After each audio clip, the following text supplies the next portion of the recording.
Welcome, everyone, to Wilmington, North Carolina at the Warwick Center at UNCW. Please rise from your seats and get ready for our nation's anthem.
Welcome, everyone! It's time for this regional!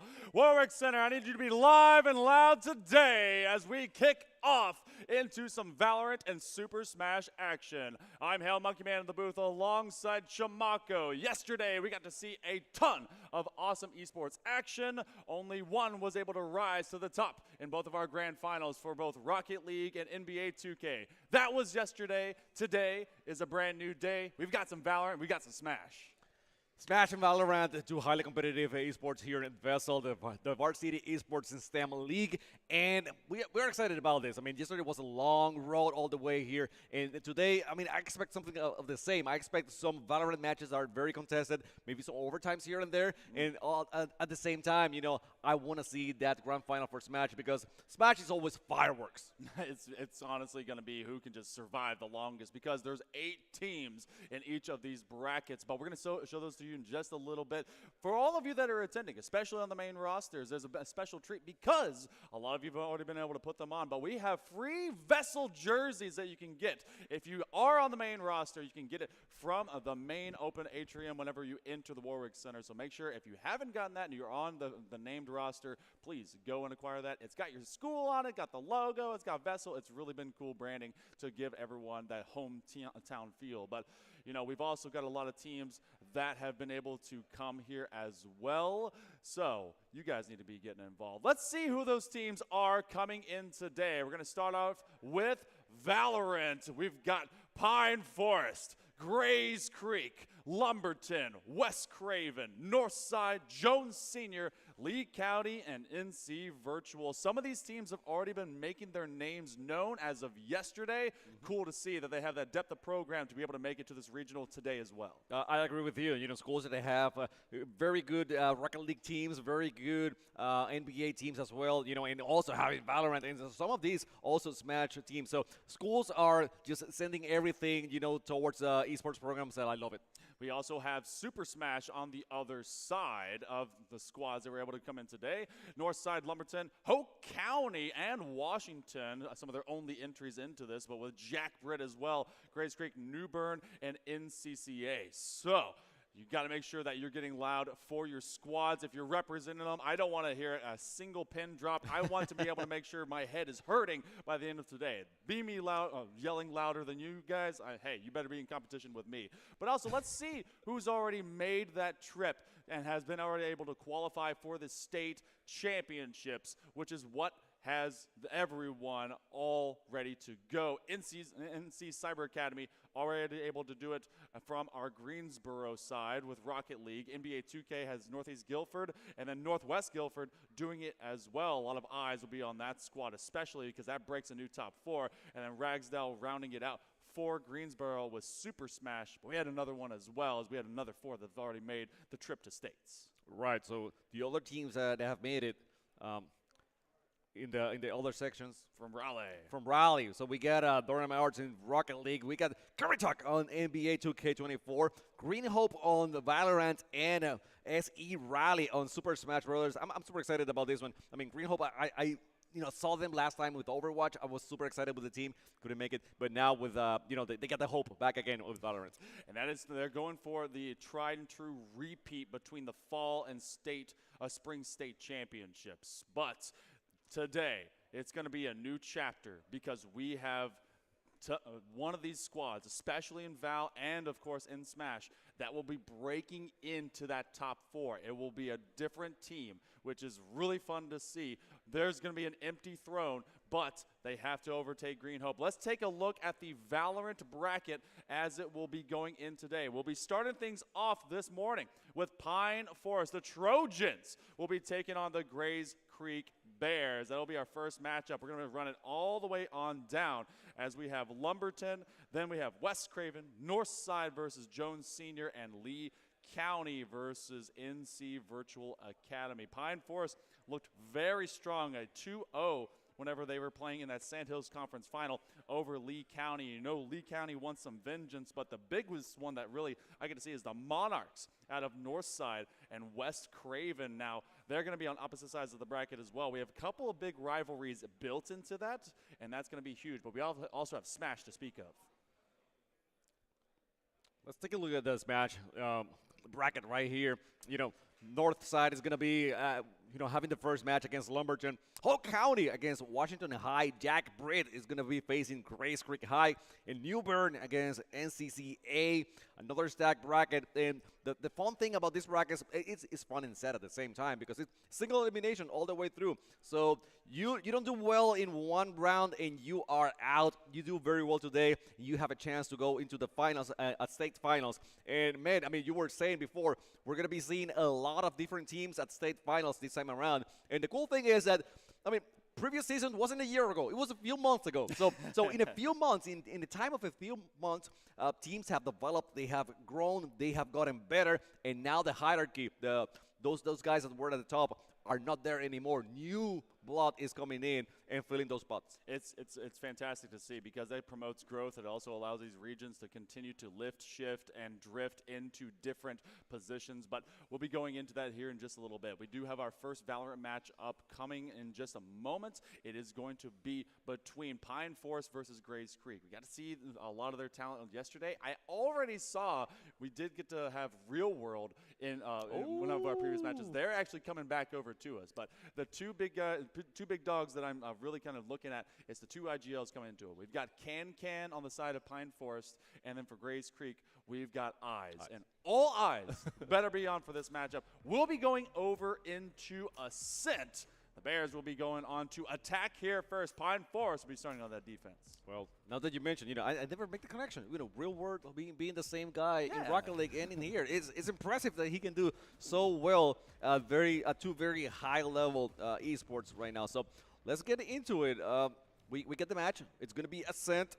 And, I mean, I'm looking at Kendrick Lamar here with Sova. Sometimes, that recognition, all that information that you can get, see through the walls, that could be a big factor here in this map. This defense out of Pine Forest, the way it's built is kind of off near meta, and actually with a progressive one because you have the Gecko that's going to be working for a lot of those more aggressive blinds, but it can also play from distance depending on where you throw your Dizzy, and they're going to be able to work that from very composite positions on the map. I'm not surprised if they end up towards tree or if they even want to scrap it out from B, but having to work Sung Jin-woo, by the way, Shadow Monarch that they are on Omen, that's the most thematic pick I've ever seen someone with that namesake pick.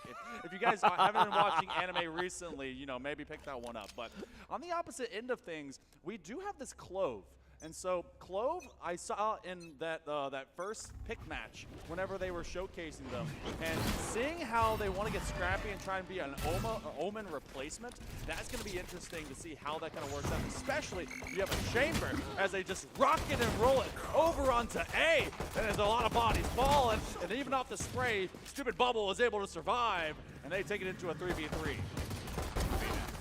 How good is Kankan going at it with a pistol from the get-go? That was impressive. That was super impressive. But I'm liking that Grace Creek went for the planted spike right away. They have good positioning right now, so it's a matter of trying to defend that spike for the longest. They have bigger numbers. They have one jet that is quiet in a dire situation. But, you know, it's looking good for them this first round. Trying to take this duel out from Jenny, and they do expose themselves. That's at least one. They are playing a bit more cat and mouse. They have to throw the recon dart. That's going to get at least a single scan out. That forces them from around the corner, looking for off the wall bang, and then they run the off shot over in hell. But that's going to now be the completion of it. Pine Forest on the retake. And they were just winning those duels. They were really forcing them to have to take steps back away from Jenny. They didn't want to get scanned out, but that exposed them a bit too much.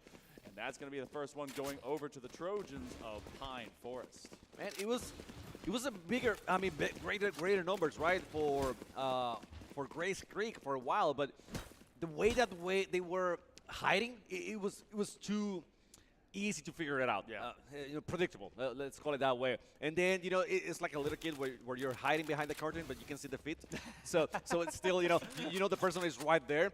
So it was kind of that situation. A little bit of, you know, next time let's move around a little bit. You know, let's be more wise about our hiding spots, and then try to use that greater number to our advantage. I like that deep corner position that Stupid Bubble is actually sitting in, though, and you know, Chamber does have very shiny feet. I'm pretty sure there's gold-plated heels on them at least. So yeah, you get caught out, especially when it comes to that one-way smoke, and then now you just end up suffering. You're gonna get tagged by that owl drone. Real World gonna run away and let that one. Actually, that was off of the cam. So the fact that we don't have a Killjoy out here, we have two of these Cyphers, really is playing for not to have a total AoE. They want to get a lot of intel, and that's going to be three big pops. That is the IGL in Eyes. Not surprised to see them on a Clove to really try and find some initiative pressure, but that's Haunter that finds Fade on the other end. So from off this angle, they also see them as well. They don't expect them. You got to land your shots. They do defend one teammate. They saw one walk on by, so this becomes a 4v3, and they're starting to dwindle, just waiting it out. Good for 3 is Haunter. Haunter is making, you know, very well use of the name. He's haunting everyone out there in more ways than one. You know, he's haunting them in the field, but also haunting them on their dreams. They're gonna be having nightmares about that for a while. So, you know, Grace Creek doing what they can right now, planting that spike, hoping that they have a good situation. Oh, Red Death got in Eyes, and that's gonna be only one Cypher alive here. Comrade Doggo doing really good by himself with the pistol. Can he hold on? That answered my questions. Yeah, they saw Comrade Doggo walking up from the top walkway, and I thought that maybe they're going to be ready for that engagement, that skirmish. But even with 5 HP, they're able to get it. That's a 2 defensive round wins. You're going to have not your healthiest bonus, but 2 weapons do survive at least a little bit. Actually, only 1 was taken over from one round to the next. So Grace Creek, they're going to have their buy up, and they did get a bit aggressive into that previous round. So it's not exactly a full-fledged rifle round for them, and that means that there's actually some good leeway for Pine Forest maybe to find a third into this semi-bonus. But, you know, see where the Trojans do kind of begin to line it up. And as you have this split up from Grace Creek, they are preparing for maybe an aggressive defense style either way. Both these teams looking for at least that first engagement. I take your camera. I put my camera where your camera was. Cool. Well, it's going to be facing the other way, right? Yeah. Maybe. At least one way. Red Death, he's been marked. So got to be very careful with that. Although he knows that there's people over there. You know, that the utilities are giving a little bit of positioning away, but how many? That's going to be it. Good use of the blind by Comrade Doggo.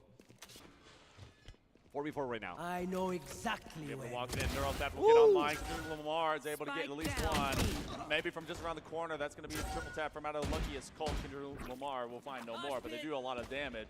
They use that mosh pit.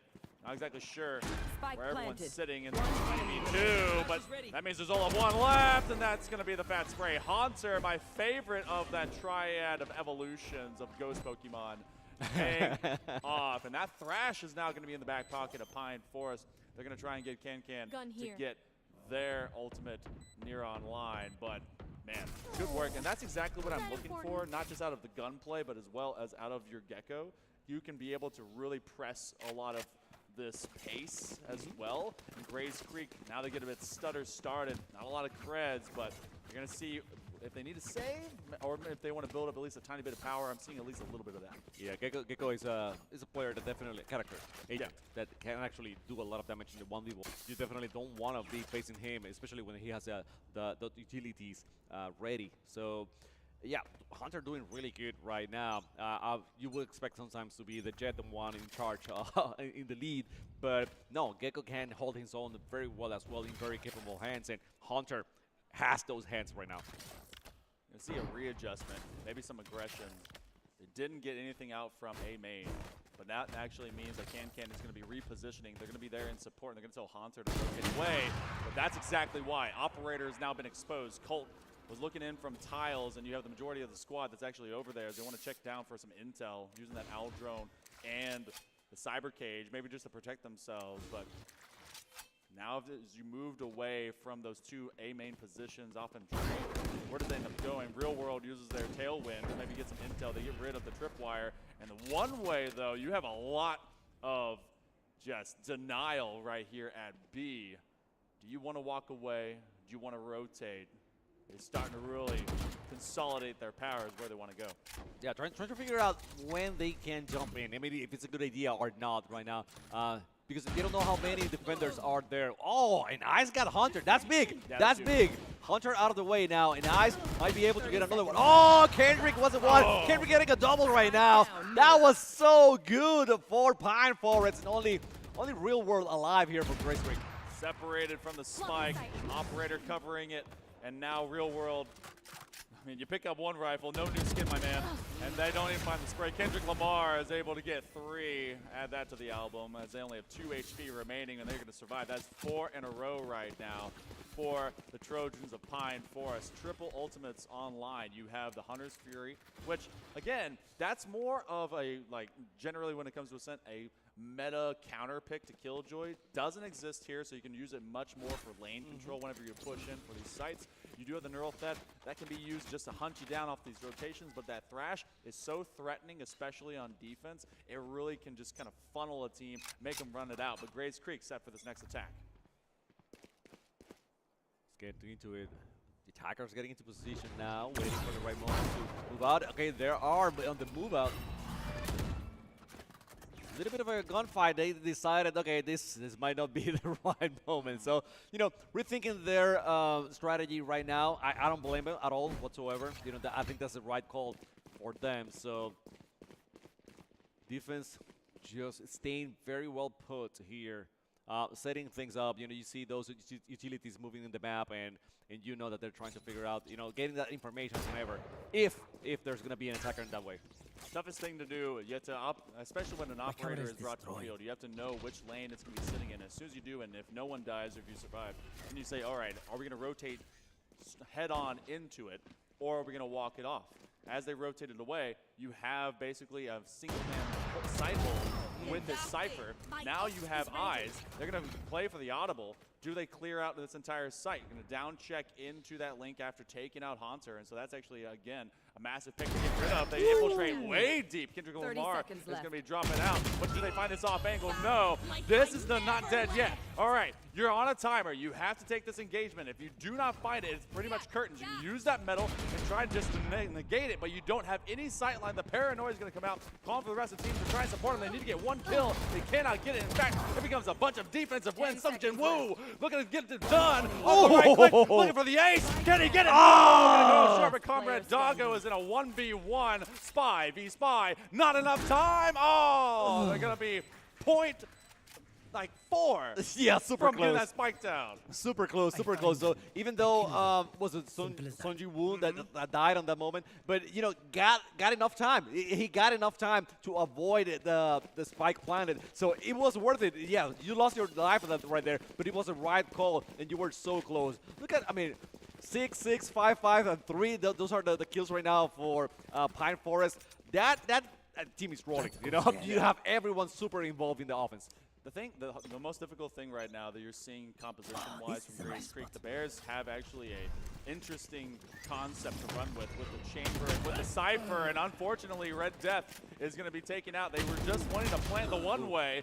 Lamar will get some vengeance, and they find another one. They rotate around this box. It is a very bangable box, and in fact, 2v1. Stupid Bubble's able to at least get one. The Blaze Storm's out, but Can throws the knives away. Becomes a 3v2. This is the best chance we have seen for Grace Creek in a while. Oh yeah, and Haunter, gotta see if they want to engage with the Thrash as well. All right, here we go. Fish is swimming.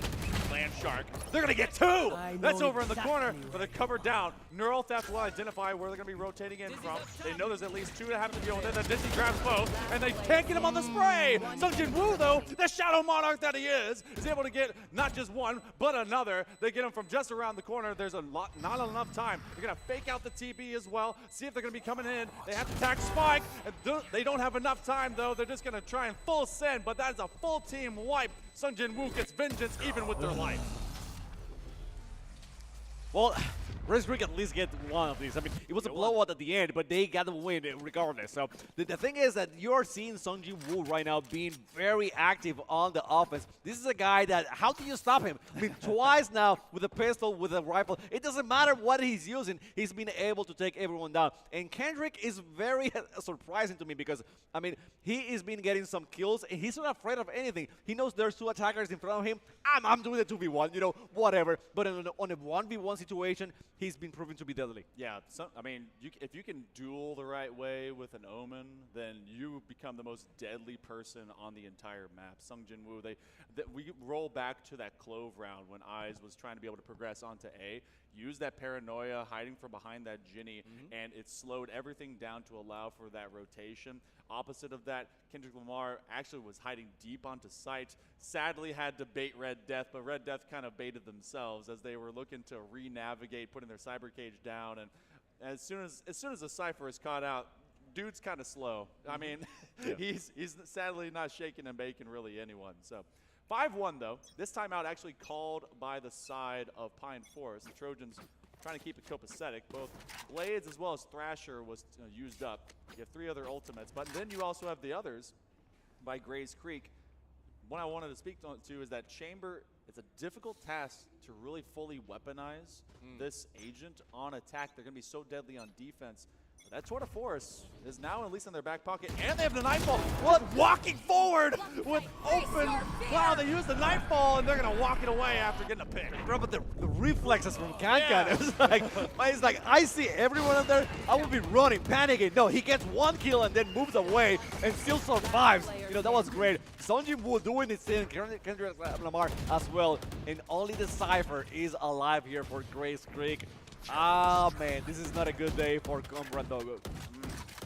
Everyone loves their Moroccan prince, but, you know, Cypher isn't exactly going to get you a 1v5 all the time. Going to quad swing out to this one. He's getting a hit. Expose the boost. Flawless round after a timeout. That's the kind of big value you want to see, especially when you take that kind of macro game into understanding. So what will Grace Creek do going forward? They might be having some force-ups. They may have to look at how their eco is going to be hit going to the next round. That's true. And it also speaks volumes of the use of a timeout, even if you are up in the scoreboard, right? I mean, you don't have to be using timeouts only when you're doing bad. You may be doing right, but you could do better. Yeah, you were talking about the economy right there in real world with only a pistol. That's not what you want. But he's going with the ulti, so maybe that's what he wants. Maybe he goes that way, you know, gets a few kills and then steals the rifle. Yeah, they're going to be utilizing those knives off the Blade Storm to make sure that everyone else can be able to buy up. They're going to put some extra power into opposite hands. I'm surprised to not see a Tour de Force either in this one, but Grace Creek is actually just kind of chilling out for the time being. Walking in, they're going to walk off the pressure. There's too many blades, and then you're caught on the cross. Red Death is able to get credit for it. Now there's a neural theft. You're going to identify where the rest of the squad is. In fact, everyone hanging out B main, and you have the one-way again. Trying to get that Prowler through. Doesn't quite get the bite off in the mosh pit. They are funneled. They're not moving. This is a stagnant force right now. And even, well, on the ADS, you have the pick-me-up, but Eyes will drop immediately after. Yeah, by time to start recharging reloading that weapon. So Still not too bad for Grace Creek. I mean, they've been worse. It's a 3v4 situation. That obviously, they are in that corner, in that rooms, and Pine Forest knows that. But you know, they might be able to sneak something through. So let's see how they move. And you see, they are trying to get something done here, being very sneaky about it. 30 seconds left.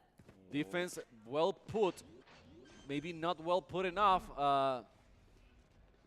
Spike planted. I don't want to say too much. These guys are listening to us, okay? I know. I want to be as yesterday. ambiguous as possible, but you know, you that are watching, you know what I'm saying. Oh, but Woo! as soon as you start walking it back in, Kendrick Lamar is able to find one. And so they do get rid of that, but then ready for the next. Luckiest Colt. All right, it turns into a 1v4. Sadly, Comrade Doggo is used to these. Kendrick Lamar is able to grab 3. Great anchoring by Kendrick off of tree.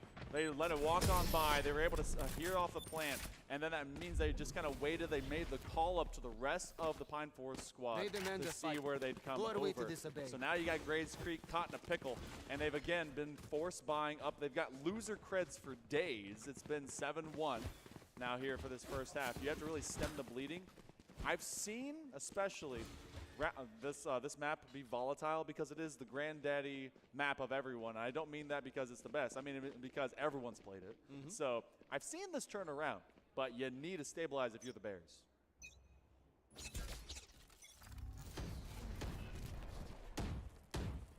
We're back into the action here. See the formation, seeing how defense is setting themselves up. I like the defense from Pine Forest. You know, they're not focused only on the site itself, but more in getting information sometimes and just, you know, even if you plant, it's gonna be, we're gonna be in a very good position afterwards, you know, to retake that The Hunter's Fury. They're just kind of down checking from distance. No real big X-ray scans off of it. Direct engagement. Haunter is winning mid. Oh, and off of the repeats.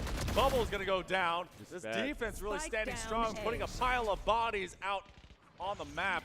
Sunjin Woo makes sure that that re-engage, especially because the spike is now dropped on A. Doesn't give anything for free. Real world, even off of lesser rifles. A good position, at least to survive. They use a cloud burst. I'm surprised they're actually not being coached up to go and get that extra weapon. They're just going to go and handle it with the Spectre. But they do have one extra teammate separated from them. See if they'll be able to rotate it around. But look at this control. You have so many crosses that Grace Creek has to get through. Okay, but they don't even have the spike right now. Oh! They need to plant. That was a good kill. But again, they need to plant. I don't think you're gonna be able to take all 3 of them with the time. There goes Lucky's Cold. It's down. And are you gonna take 3 of this? Oh man, time is running down. He got 1, 2. No, not the second one. Only got 1, and Kendrick Lamar was able to get real work. I mean, the damage was there with the Hunter. With Hunter already getting that flash in the face. Was the actual name of the flash? It was. It was the Dizzy. Yeah, the Dizzy. Yeah, Gecko, the Pokemon master that he is. His Dizzy was able to get vengeance when he fell. So that's part of the power of these utilities, right? I mean, even if you are not doing the thing, if you're not alive, you can still manage to do some damage. Like for Claw, for example, you know, that's one of those that can even still put the bubbles out there after death. Hey, look, I appreciate that because people like me that die early, yeah, you know what? I would love to see something from death. Oh, can. Operator will miss this time around. They try to go for a short side swing, and then the call is maybe we don't want that. Don't walk your way right back into the operator. So that really is that set piece, that powerful investment. As soon as it's been identified from the attackers of the Bears, they walk away from it. Let's at least for all of a moment. You do not have the tour de force getting used at all, which when you're picking into a chamber, that's actually very kind of curious because we've not seen that weaponized. You want to use that as early and often as you get it. It feels like it's being saved for a rainy day. Neural Theft will now be brought online. And the biggest thing that we also have is that the IGL, Eyes, gets rid of Haunter. They also have the not dead yet. This could be a pressure situation trying to move to A. Yeah, I mean, Eyes have been able to get Haunter quite a few times, but after that, it doesn't seem... I mean, the thing is, you get Hunter off, and Hunter is great, but Kendrick is still there, Sunjin Woo is still there, so not taking Hunter by itself left. And that's it, it's not enough right now. So that's been, you know, the common theme so far for here. 24 seconds left. Grace Creek again, they need to send that person to plant as soon as possible because the time is ticking down. And otherwise, I mean, the defenders are going to be well split. There's a trade there, and I mean, completely trade for 10 real. seconds left. They were recharging. They couldn't finish it up. Oh my God, reloading. My bad. Eyes, well, they infiltrate deep, but they're left alone. They're going to be chilling away, and they will survive. 9 of the first 10 go over to the Trojans of Pine Forest. And you know what? Shout out to Red Death. They literally stood there after they both ran out of ammo and both were reloading. They pulled out their knife, and they asked for a knife fight. They did the 2-swing. If you do that, you respect the knife fight. You go into it. But no, they're like, oh, okay, you're not going to be cool about this? Fine, I guess. You go knife fight, okay? Yeah, well, apparently he doesn't. You know? Apparently not. You bring a gun to a knife fight. Yeah, that's what he does. And Red Death still won. Yeah, so we got a timeout here. A little bit late for this timeout, to be honest with you. Well, well, they did have the one before from Pine Forest, and they did that immediately after losing just one. And so they kind of ran with that on the side of Grays Creek. But that's why I'm saying that real attackers at Grays Creek should have gone with a timeout a little bit earlier. They were hoping they would find something, because you get one at what, 6 rounds? It's a half of the first half, and it feels like Grays Creek has not really been fully utilizing the agency they've picked up. They did use the Nightfall, and they've been able to weaponize the Blade Storm, but they've not been able to get around this defense very cleanly, and that speaks to the discipline of Pine Forest. Pine Forest very disciplined, very good individually as well. You know, again, we're mentioning that top 3 right there it's a real solid top 3. They can hit shots. They can hit those headshots from a mile. And I mean, I don't want to say be cruel with Grays Creek, but it doesn't seem to be having that same mechanic prowess as we're watching from Pine Forest so far. Can has been much more of just. They've been reliable to kind of get used. They actually do use the Thrasher to get a lockdown, the Dizzy to blind them, and now to run it up is Real World. They will be the first to drop. There was no support behind them as they rushed over into Ginny. And Sungjin Woo, Lamar will be holding it down. This is your 3 most powerful players. Able to have the site defense. Comrade Doggo is able to at least get 1. They do have to get around this tripwire as well. So as they walk it on in, they find it on the spray, but they don't have as good of weapons. That Bulldog is just not my favorite at all. Sungjin Woo again, defending from beyond the shadows. There you see the Holberg going at it. Oh my God, that double from the Red Death. A big. Ice is back into it. No, actually losing that one. And the defenders get the 10-1. Last round before the switch. As a quick announcement, Jack Britt and Grays Creek need to go to Smash Warm-Up, please and thank you. Jack Britt and Grays Creek, Smash Warm-Up. But we'll get into the remainder of this first half. Oh, I love that spray. That is adorable. Thank you, Haunter. That is now, you were already my favorite. Now you're more my favorite. All right, so we go 10-1. You're going to have your 12th round of this first. And Pine Forest, again, gonna find first pick. Comrade Doggo at least gets rid of Can. That's been a powerful player, at least for finding opening intel, and Comrade Doggo is able to get another one, promising, at least in this early set, to try and find their second round. That's big. That's probably one of the best starts that we have seen from Grays Creek so far. Not going with that Prowler. I think he wasn't able to get it, but they know it's there. They know it's there. They gotta push and get him out. I mean, they traded, but at least get the push and get Kendrick out of the way, which, again, Kendrick has been amazing. Comrade Doggo getting a few more here. And, I mean, Comrade Doggo, he's doing great. I mean, super solid on this one. But it's a Doggo against Sungjin Woo, who's going to have the best one right now. Are they barking mad? They're going to use that paranoia. They try to clear out that corner. Who's going to find who in this moment?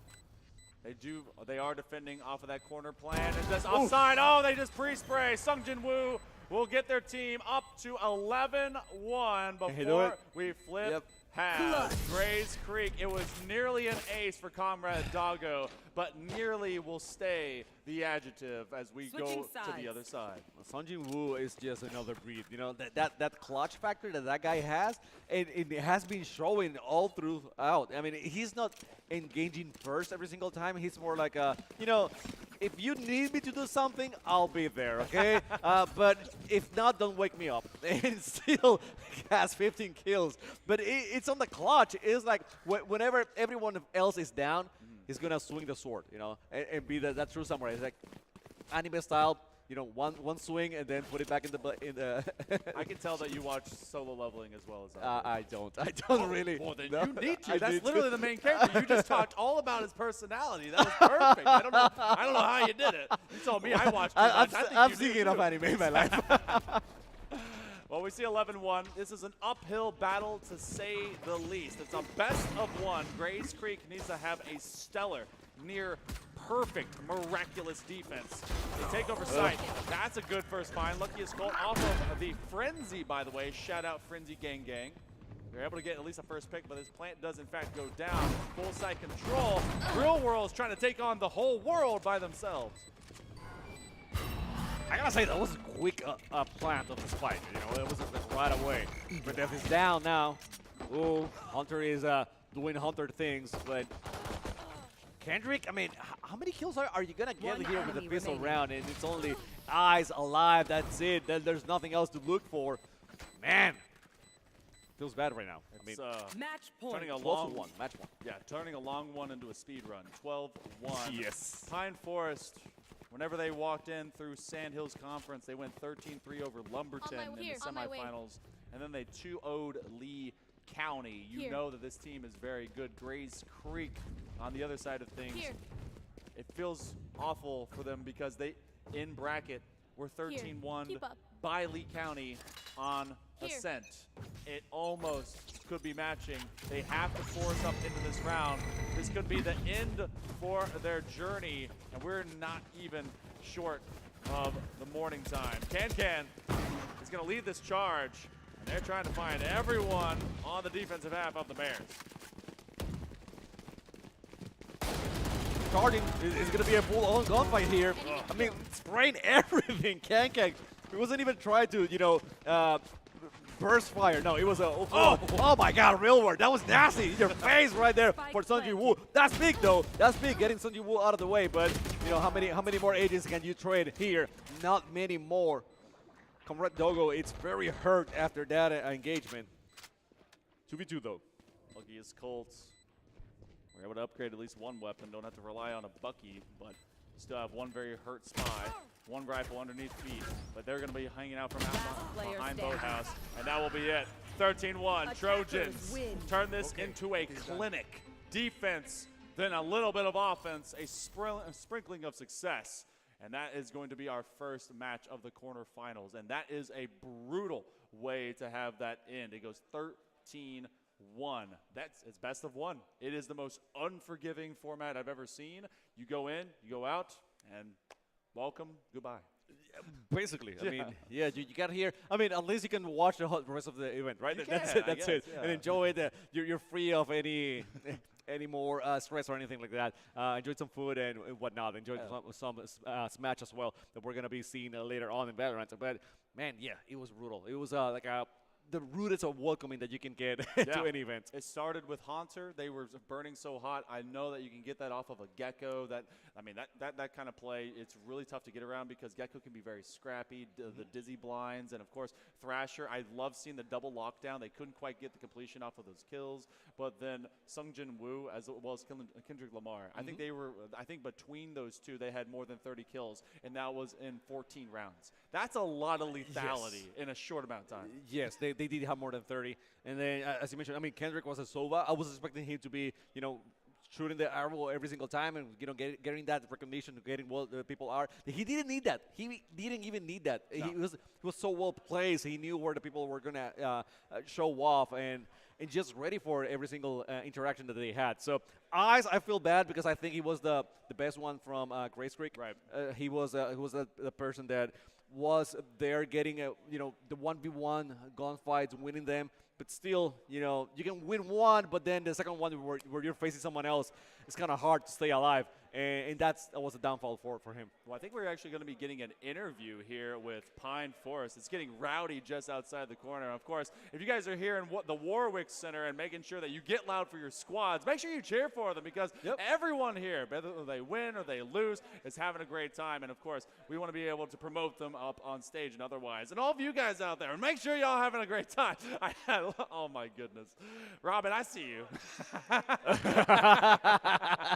Hiding amongst the crowd. All right. Want to bring them in? All right. Who we got? Who we trading in with? Can't get. You can't get? All right. Cool. All right, nice to meet you. All right. Go into the spot. All right. So, all right. Welcome, by the way. You get we're camera right there, by the way. We big win. 13-1 quarterfinal opener. You guys, I feel like you're really in a good position right now. I feel like looking at your position, you're the IGL. Yes, from what I've been told, at least. Yeah. You looked like you didn't have to be the highest KD. You weren't the highest lethal guy. Yeah. You were more of like the down check to get the intel. Am I right? Yeah. I would say for most times, especially on defense, I would try to engage, try to get a first early pick.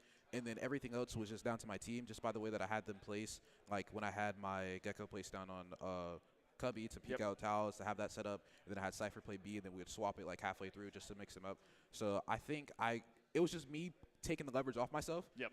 So everything is spread off between everyone else so that everyone has their own job and everyone has to do what they're supposed to do. So. It made it seem like your comms had to be like really easy then. It's like you would go for an early engage, and then if you got picked or if you just got to pick and to escape, like, all right, guys, this is going to be a kill fest. Like, come on over. But tell me about Sung Jin Woo as well, because you saw Kindred Lamar and Sung Jin Woo. Sung Jin Woo. My man he picked Omen, and that's a Shadow Monarch like anime character. Yep. Was this planned for my man? This was completely planned. Everything was planned except for the Gecko pick. Oh, really? Yeah. Okay, so that was a flex. Yeah. Okay, so how'd that come in? What'd you guys decide on? I think it was better than what we had planned before, because initially I think we had Sky planned. Okay. So, but Sky is not really versatile, and plus, you know.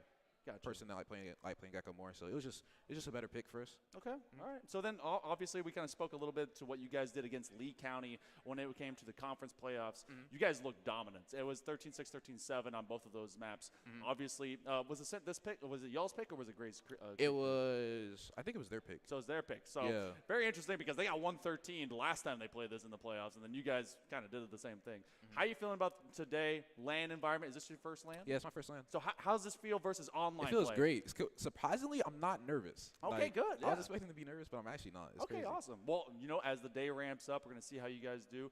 Anyone that you, right now, since you have the time, you want to do shout-out fans, friends, anyone out there? Yeah. I know Kairu's watching. Shout out Kairu, the GOAT, our coach. And I don't know if he's watching with Caleb, too, because he helped me a lot. So those two. That's awesome. Okay, you know what? Thank you so much for joining us. Oh, yeah, no problem. Can't wait to be able to see more of the Trojan. Of course, you guys are going to be seeing more action coming up, more Valorant, more Super Smash, more of the Wilmington VESL Regional coming right up after this. All right.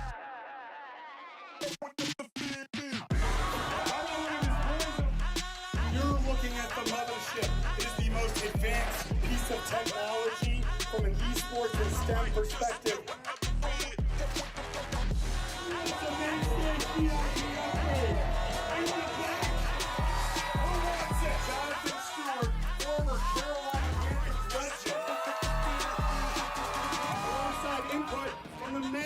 Charlotte by Lyles, who actually needs it. Because the Love and Life Music Festival is an amazing place. The main stage VIP is even better. I told you about the esports big rig that'll be there. What's your favorite game? Between either Madden or 2K. You think you'll beat Boblin? Depending on how often he plays video. Yeah. Why not celebrate a birthday with an opportunity of a lifetime? So let's go with the birthday girl right here.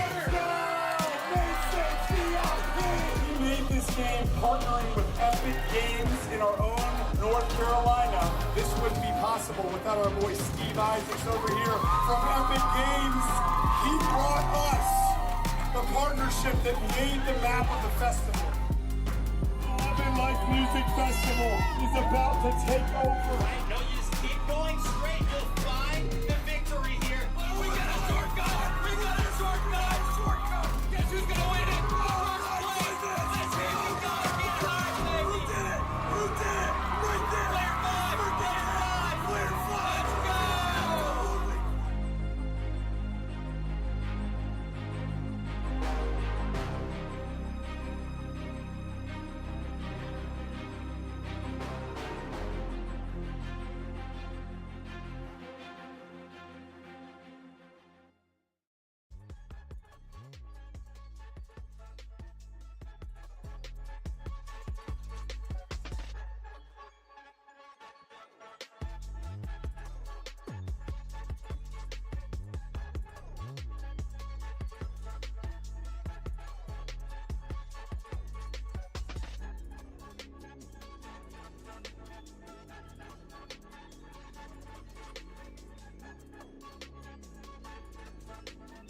Welcome back, everyone, to UNCW. The Wilmington VESL Regional is continuing on as we just had our first quarterfinal win over in Valorant. We're going to be flipping titles right back around. We're going to go from FPS to fistfights only as we go into Super Smash. Chimako, who's your favorite character in Smash as we check out this bracket?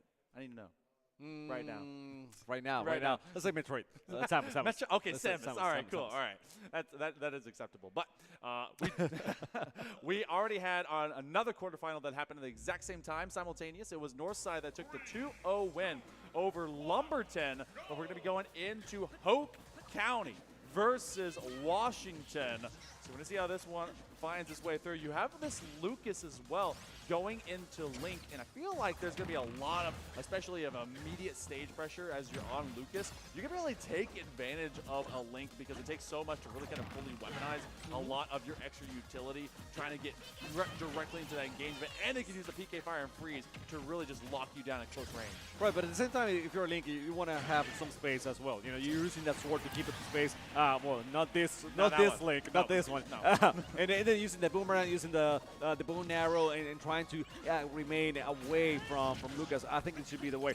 Every single time that you can, you know, put Lucas in the air, that's going to be a good time, but I don't think that's going to be as easy as said. So let's see how Ace figures out the range from Trickster, because right now, you know, as you mentioned, Lucas doing really good job of keeping everything very tight. Yeah, Trickster has been doing a great job about really, you know, you see Lucas and you also see regular Ness, and they are very floaty, but it's kind of a short float especially, and that can take advantage of a medium weight Link. They're able to get the drop down, and then they've been able to get a great grab, just no engagement that's allowed Ace to really find a solid connection on any of these smashes. They've had to just have chip damage 80%. Now up to 100, they match them, but they're still on second stock.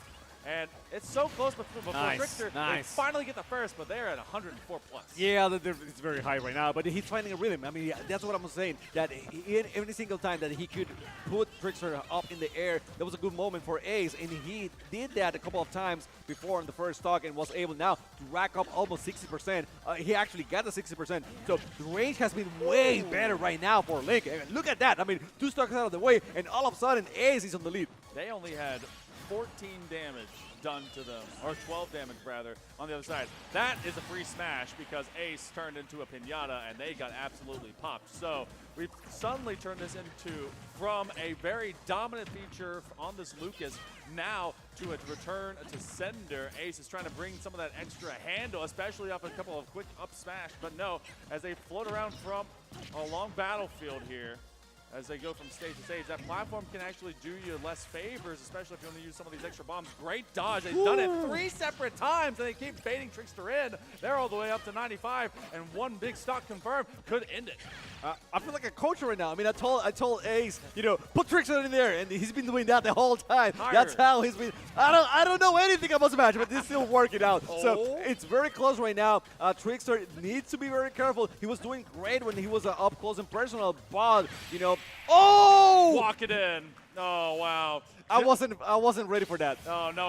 I will definitely. Ace wasn't either. Trickster underneath on base stage, and then Ace ends up rolling straight over to him from left side platform. That one got away from him. So that's going to be the first one going over towards Hoke County. Actually, over towards Trickster. So off that Lucas. So this is a best of 3 In case you guys don't know what that means, we're going to have the same 2 players. They're going to be doing a best of 3 against one another in 3v3 stock.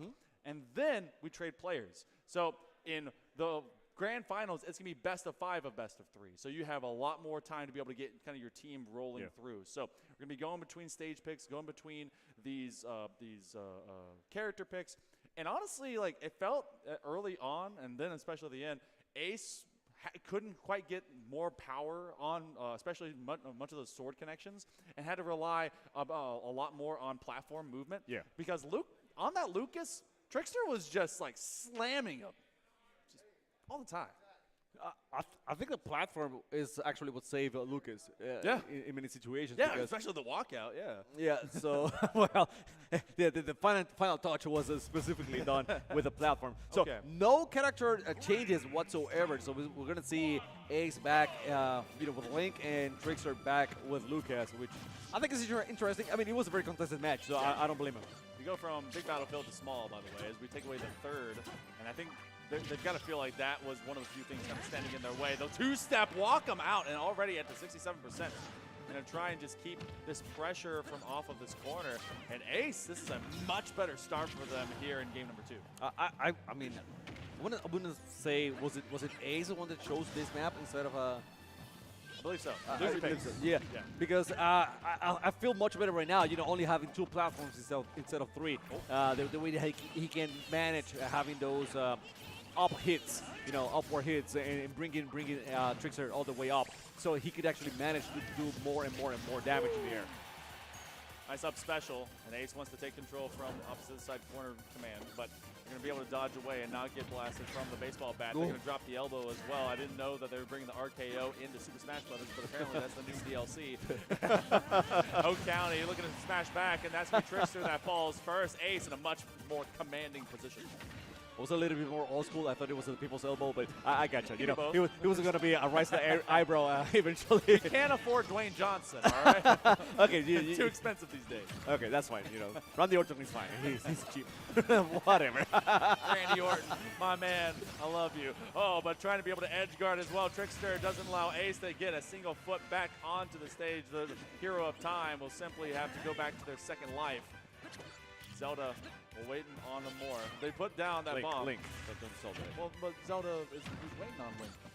No. Okay, yeah. Washington get to watch on as Trickster re-engages, and they actually are unable to connect with a single one. They try to smash through at least some of that shield.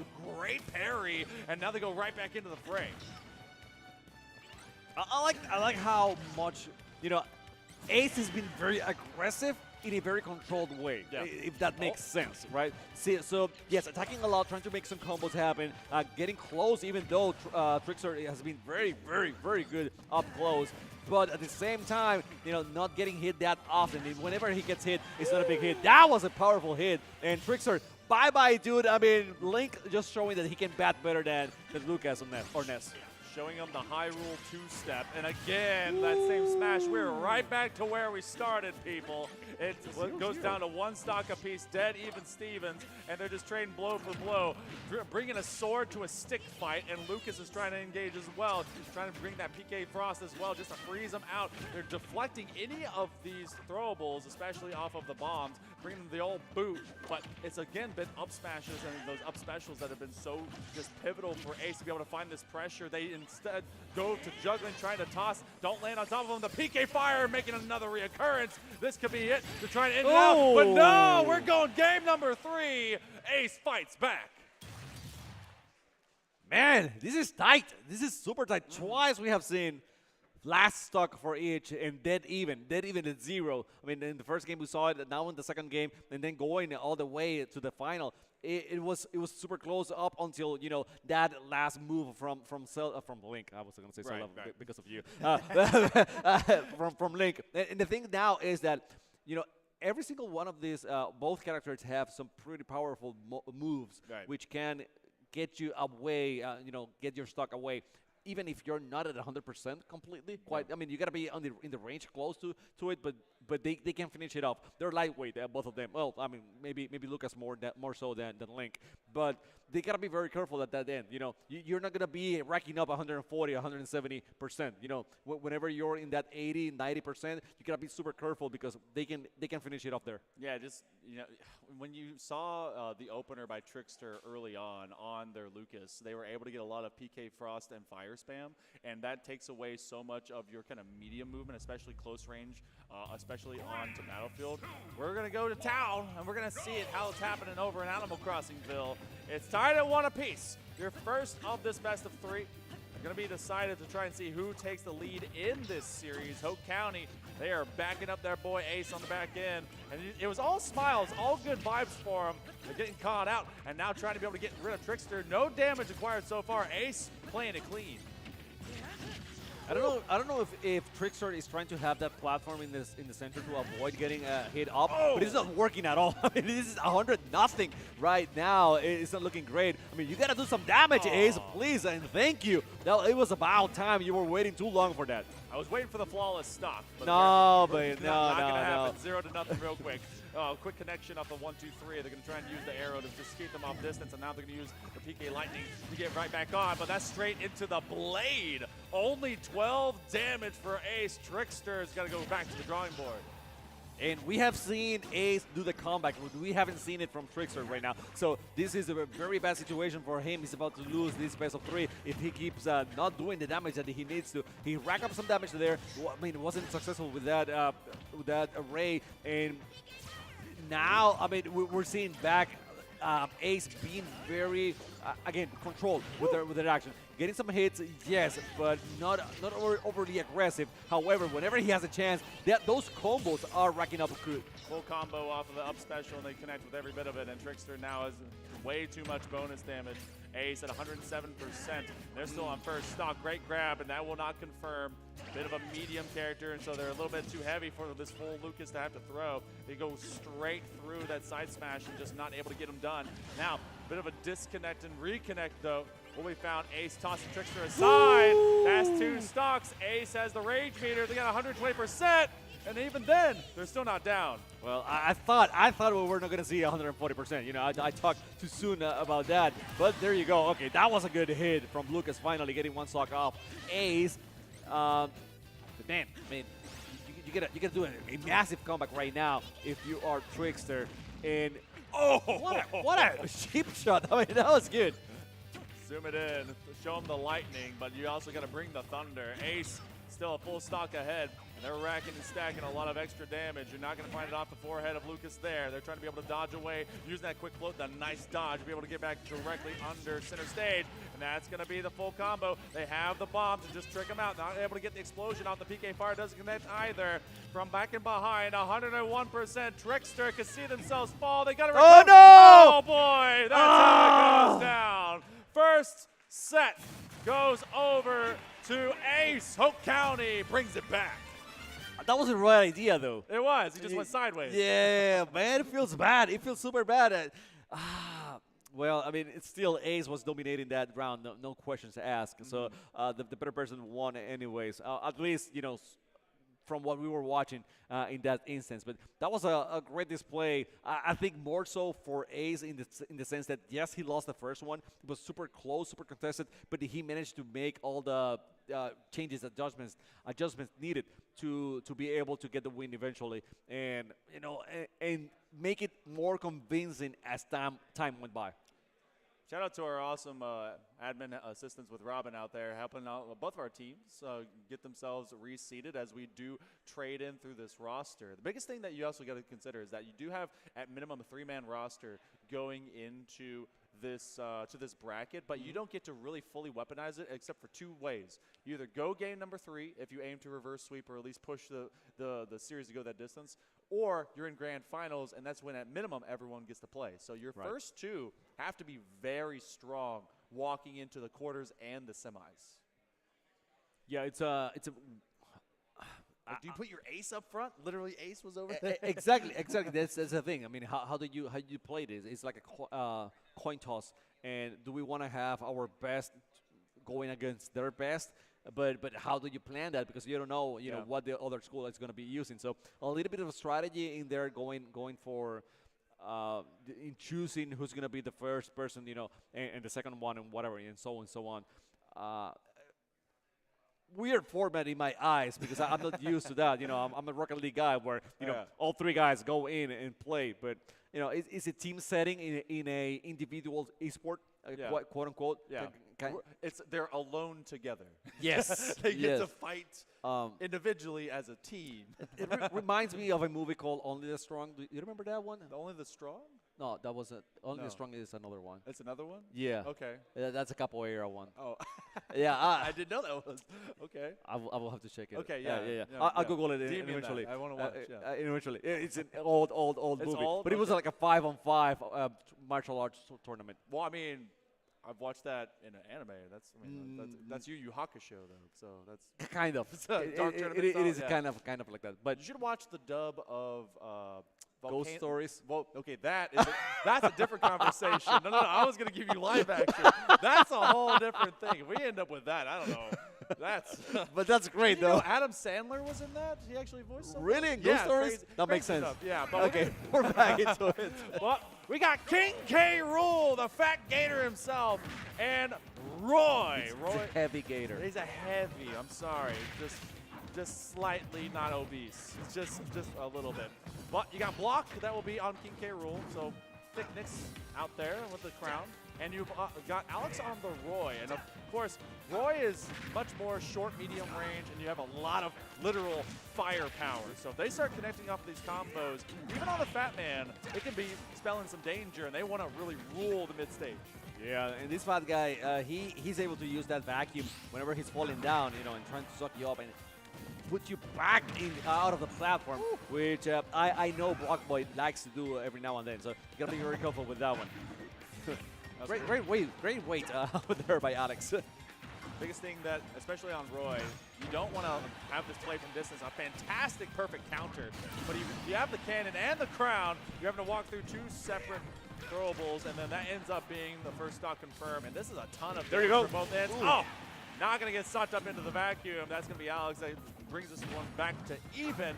This is going to be a very bar fight heavy skirmish. I like it because King K. Rool with those counters, you know, he's taking damage every single time, but as well, giving you the damage back. And that vacuum work out wonders on that one. He's going punting, you know, was fishing out of the platform, but Alex says, I mean, dude, you gotta do better than that. Although Alex has been taking a lot of damage here in this second stock.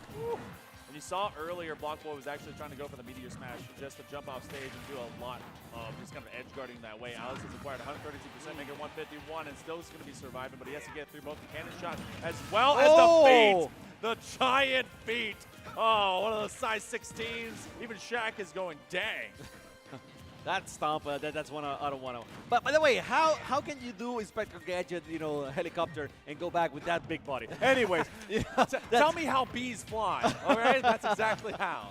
Well, that's not exactly how, you know. We're talking about tiny bees and a big gator right there. Wow. And I'm talking about big. That was a smash of a punch. I'm looking at your shirt right now, you know, just going with a Detroit smash or something like that in the face. And that was the first one for Block Boy, you know, going with King K. Rool. Tough alligator to beat. Oh, man, baby muscles on the cam as the fluxes come through. But still, Hope County, they're feeling pretty good about that one, as you do have Block Boy taking first. And King K. Rool, I mean, I think they have like 2 or 3 separate smash attacks, at least off of those connections, that are straight down collision mechanics. So you're brought with either the foot, either the arm bar, and then you get rocked when you have to deal with both cannon and crown. So if you can get through the barrage, you still have to deal with the big fists of the Gator himself. So do you change it up? It was a 2-1 separation. You were having to exchange a lot of damage, you know, off of counters. King K. Rool can stay in the clinch whenever Roy's bringing it. Looks like that we are going to stick with it. Big thing to understand now is that Hope County, they're 1 up in this best of 3. If Alex cannot recover, get to a game 3, and take through this entire set, this series is going to be over. It might be, and I mean, King K, Karate Kid K, you know, basically what he's doing, because he's been putting combos in the face of Roy, you know, all night long right now. Roy finally, you know, setting up a very defense, but this is what I'm telling you, you know, those counters are huge because he's getting that damage, but he's returning you the damage, you know, twice, you know, twofold. So that's been the big thing from Block Boy, knowing when he can take that damage, you know, and bring it back. I mean, in that vacuum, it's just getting Alex out of the way every single time. Like Alex says, I want to fight here on the center stage. No, I'm gonna pick you up and I'm gonna put you out of the platform. Another punch, dude. Oh my gosh! Already throwing haymakers and throwing Alex to their final stock. This one could be pure counter. They're trying to wait that out. off of, call it the Inspector Gadget helicopter plane or otherwise. Still good recovery. They've been finding the big belly counters, and they've been finding them off these connections from both the funnel and the cannon. Oh, the misconnection as they stay a step too far away. They have the shield blocks to get through the crown. They're brought back in. They're off of the grab. They're thrown off stage, and now they have to get through the spam. No meteor smash just yet, but Roy is losing his footing, and that's Alex taken away. That is a 3-0 sweep in that to end out the set. Hope County will sweep it out, and that'll be a 2-0 to move through Washington. I think I mentioned King K. Rule last night, right? We were talking about characters, and yeah, this is one of those. this is one of those that we were watching before. Very agile, King K. Rule, by the way. You know, not only, I mean, he's a heavy, but he's been able to use that defense in a way that he counters you every single time. It makes it look fast. Yeah, makes it look fast. Not that it is, but. You know, and it's not even like it's like a dodge mechanical style. No, it's straight up going into the fight. Yeah, you're always like, even you saw a couple times trying for the kind of the up A to be able to get some separation, maybe begin the juggle, but none of that ever was established to get Kick Cane Rule off their feet. Always seeing Alex with their Roy just kind of stuck stagnant and sideways, and that's honestly where it ended up being, as they now get pushed out of the quarterfinals, and that will be them moving on. Man, it's sad. It's sad, but you know, I don't know. I mean, they didn't have any time like a good strategy to get Kike Rule out of his placement. You know, he was there, and Kike Rule was deciding where to fight, right? Yes. So that was the problem. They never got any strategy to get him out of their feet and make him work somewhere else. Well, we're going to see if maybe other components and other opponents there as well will be able to surmise that strategy. But we'll be moving on. We're going to take a short break. We're going to get ready for some more Valorant on the other side of this Wilmington VESL Regional. Don't go too far. We'll be right back. This is my first time owning like a newer generation PC, because like I said, I had a Windows 98 that was like, oh yeah, we got Adobe Flash and that's it. You want World of Warcraft? No, but we can probably give you Wizard 101. But I'm excited because they've been talking to me about the STEM projects, and this can run Unreal Engine 5. Dante White, and I grew up in a forest mostly. For about the first 8 years of my life, we lived in what we called it the bottom, because the entire area was encroached by trees. We had a lot of natural growing things there, berries, tomatoes, lettuce. It was good. So I was outside a lot for most of my early life. The first time I really got into using electronics and stuff like that, my brother got a PlayStation 2 with him and his uncle. And then like at school, we would go on like computer lab, and that's when I started getting into like the Flash stuff around the 2010s, 2015, Newgrounds. And I liked it, I really did. I've been here for about, I guess, a month, because I joined like when they came for the launch room and introduced everyone. And I participated in a tournament. I had fun. It was my first time doing something like esports related instead of just watching on TV. I really like music as a hobby. I've been trying to make music, and I think I could use this to use better software, because the GPU won't overheat and then explode in my face. I'm thinking about going to college to get an engineer's degree, start building robotics and stuff like that, maybe get into AI. They're really supportive, they're trying to help out, and they really want to get people there. And they make you feel included. It's a really outgoing community, and I think VESL's doing a great job of being good to new people and old people. You have a good platform for people who are like probably busy or doing other stuff, because it is just hop in, talk, play, and hop out. Welcome back, everyone, as we get into even more esports action. Again, I'm Hail Monkey Man alongside Chamako, and we're going to be seeing our next quarterfinal in the Valorant Space and Sphere. Earlier, it was a fast one. It was 13-1 on Ascent. We don't talk about it. We're going to leave that in the past. Yeah, we don't have to talk about it. It happened. It's in the VOD, but we don't have to talk about it. Yeah, that one's up for review. Yes. But this one, we're going to be going into West Craven Eagles versus the Lumberton Pirates. And you and I had talked about this on the drive over, talking about the only 3-site map that's chilling in our current map pool. Right. For me, it's a unique situation, because, you know, going into the regular season, if we want to call it that way, for me, it was mostly Ascent.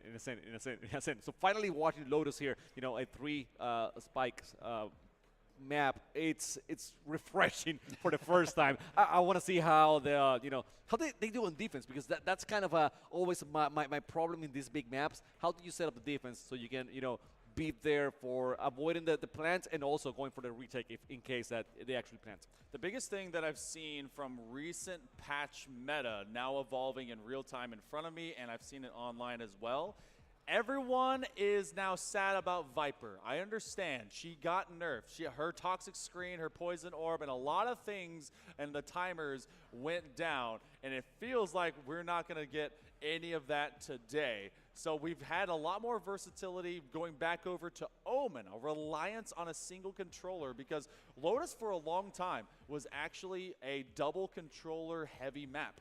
Now instead, we're seeing single controller for Omens, which will definitely be coming up into this matchup. I think also the key difference is how you weaponize your initiators and your duelists. Now, we are going to have a Raze v Jet. Raze on this map, at least at the pro level, has been so prioritized because you have a lot of ult orbs that you can be able to work in, and you try and get that showstopper, which is good for, usually at least one. But now at least. And not in my hands, but okay. Yeah, okay. It's often not in mine either, but I never play duelists because everyone already auto-locks in. So, that's a different conversation. But defensively, though, that may be something that's happening a lot with the Eagles out of West Craven, who will be starting on defense. Opposite of that, you have the Sky and you got a Breach, but both are working alongside Gecko and Cypher. So a lot to get through, and especially big AoE capacity to have to run through when you look at this composition on West Craven. It's going to be fun to watch. Also, Lumberton having this guy, being able to get some HP back, a little bit, but a little bit goes a long way here. It does. In this game, especially, you get 100 and that's it, So being able to go back whenever you're in 18 or something, go in the 30s, in the 50s, that's quite a bit refreshing.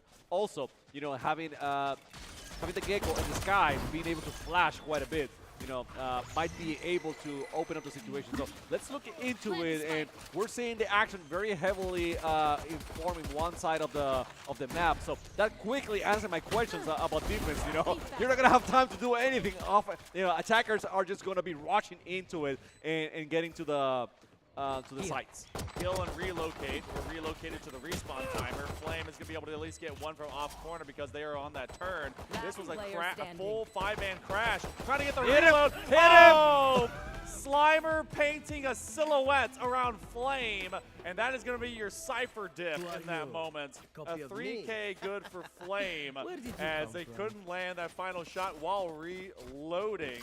So Lumberton, they will win that first attacking round. They chose C. They ran it down. They took oversight. It's like, what are we going? C.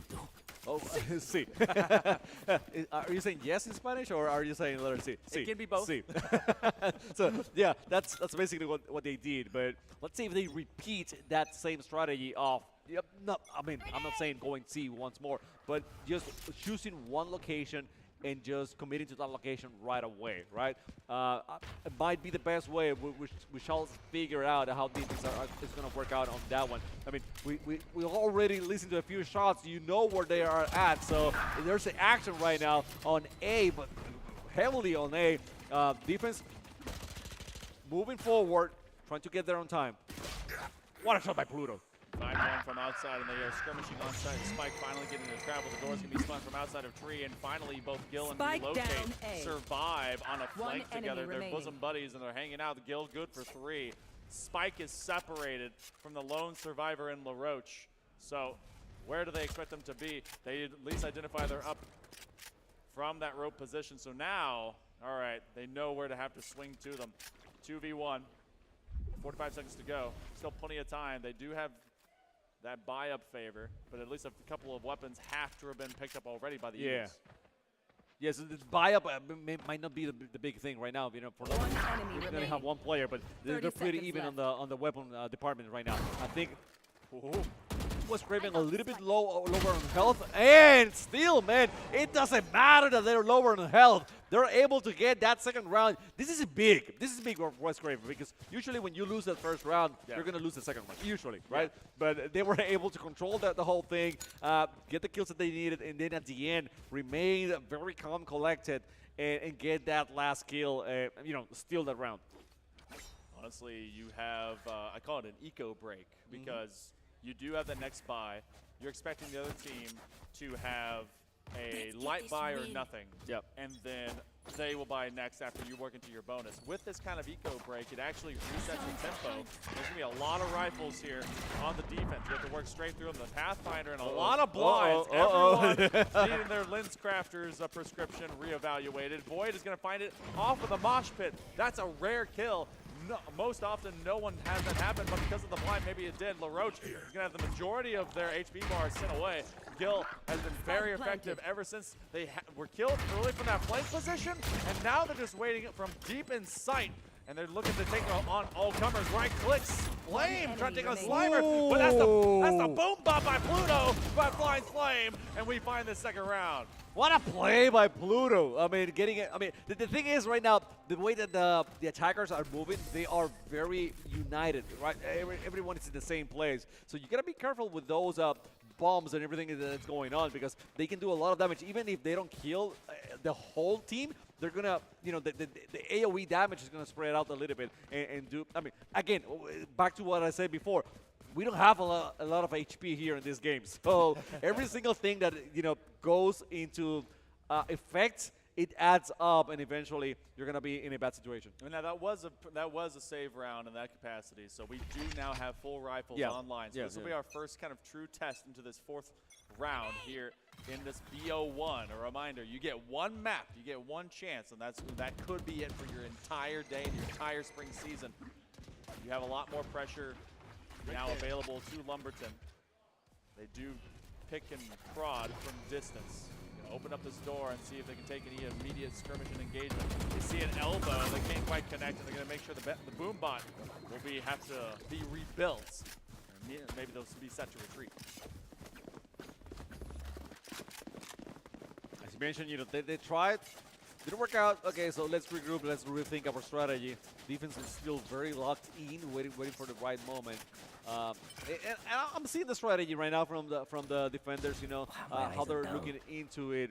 So it seems like they're gonna have to move fast now, because I mean, they know where the attackers are going now. So very wise from the Cypher. The trips were there. He knew where the attackers are coming from and decided, okay, let me regroup, let me wait for my teammates, and now once we're together, we're gonna attack. Definitely can solo hold as a Cypher on C, as long as you set to retreat whenever your tripwires are trying to play for delay. This one looking a lot more opportunistic here for Lumberton. Listless, not at all lacking, as it's a 3v1. Relocate, dies in the same place that they did before on the pistol round. Wes Craven sees this one go 2-2, and the first rifle round goes the right way. That pivot away from A, recognizing that they had a higher man stack on that site, they ran off. They said, nah, we're going to go somewhere we've been before. Even if we have to get through tripwires and everything else, the cameras will shoot up the deuces for the selfie, and otherwise we're good to go. And now we're going to see this become a similar eco round, especially, but got to make sure you keep your Gecko up. Relocate. Gotta have the IGL stabilize them. So this is a question for you. Yeah. Well, I'm gonna ask it after this one, because it already started. So let's focus on this one. Similar strategy. We'll see where they attack. They know that was a great utilization by Wes Craven, to figure it out where Lumberton is at, and sending the people now, maybe trying to flank them a little bit here. And they found it. Gil found it. I mean, what a bit. It was a trade at the end of the day, but the defenders doing a really good job of trying to get him in. Watch out for the showstopper. Now, oh my God. Okay. So close, dude. So close. The Pathfinder ate the showstopper. That Australian dog just went nom nom nom on a giant rocket. It took him down, and so that's a very valuable piece of util to be able to take on the heat from that blast. But they try to re-engage. Spike does drop, trying to walk it up into A, and that's Listless that goes up from the drop. Now you have all of one. Royal does in fact have their ultimate. Might even want to relocate, see if they try to be able to get it. From the shadows online, they do reacquire Spike. But where did they go? They have to think somewhere along this map. They either have to chase them down, got to go and find that site in specific. Royal, they eventually have to play for plant. Dark cover comes out. Listless ends up having their gun get seen. TP comes through. Where did Royal go? Nice. Oh, peekaboo, I see you. Royal taking on all comers, but that's Pluto. That ends up winning the one-on-one. Well, he was able to get Listless from behind, but once he was face-to-face against Pluto, it was like, no way, dude. I mean, Pluto has been so good. 7-3 right now. Yeah. I mean, just shooting perfect. I mean, although Royal has 7-3 as well. Exactly. I mean, I don't want to undermine Royal by any means. My question for you was, Okay. do we ever see B being planted? Is that a thing?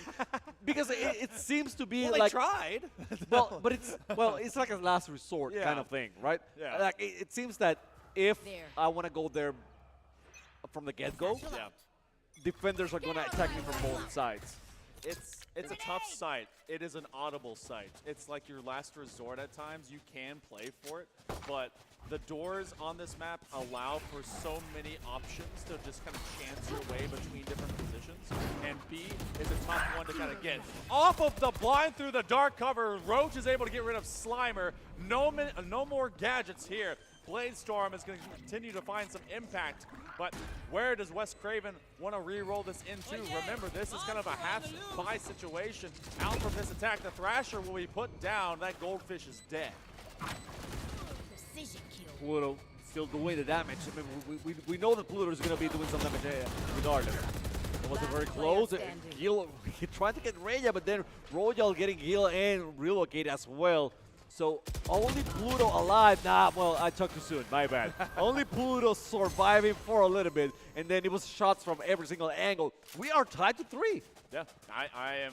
This kind of engagement, I'm not exactly surprised. Wes Craven, they came up one game short. They were reverse swept when it happened in the Southeast Conference Finals. So they went toe-to-toe with the Northside Monarchs. We're actually getting Pluto taking a timeout. This makes the most sense to me because your eco isn't exactly lending itself towards having a better rifle round. Lumberton, they're looking for vengeance. They came out of the Sand Hills Conference, and they didn't have themselves a good semi. It went 3-13 against Pine Forest. And knowing that Pluto, a lot of the lethality for West Craven kind of hinges upon them, they're really taking that responsibility by storm.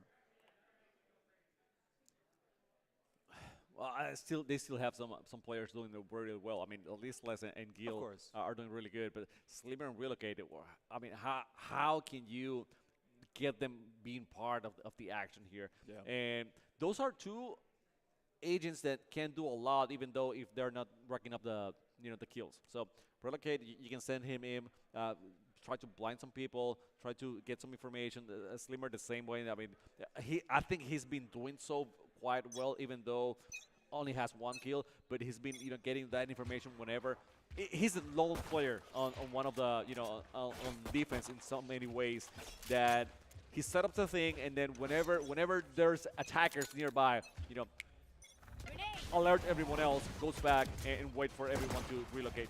Well, bad use of names over here, but you know what I'm saying. So there you go, Pluto taking Lou Roach really quickly on this one. They know, I mean, defenders knew where the attackers were. Attackers said, you know what, maybe this is not the right time. That was a close one. I mean, you were pointing at something. I didn't want to give it away, but that was very close to having Slimmer out of the way. Slimer had a down check and see if anyone was taking out backside. They do, in fact, grab that first opening headshot. So this plant for C nearly secure. Slimer has been used basically to just be a threat, someone to have to get beyond all of the utility of, but not quite the one that you want to, get the engagement. Royal has been burning hot, though. I think they have about 14 kills at this point. Listless steps out from beyond the door, and now they're going to be taking on these skirmishes out from Mound, using that fault line to make it touch and go. LaRoche against Listless. It's a 1v2 against Slimer. The Neural Theft, I don't think they'll be able to bring that online, so they're going to have to kind of guess and check where in the world everyone might be, and that somebody's, as soon as he tossed the cyber case, LaRoche just had to pre-fire, and Slimer walked straight in. Well, Slimer had a few kills on this one, so going from 1 to 4, that's big. He actually got quite a bit there. So probably listening to us and saying, I can get a few kills. I can get kills. Yeah, I can get a few. Relocate not so much so far. Raya very low with that one. Not even a full armor. So This goes here. Yeah. Yes, this should do. The intel agents are being This is a nice used spot. purely for intel. Yes. That's about it. Yes. So, and that's not exactly how you want to weaponize them, but confidence at a high school level often is deemed from controllers and from duelists, because those are the guys that you want to be able to really find the big skirmishes and the big fights. Looks like that we're running it behind LaRoche at this point in time. The paranoia comes through, no one blinded out. Royal will be able to get that plant. LaRoche, oh, they see the peak. Now the fault line, that's actually Gil that drops LaRoche, and that's a big weapon off the table. Void and Flame from on the cover, and actually a double stack. That's Gil that presses right back in. Royal is going to be taken down. That's 4 for Gil, and the West Craven defense will stabilize. Was this his anime arc or something? Just because we had Sung Jin Woo in the Omen last time? Yeah, but right now it's like, hey man, I know I wasn't too active before, but here I I am. think you guys need me a little bit. So yeah, let me do my thing. Wow, and we're also getting one. They are helping Gil in the action as well, but that was impressive from Gil. Those are the fun moments here on Valorant, right? When you have a chaos on a single position, you don't know where the shots are coming from, but they are there. You gotta be paying attention to the map. You're gonna pay attention to the sounds surrounding you, trying to see where your teammates where they're falling, and to get all that information at the same time and try to be proactive before the shots get to you. The same defensive combination has also been used a lot with the fault line on the breach and your paint shells getting tossed out by Pluto.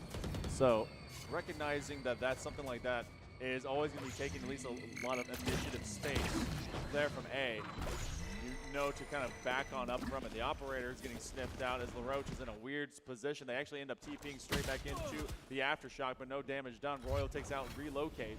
So that means your blind is now out. B is looking a lot more secure these days. You're going to have that flashpoint. Pluto's going to sidestep and see if they can down check into that plant. Plant does complete. How do they re-engage? Gil, oh, they get sighted out from the tripwire, and they don't get a spam. They actually have the operator have to walk through. That's a single touch and go weapon if you can find it off of the skirmish. Pluto finds 3. Where in the world is the last attacker? They're up in heaven. That's where they're going to stay. West Craven will take this lead through the first 9. I think this is being big because, last 2 rounds have been chaos after chaos, controlled chaos. Yeah. Let me put it that way. But a lot of attacking at the same time. And West Craven has been able to stand their ground in those situations and just get the win somehow, And everyone is getting involved now. And Lumberton recognizing that is saying, hey, dudes, we got to do something about it because our gunfights, our team fights are not going our way whatsoever. Now Slimer is getting more involved. Listless, quiet but not bad. Pluto and Gil just looking amazing. And on the other side, it's been Royal and LaRoche, we need you to step up once again. We definitely do. And I feel like Lumberton has done a great job. The initial plan to get to site rotation-wise, they've been doing stellar. It's the post-plant that more often than not, we see them fall to the last 1 or 2 players, and they are really getting down into last moments to secure it. Royals had to step up to the plate a ton of times at 16-6 to really make that happen. And West Craven, for their re-engagement, they recognized the initial pressure from the Pirates of Lumberton. They were like, okay, play life, play back, receive a bit more than we try to go and initially fight because of that Lumberton confidence to engage. And their retakes have been even stronger. I know that plays into the initial attack and defense kind of setup and structure when it comes to just initial site setups, but you got to have a plan for after you have plant the spike. Cover going out. It seems like the defenders have been the one having the plan, Yes, after all the the spike time. plan, but not so much Lumberton, the attackers. So I see what you're saying. Going good at the initial part of the strategy, not so much at the second part. That paranoia to clean out some space. Royal or that TP2. You don't exactly identify everyone that's in and around. Showstopper getting used. They see the double pop. They don't get rid of Pluto, but as they survive it, LaRoche falls. Royal ascends. Aftershock is thrown literally to Zeus himself. I'm not sure who that was going to go towards, but they do have the neural theft that comes online as well, trying to see all comers off of those stands. Great find by Flame as Listless will hit the dirt. They were hiding out on that drop for so long, and this becomes Slimer and Relocate trying to just re-engage. The Thrasher will be coming through. Can they get anyone locked down? Royal playing for life, trying to escape. They in fact find another counter spy of Slimer over Flame, and Void left alone, set to perish. Okay, this is my problem with what Lumberton is doing right now. They're planning, they're not being able to defend that spike. And that takes me back, forward to whenever they have to be the defenders. Yeah. Because if they're not being able to defend the spike when they have every single person in there at their disposal, how can they be able to defend, multiple sites when they're gonna be very slim on numbers?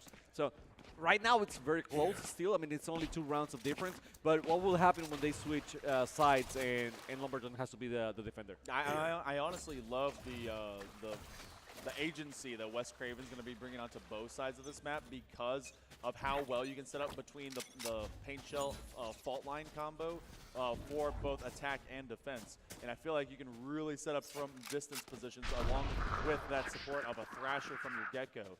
Lumberton is relying on LaRoche to really get involved in a precision value. You have double blind off of Dizzy. Pluto is going to have to run back, but need to see it be much more of LaRoche coming to life. And put it on one player, but that definitely is going to come up huge. Slimer, remember how they had all of 1 kill forever? Yep. Now they're really defending site really well, and they're going to have someone in support. But still, looks like Lumberton wants to rotate. I think there's a reason for that. Slimer has been playing by itself for a long time. Now has the Omen with him, so that's quite someone else to take shots instead of just him at B3, right? So I think Slimer. Oh wow, and that triple. Down B. Ouch, ouch, ouch, ouch. Sky's the only one here. I feel bad for Raya right now. Raya, I don't think he has had a single kill so far. But going back to Slimer, there's a reason why they were trusting Slimer to be the sole defender at C for the longest. It might be because he can actually hold his own. And now that he's having a little bit more help, you see how much they have improved and how much better they're doing in the KT department. So 6-4 now. It's probably going to be 7-4. There's no way. Raya, no disrespect, but it's left. too many people. 5 of them over there. So that's it. Gil's going to get that kill. It's going to be a flawless and 7-4 as we predicted. Last round kill, in the half. if you will. Ha. Raya, it's a tough time right now. They're 0-11-7. I want to see them be able to get much more value out of their guiding lights. I feel like that may be just one of the missing components to try and get them to really high value this attack. Lumberton, last chance, see where they can bring some of these next plants. Royal, 17-8. They do have the Thrasher to work off, and if they need to, a reposition of from the shadows. At worst for West Craven, this goes 7-4 or 7-5. They're gonna have to run away. The paint shells don't find full mark.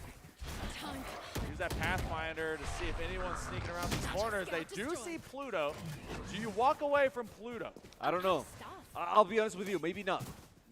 Maybe it's like, well, yeah, they do walk away. So yeah, they decided. I was thinking engaging with Pluto, and I was like, no, maybe I shouldn't. That's I'm sorry about that. But yes, they walk away. They're not gonna stay there. They're just waiting for the right moment to attack. It seems like they're gonna try to attack from both sides at the same time if available. It didn't work out. Slimer once more, figuring out, and this guy has been clutch over and over and over. That hurts for Royal because they identified where the cam setup was, but they couldn't figure out where Slimer was. They thought maybe they ran away. You're gonna have the aftershock to try and delay them on this B push. Pluto was able to renegotiate quite well. Raya will drop. And that means it's a 2v5. It was as flawless before. I don't want to see a flawless once more. It might be. It may very well be. You do have LaRoche, 30 seconds though, left. and they've been a powerful player.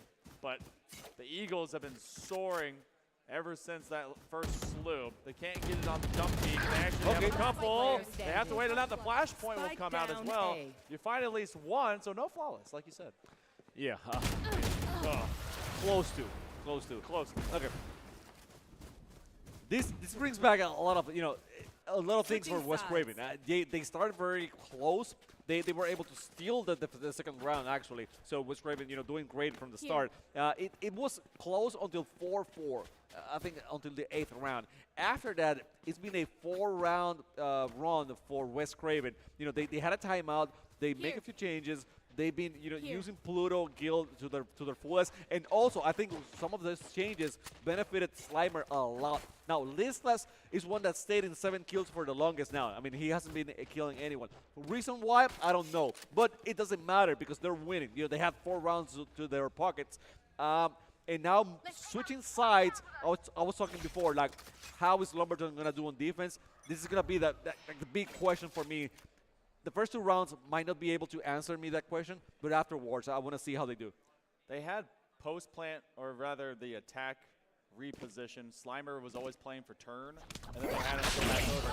Oh my goodness, clap the hands. Void ends up dropping off of the wingman, but round of applause off of the initial engage. I thought a stun was coming through. Instead, Void will drop.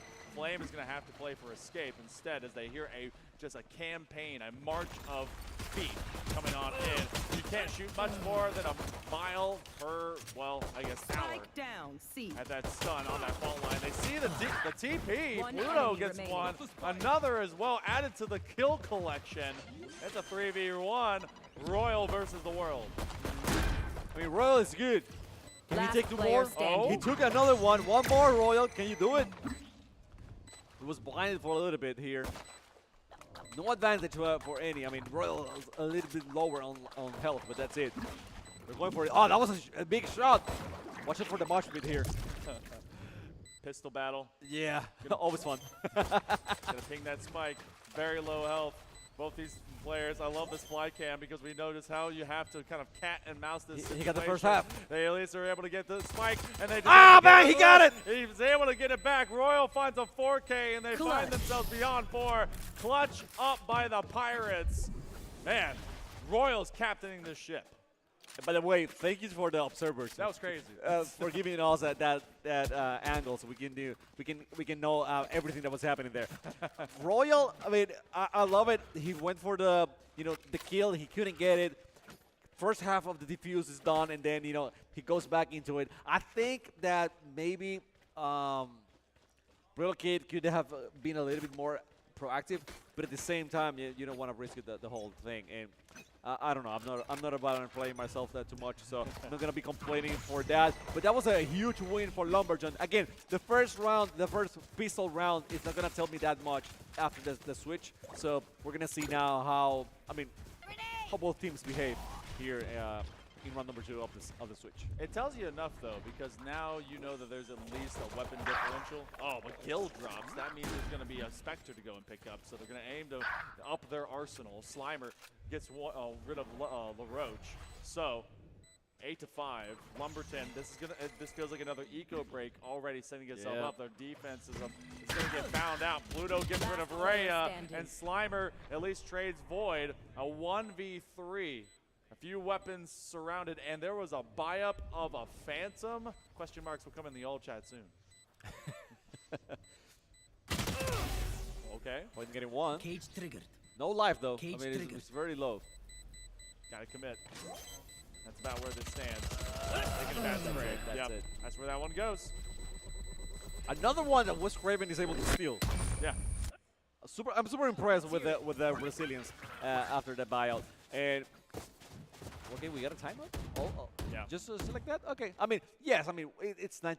So you don't have that many more rounds. So you gotta be very wise of how you use these last moments that you have. Yeah, and I'd say a lot of timeouts come into a ego negative type of situation because you look at this round, you make one of 2 decisions. You already know that this one is going to be tough, and so you know either this is going to be a hot loss because you're going to be on the save, and or it could be a thrifty from that, or you're going to force up.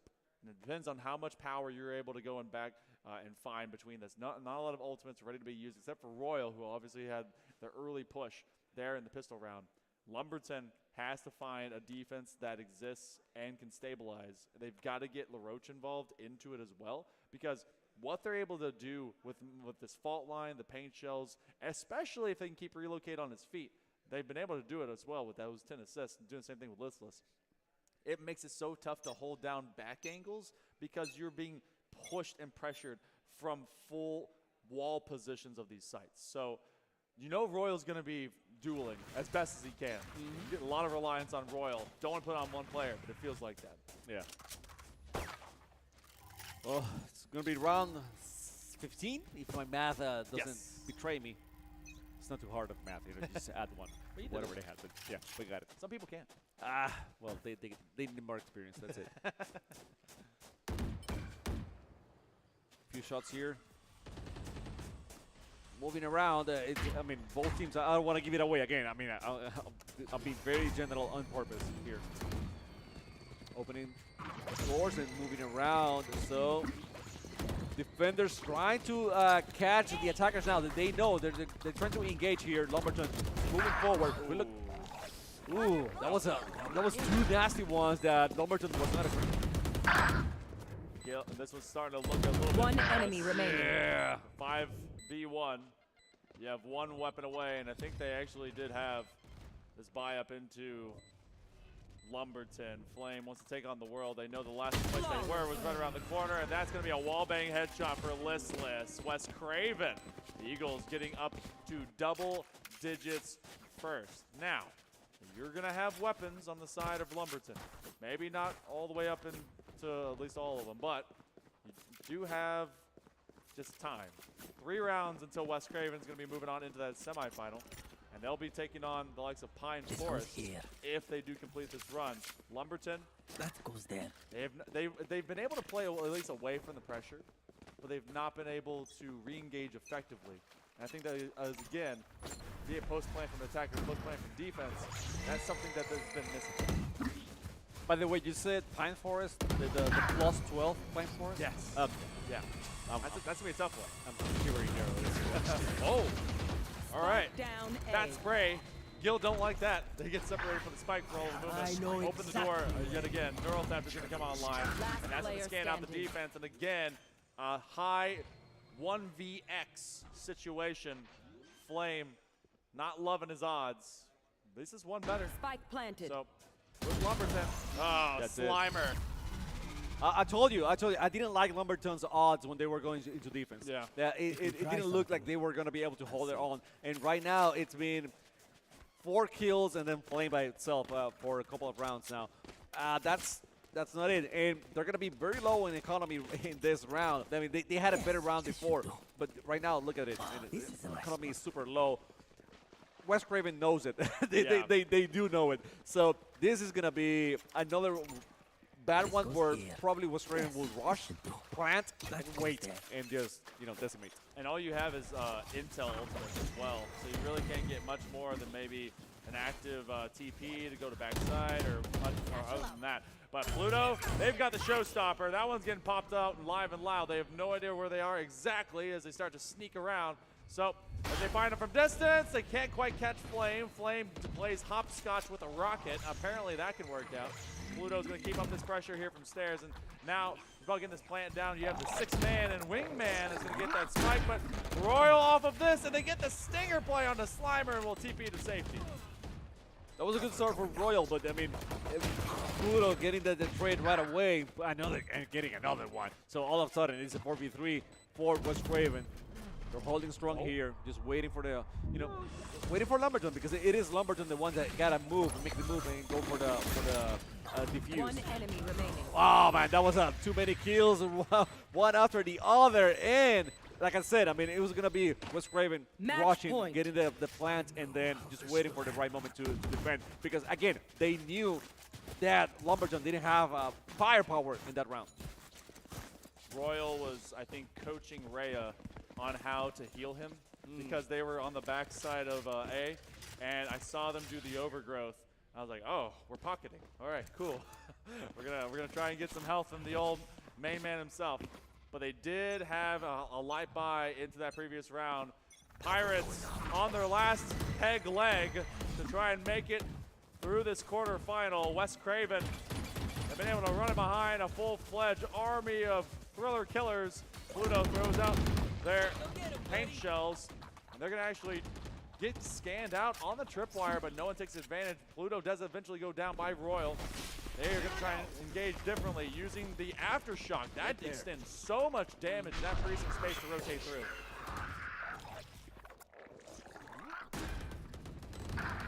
Gil getting LaRoche.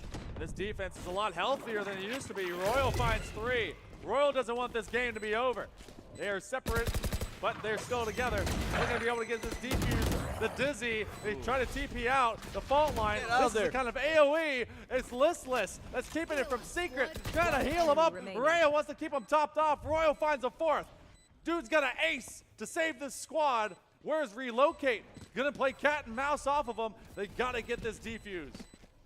Oh. He got him, he got him, he got him, he got him! Oh my god! This was a repeat because he was Relocate against Royal before, remember? Yep. On the defuse and everything else. This time around, Relocate decided to, I'm gonna be very sneaky about it. They're not gonna know anywhere where I'm at.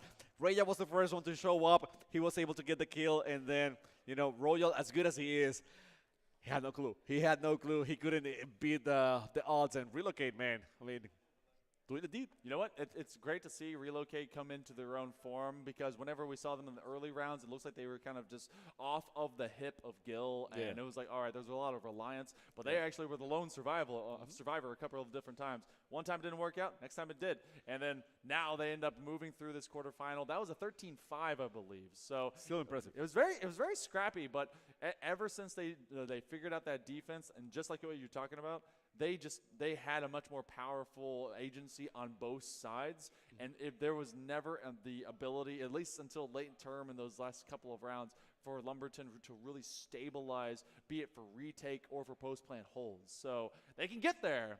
Just it's like a dog with a bumper. What do you do with it once you got it?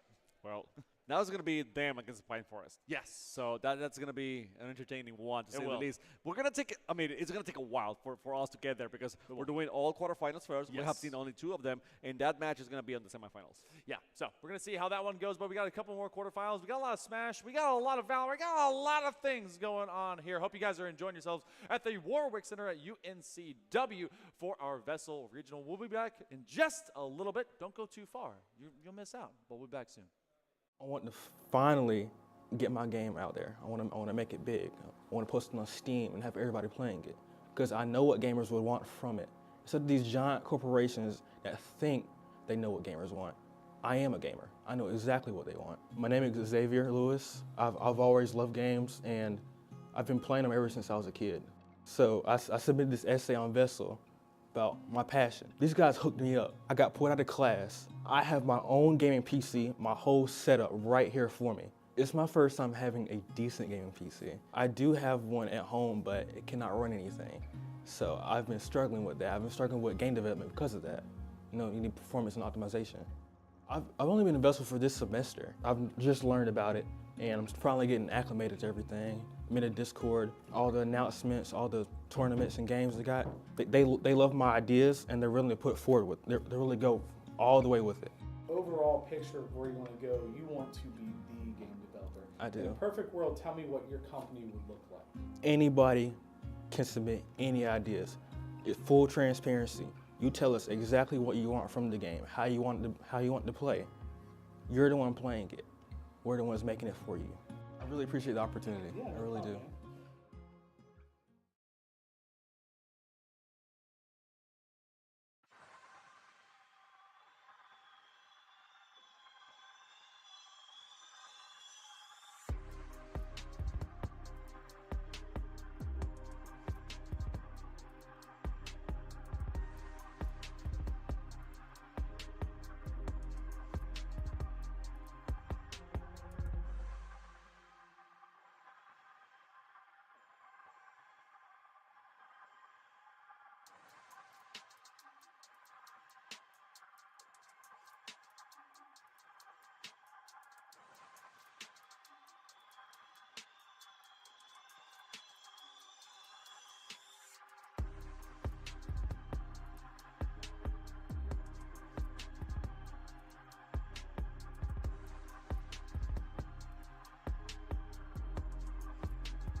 back, everyone. We got a treat for you guys as we have another interview coming in. Oh, is it you? Oh, my goodness. Come on over here. We got Slimer that's joining What's us up, dude? here for the side of West Craven. You guys, all right. That was tight at the beginning. It ended up being kind of a breakaway.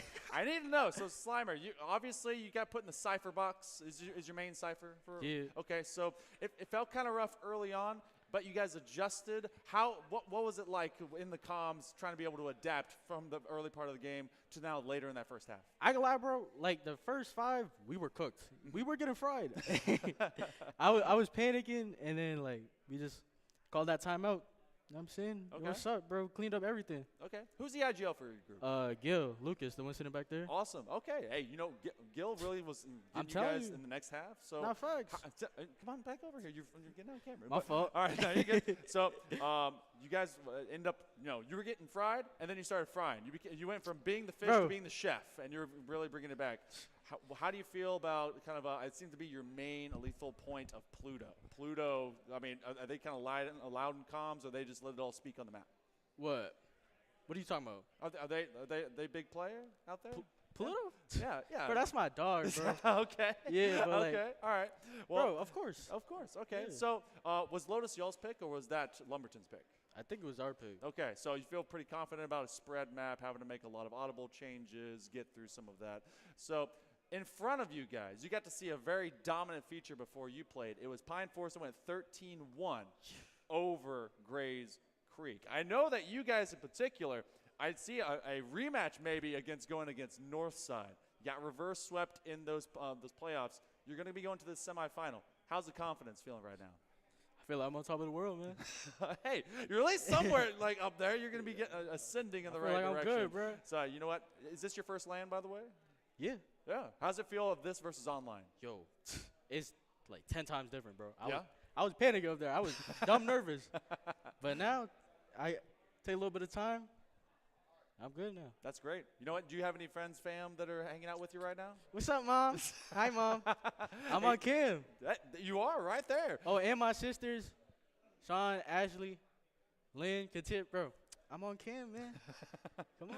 You know what? You guys really kicked butt out there. It was a great quarterfinal. You bounced back, and I'm loving what I'm seeing so far out of West Craven. You guys, thank you so much for joining us. We hope to see you on camera again, and good luck into your semifinal. Thank you, bro. Of course. We're going to be going into our next quarterfinal here in just a second. We got more Wilmington VESL regional action coming at you right after this.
Welcome everybody to the regional updates for STEM.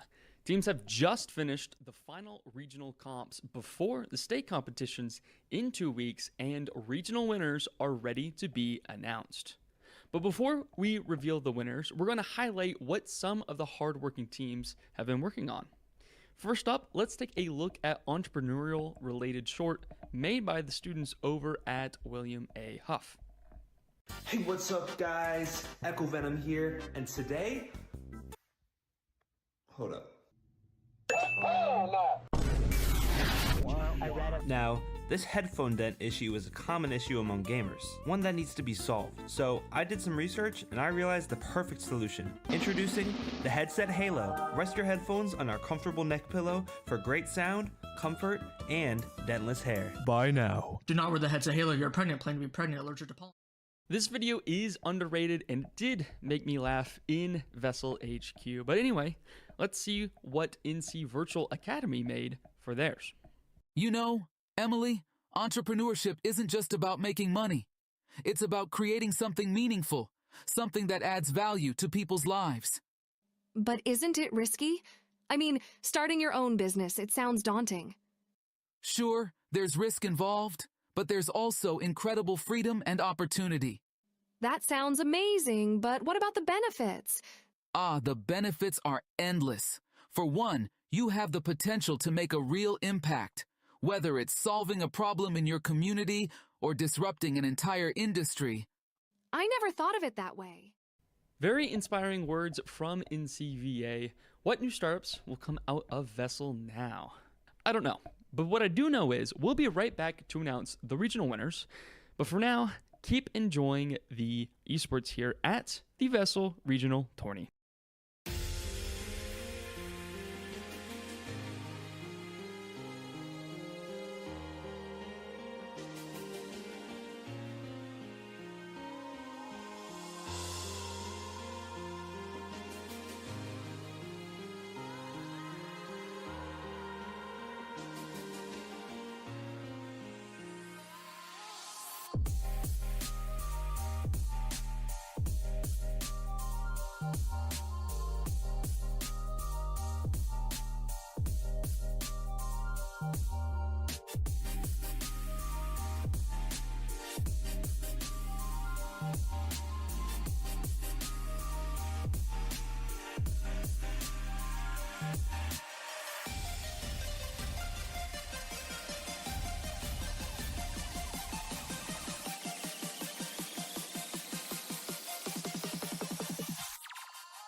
Welcome back, everyone, to the VESL Wilmington Regional as we're getting into even more action coming on up.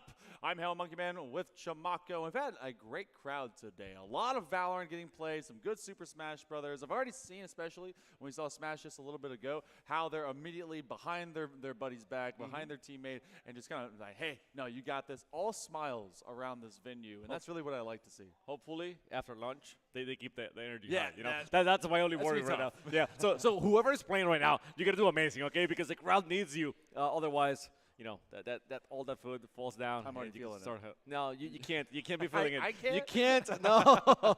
you and I, we gotta stay high. Man, well, we probably will with these giant lamps, but something's gonna keep They don't me see awake. it, so they don't know. No, they don't know. He swears he's not that pale. I swear. Look, I don't believe him. whitewashed right I don't now. believe him. How do you whitewash a white guy? That's so bright in here. All right, but we haven't had a great few quarterfinals so far. In fact, let's pull up the brackets and to see some of the results that we've seen today. In the Valorant side, we've gotten done with half of our opening rounds. You've got Pine Forest, a very dominant win. That one was on Ascent versus Grays Creek. The Bears going to go back to hibernation and rethink it going into the next school year. And Lumberton, they end up falling over to West Craven. And you know, West Craven, I spun up a tale yesterday about teams that I'm thinking may end up seeing each other again. West Craven's going to try and be on a warpath, but they have to now go after that Lotus win to try and take down Pine Forest. And that kind of cues up our next quarterfinal. But before we talk into that, let's see how Super Smash has been going. We got it here. I mean, it's been 2-0s, 2-0s, 2-0s, 2-0s all the way now. We're not done yet with the quarterfinals, but so far very dominant. It's been quite one-sided, except actually that first match that we saw. I think it was Cell Link Ace with versus Trickster. Yeah, that was a fun one. That was a very fun one. Although, you know, whenever we switched players and we went to the other side of the best of three, then it was lopsided as well. But that first match was quite entertaining. I'm looking forward to that semifinals. You know, I want to see how those players are starting to do over there and get things started. So we got Jones Senior against Northside. You were going to say something about this matchup here. Yeah, so in this one in particular, Northside, the Monarchs. Sorry about saying Lions yesterday. Sorry. The Monarchs, yeah. But the Monarchs are coming in live and loud. They, in fact, reverse swept West Craven in the Southeast Conference playoff finale that brought both of those teams here, along with Jones Seniors. So, but Northside in particular, they're going to be playing going into it. So, I believe that our names are opposite of our logos. We'll fix that for you. I think just a little bit. The Monarchs should be a north side. Yeah, and now it could be the Northside Jones Senior squad. that would be quite the collaboration between those Jones two. is the Pirates, for sure. Northside is it's the Lions. So we'll get it fixed. We'll get it fixed eventually. Knowing, though, how Icebox kind of went into that semifinal, we're going to be going instead with Ascent. But West Craven was able to beat Jones Senior, who did qualify into this based on total seasonal as well as bracket play to get into this top 3 position from the Southeast Conference. But now they have to prove it against the team that did find a stabilizing point in their own final. I was telling you before we got into Valorant today that we're going to be seeing a lot of bind. I'm a liar right now because it's been much more about Ascent. I told you, that's all I saw. Apparently. Yeah. That's all I saw at one point, but I mean, what do I know? Yeah. You know a lot. I feel like you discount yourself. You know a lot. I like to be the sneaky one. Get you some facts out there, like you're thinking. Just a few facts. I thought he didn't have anything. Yeah. But I mean, you were saying the IGLs here for these squads. Who are we having here? So I believe that on the side of Northside, we've got Gothic, who is their main IGL, and on the other end, I believe that it was Dooms. I'm going to make sure that we get to kind of check that out as well for the defense. But biggest thing that is in difference between these two, you've got the double Sentinel with the Killjoy and the Cypher coming in, and that's going to be a tough attack. A lot of lurking is probably going to happen. There's going to be a lot of reliance upon both your Gecko and your Jet to find early pressure. Opposite of that, Jones Senior can be able to re-engage with their Jet off of their Clove as well. A couple of shot guards already coming in. No, it's Stormzy rather. This is the IGL. Off of this KO, they find first pick, and that's going to end up dropping down. But it's Cloud that's able to just rend them from their life force before Egress finally does the same into this 2v3. By the way, Cloud is daddy. But I mean, after think that Cloud is play, daddy. after that play, yes, Yeah. for sure. They're I just mean, stating their name. we're going with it. We're going with it. It's gonna be a tough one here. One enemy remaining. agree. Got it. Mercy Puffs getting A side as well. And yeah, I don't like that. I don't like that name A side because if it's gonna be dying a lot, and we're gonna be saying A side is down a lot. A side is down. Yeah, not quite what I want to be saying. Anyway, so we have this stand up right now. Again, you know, the logos. North side should be the one with the Monarchs and with the Lions. Joe Senior should be the one with the Pirates, but everything else should be on the right side, right? I mean, I believe Gothic is in fact, yeah, they are north side. So yeah. And Gothic, you mentioned it. I mean, they are the IGL for the squad. So and also the Rocket League. Yeah, they were able to be member. Kind of a two sport player in particular. So. And Joe Senior was very close yesterday to actually qualify on NBA 2K as well. Shock dart kill, by the way, as they hit him with the old ceiling rebound.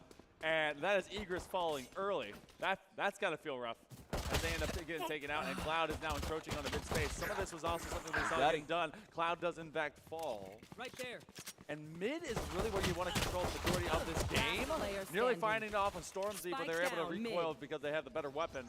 That's a 1v4. Oh, can they get Nihorn? No, they can't even get him with the right click. By the way, I want to see the names right now real quick because I think we have been avoiding one person, which is the second one beneath Egress. Udu? Udu. I'm not going to say it any other way. Udu. You're not getting a free one out of me. No. Okay. No, thank you. You say no free one. How much do I have to pay? I reserve that for states. That's states pay, okay? Okay. Okay. There we go. Udu doing voodoo out there as well. So it does look like everything's been switched up as well. So we now have everything in the right position. Yeah, Joe Senior's the Trojans, not the Pirates. So yes, we're good now. Right. I'm sorry about that. No, it's all good. I know it's not your fault. But still sorry. All right, so Monarchs trailing a little bit behind right now into this opening attack as Jones Senior's there to stabilize Odin, who at least grabs one. Down, mid. That weapon will be picked up, but a couple of big kills in trade. Shadowheart, she falls, and Mercy Puffs along the same way, who was the hero for the first round. It looks like a free B sites. Stormzy's going to try and lead this two-player composite into a 2v4, but they're going to have to run it down from distance. Like Planet, a lot of defenders. I mean, a lot of attackers defending that spike right now. So only 2 players from Joe Senior. They got the Odin, so let's see if they're able to use it. That should be. Oh no, they were waiting for the KO right there. I was like, dude, you got the Odin, I got the. It's not the high plane, it's not the high spot, but you know what I'm saying, right? It's the old Star Wars reference. They had the positioning, they had the placement, they were concealed. Everything was good for them. So yeah, got the kill, and finally Northside getting one on their books. This is my spot. At least when they had the high ground, it didn't have to turn into the same thing that Anakin had to do. KO is already a robot. Don't have to get the robotic body. That hurts a little bit, for Anakin. Yeah. But that bonus round is not complete. Monarchs are able to strike back against the Empire or otherwise. Jones Senior will have full rifle. Dude, stop it! Stop it! You did not get me ramped up on Star Wars. I will turn this entire thing into a podcast. But Stormzy trying to look directly outward. Oh boy, they find the first. Looking for a second. They did it. They through did the it. Wow. line. Stormzy gets rid of Horn as well as Gothic. So there goes the IGL. They're going to have to tend to them from the bench. Spike planted. Voodoo doing good, getting crumbs. One It's a enemy little bit of a remaining. trade. I mean, the trades continue right now, but a bit more numbers. Just one more for Jones Senior, which is huge here in 2v1 situations. Wow. JoJo. That one. Oh boy.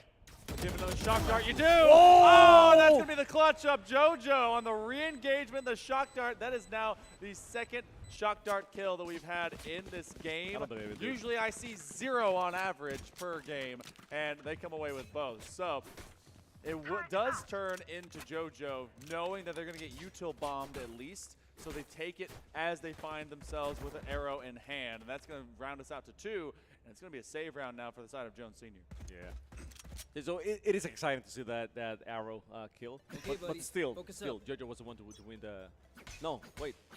Yeah, Jojo Right won. there. Yeah, Jojo won. Get out of my way. Right there. Take up some space. Shouldn't it be a tie technically? It is that. No. Oh, no, but they have the plant down. You still have to get the Ah, gotcha. Yeah, because you can still mess up your They're going to rush it through Marketplace. And then you think about using, but they do go for Bruise, and they have that Blaze Storm online. Gothic is able to get rid of Mercy Puffs, and that's going to shut down the Sentry Turret. Crumbs is going to find Jojo in opposite, so nothing for post-plant hold off a Sentinel. Crumbs is finding a marked man out there. Horn will fall, and apparently the Sheriff is right here in the Wild West. Looking at aim and get another head pop. They're going to put out the Ruse, turn this into a funnel situation. Crumbs is just running it down. They're looking for a third, maybe one extra just outside of the Ruse. I wanted to see Crumbs a little bit more, but yeah, he's going down. So, Voodoo the only one here, and yep. It was a 3 people versus Voodoo. So, I'm going to give you that one. That's completely fine. So, defenders win that one once more. And this is a scrappy one. This is a very scrappy situation for both teams. It's like whoever gets the upper hand before, I mean, even getting the upper hand before doesn't actually gives you the edge on the round. So it's up to the last man, to be honest with you. Yeah, the playmaking capability out of Crumbs was huge. They were using that Ruse to full effect to really just kind of narrow the intel space, especially visually, for North Side. Even when they get the plant down, it's not a done venture. And it was a couple of big picks as they ran it through Marketplace, and they were trying to crash in from that link all the way from the defensive end. The 0-point knife goes out, identifies at least numbers hanging out near A main, so the Ruse will fall as well. And that's the opposite. That's the kind of value you're going to see of the Clove versus the Omen. Omen much more for intel. Clove is here to scrap. By the way, Igris was shooting with a pistol. Is it to make them believe that that's only a weapon they have? I mean, could be. And it also could be to, you know, test and see if anyone wants to press out. Okay. Okay, chip damage. It's a free gun. At least I think so. Free for them. The privileged few. It's a free-to-play game, so everything's nah. You say that, but I bought too many skins. Well, I'm that's pretty on sure you. my That's account on you. That's a different ball game. Don't be a 30-year-old with money. Especially playing video games. You'll buy them all. North side. Where do they decide to travel? They've got a few extra options. They have shut it down from main. We'll have the flash check. My Storm 15 numbers. They actually have Igris walking it deep. The Dizzy wants to go get that blind. And actually, based on this, they're going to have to be able to pressure around. The Odin's going to find it. And that's actually from not dead yet. Crumbs is trying to run it up. And as they take it on this fight, want to take on Horn, they have to get that kill. And now they get to stay alive. They're around to play. Yeah, that was a big play from Crumbs. Going against the time. Now he's going to break that door and hopefully, you know, try to find someone else. Try to go for that funnel action here. Oh, that didn't work out too well.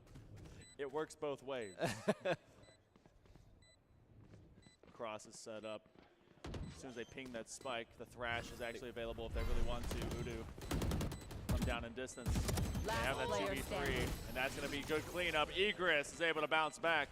Like you were talking about a second ago, Chimako, this one much tighter. We saw an Ascent already today. It seemed to be just kind of a bulldozer versus an orphanage. This time around, Northside and Jones Sr., they're both fist fighting on equal standing. At it completely. On that previous play, I thought that when they went for the first defuse the fake defuse to make the sound and force the attackers to go back in, I thought the defenders were going to have a better time. I'm talking about Jones Sr.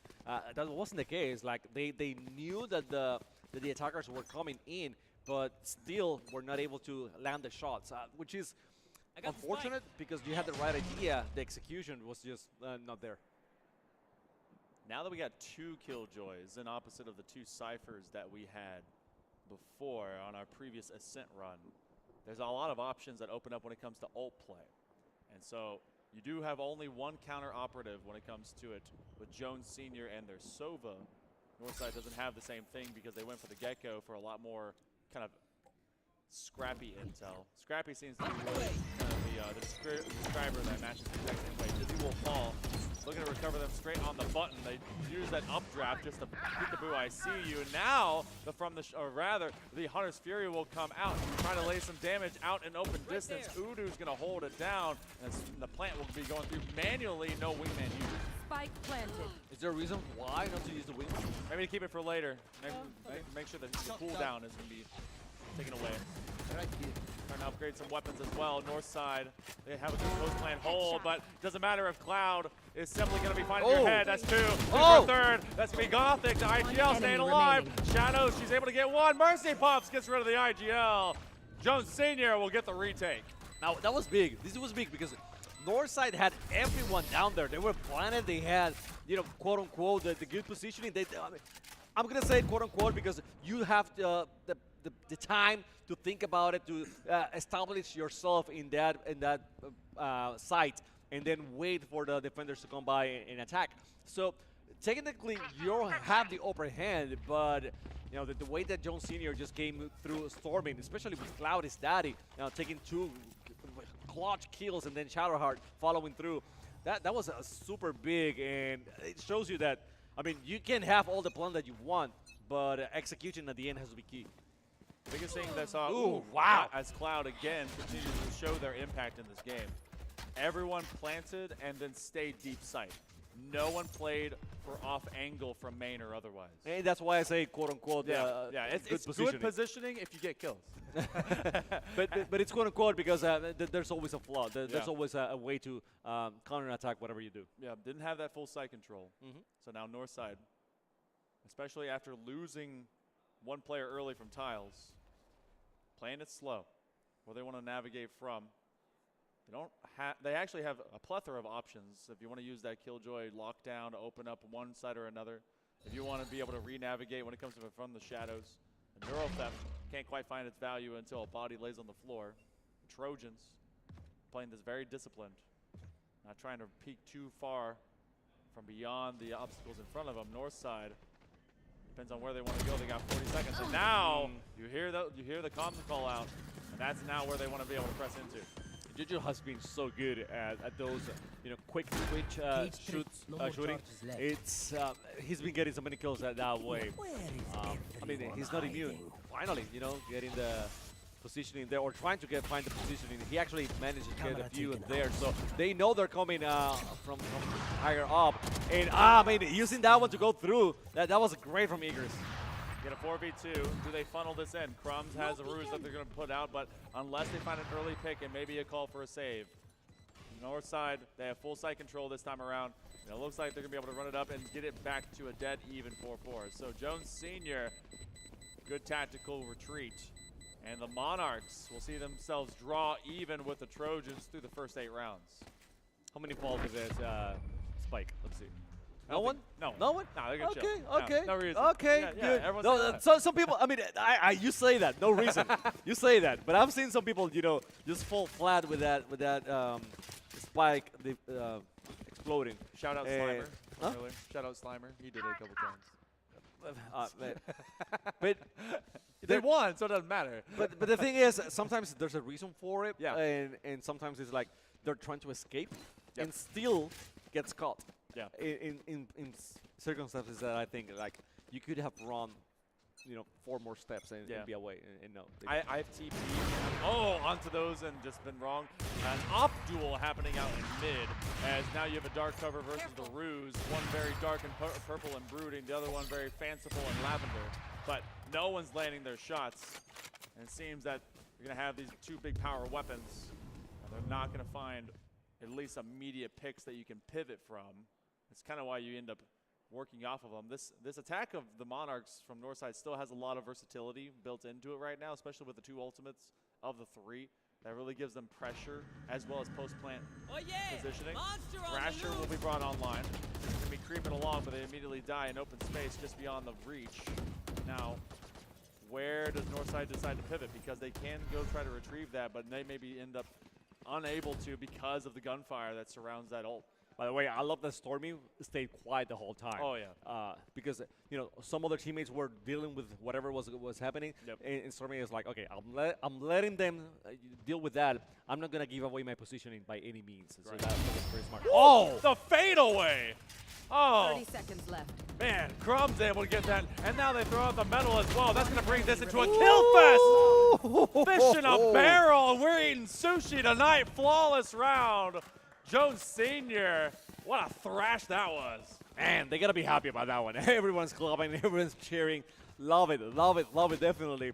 Start with Crumbs and that handiwork, but Shadowheart, following suit. Oh, yeah. Mercy getting one as well, I think. So everyone getting involved in that game. And it's I think this is the factor right now with Jones Sr. that everyone is getting involved.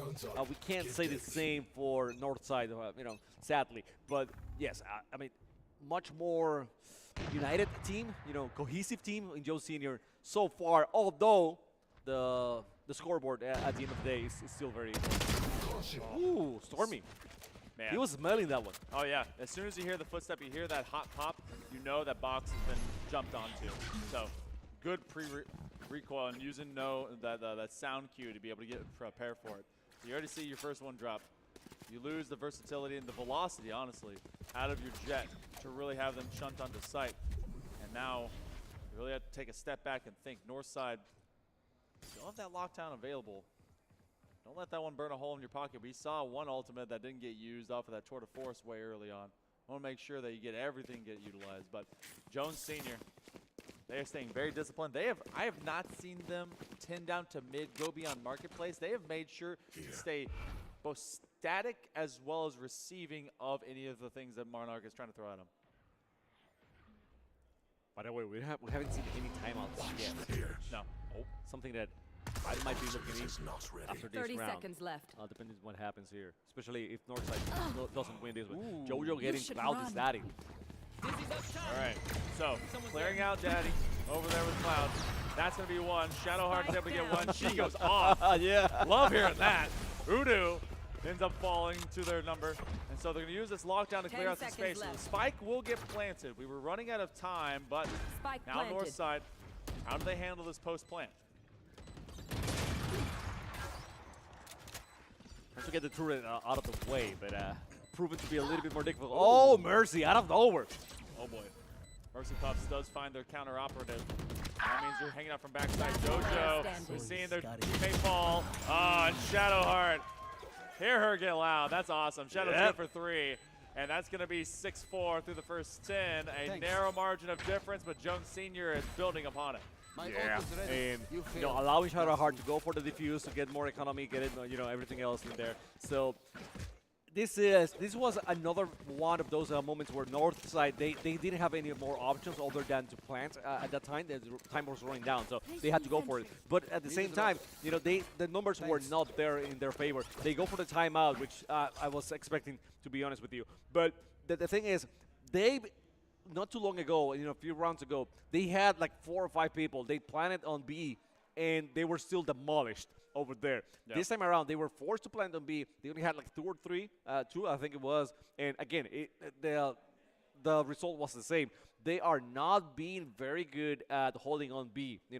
Their setup in B has been flawed, to say the least. And the way that Jones Sr. is just storming in, it's just too powerful for them. Yeah, they've been sitting on site and thinking that they're just going to win the gun duel, especially when you funnel in from either market or defensive turn or even from B main, but it's simply not true.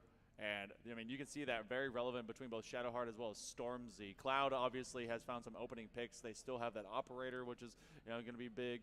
You do have JoJo that was able to at least force them to the floor a little bit ago, but Northside, I feel like they're not out of reach from stabilizing this. Obviously, we can end up in a 6-6, but it's about how they kind of open things up and then stabilize for their post-plant. B, a little weak. A, better. And that's it. Yeah. That's the point I was bringing, because I think with this timeout, it will be huge. Okay, so now they have information of how Jones goes at it, whenever Spike is planted on B. So they had that information. They needed to talk through, okay, so let's set up this way. Let's be conscious of these openings, of how they entered through. And that way, they probably can do much better at defending the spike after being planted. But right now, as it stands, or right before the timeout, as it stands, they were not doing a great job. And I think that was a talking point. They needed that timeout. Trying to stand their ground with a node. Shadowheart not able to find the same value. So she goes much the same way of most of my BG3 runs and full party wipe. Get the Odin, get it. I don't think Mercy Puffs is going to go for that Odin. I think they're going to be chilling with it and keeping their Vandal. But you find one pick, and then you don't push sight. So now, where do the Monarchs end up wanting to take it to? Do they want to delay, re-hit, or is it going to be a full-fledged party, rock and rolling? Back over to A. The party does come through. They jump peek and Cloud. They didn't have the confidence to take that first touch, so that means they're going to back on up. They're going to reposition. We thought about it, but it was a little bit too late. Spike thought about it. Spike planted. This is good. Okay, so this is the moment for North side. This is where the timeout needs to shine. So let's see if they're able to sustain now the attack from the defenders. Igris, very disciplined here, waiting for the right moment, trusting the teammates a lot. Decided to go back, and he's gonna find 3. Oh no! Mercy and Stormzy doing their thing right now. So mostly getting things even so far. And one more drop this time around. It was Udu getting Stormy. This is good trades, and the attackers are the ones to finally pull it off. They planted and they survived. JoJo keeping alive with all of 1 HP. They were daring the spike to blow up at the very end, but that one was very tedious because Jones Sr., they re-engaged, burned 2 ultimates. They used the lockdown to clear space, and they then used the null command off the Stormzy, the IGL, in order to keep it just down to gunplay. Northside retreated, had one person locked down, but after they came through those few seconds, they were able to get right back into that 3v3, and Egress was left with no escape plan, sitting on top of Ginny whenever they were on A, and they were the one that fell. I was thinking it was all wraps from that point in time. Instead, you have Northside that prevails, and they're looking to go dead even into our final round of this first half. Yeah. That's exactly what they needed and what they wanted after that timeout. Let's see if they can plan once more. They are engaging in A right now. Only one defender there, so everyone else trying to rush into the action. Spike planted. There it is, right off your feet. They did that for the default, but the default plan came through.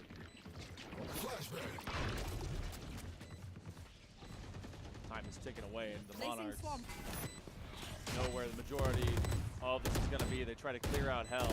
And the full 4-man wipe. Oh my goodness, Stormzy and Mercy Pops are just getting bang after bang through the floor, through the wall. Can they clear out total sight? It is a wrecking ball of bullets, a hellfire. North side, JoJo survives, but then they fall. Stormzy and Jones Sr., they will have just enough time. They'll defuse it up, and they will take this instead of a 6-6. 7-5, we flipped this one on its head. This was impressive, and now we're going, we're switching sides, obviously, right? It's going to be Jones Sr. on the attack. And I feel like Jones Sr., they have a really good, being able to go for those takeaways, getting the bomb defused and everything else. It shows that they can attack, basically, right? So they are probably on a better situation for them here as attackers and in a 7-5 situation. So are we pausing something? They're pausing because Gothic, the IGL for, I believe, Northside DC'd. So we're making sure to get them right back on land. So luckily we had a call out and our admins are taking care of it here. So that's good. So, yeah, everything's staying kosher. Make sure we get everyone into the lobby where they need to be. I see that. Yeah, it's amazing. A little plug right there. So we do rock and roll here. And the big thing about the Monarchs as well is that their composition is very defense heavy. You're going to have to get through 2 sentinels. And that means that they can really have an anchor per site that is still tough to get through. You don't have a free non-util specific site that you can just bum rush. So it's going to be tough to get through. But they also have the scrappiness of Crumbs, to work alongside Shadowheart and Stormzy, which has really been a great 2-initiator composite. But by the way, to me, it's a little bit weird that we see Crumbs down at the bottom when it has had so many good moments. Yeah. Like, I feel like there have been quite a few clutch moments by Crumbs. Yeah. Or maybe they were so big that they felt like they were Benny. Yeah, it's maybe the hero, but not the star.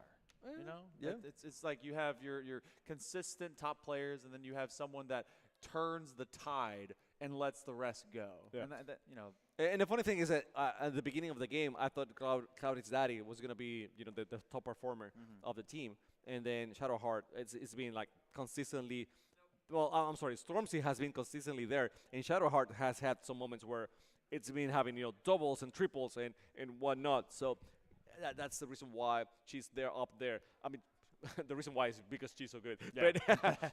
But yeah, that's the way that she did it. Not the reason why, but the way she did it was by getting a couple of doubles here, a couple of triples there, and being there at that moment. So she also has the lowest deaths in the lobby, which really is like its impressive. own value. Yeah. 12 and 5, like especially through the first 12 rounds. Like you died in less than half, which means you're always up and able to get active intel and that kind of pressure to let everyone shine. And technically getting 1 kill per round as well. So pretty good. Wow.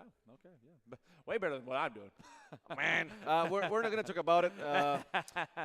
I talk about even, it. I even in roast Rocket myself. League, which I have been playing for the longest, I wouldn't try with any of these guys. You would roast me in Rocket League. It's so over. my career is done in Rocket League. You don't play Rocket League anymore. I talk about it way more than I touch the sticks, and when I touch the sticks, it I falls apart. know. I see you. Whenever I see you online, it's like he's in a private match or he's doing some hockey or something. And nah, he's casting. Like he's Look, not the playing hockey whatsoever. was dope. Okay, you should try that sometime. Okay. We can. Have you ever tried doing laser floor pinches while playing Snow Day? Yeah. Yeah. Okay, of course you have. It's just so good. Back to Valorant. Oh yeah, okay, we go right back FPS time. Or we can go back to a match which is happening right now as That's well. true. We do So have other we got we got the dual action, and this is, by the way, this is the way it's gonna be happening in the States as well. We're gonna have all the action going through. Well, not all the action, but a couple of titles going at the same time for day 1, and then on day 2 the rest of the titles that we have. Right now we are doing this as well in what is it? Charlotte. Charlotte. Yeah. So we got the action in Charlotte as well. Doing Valorant and Smash as well. Yeah, so in case you guys are wanting to see a lot more action, we currently have this LAN as well as our Charlotte LAN. You can be able to check that out if you go to the VESL GG YouTube as well as on Twitch. But I think the YouTube is going to post up everything. So, Jones Sr., now that we've gotten ourselves back into it, it's going to be the first pistol round here in the second half. Gothic is live and online again. North side. We get to see if this double sentinel defense really does pan out. They have all of one initiator to get their intel from, at least actively. So there could be a lot of pressure put onto their Gecko. But the Monarchs, they hear the sentry turret go out, and Horn sounds the alarm. I have my doubts with the North side's defense. I have a little bit of doubt. However, they have been good at getting the kills, okay? Maybe not defending itself, but getting the kills. So let's see if that is going to be the factor right now. Shadowheart trying to get some information there with arrows. Voodoo getting crumbs from way behind with that pistol. Remind you, this is a pistol round, right? Yeah. Oh boy. So, gonna re-navigate.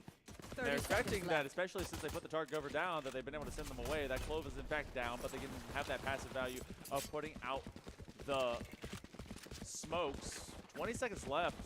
This is quite the audible to call. North side is putting up a pretty stark defense. You see them out in mid. Is there enough time? They're getting sniffed out over here. Egress is going to find that spike lurking, and that becomes a separate situation. They tried for a 20-second remaining rotation. That is a tough one to make in that short amount of time. Sometimes, I mean, if you can't get through one door, you're going to try another one, right? Or a window, or whatever hole you find.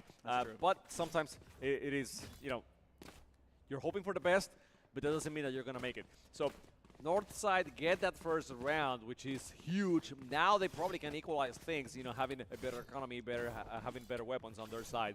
So this will be great. I mean, they were not able to finish tied before the side switch, but getting this one will get them just even, and will be a great start for this side switch. Jones Senior will be down in the weapon department on their save round, but Northside, I saw a couple rifles. That's going to be very impactful to really make this a lot swifter. You're going to see that owl drone really steer clear of anything from corner. That's a lot of damage on the Hulu. Doesn't go down just as of yet. Horn is going to have this spray. Just dodge the headshots. Don't make it easy on them as they're kind of stuck out in Marketplace. And this is now a corralling situation. Northside have them on all sides. Northside is very well played. Jojo getting two, and Gothic getting another one as well. Oh man, what is going on here? What a flawless! That was super speedy. We have now seen 2 flawlesses in Marketplace. I think it's safe to say no one should go Marketplace. It was one on either side. Don't chop there. Do not. It is a dangerous place. I've heard their oranges go bad on Tuesdays. On Tuesdays? Just Tuesdays. Just Tuesdays. And what's crazy is they were delivered Monday. So, bad oranges. Bad batch. Yes. Are we going back with Star Wars? Yes. Bad batch? Bad batch. Wait, is batch an orange? Or no. Star Wars. But reference? that's what you said, right? No. Didn't you say Bad Batch? Bad Batch? I did say, but for the orange. But that's Star Wars, though. Is that Star Wars? There is a Bad Batch animated. Oh, God. I suppose there is. Regardless, they crash on through a full 5-agent campaign as they try to bring pain and get the plant down. This is the buy-up round for Jones Senior. Northside. Now they got a retake. Okay, this is the big one for me. Let's see how Northside actually manages this one. If they're able to get through. They are not getting through. They are eating those bullets quite a bit. It's been trades and trades and trades. Shadowheart getting the better one. Oh my God, and the clutch one as well against JoJo, by the way. Yeah. 4 for Shadowheart. And they are making sure that the Monarchs know about it after the fact. Dude, just nerf Shadowheart, dude. Just nerf. Nerf her. That was impressive. That one, I mean, I'm locking down. I'm going to be a center gun and just hit everyone through. 16, 7, and 7. She is doing absolute work out there. Going to be 1 short of getting over to that Hunter's Fury, which could open things up if Northside ever wants to weaponize Horn and their lockdown. Oh, wow. That is an extended reference. I did not know. I never knew about that. What? I didn't. Okay, look. Anyway, we're talking about Bad Batch. I'm apparently being exposed in my nerd fandom of Star Wars. That's fine. You were talking about, being a fan before Star Wars? Apparently, I'm not. I haven't even seen it, but I know about it. Oh, this is going to be great. Oh, it's so close. Shadowheart actually getting Gothic, and Gothic was in a very good position. Tailwind online. They're going to try and support to get 2v2, and that's going to be Egress that sends out Cloud. Now the Hunter's Fury getting used. Shadowheart gets on JoJo. They're looking for 1 extra scan, but they're going to run out of the extra shots. It becomes a 1v1, and Egress. Oh my God! Egress with a 3K headshot snipe. See you later, Gator. And they're going to put them to the floor. We're tied at 8.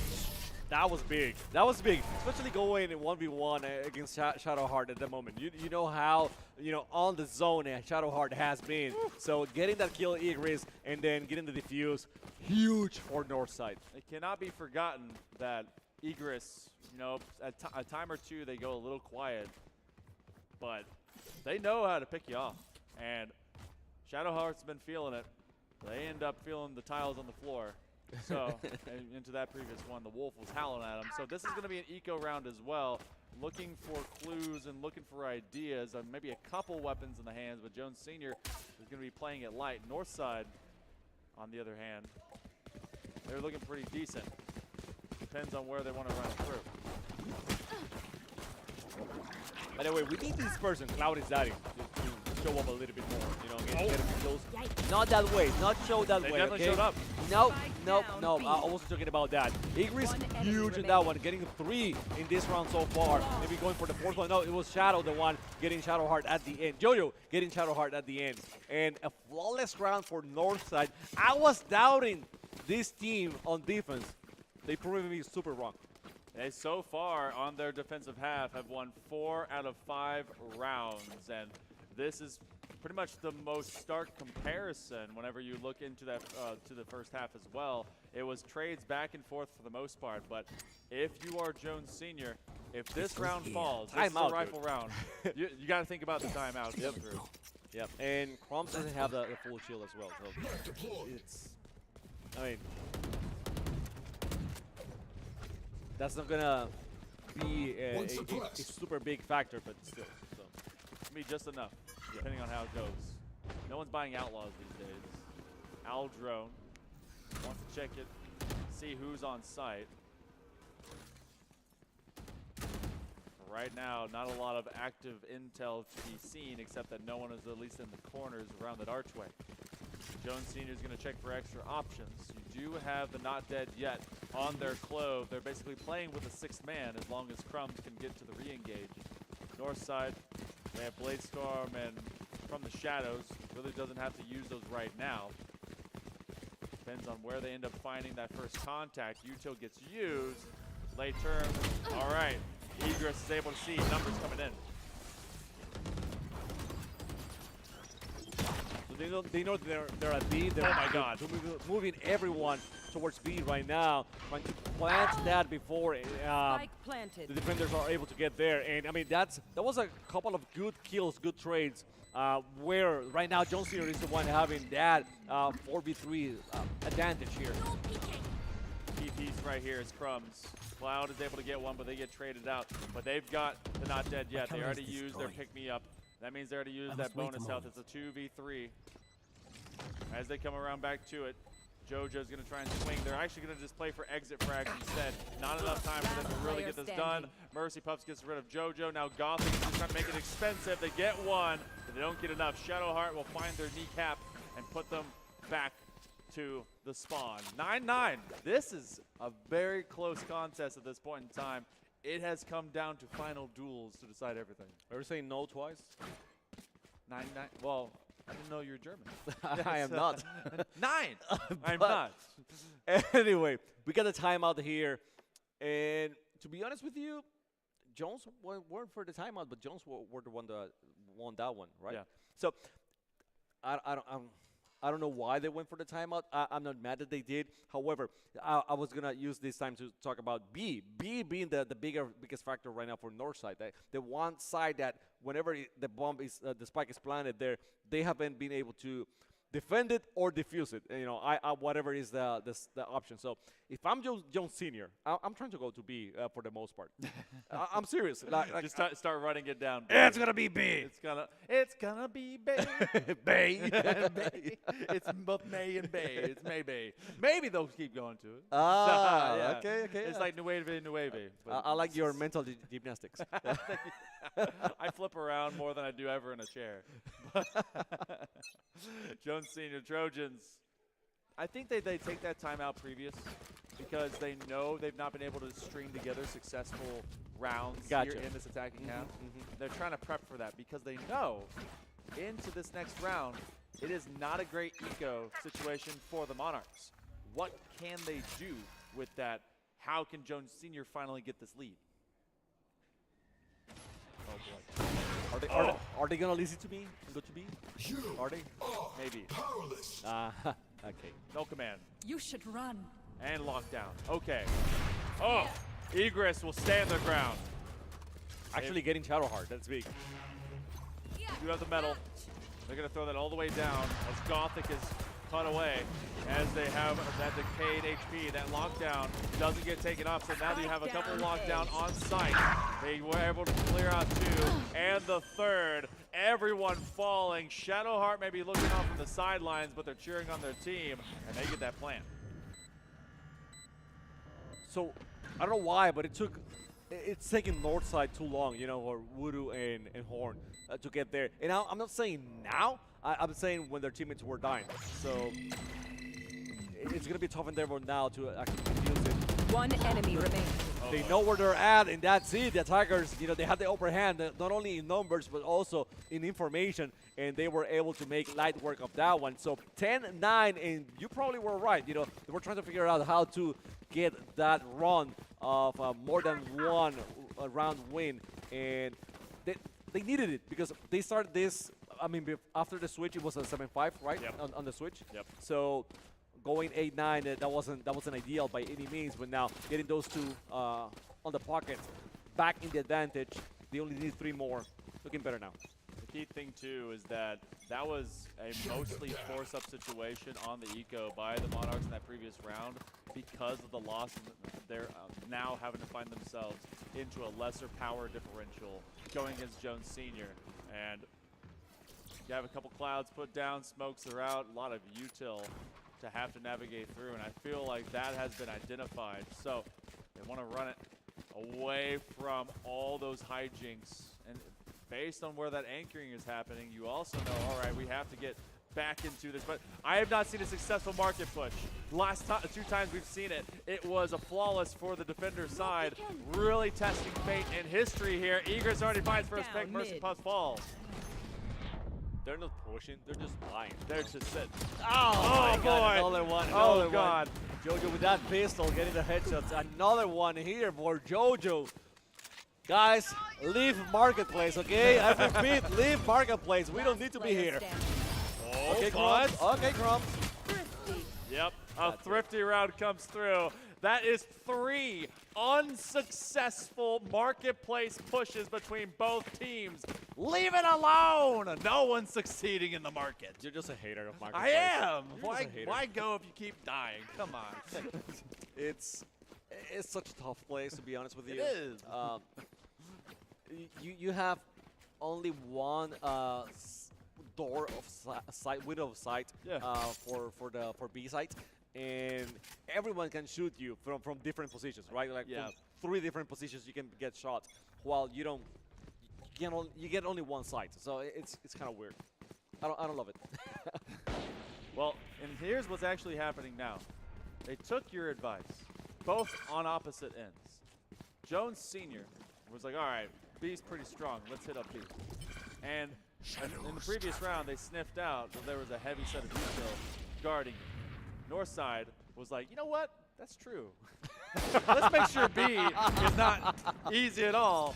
So now they're down checking A, trying to force a rotation, see if they can pivot off of an initial pick. They're listening to Coach Tamako. They're like, this one's weak.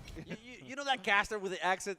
Yeah. I thought he didn't know anything, but he might be into something, So let's listen to it. Oh my God. Okay. Horn, just get out of the way. There were just too many there. Again? A2? Jones Senior, you go to Marketplace. Not to die this one, but only to flourish. You do have the pick-me-up if Crumbs is able to find a body. They're paranoid out.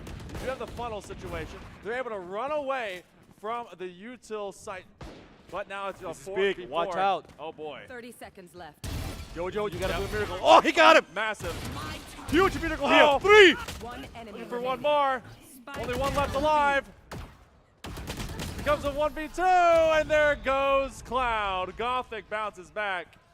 And now, even if it wasn't in Marketplace, they went through Marketplace. Okay, I don't want to hear that. I don't want to hear that.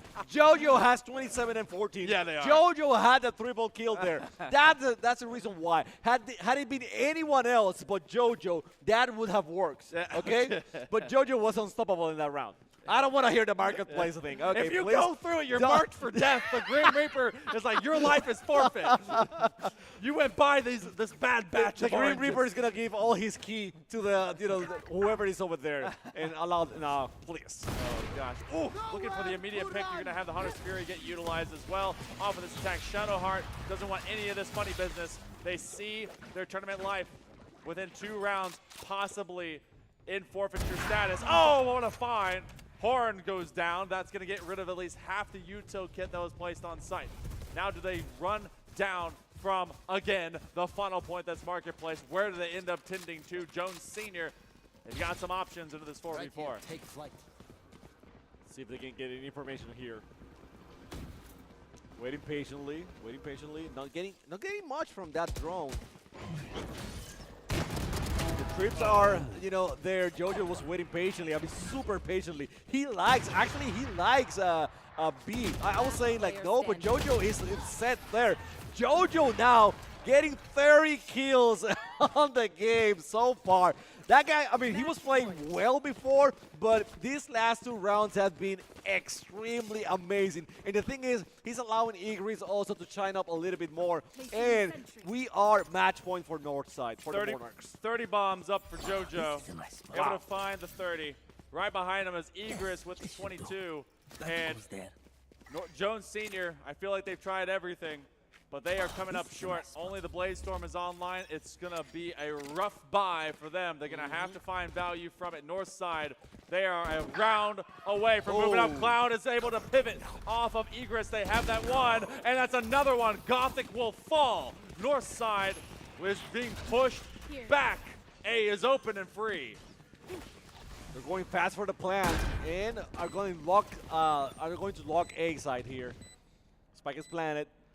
North side, they really want to clutch this right now. They still have Jojo though, I mean, which is the clutch person, but it's a 3v5 situation. Going maybe for, I mean, I don't want to say it here out loud, right? But you guys are watching what is happening here on the top. They're engaging, Jojo getting one, Voodoo getting another one. This is interesting, 3v3 right now. Stormzy getting Voodoo out of the way. And it's going to be, Jojo getting Stormzy. 2v2, Nightheart getting crumbs, only one attacker alive. They're defusing here. And Shadowheart, what are you going to do? You got to go for it. Jojo getting Shadowheart, and it is all over. North side getting the win. Man, oh man. I mean, Jones Sr. tried their best, but that was his. Jojo was just too big, too good at the end. 33 kills for Jojo. A 3v5. They looked at A site, said, put the lock down, we'll lock them out. Took it down, won every engagement, and then able to force it to go the distance. A 13-10, a banger quarterfinal from the Monarchs. What a comeback as well as they send Jones Sr. away. It feels rough because Jones Sr. had these shining moments, but what a way to bounce back. They heard the caster say, we can't play defense, and said, hold my VESL coffee, which I don't have right now here. But yeah, that's basically what they said. They went in. I mean, they went in 7-5, right? Yeah. They made a 4-round run. Then they lost 2, and I think they had 3 more or something like that. I don't know my math, but whatever. You get the point. They did really, really solid there, and Jojo was the biggest factor. I mean, if we're not gonna get Jojo here, I don't know who we're gonna get for the interview, but that's the person that carried the team in the shoulders. I mean, there was a lot that they were able to weaponize as well, bring that lockdown in, and have created a snow globe of pressure that Jones Sr. bent underneath. And so the Monarchs, that royal group, will be moving on into the semifinals. We've got more action here for the Wilmington VESL Regional right after this. Welcome back to the regional updates for STEM. If you didn't already know, students have been competing in various competitions over the past 6 weeks that have tested their minds, their brains, and their heads too. That's why we're showing off some of their best work. The Fairmont High team over at Fairmont High decided that they would record themselves coding a game using Python. Their game is a casino roulette game where you choose to bet on a number and a color. They only used a little over 80 lines of code to complete it, and the language shown off here is Python. It's beginner friendly, so the Fairmont High team really shows you how approachable coding can be. So if you're on the fence, now is a great time to kind of, pick up some coding. Just remember them when you are rich and famous. All right, put on your thinking caps for this next short and get ready to sign an NDA because Esports Legends is about to share their genius business ideas with us for free. Here are my top 3 business ideas. Number 1, door-to-door selling, no soliciting signs. Number 2, Barack, pet rocks with Obama's face on them. And number 3, inflatable dartboards, one-time use only. Some out-of-the-box ideas right there, 10 out of 10 video. As for the regional winners, you'll just have to wait until we return after this short esports break here at the VESL Regional Tourney. Welcome back, everyone. Wilmington VESL Regional live and loud. I'm Hale Monkey Man, but I'm with the 33 bomb expert themselves. It is JoJo coming at us with the Monarchs. Congratulations, your quarterfinal win. It was a tight one. I got to see you guys play during conference playoffs for the Southeast Conference. You guys went 2-1. It was a reverse sweep over West Craven. And seeing how West Craven did over Jones Senior during that, it felt like when we initially were walking into this that you guys were going to be in control. This was a tight game from beginning to end, a 7-5. What were all the comms? What was all the communication sounding like in that first half? How it was so close? Okay, so first we started with like a 2-1-2. So 2A, 1 mid, 2B, and like we just wanted to see what played throughout the first rounds. We had a good setup. We had a sentinel on every site. And we adapted. We learned. We know that they do not going against mid, so we took advantage of that. And later on, like when we went to when we were defending, we noticed that every Killjoy site, like as soon as they spot Killjoy, they like to push that. And we took advantage of that too. So they wanted to go double sentinel on one site. So that's what we did. And that was smart because like if they know Killjoy's site isn't that strong, but they weren't expecting me to be there. And what I do, I just usually hide. Like, yeah. It's a good thing to do as a cipher. It's pretty ratty. But yeah, honestly, I wasn't really confident because we've scrimmed against Jones Senior before, probably once or twice. And I did not, to be honest, I did not expect to win, but we had a different mindset. We changed it up because usually one of our guys doesn't play Sentinel. He usually goes Initiator, but he did Sentinel and he listened, and it actually turned in favor for us because in our scrims we don't win against Jones Senior. And I have my team to thank for that, especially our IGL, Gothic. Like, he was just coordinating all of us, telling us to go, same thing, do this, do that. And yeah, I listen to him. So really I have him to thank, I have my team to thank, I have my coach to thank. And yeah. Honestly, you guys, you went in with that double sentinel feature. The defense, we knew it was going to be really strong. I saw you putting down a Christmas presence of util from the Cypher and from the Killjoy. And I think we were shouting, please don't go Marketplace on both sides. Flawless is on either end. Both teams were like, all right, Marketplace is a little rough. Flawless is for both sides. But you adapted very well. And, of course, a lot of credit over to your IGL and Gothic, and they did a fantastic job. How you feeling about this environment overall? Have you been on LAN before? And how does this compare to kind of the online play? I like it. I like the community. I got to meet some teams that I've scrimmed against before. And honestly, it was just pretty chill. I'm feeling pumped up right now. I can't believe we just won that. But yeah, I'm liking the experience so far. That's good. That's awesome to be able to hear. Hey, do you have any fans, family, anyone that you want to be able to shout out right now? We got camera. We got everyone out here. My coach, my friends on the Valorant team, my mom, my dad. My other coach, Coach Savdo, somewhere back there. I have him to thank for because I wouldn't be here if it wasn't for him to drive us here. Hey, well, you know what? Congratulations. You guys are going to be moving over into the semifinals. Can't wait to see who you will play and how you guys will be playing further into the bracket.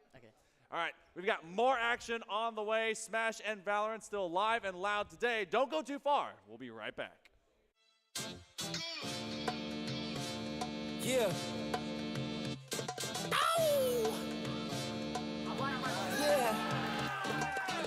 Y'all think too small, I got big dreams. You just starting, I'm way ahead at the end scenes. Started reading and dodging all the quick schemes. Money like another one. What a shot. Oh, Jisoo! The fourth 1v4 clutch to close out the half. It will be Northwest Gilbert and your Valorant, a Greensboro Regional Champion. There's no time. The volley's in the lane. It's half, but it's over. Thought he was going to get the 50. It's sent back in by Arcs, who has just been so consistent when his team needs him most. And I promise I'm trying to before you cut me out, homie. Let me remind you, they was blocking the shine. Now I think it's my time to cap on them dollar signs like lights, they'll blind you. Let me rewind to back when I was broken, I couldn't acquire 2 cents, and now I got 2 rents. They were sleeping on me, homie, must have got too big. call my phone, I be like, who this? Damn right, hell yeah, I'm brand new. Smell like can too. I'm fresh forever like canned food. Try and tell me what I can't do. I wanna see the world, my vision on Shamu. That mean I got.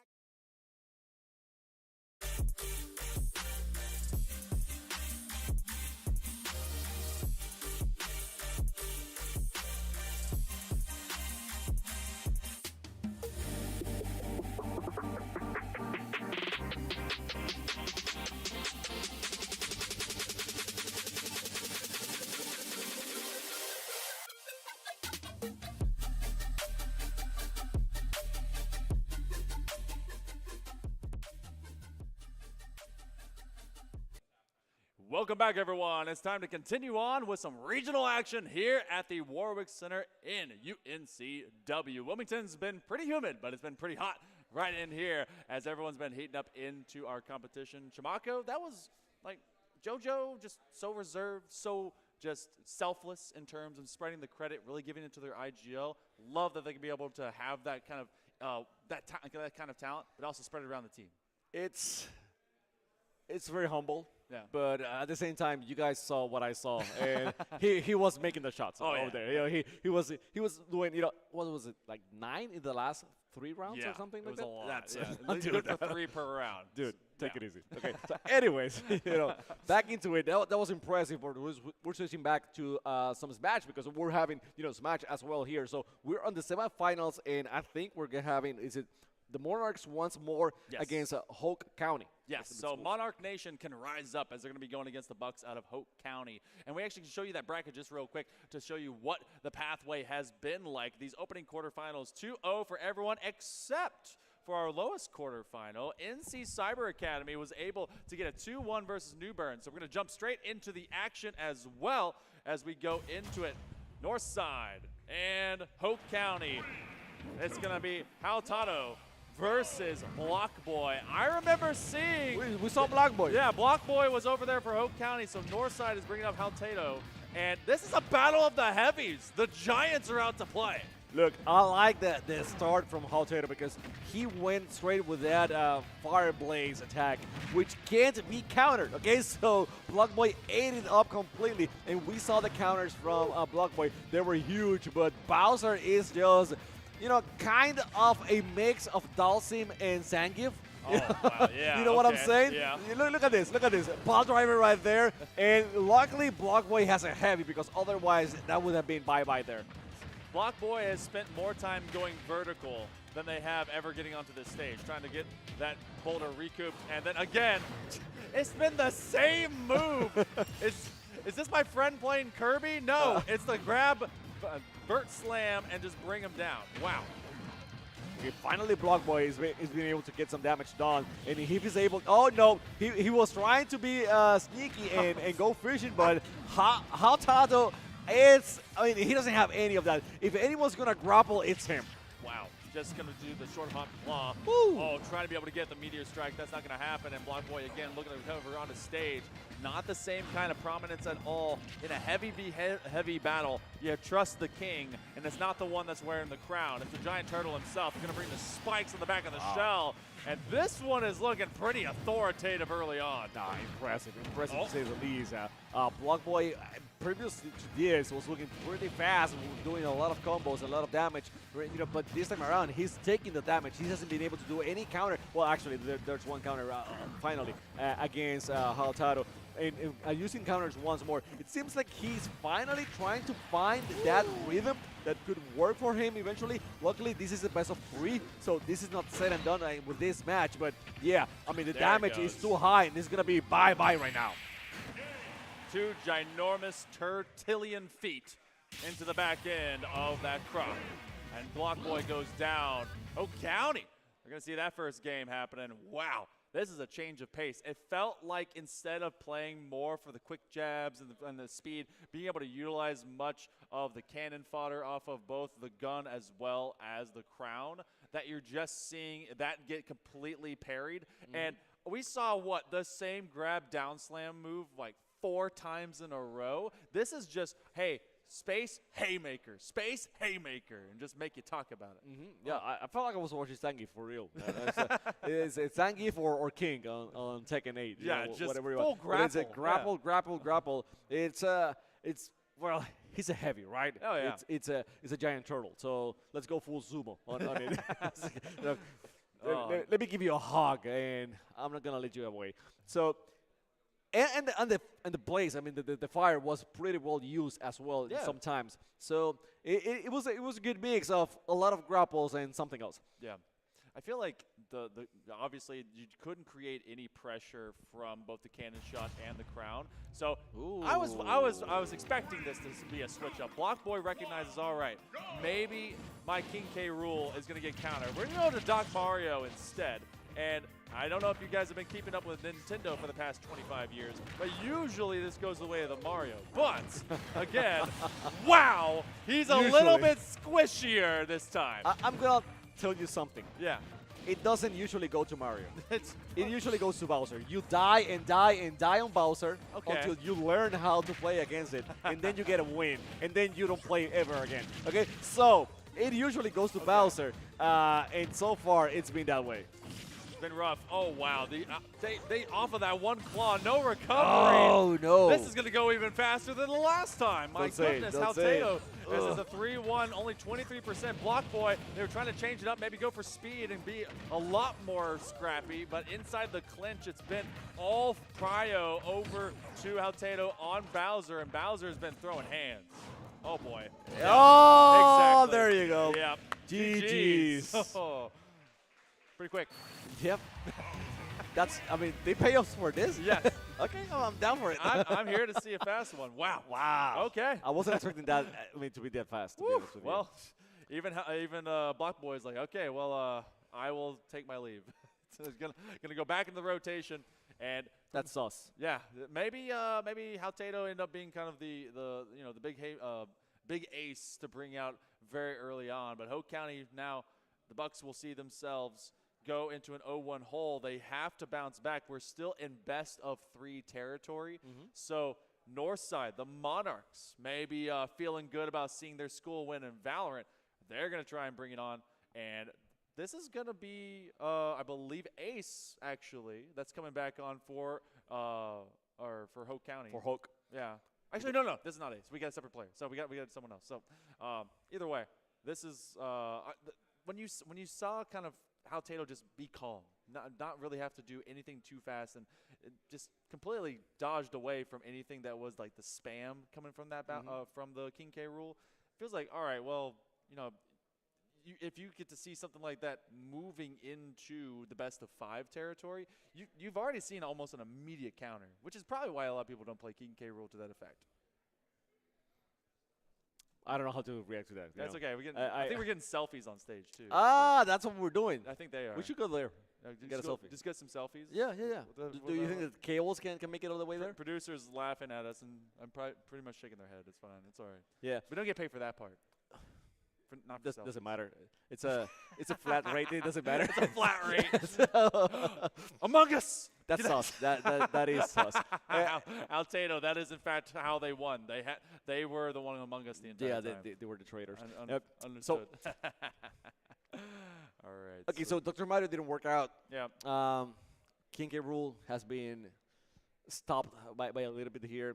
Definitely, we're gonna have to find a way to go with to handle that Bowser. Yeah. I like the way that it was working. That I think you mentioned it, but it's like he wasn't moving the whole time. He was just waiting for the opponent to do something, and basically had an answer for every single move that was shown to him. So.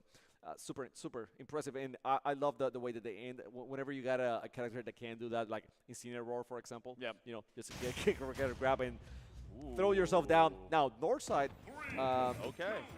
All right. Going with the King K of themselves. Okay. So maybe just to try it out, see if they can get it. But this is going to be a much higher velocity and speedier matchup, and that actually could go well on both sides. But on the Pyra Mithra, you have that firepower and you have that speed. You really have to be able to get away from it. And you do use the helicopter. They're going to get him on the backswing, and that's going to be just enough to at least put pressure.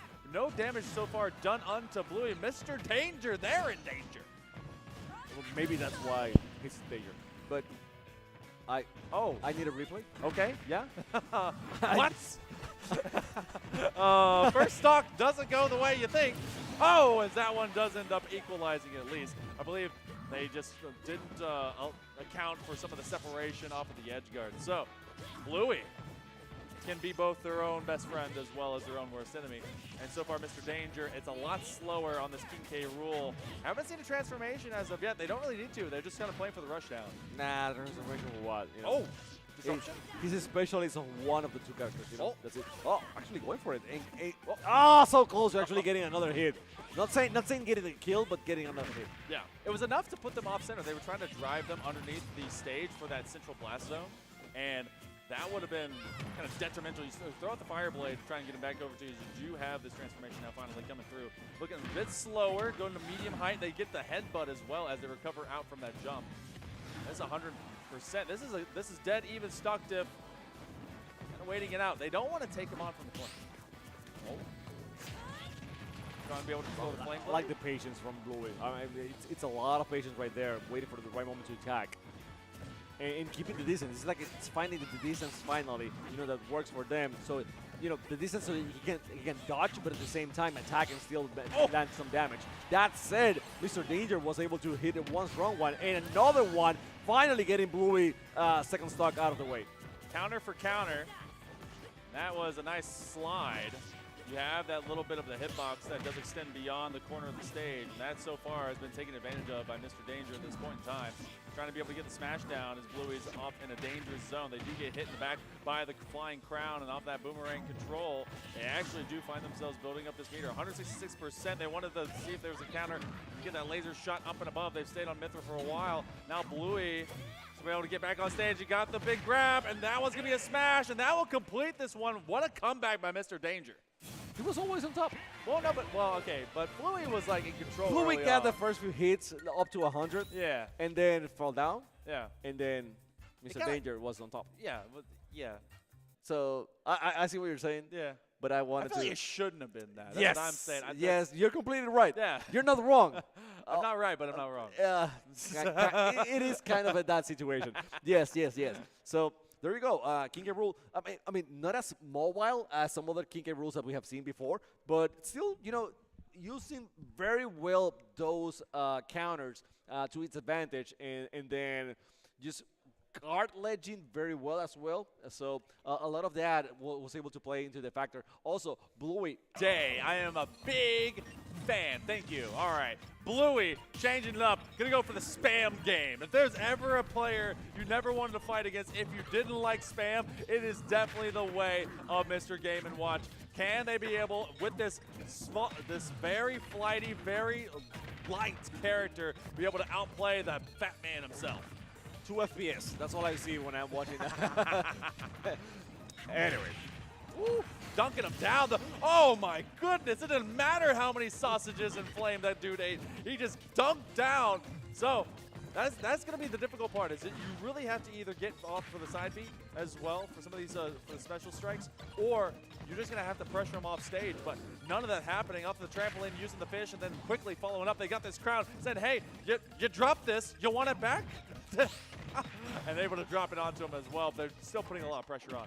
I mean, the trampoline is really good. If you can have King K rule up in the air with this character, is there Game & Watch, is it? Yep. It's going to be doing a lot of damage. And that's how you go with the combos.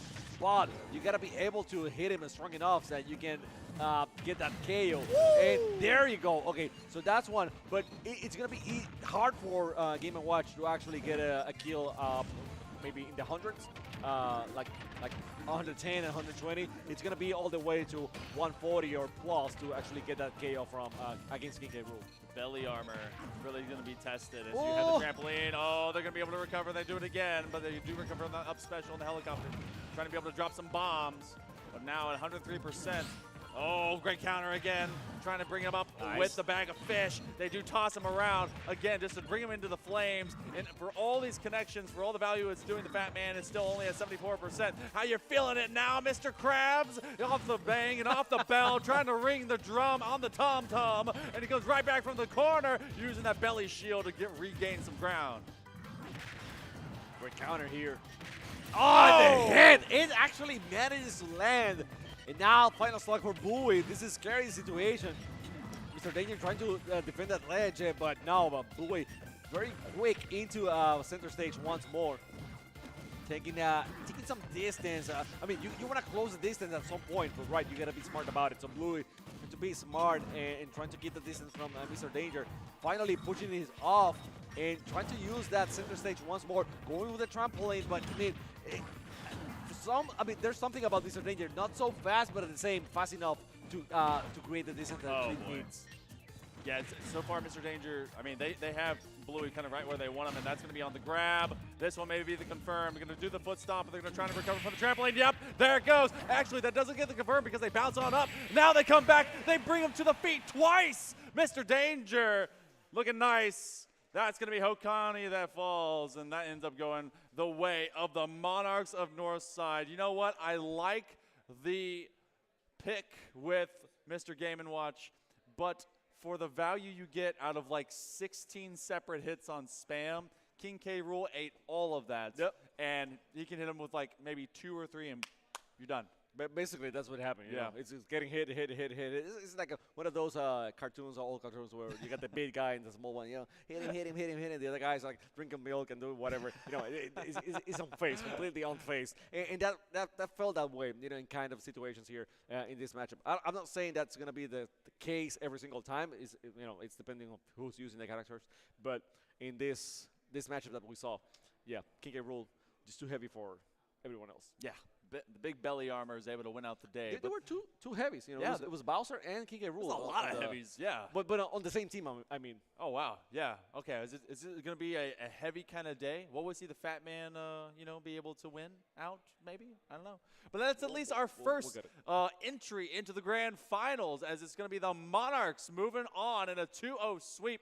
They will be waiting on the winners on the other side, I believe, between, yes, Jack Britt and NCCA. We've got more action coming at you in just a little bit. We'll join us for the Wilmington Regional VESL, or VESL Regional, whichever. We'll be back in just a little bit.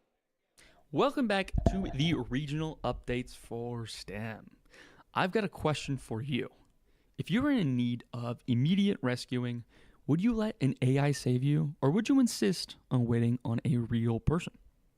Well, I can't promise AI would ever save you. I can promise that it can help you create videos, as Audrey Kell is about to show us with a video game pitch illustrated by AI.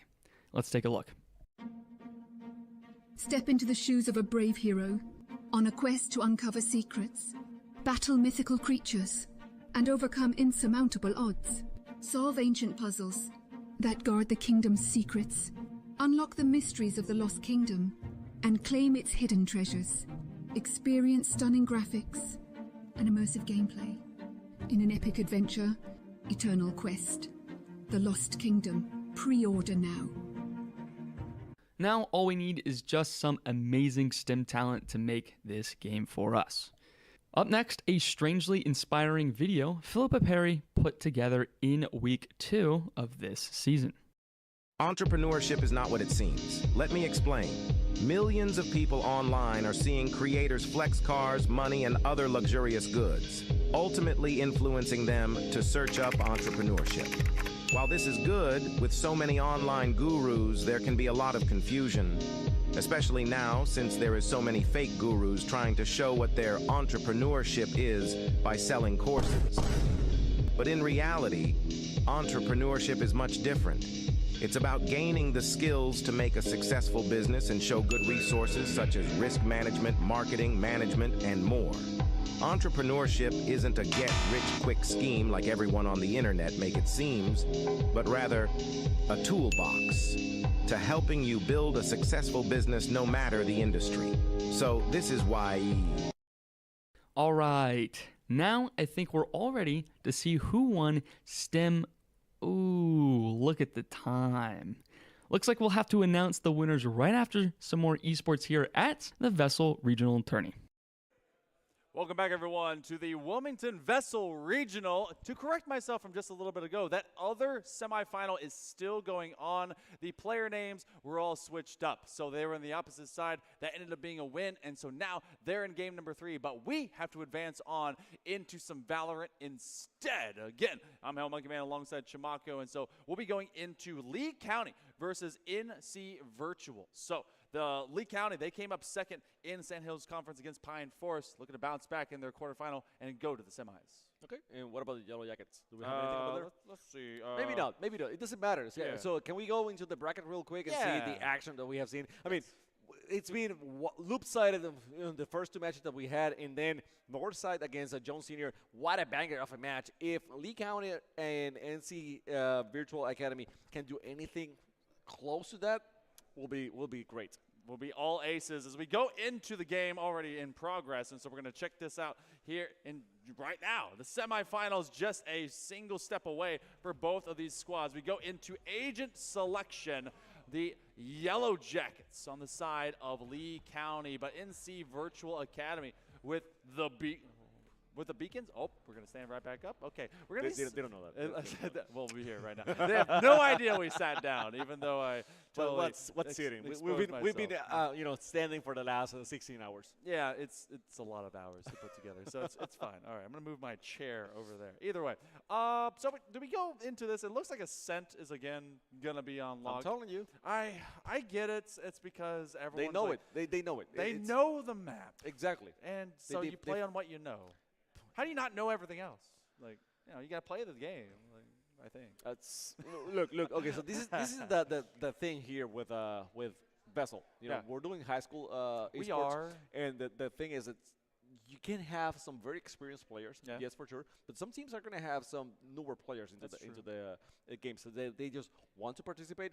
It's like going varsity, right? And having a school that doesn't have such a huge basketball program. That's true. That you might be getting, a player here and there which are not extremely comfortable or connoisseurs of the game. So we might have one or two here in Valorant as well that they know Ascent, and that's true. The other maps, not so much. I identify with everything you said because I barely can dribble, and that's fine. I can't look. I don't know how people dribble through the legs.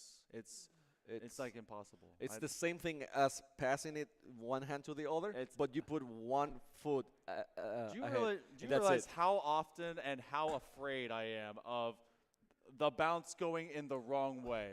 It's gonna hit your through foot. the legs. It's gonna hit your feet before it does anything else. Okay, well, we hope and pray. It is not Ascent, so Sunset. All right.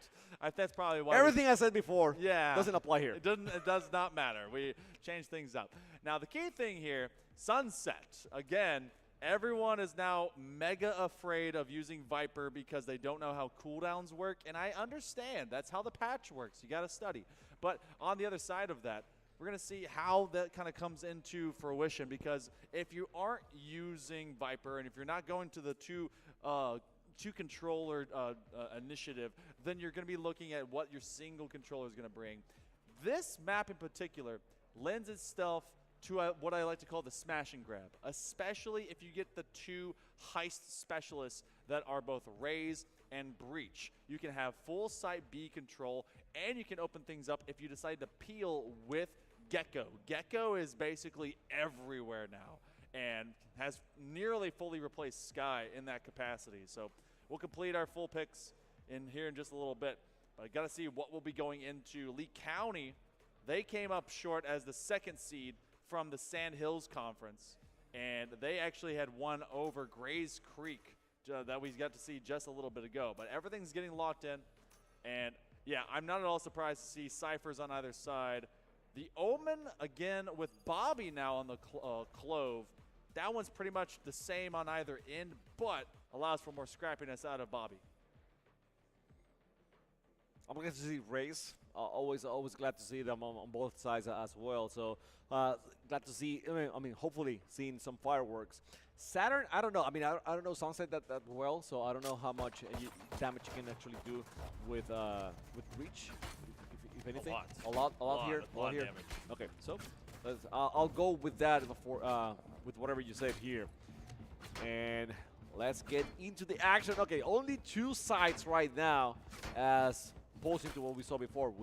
Well, actually, we saw 3 on the second quarterfinal, but we saw back 2 on the third one. So back into 2 maps here, rotation, and let's get into it. Let's get into it. The difficulty of rotating into this market with Boba as well as in through the mid plaza is how wide open it is, and often you end up only going there, especially as attacker, if you have the weapon advantage, because otherwise you're just going to get hardcore shot down. You have so many long distance crosses, especially established. They're going to try and get beyond this setup on B, and you don't actually have a lot of trips to have to still deal with. They actually hopped over it. No one ever shot it out as they're just hanging out from that market position. That'll be Clocks. That does clock Ice Bear, so Ice Bear ends up falling, and they can see a few paint shells. Oh boy, Clocks ends up very hurt. Still not down and out though. And that means they got to find out where in the world that KO went off to, and they still have some extra damage to deliver. Yeah, Goth went shotgun mode basically on that one. And he's saying, okay, he's hurt. I'm gonna be there. You know, I'm just gonna put a 1-shot somehow, somewhere. Izumi getting that diffuse, and no one is moving. Okay, so nearly stick to it. They're going to body block for him. Garth Girl's going to try and stay up. They actually stick around. There's just not going to be enough time. They do go for the pick, but they just get enough. Oh, Goth will fall, but it's going to be the attack in the Lee County. The Yellow Jackets that will sting first. I thought they were almost able to hold it before that previous dark cover went down, but they didn't hold their nerve. It was a weird end of the round for me because they won the round. I mean, obviously Lee County won the round, but at the same time they were getting demolished on the gunfights by Goth. And so yeah, hopefully that's not going to be the theme for the rest of the matchup. Because you're not gonna be able to plant every single time, right? So you gotta win some of those gunfights, and yeah, the way that you were going at it, that wasn't it.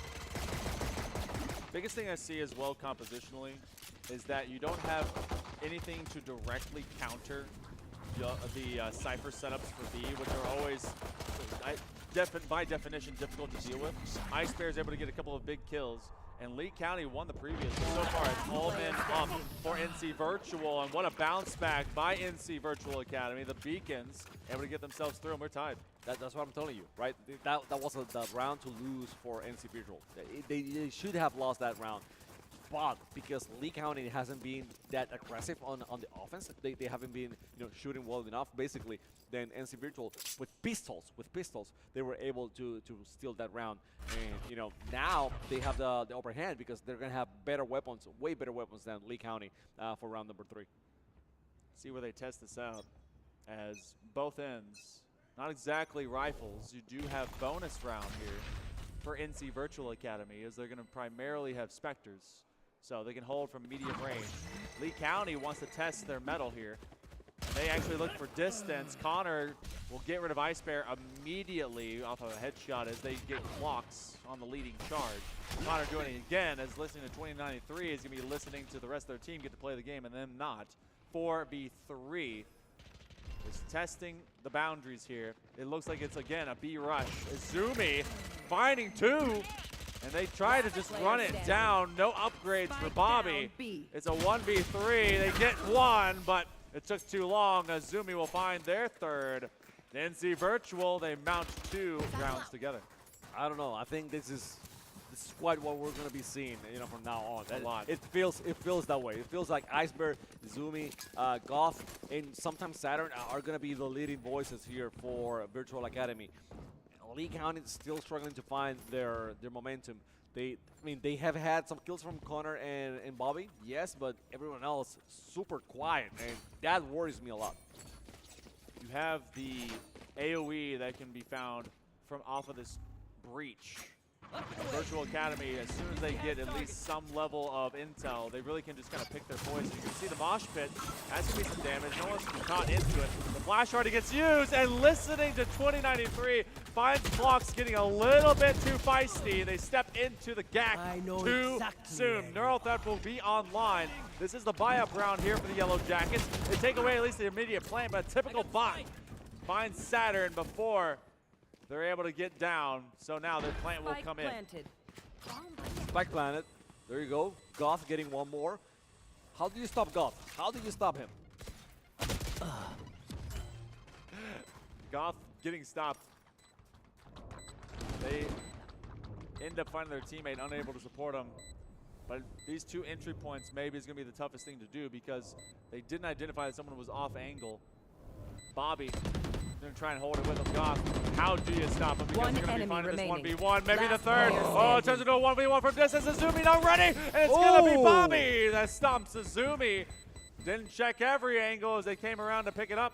Bobby sticks around just fine. We go 2-2. And it was a weird eco because we did have that eco break, so I think there's still rifles aplenty for this next round. Bobby and Connor doing everything they can right now to support the rest of the team. You know, getting 10 kills between the 2 of them in 4 rounds. 4 rounds. Very well done for them. But it was tight. It was tight. So Goth, Izumi, listening, getting a few kills with a mosh pit. That round was quite weird, to be honest with you. But I like that Lee was able to plant and then defend that spike, you know, for the longest. I mean, they will have to do that a couple more times here if they want to keep racking some rounds before the switch sites. A site is a gecko paradise because you can throw your Disney pretty much off angle and off map and still get yourself some value. No one hanging out directly down in distance. They're going to have the not dead yet. Bobby comes back to life after being picked by Saturn. They're trying to use that showstopper. Good for 2. Azumi from the top rope, and they bring nothing but hands for everyone to catch. That's going to be a great retake. NC Virtual Academy absolutely dominates. That was a fun showstopper. Yeah, that was right over the top. Very fun showstopper, and then listening to whatever they're listening to 29-3. I mean, who knows what they're listening over there. But you know, getting. I mean, I think it was 4 kills between the 2 of them in that round. Nothing that Lee County could actually do. And you're right about the gecko, right? I mean, just using that the utilities, and if it doesn't hit anything, I can pick it up once more, you know, keep moving forward, keep zigzagging with it, and eventually they're going to find something and basically do the damage. Yellow Jackets have 2 big ultimates online right now. There's a Thrash on either side. You got the Showstopper as well. Oh, man, right in the middle of it. Ice Bear taking on all comers and still able to walk away. Clocks will be able to knock their block off. And they aim to try and rush it down here in the marketplace, stepping straight into the paranoia and still not getting taken out. They don't have the crisscross right now. 3v4. Thrasher could clear sight. And so he's done an opposite. There it goes. They're going to try and look through marketplace. They could even drive it on back. They go to deep sight. And that mosh pit from distance, there's a tiny duel happening back towards A, but it looks like B is going to be the primary plant. Careful here. Yes, they are. They're going for B. They're planning on B right now. So Spike planted. And Clocks was waiting for the right moment to attack. And he got it. Another one maybe. It's going to be Goth again in the spot. Bobby showing out of nowhere. Izumi getting out of it. And they find out where one is. Good intel from the squad. Clocks taken away. They planted for open sight. Bobby's going to scare Izumi. Where do they end up going? Going to go 1v1. Do they peek him from backside? No, they find him from around the angle. And Bobby again. Good for another round. That is the second time they've been able to clutch it up. This a thrifty for the Yellow Jackets. Bobby on the defense. I mean, defending that spike has been great. Great. Against multiple attackers. Well, defenders maybe, you know. Well, against multiple defenders, it doesn't matter. They have been able to do so much better than I was giving them credit for. So now we get a timeout here from the attackers, even though they just won that one. But maybe it was just too close for comfort. So let's see what they can bring afterwards here on the later rounds. Again, we have seen it a couple of times where teams that just won a round, they go for the timeout. They actually use it very wisely for the most part, and they're able to, you know, carry through with those whatever plan they go, whatever information they gather, and they talk through in the timeout. In terms of actually some recency bias, remember the last time we saw it, they hadn't strung together 2 rounds in a while. when we see this now, same situation. They've been unable to get 2 sequential successful rounds. The thing that I'm seeing right now is that there's not enough eco to go around to get Connor to make sure that they have a weapon. So I feel like the showstopper is going to be making an appearance, especially as they try to push forward. They may even combine that if they really want to with the null command to make sure no one has an escape plan. So if Lee County can pivot on some of that ultimate use, they may actually be able to run it in. They may give a lighter weapon over to Connor with that as well. But it feels like all rifles and they get bought up will be online instead. So opposite of that, the Thrasher is still up here for NC Virtual Academy. You have some intel ultimates on both ends, but Lee County has some big pressure ults depending on where they want to go. They're down checking it. They throw the Dizzy, and now they start to run it up. It's going to be the push on A right now. You were right about the showstopper. It's right in their hands. They use it. Nothing happened in that showstopper. Officers planning. They're going to catch it by that much, but doing a little bit of damage there in that area in A, right? They do find Ice Bear that was lurking opposite end. The Thrasher's going to try and re-clear this site. Look what Saturn has. They also have the Rolling Thunder. They do have one lockdown. Is there anyone in support? They're able to get rid of one. They put the mosh pit out. Bobby has to cycle around. That's going to be Saturn good for it. They don't even have to waste this ultimate just yet. But that's going to be depending upon listening at 2093. They find one from distance. 2093 needs to protect him, but now 2093 needs to stay alive. Connor's able to get rid of Saturn. Who's going to be able to find the lead here in the 7th round? It's going to be Connor with Lee County, and that's going to sting. They've got 4 here in this round. I gotta say, I'm super bad at picking teams right now. I'm telling you, Lee wasn't looking great by any means in the first two rounds. You know, they were not. They won the first round. It's pistols rounds, I know, but it tells you a little bit of how, you know, the players are going to behave. And they were not you know, looking dominant whatsoever. They lost. They won it, but they were not looking dominant. Second round, they lose it badly. They lose it even with you know, the advantage, weapon advantage. After that, it got, you know, kind of even and has stayed even for a while.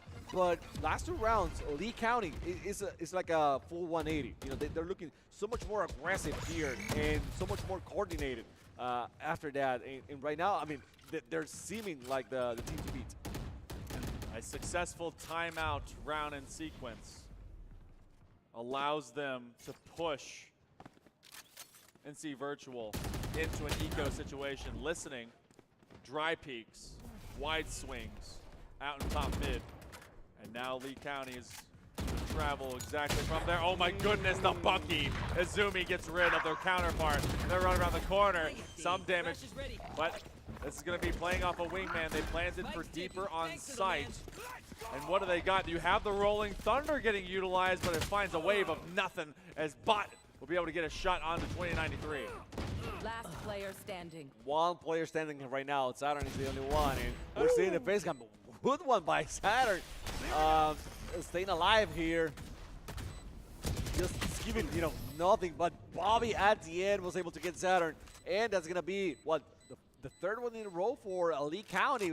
You know, looking very good. I'm telling you, you know, they were not looking this awake before in rounds 1 and 2, but after that, you know, it was like a shot of a VESL coffee, and now they're at it. Extra espresso in that one as well. It's only medium rolls. Medium? Come on. We need some caffeine in there, man. Like, I don't know. all I know is that timeout has really proved successful because not only was it rifle round, then eco round, then rifle round, they have been able to really kind of push this back. So they use that showstopper, or rather, no, they use that boombot as Zumi sees Connor fly on by. They use those paint shells and immediately repel this attack of Lee County. Still two big ultimates, not really too much. The Neural Theft gets brought online. That will still give intel to Lee County even in death. Or rather, to NC Virtual even in death. So we see Lee County trying to figure out, okay, what's the best way to attack? They're trying to be very conscious about it because they only have 3 people, okay, 3 attackers. So taking their time, just finding which plant site is going to be the best one. You see it on screen. We don't want to give it away for the players, but you see where they're moving right now and what they're trying to do here. So They might be encountering some action. They did. So Gecko has to go away, but watching for the bridge. Bridge trying to do the best he can do. Got only one, but you know, still better than nothing. Actually, no, didn't get one. I thought he was able to get the Cypher, and he didn't. This is a big turnaround for Lee County. A neural theft for neural theft as well, and they have to keep scattering themselves based on that 4-second mark of the reping. I think Goth Girl is being told, hey, walk away. Don't deal with this. Go find somewhere safe. You're in a 1v3, trying to keep the weapons up. Oh, there's nowhere safe. There's nowhere safe. Nothing is safe. Cypher sees you from that peanut head, unable to do much more than stare at you and make you scared. Intimidation will scare them away, and this will be another round going over to the Yellow Jackets. Can't believe it. And yeah, a 3v5 as well. They lost their first two initially, and both Bobby as well as their Rays. And wow. I thought that Saturn had at least one of them, you know, and Cypher just survived with 1 HP, basically. And that, I mean, it's a big thing because you might think, well, he only has 1 HP. But in this game, he's still alive, so he can still shoot, right? He can still do some damage, especially Cypher, which is such a big, he blocks area so well, right? So that wasn't the case here, but if it was, then you can just blame it on that one shot that didn't land it on the right place. If you end up, it'd be crazy to see the game try and change things up. Like the less HP you have, the less focused / less damage you do because you're like, I'm bleeding out. Limping and stuff, like Helldivers. Yeah, oh my gosh. Don't give me the blur screen again. I think I have forgotten to turn off a camera shake too many times in that game. I land, I'm like, why am I shell shocked? It's crazy. But it starts limping. Yeah, you're like, because when they scream like, oh my leg, they are actually, you know, having leg troubles. Oh, so if it becomes Helldivers in Valorant, that would be a crazy tax shooter. I'd invest. I'd invest. Big Too stomps. hardcore. Too hardcore. Too much. I don't think they'll ever bring that to the Scholastic space, but no. You know, we are here to, you know, spread democracy and kill bugs. Well, NC Virtual Academy, though, has seen 4 rounds stolen from them. Man. Yeah, that's a lot in a row. And you have a huge amount of ultimates getting built and built and built. NC Virtual does have the showstopper back online, so retakes are capable, but they're going to have a weird buy. This is a great moment for Lee County right now because they, you know, they're strong, they're looking so good. But Bobby, which is one of the best attackers that they have, you know, having that ultimate as well ready, available. Saturn getting the boss finally. This time around, you know, Saturn says, I learned my lesson. I'm not going to leave anyone with only 1 HP. So, getting the kill done. Another one going out. This time is always going out by Goth. So, 5v3. We have seen this before. And Lee County won, so still, Bobby's back. Bobby's back.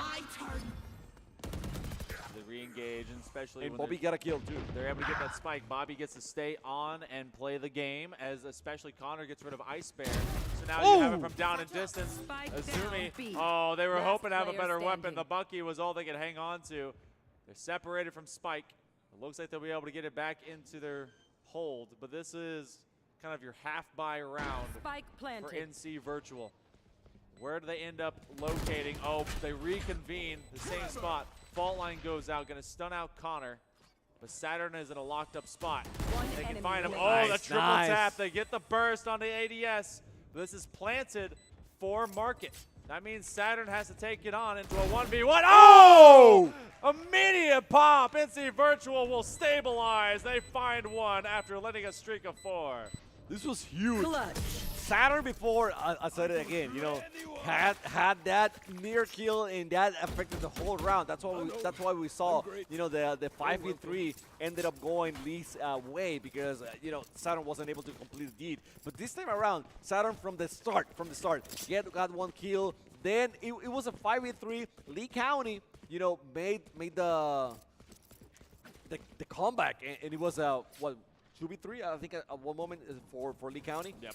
And eventually, Saturn being able to clutch it up and get the defuse was big.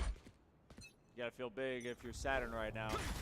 No one ever sees the triple tap burst on the Bulldog workout, but on the pre-fire, knowing that you're gonna immediately short swing off of that tower, that's the way to do it. So, Yellow Jackets, they still have their lead. NC Virtual Academy running on emotions on a nice high, where they want to navigate from. Connor and the gang and Bobby really been leading this squad. They get a showstopper to use if they want to find that first pick. Listening to 2093. Out and around that court, they use that dizzy, and they do clear one. Oh, that is 3 falling for the side of Lee County, making a 4th. And everyone dead at the door. A flawless round for NC Virtual. What is going on? Wow, man. What is going on? This, I mean, wasn't supposed to happen. But, well, we knew from the get-go, from the start, that NC Virtual had really good players in Izumi. Well, Saturn always looked good. Goth was great. Iceberg was looking very strong. Now, listening has been huge because at the beginning, if you remember, he got a few kills, but it was because of the mosh pit. You know, like who gets kills with the mosh pit? No one. But he got a few. Maybe this time. There you go. Maybe this time, whenever we see someone getting kills with a mosh pit, maybe we should give them credit and think that they're really good. I mean, same thing with Shadowheart earlier when they were on the shock darts. You can use the snow command as well, trying to open up B side. They're going to plant off the wingman on this tower side as Zumi will fall. Thrasher still online. Protect your Gecko at all costs. They should be able to secure the round. I say that, then they die. Goth is able to get rid of them. 3v3. Lee County up in these cross positions. They find them out in Marketplace. There they go over with Pickles. Clocks is able to find a second one. 2 straight from top of sight. Now it's a 1v1. Goth, they have the reposition. Do they use it? Watch them run. Dancing here. Going with a teleport, but where? Where is it? Shadows traveling. What's another? Using finally. There it Oh, Bobby. I mean. Tense moment. Bobby, they have now secured 3 Switching separate rounds as the lone survivor. Bobby is too good on defense. I mean, defending the spike. The takeovers take what? You know, they take what? take this shot in your head. That's it. That's what you take. So Bobby at 13, 10, and 5. Goth, a little bit more efficient at 12, 7, and 8. But still, it is a 2-round differential. Remember a 5-7 we had a little bit ago, and it was a comeback. Yeah, the thing is with this game is that you can see the efficiency in a way that it's deceiving because you can be losing the rounds, which is the case right now between for NC. They're losing, but they have a few flawless, so their efficiency is way better than Lee County, which is winning with only one person alive. That's true. You see what I'm saying? So efficiency is not everything here on the game. Getting that last dub is really the biggest diff. And you do see Clocks, who's kind of suffered at the back end of a couple of bad situations. But they're trying, at least. I think they look at each other like, why'd you do that, man? You give us away. How dare you? Whose side are you on? They want to peel open these sites as well, because we've been able to do it with both Geckos and with both these raises. Oh! And Alv is all the way down to like 1 HP. That's a true 1 HP. Yeah, there we go. Yes. Oh, that's rough. Yes. Don't touch it. Oh my god. Actually, that much speed would have been great. It would have been over. Oh, deep on side. Single tapping is Bobby. They're going to get a little bit of a touch up as well. They get some extra HP, some bonus HP, and they go right to the engagement. Saturn gets them out. Now it becomes a 2v2. Last player standing. Cross from just outside, and that one goes the way of your typical bot. So listening 2093. Virtual Academy will see this one get diffused in their face, and they had the kind of the corner cross, but they didn't get to utilize it. Thanks. Hey, well, right there. Switching the guys from on defusal just to share the wealth, I guess. Yeah. Well, an 8-5. So Lee County strong on attack, strong on that first round. It doesn't tell us the whole story once more. We gotta wait a little bit longer, but they got now that edge on this round. However, they did lose the second round before, round number 2, after winning round number 1. So this is not a given yet. Not at all. First, this next one probably going to be pretty rough on the attack for NC Virtual. They're going to try and maybe stack it up together. The fault line just to clear up at least the entry door space, and Connor is going to be retreating straight into the blast. So knowing that at least one was put off position. Lee County doesn't want to give up the GOAT. No damage acquired. Now what do you do? This is actually one of those the least advantageous positions on a pistol lost attacking team to try and touch up mid. Because as soon as you go, you don't have the weapons. You're just going to get fish in a barrel corralled. So you have to rotate somewhere. Yeah, luckily the attackers, I mean the defenders were not able to. Yeah, okay, there you go. That was at least very good reaction from Iceberg. But yeah, the defenders were not able to lock them in anywhere. So that's why NC has been doing quite well right now. Another shot, and Bobby is getting his double kill there. Player standing. At a triple actually. Off the defuse, listening to 29-3 is going to use that mosh pit, and they weak-hand it. Unfortunately. They do at least get one extra gun off the field, and they're looking to get an extra bonus. They get another gun off the field as well. This is going to be a weak bonus round, but Lee County gets their 9th. And I don't know if they just tried to do it a little too soon, but listen, 29-3, they couldn't quite get the Hail Mary. Couldn't toss it. No. The lineup did not line up. So we go 18-11. Bobby's been really good. Yeah, that's what I was looking right now. Yeah. You know, Bobby is carrying hard. we saw some of the carries before. Even in Rocket League yesterday, Mason, shout out JoJo. Yep. Yeah. Shout out JoJo today. Yeah. Bobby is there in the list as well. Bobby's like, hey, team, what we doing? I got you, but what we doing? Zumi sees this one from distance, and they're getting some active intel out of Clocks. Clocks can see all this happening. Connor off this corner angle, and now Azumi knows that they cannot re-engage. Connor's able to blast back off of the blast pack, and that's Ice Bear that falls very quickly. And this down check into mid has all gone awry, but the attack onto B starting to fly. Spike planted. Thanks, Wade. They planted, they had the mosh pit just for good sake. Last player standing. Oh, only one. Now the KO. Clocks is the only one standing here. How's he gonna approach it? I mean, he knows the listen is there. Went with the flashbang. Oh, he wasn't ready for Izumi. He knew about listening, but he wasn't ready for Izumi. Then Izumi, getting that one, and finally NC winning one after the switch. You had a couple of flash drives in the back end of Clocks. If they were able to maybe underhand one and hard throw the next, they could be able to find a lot more to get themselves back on the site. But Lee County, they do let that one through. There. And they're actually saving going to this next round instead of onto that buy. So that's going to be interesting. You get a lot of shares. So you're going to have the power differential really convert on the other side for the beacons of NC Virtual Academy. So usually you'd see yourself in an even Steven situation after that round, but they had some rebuys into that bonus. Oh, getting aggressive. Connor playing for their life now. And they're actually getting swung on. They're running away from it. They're going to try and put out some paint shells. They've gotten sniffed out here by Virtual. Defense moving around. They heard the gunshot, so it's like, should we go there? Should we stay? What should we do? Just trying to get that information here. There. And it's going to be the attackers now. They're close to where they want to be, so it's a matter of time before they make the move. Seems like they are going to make the move right now. I'm trying to, set up things here. So a lot of gunshots here. Izumi didn't catch anyone. Izumi going down by Bobby. Bobby getting also listening at the same time.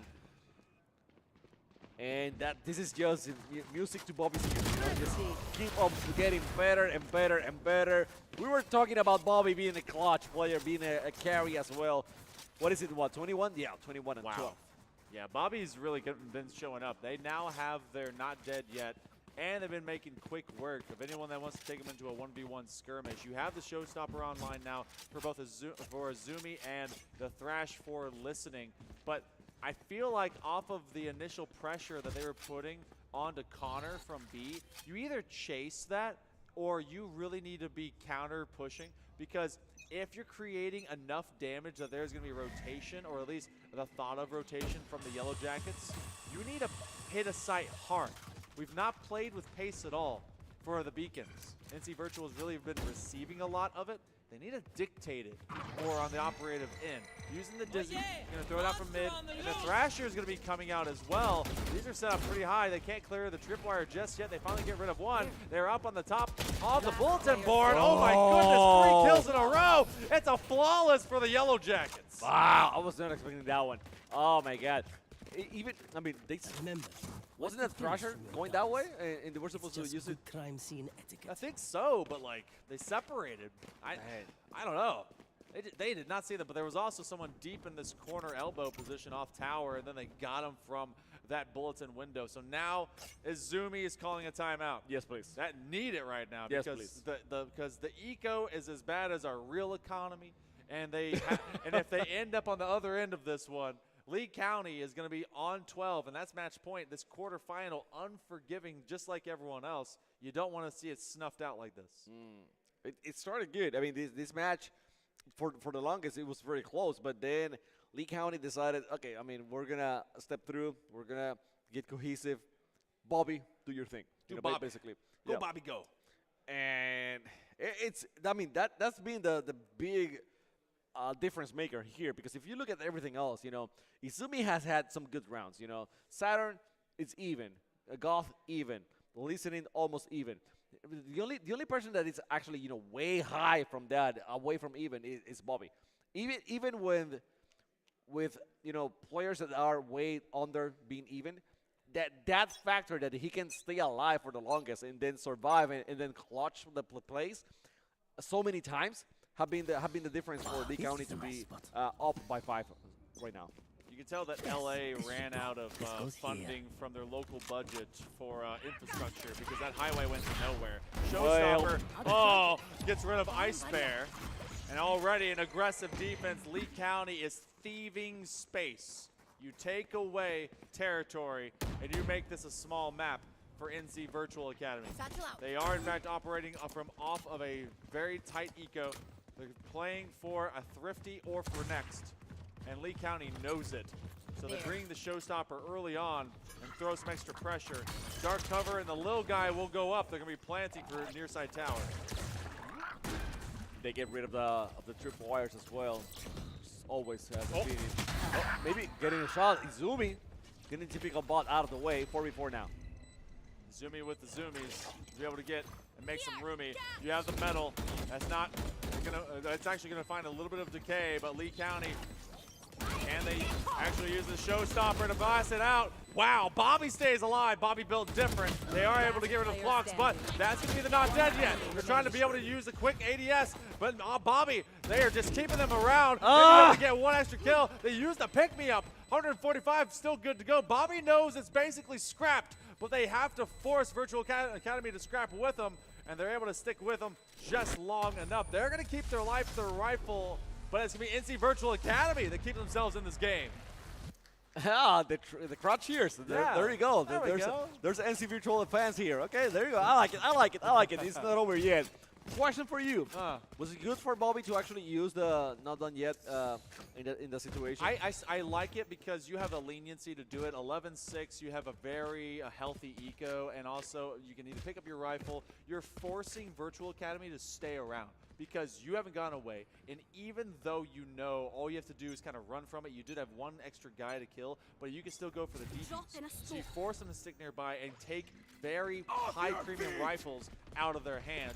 Going to use that Rolling Thunder. Virtual Academy wants to get loud with it to try and force this site open. Going down. Goth trading that kill. So I know exactly. Bobby going down. This is huge right now for NC Virtual Academy. Arrow theft online, getting used up. I know they're coming from backside as well as they spin around from corner as the extra ping will come through. Both identified as a 3v3. That's an operator in the hands of Connor. They're going to throw those paint shells, take him from off elbow position. Typical bot. Going to try and check him from main, and then they don't see him from the opposite end. Oh my goodness, on the cross, they're protecting one another. Listening from one side to the other. Operator straight through the navel of the Swedish man. Look at him as they're running away, but Ice Bear will keep it cool. 3K. Virtual turns this into a series. Now I know that what is it? No, it is listening and Iceberg. They were helping each other out very well. But at the same time, I felt like Iceberg had shot some, make some shots. So he gave away the positioning. But for some reason, I think it was your typical bot decided not to shoot at Iceberg instead of listening. And then he got shot by Iceberg. I don't know why they didn't go for Iceberg before. You already know that he's there, unless you're not paying attention to the full map and to the all sounds. But that one was a weird one for me. I think you could have gone for Iceberg, get rid of him first, and then go for Office. It's so tough, the decision making on your initial target. I didn't have their angle. Yeah, so and also if you can't see them, and if you don't have the sounds all the way out. I like to deafen myself, but that's mostly because I'm old. So I'm like, let me hear the whole. You have no idea. Early op kill is Zumi. Stole that one out of the hands of Lee County. So that's going to be a big find. They run off position. They find that first big pick. They're actually having a little conversation about it. Yeah. I think that will change hands. Yeah, you got to get close to talk. Because Discord doesn't work out. No, it doesn't work. No, you have to hold hands. Yes. That's going to be your aftershock to press them off position. Bobby will have to run out from it. That's a lot of AoE. They find one. Azumi. Oh, they find two. And they got the pick-me-up. It doesn't help them survive. Ice Bear clears out Bobby because of 3v2. Numbers advantage. The beacons are starting to shine. Oh, they're missing. Oh, finally got it. Saturn, you can't be doing me like that, okay? Please. Don't scare me that way. Tagged out. Typical bot on the fadeaway. Oh, there's the operator. They're going to try and pressure listening because they know it. You got to be able to land that first touch. Typical bot running into it. They actually clear out Saturn. They use the last bullet in the old mag. And now how do they swing with this? Oh, they try to run it away. Ice Bear finds them. Starting to string together success. I bet you Lee County takes a timeout soon. Don't call it a comeback. Let's see. Don't even have that word in my vocabulary. They are being, countering Bobby. They're diffusing Bobby, basically. So taking Bobby out of the equation quite quickly, and once they do, Connor has been on and off, so not extremely, not the best killer right now for Lee County. So if you get Bobby out of the equation, you are most likely able to get the win, and that's what NC has been able to do. I would not leave Bobby alone, to be honest with you. Put Bobby with someone so they can help him out and keep him alive a little bit longer. So that way, he can get the kills, but not eat all the bullets at the same time, and remain stronger for the rest of the round. You're basically saying pocket Bobby. That's kind of what they do in Overwatch as well. You do the same thing if you're like a pocket healer, like a Mercy 2-over with a Pharah. So yeah, I definitely agree with that. If you have someone that's kind of a hot hand, you can trust them at times, but like support them if you can. Yellow Jackets is trying to stabilize NC Virtual. If they win this round, they could force the Yellow Jackets of Lee County into an eco, and we may very well see ourselves tied up at 11 apiece. Oh, from on top of this billboard, no. That's going to be down. Bulletin board, a bit too heavy for Connor to hold. They're going to try and rush it out. That was only at the 45-second mark. Ice Bear's going to get rid of Bobby. Bobby, no more. And this is going to be the neural theft. Now, typical bot. They're able to kill Wingman, which means karmatic justice is on its way. But they are tagged out with the neural theft. They know they're hiding in deep. But can they finally get this plant down with only 29 seconds to go? Saturn slings him out with that ring. You saw it. You knew that Saturn was there, but Saturn was, he also heard you probably. Heard the footsteps. They were not being shy with those foot stomps, basically, that they were doing. So now, it's been planted. So they're just waiting around here, taking their time. It seems like Lee doesn't have any interest in going for that. It's like, we're just gonna wait there. Yep. If they want to stay there and get killed by the by the spike, that's fine with us. Yeah. But the exact reason for this is for what I was talking about. If this round goes their way, they know they lost 3 out of 5. It would be a hero's venture to try and take on anyone. There's going to be not a lot of pocket money going around into this round. So you have 2 free hero rifles. NC Virtual Academy. It's not quite the comeback, but they're slowly creeping up. You have just enough in the back end. Lee County is going to force the issue, which means they're going to have some cash with both Connor as well as Clocks to be able to spread things around. if things go awry. NC Virtual, they put 4 together. They have matched the streak of what we saw from Lee County just a bit ago. And no timeouts. No timeouts. Ah. You guys do you, okay? That's fine, that's fine. But I would have gone for a timeout here. Try to get something different. Also, that operator has been incredible in Izumi's hands. Yeah. Usually attacking operators, it's so tough because you end up in duels and then it becomes 50-50s at times. But knowing that they have kind of that powerful weapon and it's been Izumi, with especially on a raise, you don't often see that. But now they have that versatility, the one-shot pop kill to be able to pivot on. Where do they want to go? Thrash is going to get online. That's going to be trying to check out in main. They don't see anything, so they're going to run around back to master. So right back to the Pokeball, Thrash goes. But that will be brought up in another 12 seconds. Nail biter here between these two teams. It's tense. Trying to figure out, okay, where do we go? It's been, you know, it's less than a minute here left on the clock for the attackers to go for the spike and plant it.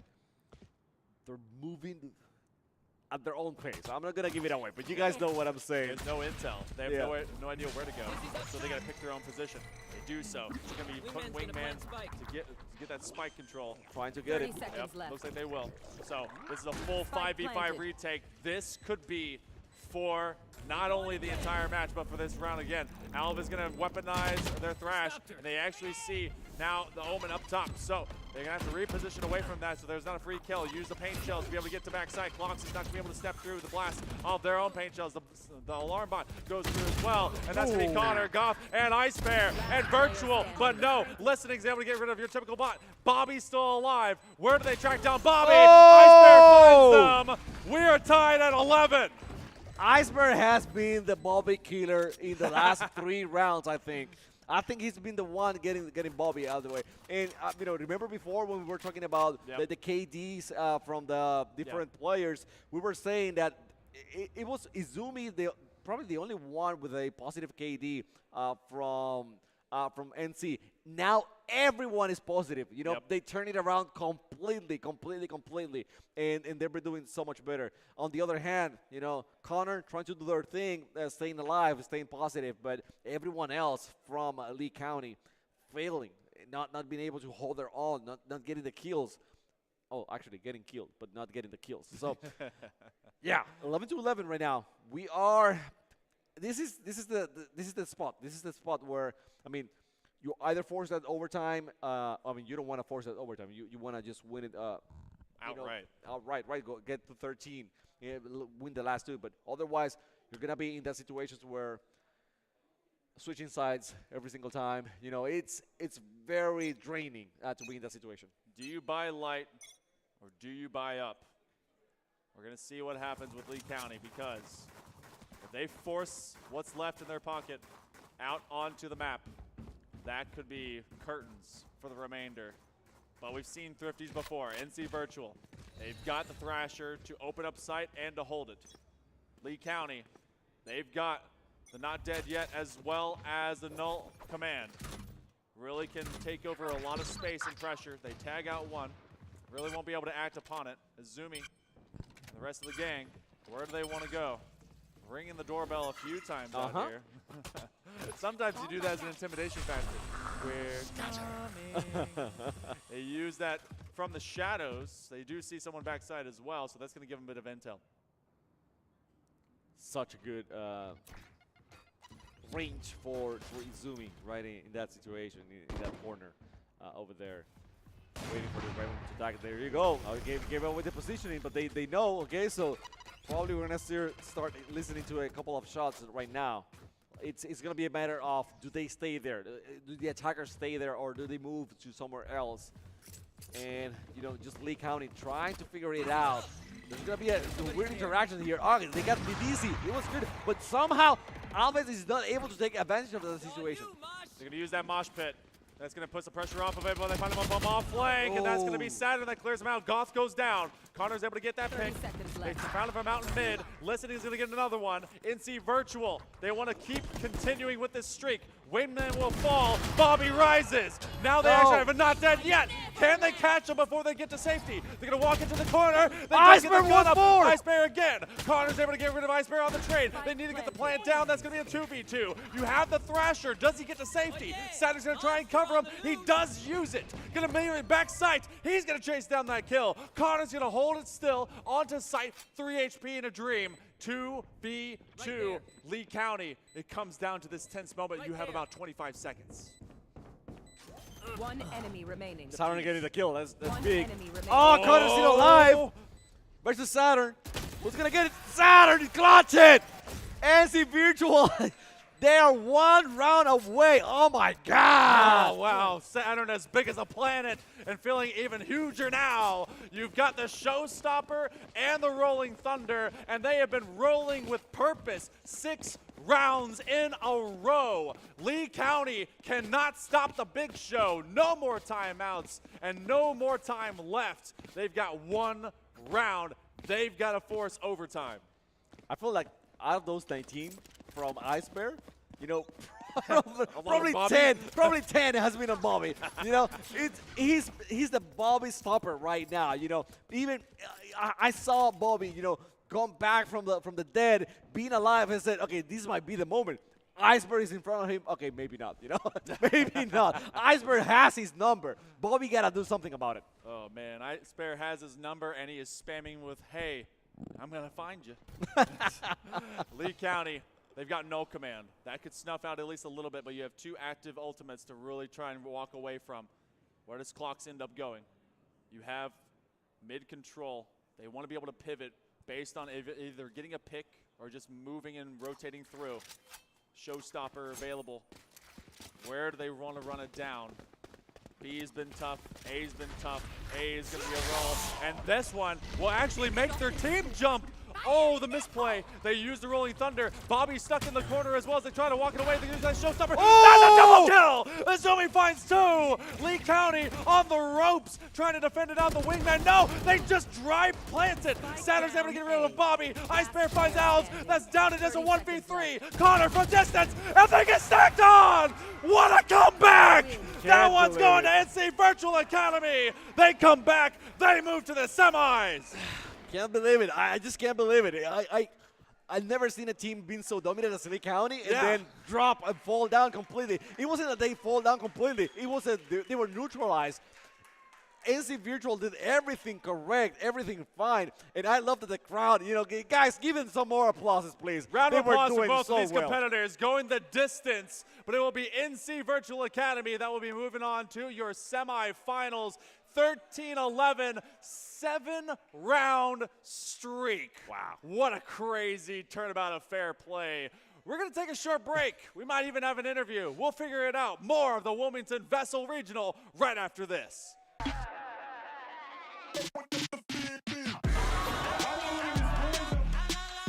looking at the mothership. It is the most advanced piece of technology from an esports and STEM perspective.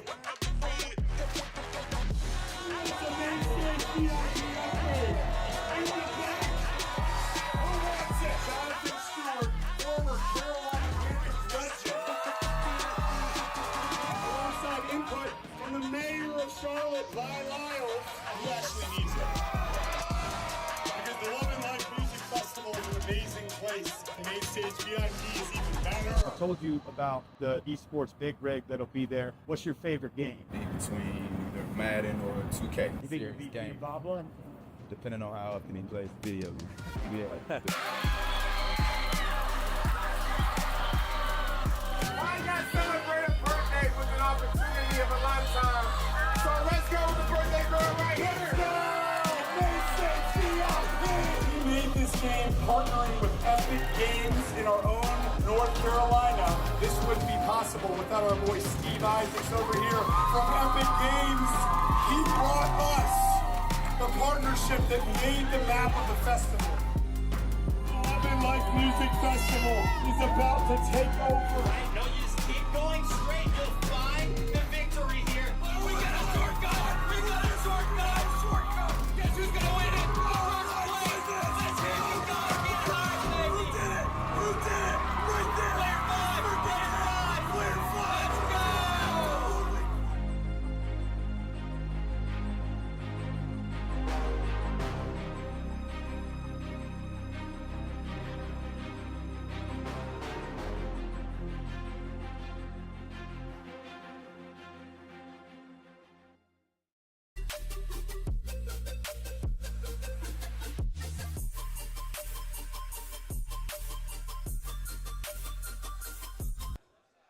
And we're here with Iceberg. Iceberg, I mean, dude, you're a tower.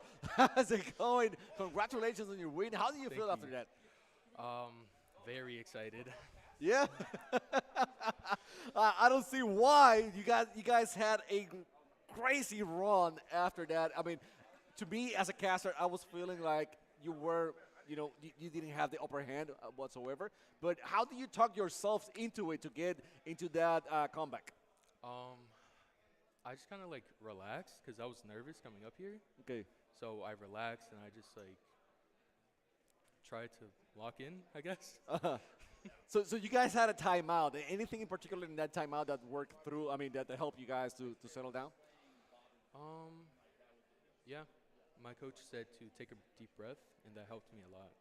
Okay, so it was more like you guys know what you gotta do, but you're not performing. Yeah. I know you can perform better than that. It seems to me like you were the Bobby Slayer. You were doing so good. Those final probably 5-6 rounds, you were the one keeping Bobby at bay. How do you feel about that? Because Bobby was killing everyone before that.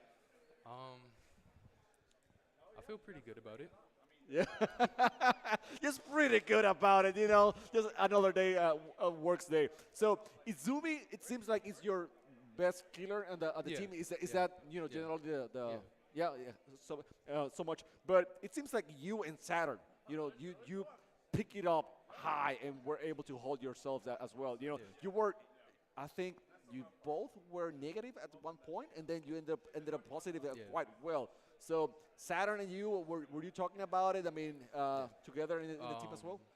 Like, kind of for a couple of rounds, we weren't really communicating well, but we started communicating. Like, he flashes, I swing, stuff like that. Yeah. And that helps both of us a lot. Okay, so you guys should be very hype about it. If you guys have any shout-outs that you want to do, you got a big support here in the crowd as well. I mean, the camera is yours. You can say anything to them. Shout out to my mom for always supporting me, and my dad and my brothers for coming here and just supporting me in general. Awesome. So there you go, man. Good luck on the semifinals. It's still a long way so you can get to the state, but with that display, it was so great. We're gonna have your coach here, so if you can share the mic with them a little bit.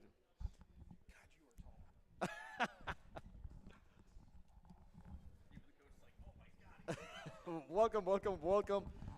Coach, how do we call you? I'm sorry? Your name. How do we call you? Coach Miller, good. Coach Miller? Yeah. Okay, so we were talking with Iceberg right now, and it seems like you have been very instrumental in keeping the guys, in their place. Yeah, basically. we're an emotional team, good or bad. So those timeouts are crucial, and we've done really well after it. Sometimes just coming in and just saying, hey, take a deep breath. Take a deep breath. We're good. We're happy. We're in a good place. Just hit your shots, and we're fine. And hey, we did it 7 straight rounds. That's all I can ask for. I'm guessing. I'm not a coach, but I'm guessing that's something that you have to work before getting here, because if it's myself and you tell me take a deep breath, I'm telling you for what? But this is something we started in August. Honestly, in August, we've been playing together since the fall, which has been a huge help for us going into everything. And we know each other. We know each other as players.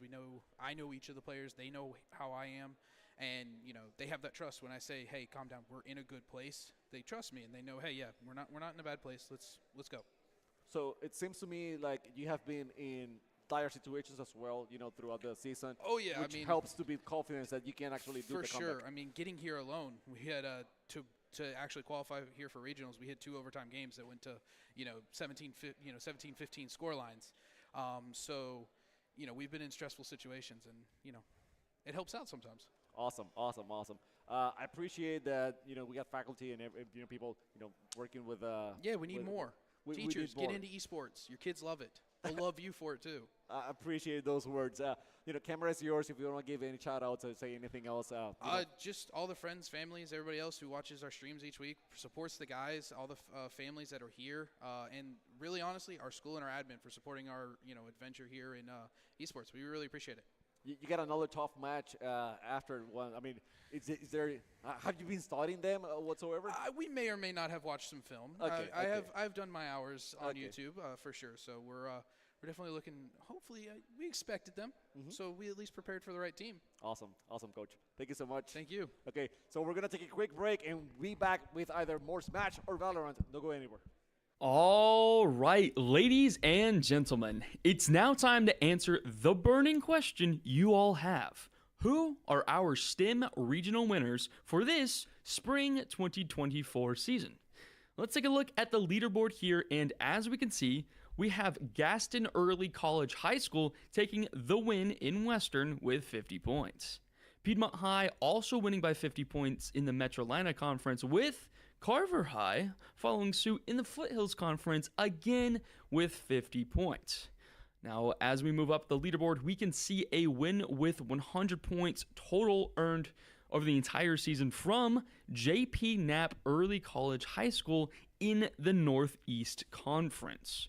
Jumping up in point totals is the North Carolina Virtual Academy and Panther Creek High winning with 150 points both in the Independent and Wake conferences respectively.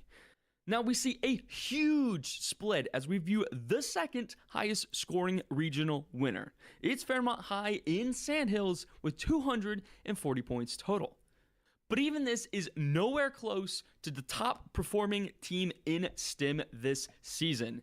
William Amos Huff High with a jaw-dropping 380 points in CMS. Huff did have some really tough competition from Maracas Middle College, but they managed to consistently score more views in all of the content creation competitions, giving them just enough points to take the win.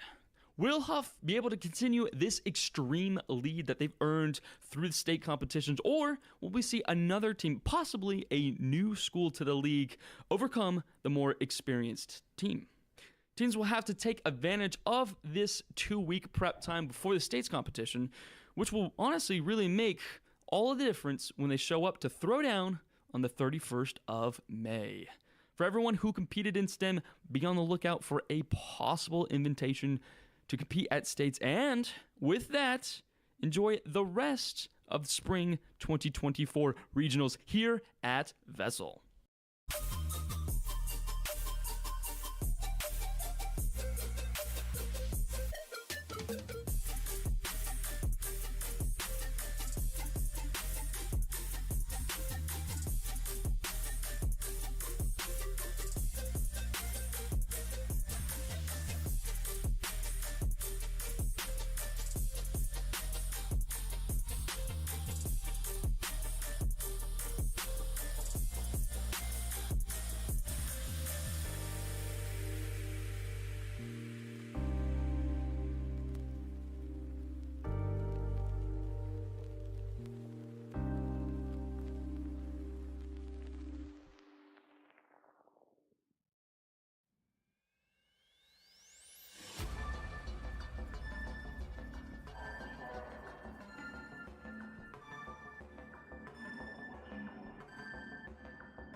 Welcome back, everyone, to Wilmington, North Carolina, as we get into our semifinals here for Valorant.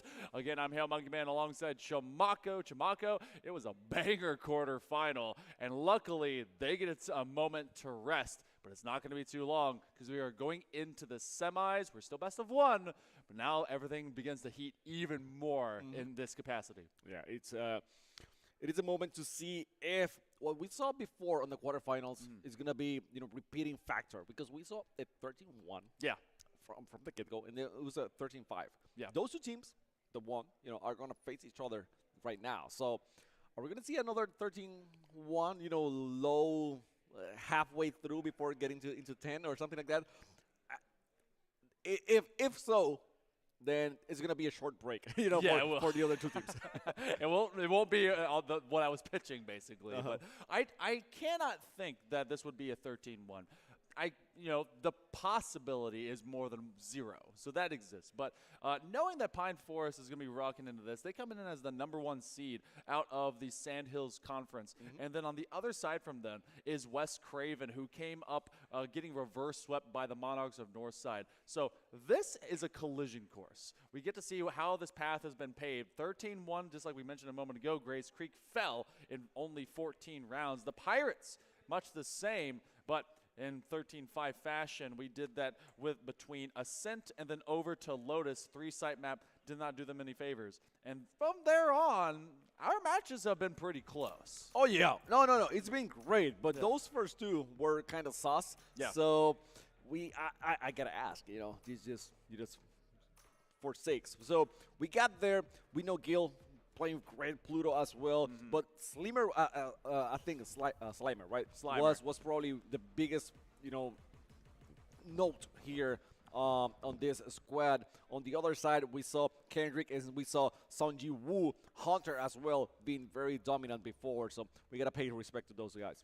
Double initiator versus double duelist, and pretty much everything else is going to be the same. Now, the key thing that I want to be watching out for, Listless was, in fact, over onto that breach a little bit before. Relocate was on the Gecko whenever we saw them on Lotus. This time around, they've moved those roles around, and Slimer will still be holding down shop. I talked to the young man, and honestly, they're like, yeah, we had that timeout. We were able to kind of talk about it and get right back into this moment, and now they feel a lot better about it.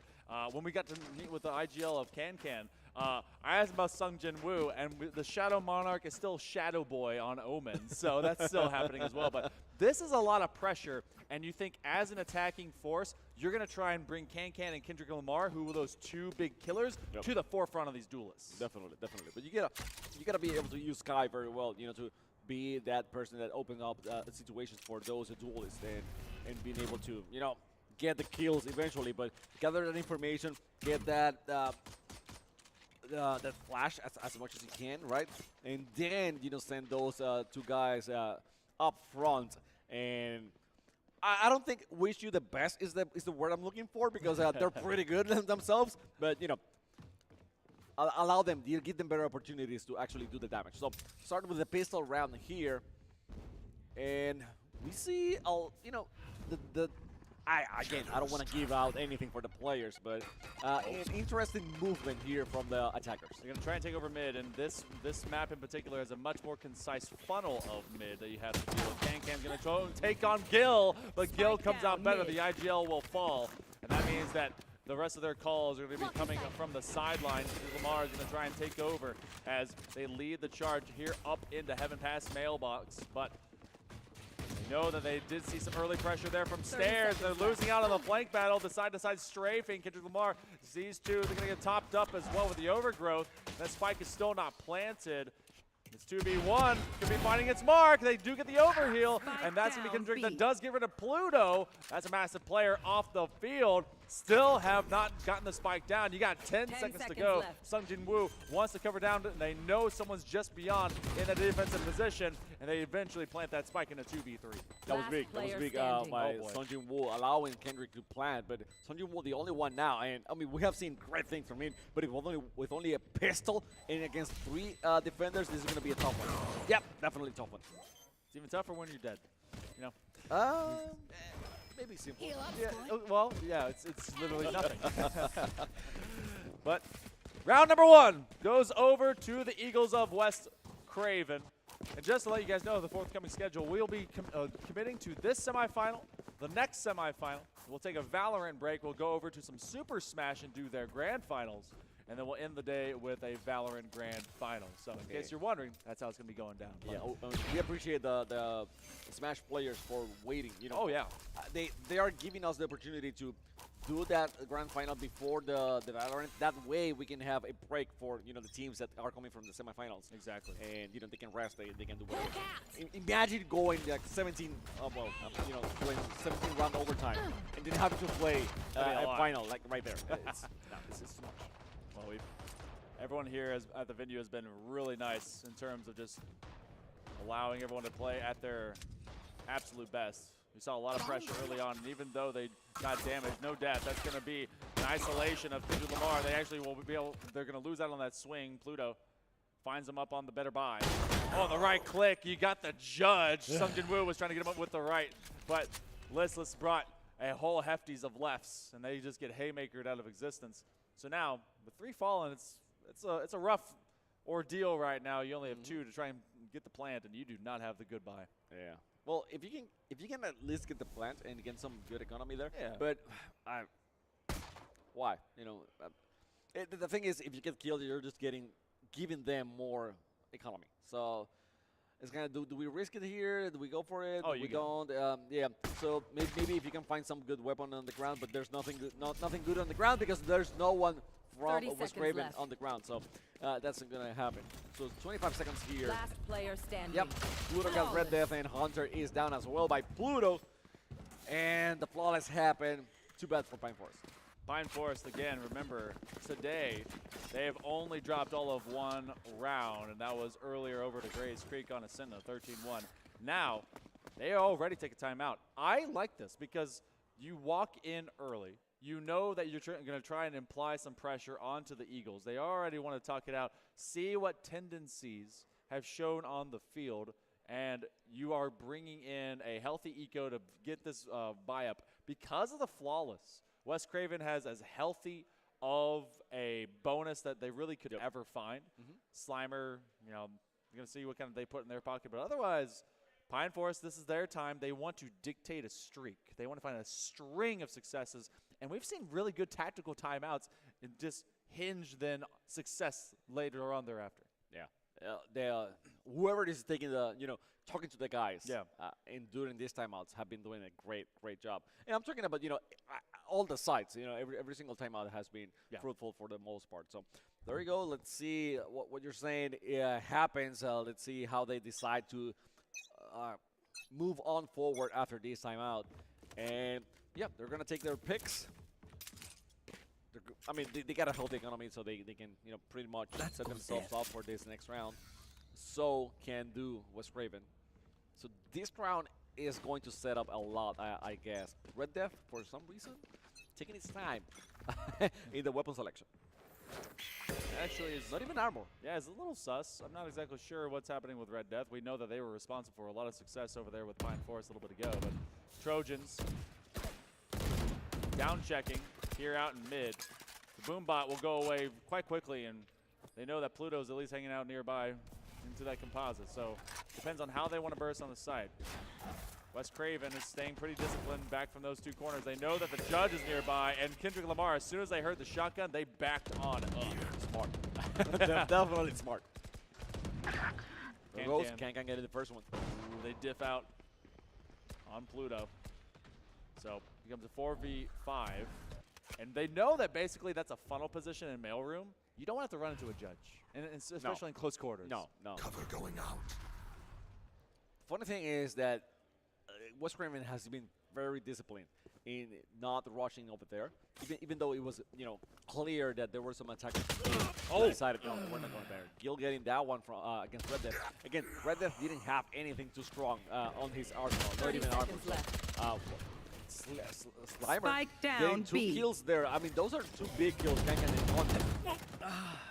Off the spray from the cyber cage, you did have that So now with the fault line, Relocate is just kind of chilling out, waiting for them to push into the ball. They're going to use that flashpoint to try and hard engage. They're running out of time. And Listless turns into a 1v1. Now dropping down. Going to try to use the Pathfinder. Oh, they get the shot straight through the dog. That's going to be a dog shot, not a wall bang. I'm not going to say the other way, but either way.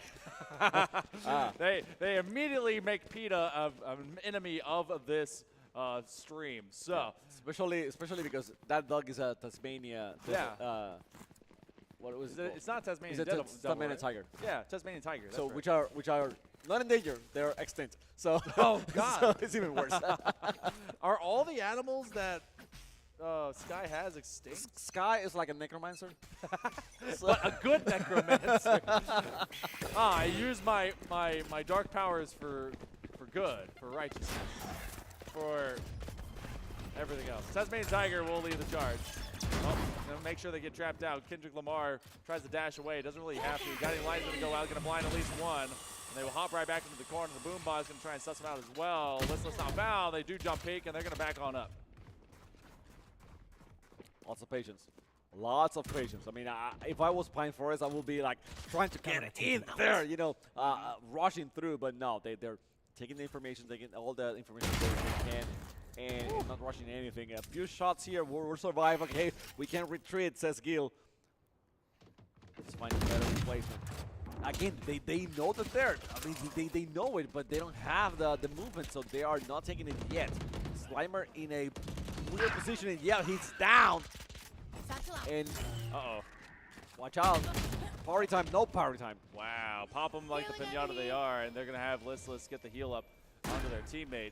They were stagnated for a while because of just hanging out from that staircase side. And then the Showstopper finds zero value from Pluto. Remember, they're such an impact player. That's going to be a trade immediately. Listless gets rid of Kendrick, and now Haunter, remember, they were on the get-go on Ascent. See if they can do the same kind of powerful positioning and play here. Now into this 2v1. You hear this spike ping. They have to take it seriously, and off of the swing, they're able to find one. They're right behind them. Oh, a clutch up there by Pine Forest. We draw ourselves even. The thing is, as soon as you get the first one, it's very kind of easy to know where the second one is because they are definitely diffusing the bomb, right? The spike. So as soon as you're able to get that first one, that should be the defender, then you know exactly that the other one is gonna come off the box, you know, behind the box. And there you go. Pine Forest, they had the timeout. You were asking for them, you know, to build something off that timeout and get it run. And you know, they got the other two rounds such after on the pocket. So again, timeouts have been clutch, have been great. We saw that Pine Forest, you know, they had a 13-1 before. Not mistaken, right? No, you got it. And you know, now back into looking like that team once more. They have not checked A yet. The only times that they have, they went towards ramp, but it's not rendered them an available success point. And now West Craven is actually very, very vulnerable considering that Pine Forest did win that most recent round. They're going to be on this low buy. Gil's going to have to back up, and they end up dropping to the low side of ropes, making sure that Heaven is free. They're trying to clear up this position so then they can take over the rest of site because they can either option out audible through ropes and otherwise from mid, or they simply plan for A. Pluto gets Haunter though. Spike separated. 3v5, and even with lesser weapons, West Craven, the Eagles are starting to fly. Hopefully they don't fly too far away. Oh gosh. What is this? Playing Jack in the Box. Oh my god. Whack-a-mole, basically. Now they're just waiting. They've annoyed them enough. 30 seconds left. Spike in the hand. You got a Bladestorm online. Kendrick Lamar. There you go down alongside Can. There goes the IGL. You're in a 1v2. Both pretty hurt. Sungjin Woo. Gotta get to that spike. He gotta take the spike. He has better weapons than the opponents. Slightly. 10 seconds left. He has more HP, but he doesn't have the time. No. That's the problem right now. They would rather hunt down kills. Swing. Ooh. Oh my goodness, the Ghost kills the Phantom, and then they'll pick up a Vandal. Wow, Ghosty boy Sungjin Woo ain't able to hit the mark in the moment, and that is a fat win there by Relocate. And honestly, we looked at Relocate when it came to that quarterfinal on Lotus. This is a different ball game and really a different look. Completely. By the way, Sungjin Woo has is 1-5. Wow. 1-5. He has died in every single round, only getting 1 kill. That's weird. After watching, how dominant he was before, again, he was a player that he wouldn't die that often because he wasn't involved in the action until he was needed, basically. So seeing him having such a bad start is weird. I'm just gonna call it weird. Not the thing that we were expecting. Subverting expectations is honestly half the game in Valorant. Much of it is a puzzle that you're solving in real time, and you get all of 1:40 to do per round. Can, knowing now, even with that separate buy, they had a better thrifty. So West Craven, not a flawless, but a very strong position now. Trojans, where will they march? They haven't truly been able to establish themselves here on A. The dark cover will go down on the screen, so that means that the fault line may be there to chase and counter. They do stun up at least a couple. They just kind of dry peek themselves through, but they do have the flashpoint to help them out. As the paranoia comes around, you're really getting funneled on either side. Cannot engage.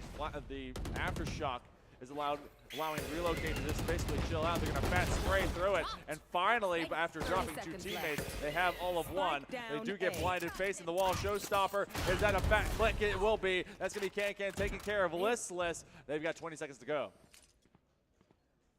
One enemy remaining. Oh, nice one by Pluto. Wow. Getting Can. I have Red retrieved the Death, spike. again, with very good weapon choices.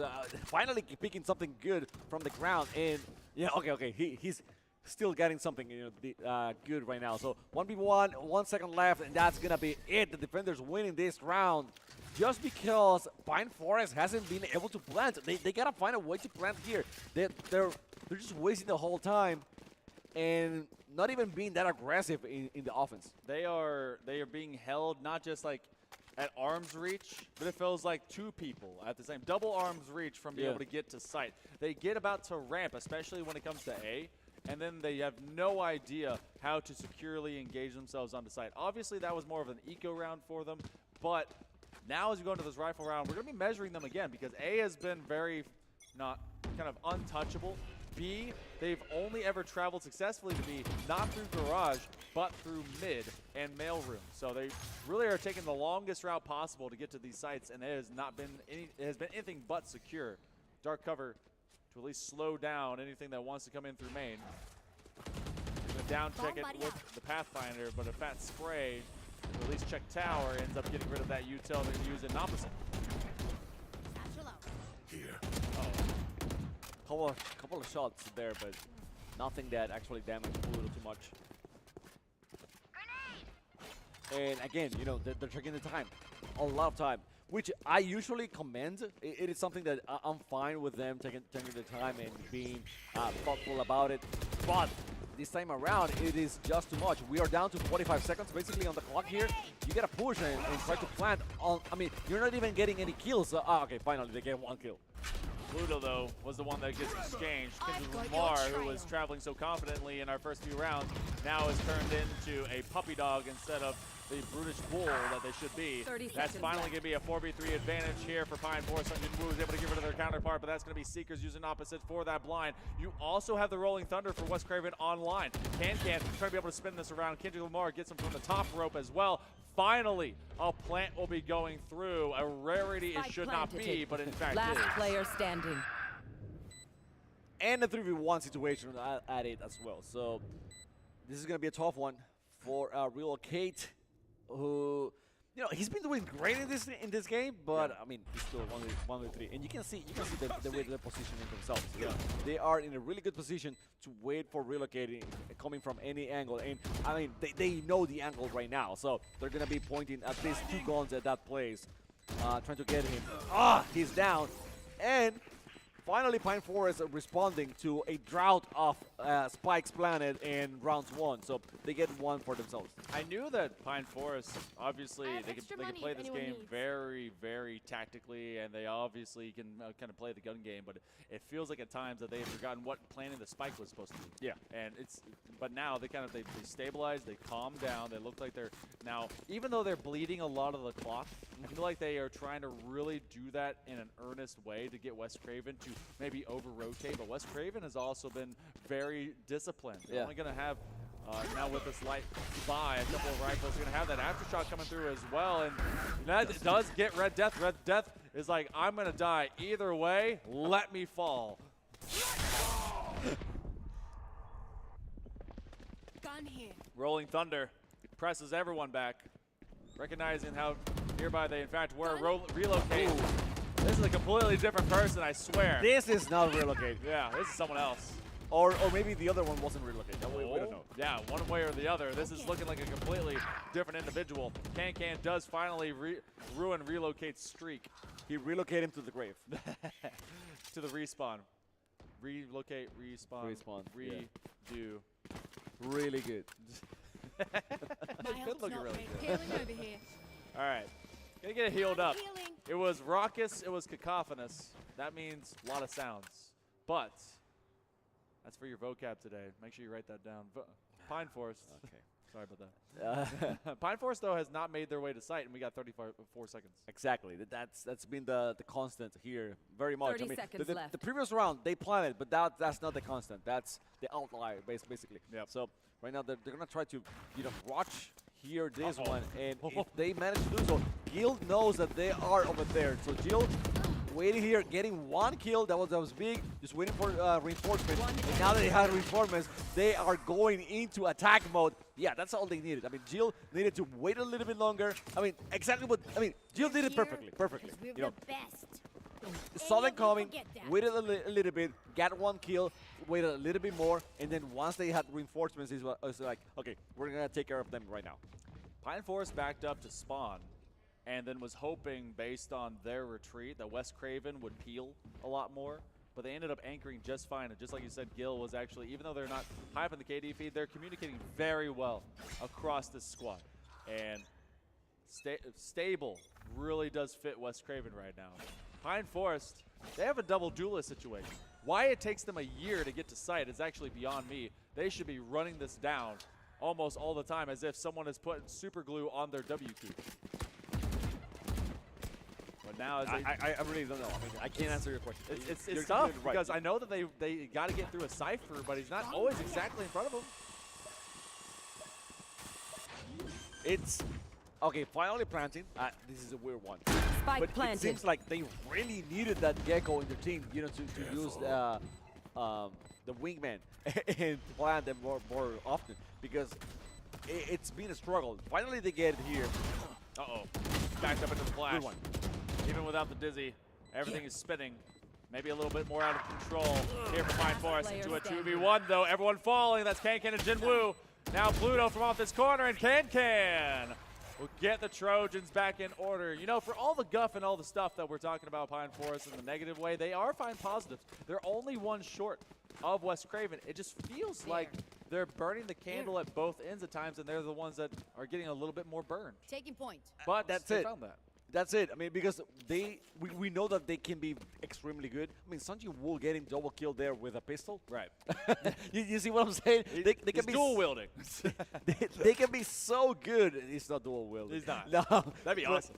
Actually, yes. But you see what I'm saying? So they are not playing as well as we saw them before. You know, they're not being as dominant. Obviously, I mean, this West Craven is a really solid team. So we're not expecting them to roll over West Craven. But at the same time, you got to be able to initiate some type of action, get kills, and try to plant. Otherwise, you can't be waiting until the situation is 4v1 so you go planting. And now, you know, finally they get a quick plant. And I mean, this is tempo change now. We've gone now from a slow, methodical approach. Now, hey, get plant. play for later. They've been trying to get too many kills upon entry and securing it like that versus simply playing up into the site and for what comes after. Relocate's able to find one. Gil does the same thing. Can somehow falls, but that's going to be another one. They can't kill the Australian, and it's Australian Red Death in combination. Haunter and Red Death combine, and we're tied at 5. So there's the timeout. All right. West Craven's going to cool some jets. But you see the difference that it makes to plant quickly? Yeah. It's such a big difference. They were able to control everything else afterwards, and you know, having the plant, and then you have Hunter being able to get a few kills and more effortlessly. The same thing for Can for Red Death. So you gotta be able to move forward and find those spots. I think they have been too hesitant for some reason. Maybe they respect West Craven too much. And I mean, for good reason, right? Yeah. But at the same time, it cost you a lot.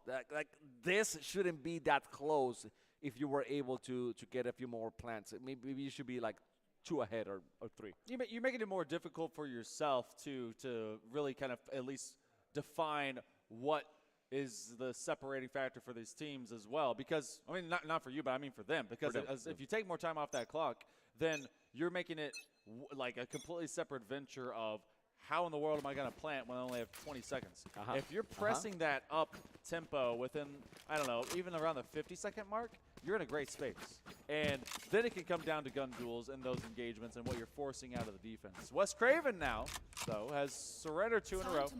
And this will be, for the better part of it, a lot of rifles. There's a lot of ultimates. Pine Forest can really march a bit because they do have those Seekers available.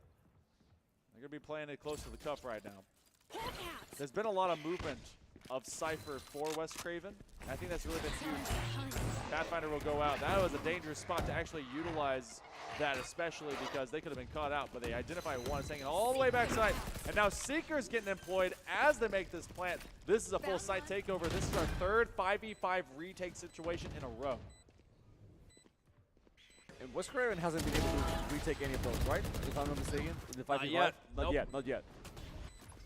So slightly dominant right now for, I mean, Pine Forest. But no, I mean, Pluto taking Red Death out, Hunter equalizing things a little bit here. Wow, nice one from the top, from Guild. Paranoia comes down to use that TP, and Gil caught off angle, so now it's a 2v1. They got to try and protect him. Oh, nice. That's going to be Hunter falling down. Gil, great reposition. They use the Paranoia, and then they split it over onto the billboard, and they finally will stop this short streak of the Trojans. 7-5, best case scenario for West Craven. Pine Forest looking to tie ourselves up, and there's a lot of rifles still taken out of hands. There's a lot of cash though here for the Trojans. That means West Craven's going to be the worst end of it, even with the lead.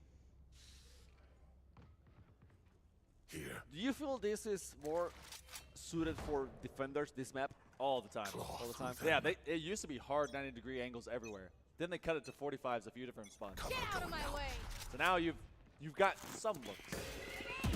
But defenders, oh, Kendrick, oh man, didn't have to throw a knife into a bullet wound. That was rough.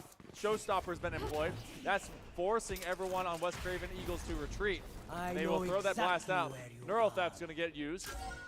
And that means they know where all of West Craven is. Or R? Yeah, it's plural. R. Sorry about that. Bad grammar. West Craven. Well, as a plural? I don't know. They have their own Anyway, yeah. We continue. I was trying to learn English with you. Yeah, that's what I was doing. Hashtag me too. Not that me too, but all the way on the opposite side, you have that one flip. Lose their knives, and that's going to be Sungjin Woo. They get rid of Slimer. We're dead even. We're 6-6. I like that. I like that flash. You know, they got the flash. They got flash. They couldn't get any bullets connected, and it was.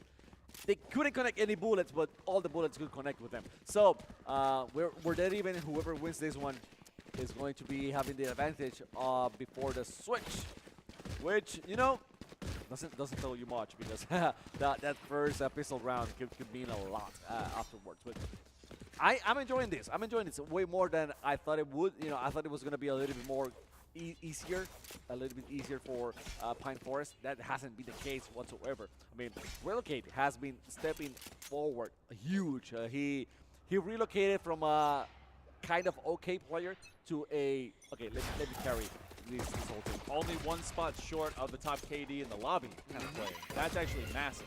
And they, I believe, are going to be able to play this a lot more expeditiously for West Craven, because Pine Forest, they recognized that they were heavily reliant on their jets to be able to find some marks. Kendrick Lamar gets one off of the trap. Honcho does the same thing. Can is able to get it. Can, the IGL, they know that all they got to do is really kind of put out a ping, and then everyone will swarm. Gil, oh yeah, you're getting shot in those ghost boots. Kendrick Lamar finds another one. And that player, I mean, top of the stack, 18 and 9, 2.0 KD plus 1 here, or plus 2 rather, from also off of that assist. It still feels weird to see, you know, this KD from Pine Forest. You know, Sungjin Woo so low, Hunter just barely there, Can as well.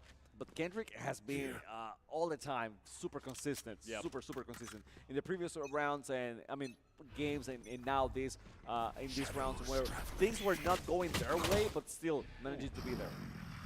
West Craven immediately sniffed out the one-way put out. There's a lot of damage onto both, so the Eagles will still be down-checking mid. Looks like they want to at least open up some options there. Wow, what a bang by Kendrick Lamar. Another one? Oof, close. Wow, they didn't even have to buy up. They had that share from before. Right click is not going to happen. Can. They actually swing on the Gil. That was a flank off of Gil. So, everyone's still alive. And you have the heist compadres between Pluto and Relocate. Oh man, where do they end up? You're not going to get them with the arm cannon. A flawless 4. Wow. And this is why I was asking you, I mean, is this map better for defenders than attackers? It seems like, yeah, you were right about it. The defenders are having an easier time, you know, Pine Forest as a defender. So right off the bat, attackers, they said, hey, guys, this is not working for us. Those flawless shouldn't be happening that way. So let's talk about it. Same round diff, too, because the timeout was used just before round number 3 in the first half as well. So preparatory is really kind of much of that story. And if you really kind of look into it, it was still very back and forth until late term when we saw the comeback there by Pine Forest. And now they are able to take these first 2. A flawless, again, I think it was like the same thing. It was a flawless in round number 2 in the first half. So a very healthy bonus is going to be coming up for the Trojans. In opposite of that, this one's going to, we see a few previous buy-ups. This one could walk away with 3 depending on if you just purely stare at Eco. So Trojans, I love the position they're in. And I feel like you and I also were off the tendency. We're like, oh, this seems a little weird. But it was a 13-1 is a little weird to me. Sure. Yeah. Sure. We can't be expecting them to perform that well against every single team. I mean, I expect it. I expect it from you. Oh, God. Wrong thing. Exactly. Man, that's my point. So, all right. Right now, Pine Forest is defending here. Just win the moment. It seems like they know. Well, couple of utilities coming on B side. So probably moving forward towards B. Red Death against Slimer out of the way. A couple of trades here. Relocates getting Kendrick. That's huge. Wallbang onto Lamar. They will drop down. Planted. Now, how do you hold sight? It's a 3v3. No wow. Can falls. Just hit him with the spray. See what happens off the dark cover. Haunter is able to get an exchange. This is dwindling down to the last survivor. They just throw as many bullets as they can. Relocate again. They're on something this time around. Finding their third. Sungjin Woo's trying to make it expensive, at least, for West Craven if they want to walk away with weapons in hand. TP not going to happen. They're at least going to find it off flank. Gil gets the dub. That was all weapons falling. Omens think alike, you know? One brain cell. They knew exactly. So he killed it on the right, he's going left. You know, he knew it. He knew it. He was waiting for him. It was like no doubt in my mind. He killed him on the right, he's going left. So I'm going left. I'm going to catch him right there before he even knows. I mean, he's trying to be sneaky. He's trying to flank me. I'm going to face him face to face. I'm going to get the, get the laugh. That's have you ever seen two Omens teleport into the same spot from the shadows? Yeah. Omens are the orange cats of Valorant. They do the exact same thing at all times. But West Craven trying to switch it up right now. As Pine Forest has all of that single round lead, and they did have that buy-up bonus mix-up. So we have a slanted economy. Nothing to really hinge your bet or hedge your bets on, ultimate-wise. As West Craven is going to try and pick their position. They are at least split, as it were. Here on split, but Pine Forest is playing pretty disciplined. Oh, nice one by Pluto. I thought Sunjin Woo was going to get the upper hand on that one, but no. Pluto is still being that top killer from West Craven. Hunter trying to get for the double kill, but it didn't work out. Only 2 alive for Pine Forest right now. Spike planted. So, yep, decision went for the spike. Player standing. Slimer. Oh, man, and Pluto. Red Death falls. 8-8. And I believe that was a buy-in. So that was a timeout buff. Timeout buffs are like 100%. If anyone has like any stats right now, I'm pretty sure timeout buff is real. No, it didn't work out on the last game that we had. It was 11-11. Oh, that's right. Yeah, that's the one time. All right, so we are bigly wrong. The thing is, it's a high percent. They didn't have the economy to actually put it off. It was mostly just talking about like, all right, we are gonna lose. Wow. Nah, it was probably a different thing than that. We want to win. But can we? Can we? That's the question. Pine Forest, they got the Showstopper online, which means they're going to have a powerful retake or immediately find a pick somewhere. This Bucky getting challenged. Woo! Boom bot. Sunji will run. I mean, Yeah. like Usain Bolt over there. And also, it was great because he didn't give away his positioning. Yeah, I don't know if did they give Sungjin or Omen Neon's speed buff? Because that was a very scared ghost. Well, you have a lot of players over near ropes, and that's getting sussed out as Pluto gets taken down by, or takes out Can. So now the spike is in a different spot, by the way. Hunter is going to get rid of Pluto as they just kind of go skeet shooting into screens. And finally, the spike is going to travel to reconvene with the rest of the squad. They have no way. All right, you know what? I just want to get the one-shot pop. I want to trade it out. Spike planted. 7 bullets in a dream. Girl theft. Red Death is going to get that spray. That means they get a weapon upgrade as well, so they're going to come back over to their teammate in Kendrick Lamar. Fault line's going to try and stun him out. Go over to that window. Nice. Look at that repeat. Limitless will hit the floor. Limitless death. Now Kendrick Lamar, where do they decide to swing as a 2v2? They're sticking together on this one. The Neural Theft, they know they're both short side of tower. He's going to get tagged out by the tripwire. That means Kendrick Lamar hit him with the tag. Oh, they're going to get caught by the same thing. Oh, boy! 9-8, Eagles take that lead. No communication there. They didn't tell him, hey, there's a triple wire over there. They knew it might have been over there, but they had no idea where. It's in the wall somewhere. Okay, don't come this way. Shoot this wall. How much? All of it. All of it. Yes. 3 in a row, by the way. Yes. So West Craven. Yeah. And Pluto has been great on this comeback, as well as Gil, I think. You know, Relocate has been doing great throughout the whole game. Yeah. It seems like this is Relocate's map, right? Oh, what? Out of nowhere. No.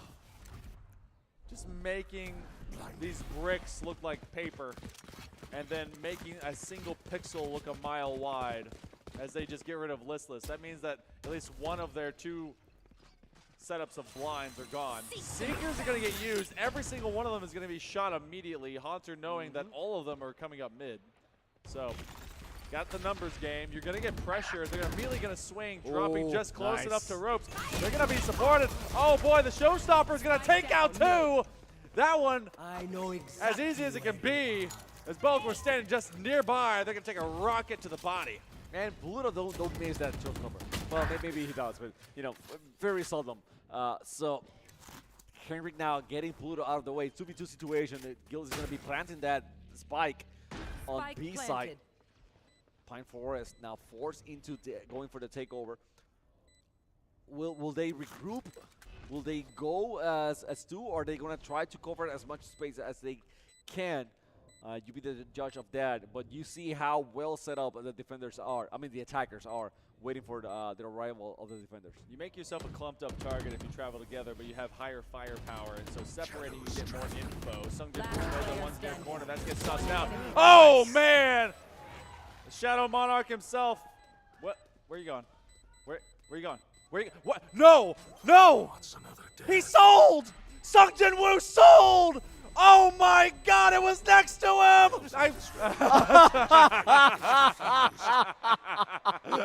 By 0.76 seconds, just for the content, I swear. He's just making you sweat bullets. That's it. That's it. Almost sold. Oh my God. Woo! That was something. They took a timeout just to be like, we need a break. Are your headphones on? Oh my gosh, that was great. Everyone like, whoa. I look like the fool now, which is fine. But everyone else was like, Jude, you missed the spike. Go back. It's probably people from the crowd. It's right there. All right, well, they get one back.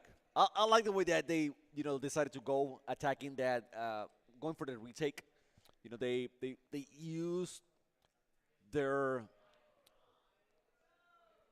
You said it right. If you are together, you have more firepower. If you're separate, then you can infiltrate a little bit better. And they use that into their advantage, infiltrating and just feinting them into concentrating their attacks into one player, and the other one could do the damage from behind, kind of a flanking situation. So very well from Pine Forest. They needed that win. They really needed that win. It was, I think, a 3-round run for West Craven, if I'm not mistaken. So they're back into action right now, especially here that it is a more defensive map. You don't want to be losing every single moment, against attackers. So definitely don't. Ooh, bad spray by Sungjae Woo. They at least see there's one target out there. We're gonna pressure him out with the paint shells.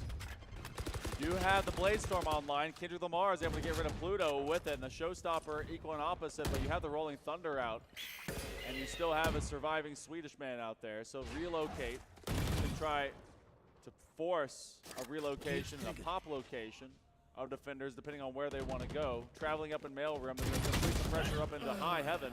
Gil gets rid of Poncer. A lot of blades. Kendrick Lamar gets the reset, but listless will find them as a trade.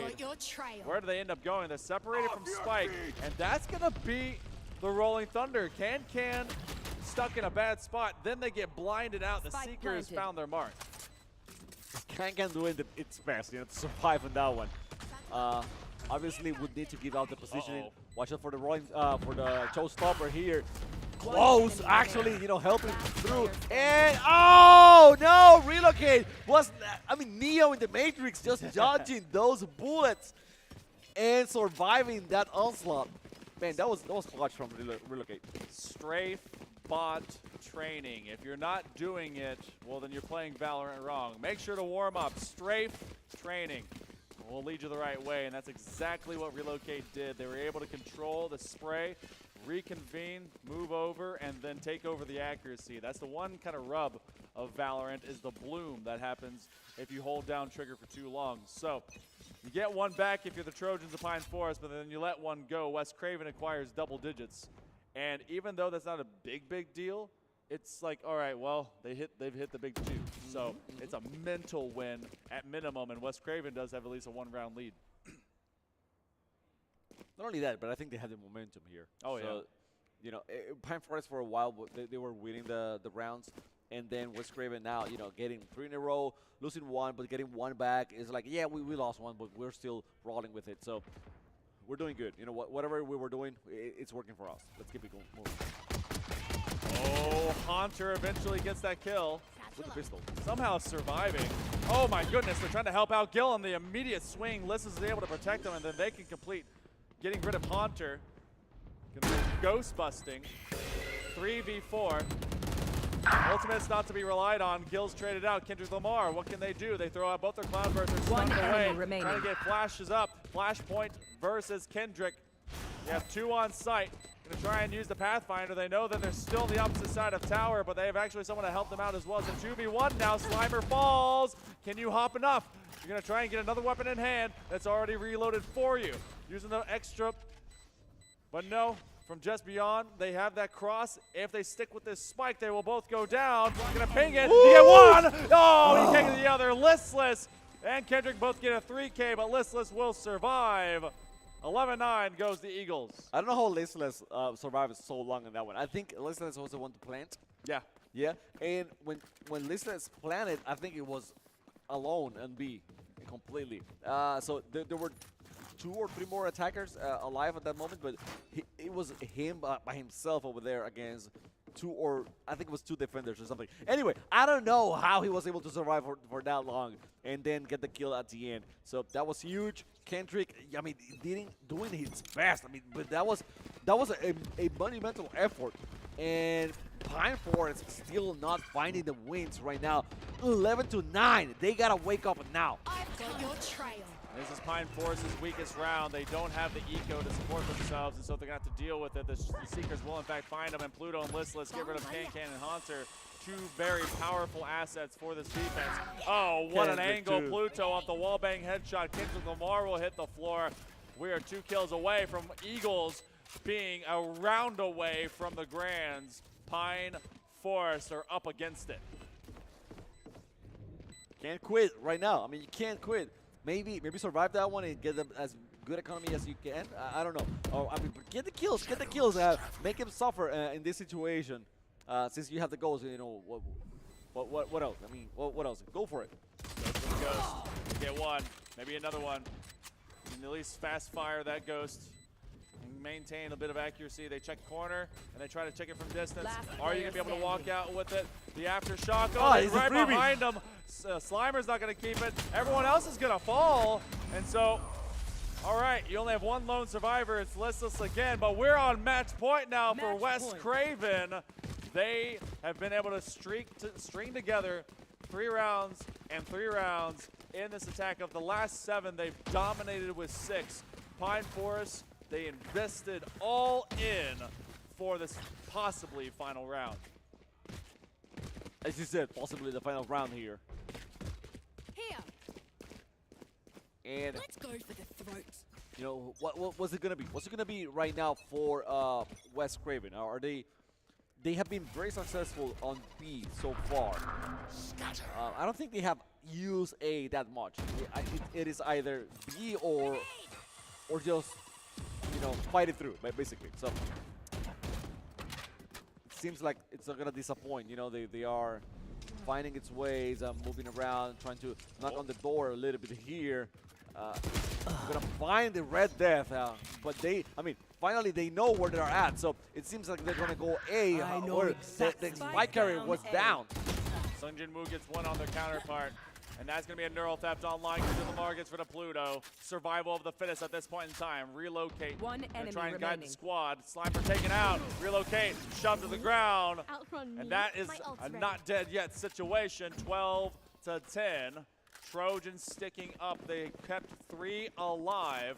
Not exactly the best buy, but the 3 at the top will continue to lead the squad. Kendrick Lamar has 30 kills. They are dragging this team, kicking and screaming in survival mode. Okay, so going mid towards A wasn't great. It didn't work out. It did not. Excellently for West Craven. So now, are they gonna go B? Are they gonna fake A? Are they actually going, you know, fake B and then go A or something like that? It seems like they're gonna push through right now. They got a showstopper in their hands and they use it. It didn't go anywhere. Pluto falls down. And a couple of trades here, benefiting actually Pine Forest. Big opening pick. They did not check corner whenever they went through. They were trusting in the Pathfinder to try and do it. Now they will retreat out from Garage. No longer, but Pine Forest up on that separate rotation as well. Do they re-hit? Do they stick to it? Now they know Neural Theft is going to expose them. They are all the way over across map. So that means they're going to be facing that same rotation. And Chimako, now it's about mind games. It is. You got to make sure you complete this, but because West Craven knows they are maybe this round away from getting this done. But Pine Forest, they got to force 2. They got to force OT. Oh, trip wire right there. Oh boy. Now they got knowledge. It was a trip wire, but they're together, and so I mean they can cover each other in this situation. Tag on the land, the burst fire is not a good idea, especially with Gil on full auto. Going to use that flashpoint as well. It's a 3v3. They stuck with the bowler all the way around. They're going to be bumbling themselves right back to it. They take the backside. They get rid of one, but Sung Jin Woo is getting the wallbang headshot. Gets rid of Relocate and Slimer. Going to play for his life. 10 seconds to go. You have to get this plant. Gil's going to fall. Kendra Lamar stays alive. We saw a comeback earlier. That was 7 rounds in a row.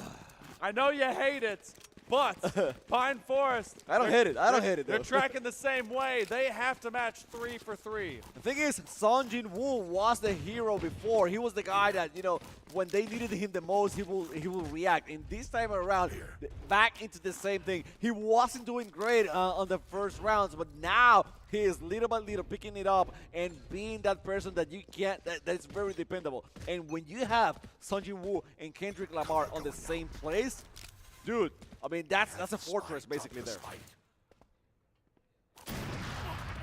Operator online. Slimer on the bench.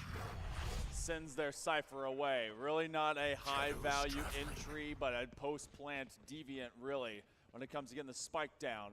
West Craven's going to chill out. Pine Forest, big weapons. They still have the Operator. They've got Seekers.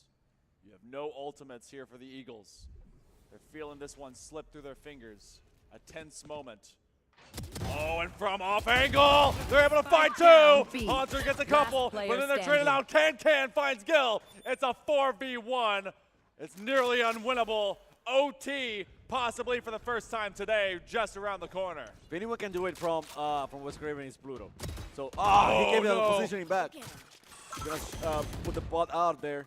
And I don't think that's the best option. I don't think that was the best option. I mean, as soon as you saw the bot going away, it's probably best to not go back into that hallway, you know, and you know, put your face as a target. Sometimes you just gotta dry peek your way to success. Already, well, you know what?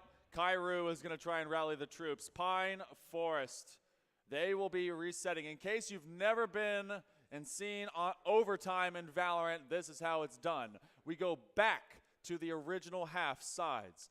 Then it must be win by 2. That means you got to prove you can win on both sides of the game in order to take this. We're going to single overtime. If it's not done and we go tied, double, triple. I've seen this game go up to 40 rounds. It hurts. It takes a while. And you know what? Kairu, they're just trying to make sure that everyone is stable and ready, especially off of that hot streak moment. Yeah. This is actually a really good call by the team. Okay, so we're going to be switching sides every single time. Every single time. Economy is the same. It doesn't matter what happens. Every single time. Yep. So even if you have a great round, it doesn't mean that you're going to have a great economy. Nope. It doesn't mean that the opposing team is going to have a bad economy. You are always going to be counting them to have the same amount of money every single round. And you're always set around the mid to halfway mark of your ultimate. Gotcha. So, yeah. I think everyone is always 3 orbs away from ultimate. So 3 kills will give you that ultimate. Yep. But only for that round. Yes. After that. Yes. So if you have it, use it. Basically. If you got it, you better be using an ultimate, especially. We flip right back around. Pine Forest recoiled in the best way to be able to get this to force OT. Remember, this is to get to the grand finals. first half of our first OT. Playing it very to the chest. Waiting to see if the defense will get aggressive. We've not seen anything overt. They're trying to weaponize their ciphers as well to make sure that even when they give up space to account for an aggressive defense, that they're not just suddenly taking advantage of. C1 hanging out backside. Pluto's going to be there. This will be a B rush. Pluto's going to use it on a blast pack. Now Pluto on the wide swing. Sungjin Woo's able to get rid of relocate. Are they ready for the 1v2? Hanser's able to get rid of Pluto, and now they're taking on numbers. Wow, Hunter, wow. Getting that kill and also going for the planters like right away. Pine Forest was tired of listening to all say, nah, they're too slow. No, they went in ahead. You know, they got a few kills at the same time. So this is the best outcome for Pine Forest, you know, early on this round. Exposing that flank angle. It's a 1v2. Pine Forest, they've taken 4 in a row now after going from the 3 back in, 12-9. 12-12 now to 13. Pine Forest is trying to take advantage of momentum. They have West Craven right where they want them. This is the moment where you gotta have every single player in West Craven, you know, calm down as much as they can. Yeah. Relax, because they're better shooters than this. Relocate was doing amazingly before, and he's been shot down completely. We need, I mean, we don't need, you and I don't, but West Craven, they need that Relocate that was doing so well before. Gil, he was positive for the most part, and now he is 18 and 21 or something. So, you know, they have fallen down hard in the last few rounds.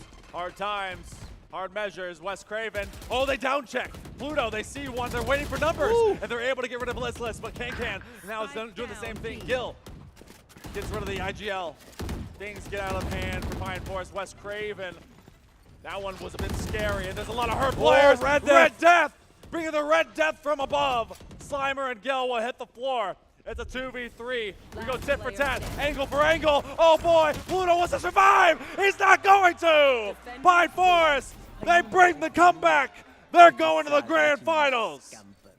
Red Death with three kills on that last round. I mean, that's a player that wasn't showing up anywhere. I mean, not anywhere, but he wasn't shining. He wasn't that player that you have on your mark every single time. And then all of a sudden, you know, going big on that final round, that's ice. That's when you need that player, you know, he's there. And you don't expect that from him. You expect that from Sungjin Woo, maybe from Kendrick Lamar, but Red Death, you know, clutch in there and giving them the win. There was moments of greatness that we got to see it in the quarterfinals, and everyone showing up for the Trojans. Give both teams a round of applause. What a heck of a semifinal that was. We go into single OT. Pine Forest, they brought it back, and we'll bring you guys back in just a little bit. Interviews, Smash, Valorant, and more. The VESL Wilmington Regional will be back right after this. Yeah.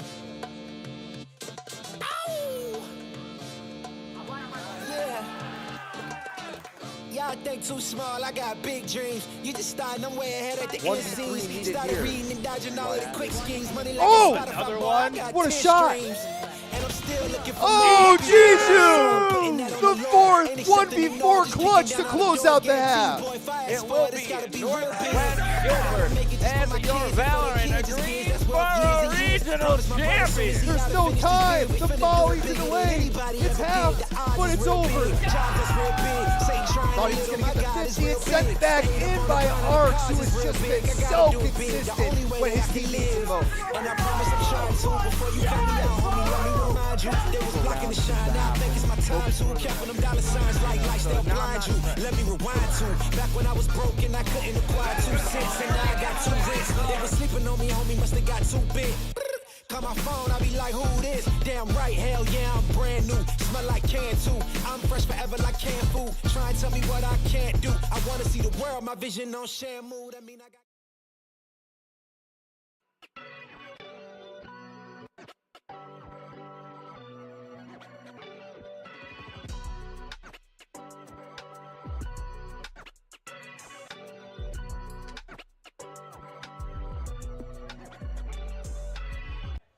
Welcome back, Wilmington. We're here at the Warwick Center at UNCW. We just got done with our first semifinal in our Valorant competition. It was a comeback win, down 12-9, finding 5 in a row, 3 in regulation, 2 in OT. This is the 34-bomb expert of Kendrick Lamar from Pine Forest. Straight up right now, this moment, I see you breathing heavy. How do you feel? Oh, I mean, I'm nervous, man. It was crazy comeback. It's I didn't think we were going to win it, honestly.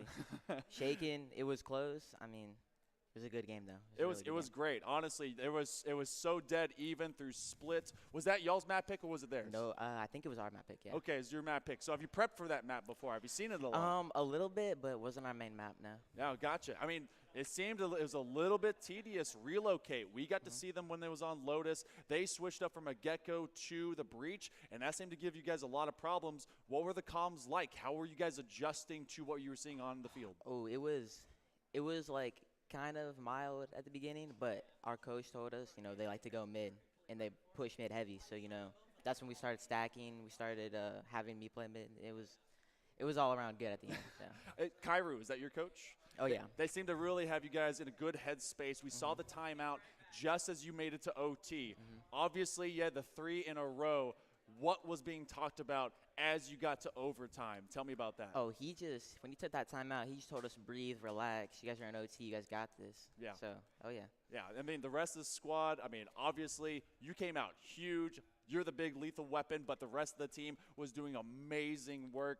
And Pine Forest, you made it to the grand finals. Oh, yeah. How are you feeling? You've got only one of 2 opponents. You've either got Northside or you got NC Virtual. How are you feeling about your odds? Oh, I think we got it. I think we got it really good. I was really probably worried about this team the most, but I think it's gonna be good games for the finals. You know what? Great job overall. You guys killed it. Made it through that semifinal. Any big shout outs to your fans, your friend, family, anything you want to be able to give to the camera? My parents, obviously my parents, love them. My coach, Kairu, and then my teammates. They're great. You know what? Congratulations. Pine Forest will be moving on into the grand finals. The Trojans will be marching on. We'll be seeing them later on. We've got more Valorant action coming up right after this.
This is my first time owning like a newer generation PC because, like I said, I had a Windows 98 that was like, oh yeah, we got Adobe Flash and that's it. You want World of Warcraft? No, but we can probably give you Wizard 101. But I'm excited because they've been talking to me about the STEM projects, and this can run Unreal Engine 5. Dante White, and I grew up in a forest mostly. For about the first 8 years of my life, we lived in what we called it the bottom because the entire was encroached by trees. We had a lot of natural growing things there, berries, tomatoes, lettuce. It was good. So I was outside a lot for most of my early life. The first time I really got into using electronics and stuff like that, my brother got a PlayStation 2 with him and his uncle. And then like at school, we would go on like computer lab, and that's when I got started getting into like the Flash stuff around the 2010s, 2015, Newgrounds. And I liked it, I really did. I've been here for about, I guess, a month because I joined like when they came for the lunchroom and introduced everyone. And I participated in a tournament. I had fun. It was my first time doing something like esports related instead of just watching on TV.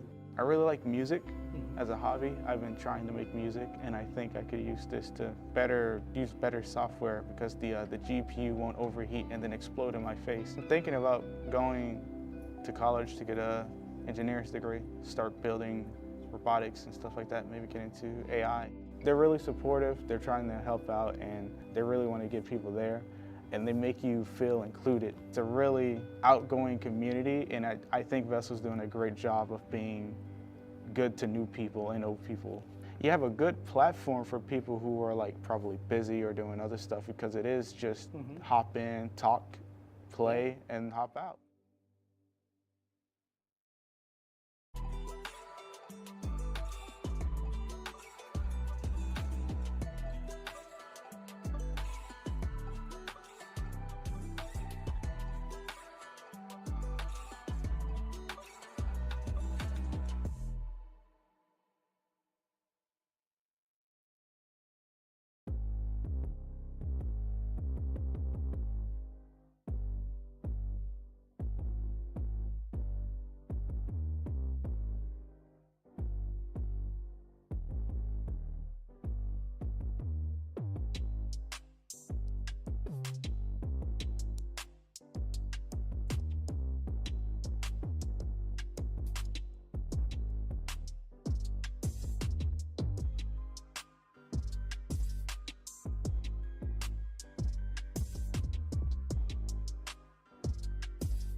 Welcome back, Wilmington, North Carolina. At UNCW, we don't have any other standard but greatness as this VESL Regional continues to elevate its game. I'm Hail Monkey Man with Chamaco, and we have now seen big comebacks. We've seen OT comebacks, and we are seeing one comeback back to the semifinals here for Valorant. We're done with our first one. Pine Force has the first seat. There's still a seat left open, though. It is. We got that second semifinal ready to go. If we can go into the bracket and see how everything has gone for. I mean, we started with blowouts, and everything after that has been increasingly getting tighter and tighter. So we go 13-1, then it's 5-13, then 13-10, 11-13, and now 14-12. Wow. Okay, so what are we expecting here? Is it going to be like 17-19 or something like It that? has to be somewhere around a double or triple overtime. Okay, we're not going to give them any ideas. No, let's not do that. It seems like we are going to Ascent. That's going to be our next matchup between NC Virtual Academy and Northside. And look at this. I mean, we know Izumi. We know Ice Bear. We saw listening before, but I don't think we have seen Lano. The .com? I see noob.com. That's what I am noob. Well, I'm gonna go with noob. Yeah, I don't think. Or is it Ian? I don't know. Our observers are laughing over there. I don't know. I don't think we have seen that guy before. You know that's yeah. That's one that wasn't here. But here on the north side, it's been the JoJo show. It definitely has been the JoJo show, and we're actually seeing a difference of both Quampst as well as Noob. So this is kind of they have a change up on both sides. We also have a change up of the agency.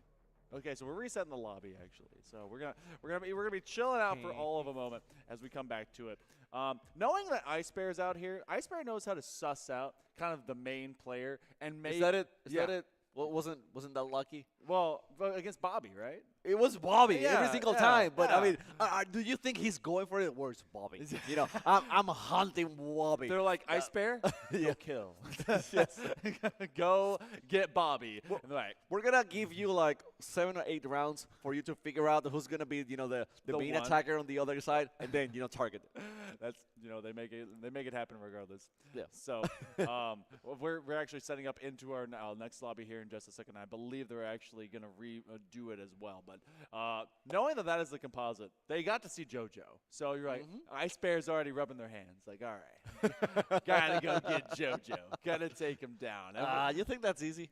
Is No, that easy? it's obviously not. Okay, I don't think I'm going my hands for that. I'm thinking like, oh God, please. Yeah, but you have to go and get both. Literally, the last 2 people that came up were the 30 bombers, and considering that you're like, oh, I gotta go kill that guy. Oh gosh, that's a tough time. I mean, if he does. Yeah. If Iceberg gets The JoJo assassin. for the most part, imagine.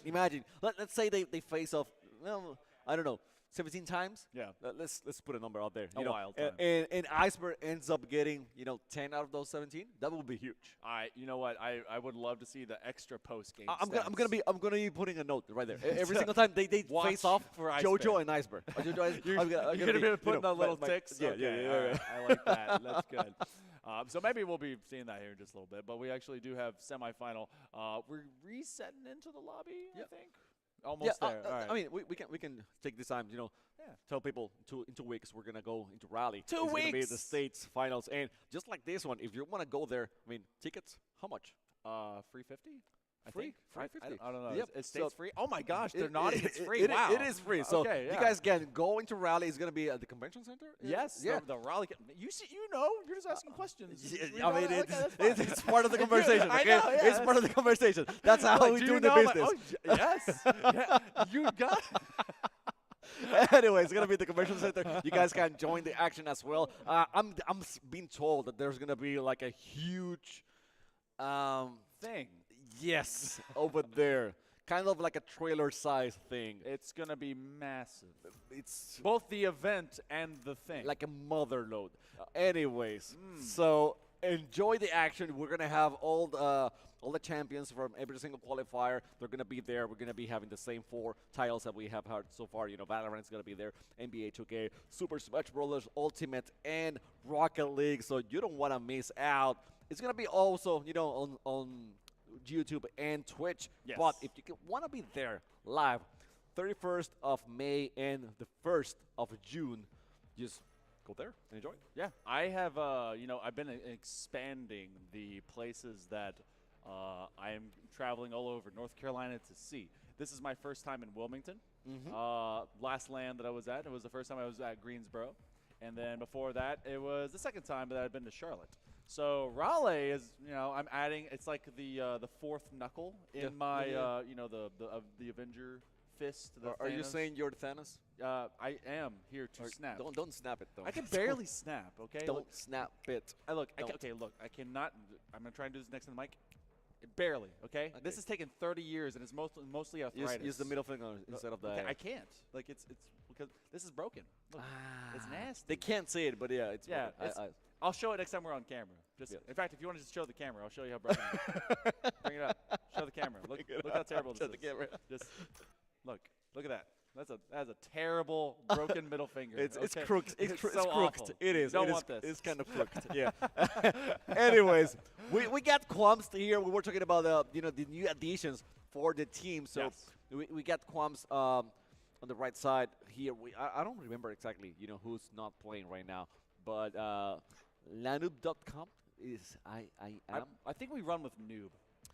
Look, is I it want to Ian say or noob? They say I a noob, so we're gonna say I noob. I a noob.com. I a noob.com.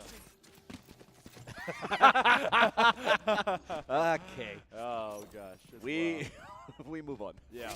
Well, Izumi actually they were previously when they Izumi was the best one from NC before. Yeah. So NC Virtual, they were on, I believe, Sunset last time around, and Izumi was on that. They were on the Rays. So to see them kind of switch around over to being a much more conventional, I guess, controller situation, that's going to be kind of telling. We also will get to have our Sova with Noob on here. This is old meta. And then you have the slight variation with Monarchs, as they have the Gecko online, as well as the off KO sort of situation, not to nullify, but just to scrap. And then you have the Cypher in opposite, but there's a Sova on either side. But the Sova counter pick is more going to be for information from NC Virtual in opposite to try and take down the lockdown than it is for the Monarchs. That was a lot of information. It was a lot. I'll repeat it later. Don't worry. Spike planted. Oh, wow. Igris was huge before, Yeah. So I'm not surprised about that one. They're waiting to get the plant, the spike. Waiting for the arrival of the defenders. They're making a lot of noise, so they probably know where they are at. Yep, they found them. I got another one. That was a quick trade, but not a good one for NC Virtual. And the attackers win the first one. Jojo with the last kill. So that means that Iceberg didn't get the cameras is broken. I just realized, and this is like my weeb showing in a big way, that if you haven't watched Solo Leveling, go do it. Igris the Red, the Blood Red, is in that show, in that anime, in that manhwa, on Northside. If Northside wins, we will have Igris versus Sungjin Woo. That is literally on the show. That would be amazing. I'm not saying it's scripted, y'all, but it is. So maybe that will be happening. If you're excited about that, you can clap. I'm kidding. I'm not kidding. a single person. There's maybe one. There's a guy that's like outside the hallway, like, woo! I like the fact. I like the fact. It is. Look, I'm just go. gonna. I appreciate it. Production helping me. Making me feel good about myself. Igris with the opening kill. Only a little bit of chip damage off the sentry turret, and that's going to be easily walked through. And we actually saw a little bit earlier, whenever we were talking, I think, to JoJo, about how, like, Killjoy sites, we can basically easily walk in because everything's activatable, whereas it's much more passive to have to deal with Cypher situations. You're going to have the plant for off angle. JoJo gets found by Ice Bear. I'm telling you. Add it to the tally. Ice Bear gets rid of Quamps as well. Izumi is going to try and get at least involved, but they end up involved in the wrong way. And Ice Bear, stone cold killer that this Ursine is. Oh, but Hoodoo finds two. That's Gothic. Cleaning them up. Gets rid of I'm Saturn, and that's going to be a big player to also get rid of considering how big I'm Saturn was coming up just a little bit ago. I'm Saturn is one of those that, you know, he wasn't doing extremely good at the beginning, but at the end he was super solid. So yes, I agree with you. It is one to take into consideration every single time. If you can get Saturn out of the way, if you can get Izumi out of the way, it's gonna be huge. Listening had their moments. Iceberg as well, and Iceberg is having a great moment so far. Noob is the question mark so far. It shouldn't be bad. I mean, if they decided to play with him now, going into the big game, I mean, it should be good. Gotta wonder if as well, I don't know if we're gonna get any intel about it, if there is a reason why we had the trades. Maybe the previous players, if they're part of a deep roster, if they were marked as subs. I do wonder a little bit about that, but you found success in your previous rounds. But maybe it went a little bit too deep in the paint because of that. Use the paranoia. You're a little bit too close. You have that nearsightedness. You're finally able to find two. Izumi, good for 3. Wow. That is an open door that slammed on their fingers. Oh, got JoJo too. Got 4. JoJo out of the way. Ice Bear doesn't need to go hunting. And now you leave Gothic all alone, separated from Spike. And Izumi, they may be keyed up to go and get that ace. Where do they end up dueling with him, though? See the shock dart coming through. Noob is going to try and distract him, and that is going to be Noob that ends up finishing him. Going to get rid of Gothic as a 2-1 swing. 4 of them with Izumi. Wow. Izumi was huge before. I said it, you know, I'll say it as many times as we need to say it. It was a great player, probably the best attacker. I asked Iceberg about it. You know, is Izumi normally the best attacker of the team? He said yes. You know, without hesitation. So we expect Izumi to be one of the big carries. And you know, the first 2 rounds again with the pistols, it is hard to do so. But you give it a good weapon on his hands, and he's gonna do wonders. We've had some hero plays on both sides. Oh, goodness. Yeah, they found him. But they're able to get a trade. He got JoJo. Okay, JoJo's even with the DC. JoJo is getting sniffed out. Uh-oh, they sling out the shark. They're going to try and get him out. But no, they actually get on the shot as they were mid-air. Udu is going to swing out from that near side corner. Becomes a 3v3 in a big way. This attack is now finding big value. Udu, 1v numbers. Spike planted. 2v2. Ice Bear trying to survive. Paranoia is going to delay this. They buy themselves a few seconds. Soft damage onto their Omen. 1 ghosty boy per side. Uh-oh. Cloudburst. He's able to get the duel, and that's a great find. 2v2. NC Virtual will stabilize and even this up. What a great combo. I mean, it's like you take left, I take right. You know, and we're just gonna take care of every single person over there. So just waiting here, trying to, you know, give themselves a little bit of what is it? Share the diffuse. Yeah. So they can get you know, more utilities and everything else for the ultimates. Yep. I'm trying to find my words here. I'm sorry, guys. but yes, you know, so sharing it, getting the ultimates, and now you got the Jet all powerful and ready to go. So that's a big one. Let's see if Iceberg can keep this keep it rolling. I mean, doing great so far in the first few rounds. No ultimate to speak of just yet for Northside. They've gone very effectively quiet, but we're going to have another rifle round. Depends on how this one is tended to, because they were able to really down check mains a lot of the time, and that's really stagnated this attack out of Northside, but the Monarchs looking to bounce back. Virtual Academy. Oh, they see one. They see the shoulder. They're going to send them on back. Now that they got pressure out. You see the fragment being put out. Negress, they may end up being first on site. They're going to make sure to pre-fire, take out all corners. Do they commit? Dizzy gets shot down. Doesn't sound like they were able to get much up from it. The shock dart and the owl drone trying to get some extra intel onto all those corners, and they're actually just dueling into heaven, but no movement forward as of yet. Oh, getting JoJo back. That's another one more. I'm counting it. I'm counting it. JoJo hasn't been the factor that he was before, and we have seen that, you know, through other rounds. Like quarterfinals, we see someone that's very dominant, and not so much on semifinals, up until some points. You know, they will wake up at some moment. So JoJo, slow start so far, but let's see. I don't want to make comments about that you're mentioning right there, but yeah, I'm keeping track of it. trying to see how much time they can take, maybe force NC Virtual to move around the map, but Northside does recommit into this. Oh boy, not realizing they were actually in the den with the devil as Zumi finds Gothic as they look down in distance over into main. Same can be said though, line him up, knock him down. Quamps is able to get both Noob and Listening. Last player standing. And now becomes a 1v2. Quamps separated from Spike. You got Paranoia and Dark cover as well. Do they drive peek it, especially because they knew they were up there from that 1v2 on the spin. Another defuse, NC Virtual. They got themselves a crowd, a little fan base for them. They find 3 in a row, and that'll force the Monarchs. They're not gonna have to save as of yet. They've done really good in terms of general eco, just kind of balance. And the fan base for a good reason, right? They are playing so well right now. You know, on a roll.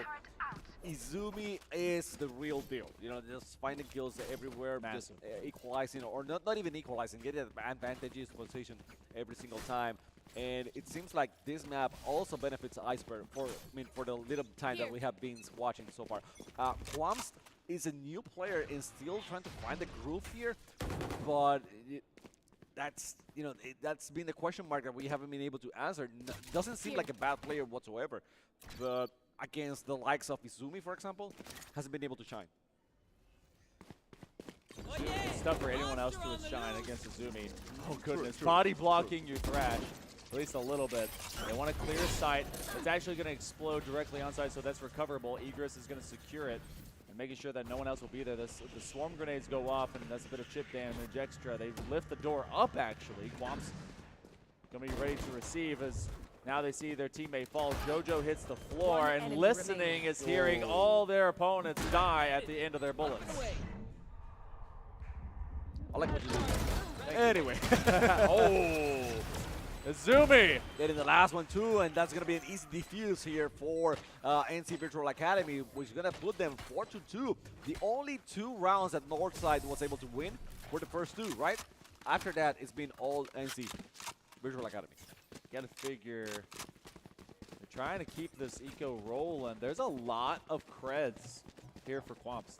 Gotta wonder how they kind of built that up for themselves. They're gonna actually have just enough, and everyone else is gonna be chilling out, but it feels like they had a couple of no-buy rounds, especially in the early onset, and then they've just been hanging out with the rest. But NC Virtual, through the first 6, they've found 2/3 of it. 8-2 is Izumi. Ice Bear at 8-4. Those 2 are just chomping at it. Blaze Storm will get utilized, and that's going to be on the side of NC Virtual. So that means, actually, on both sides, there are 10 knives ready to be used. Knives out. Getting Egress first. That's a trade. And, I mean, not a bad trade. You want to get Izumi out of the way as soon as possible. So, good one for North side. Knives are still out. Just waiting for the right moment to use them. But 5 knives away as they were able to get rid of Egress. No further aggression. Reposition though. And that from the shadows.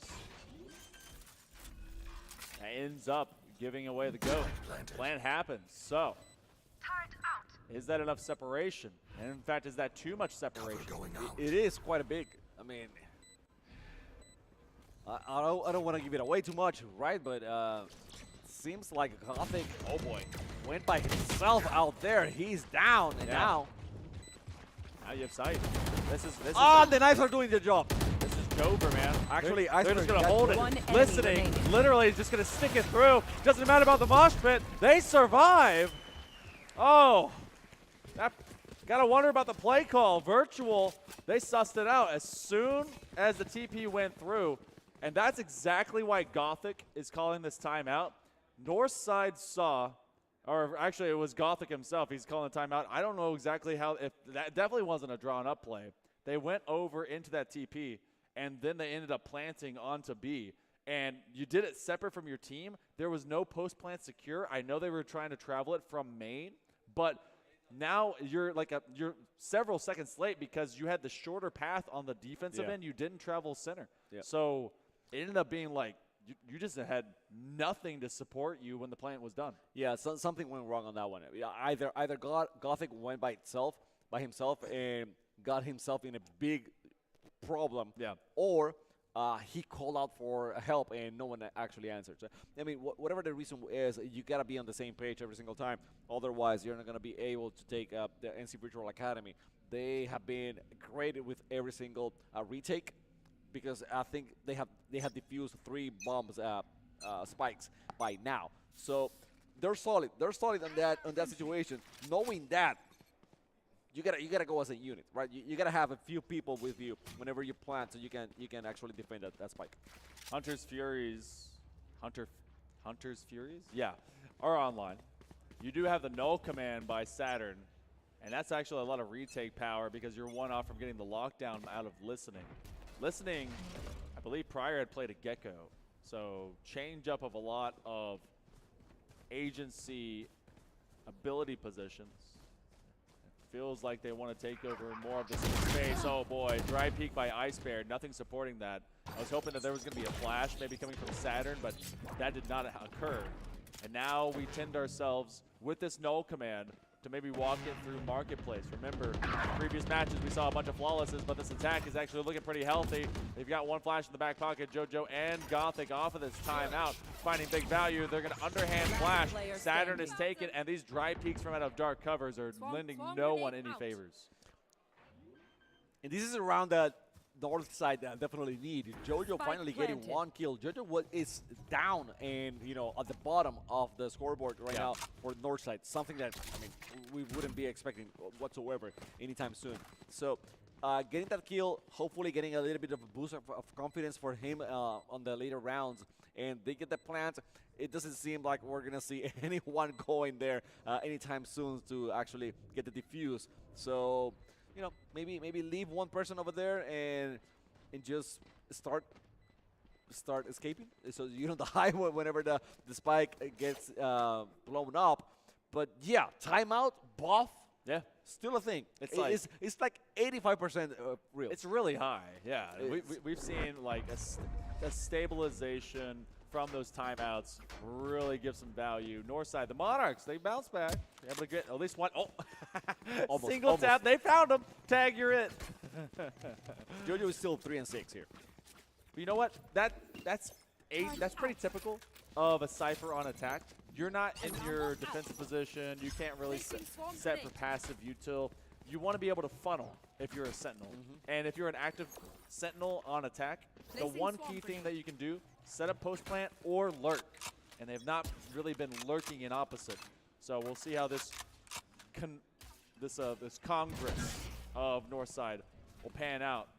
But they are down checking from mid. Egress is kind of looking at a few of those extra angles, seeing what value they can get. And that nice updraft, they see the jump peek by Azumi, and Azumi's getting some teammates to try and help him out.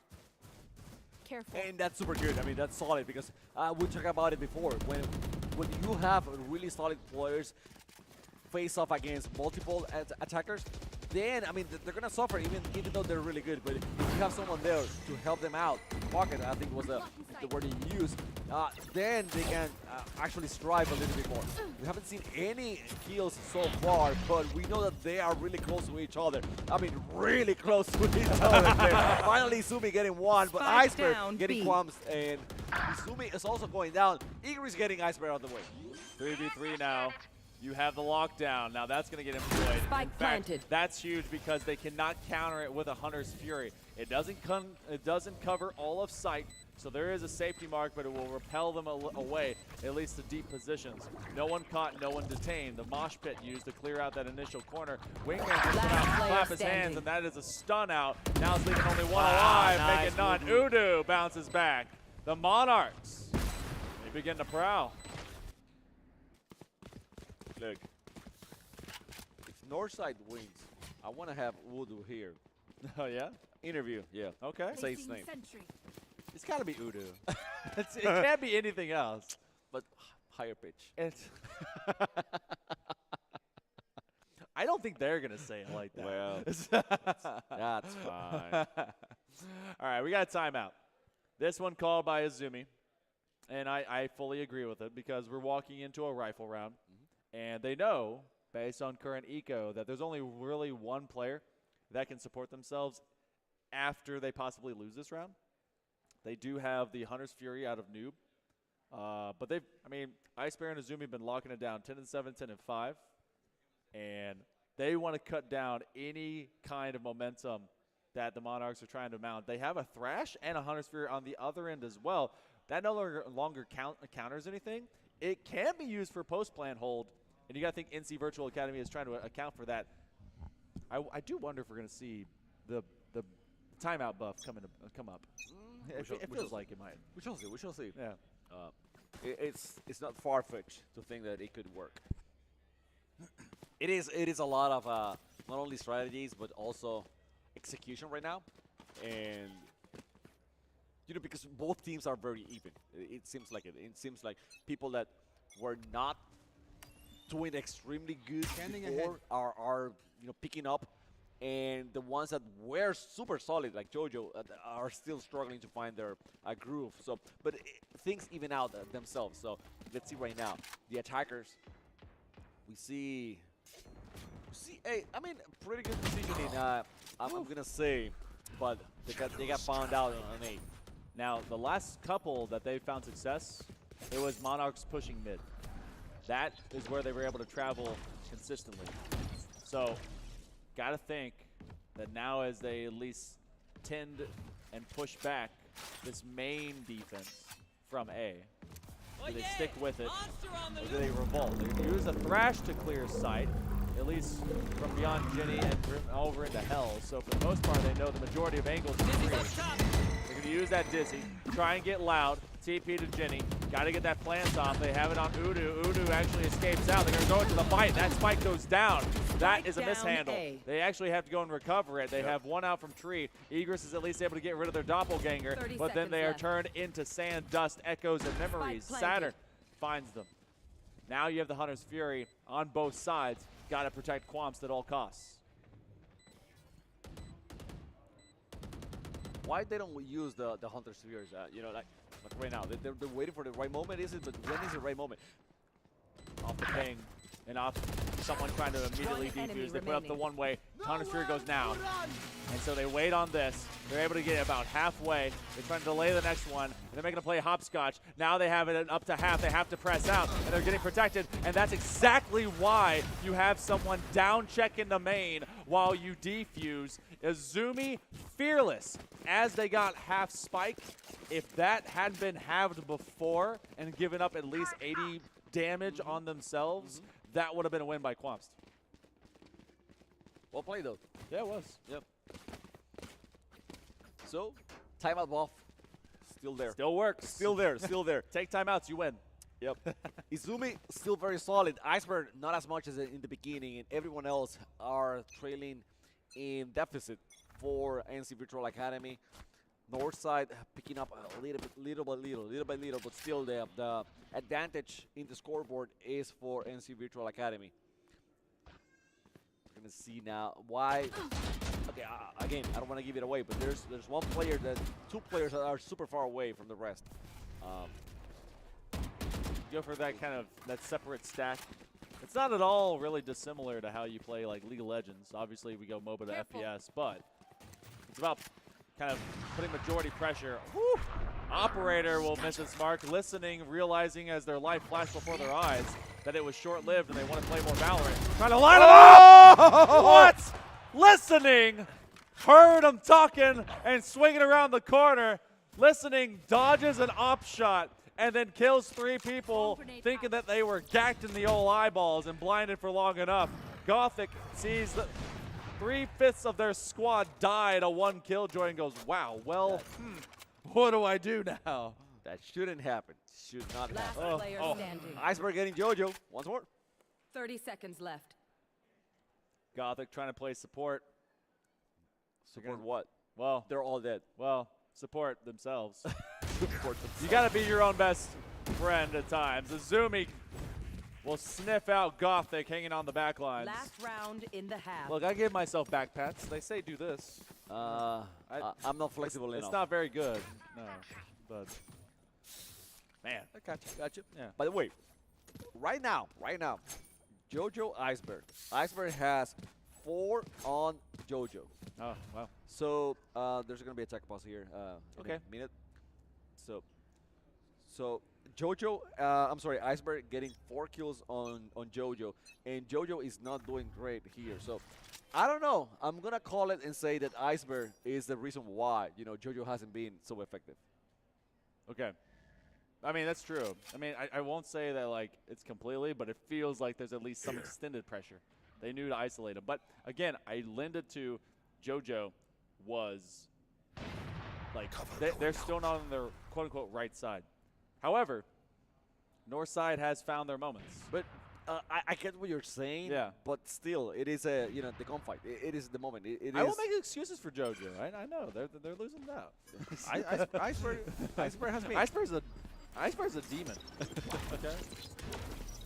Well, NC Virtual one off from having an 8-4 first half. I've seen teams lose that, especially at the high school level. Ice Bear diffs out Egress. They've got the big cannon on their shoulder. And no one's going there anymore. Nope. It's like, nah.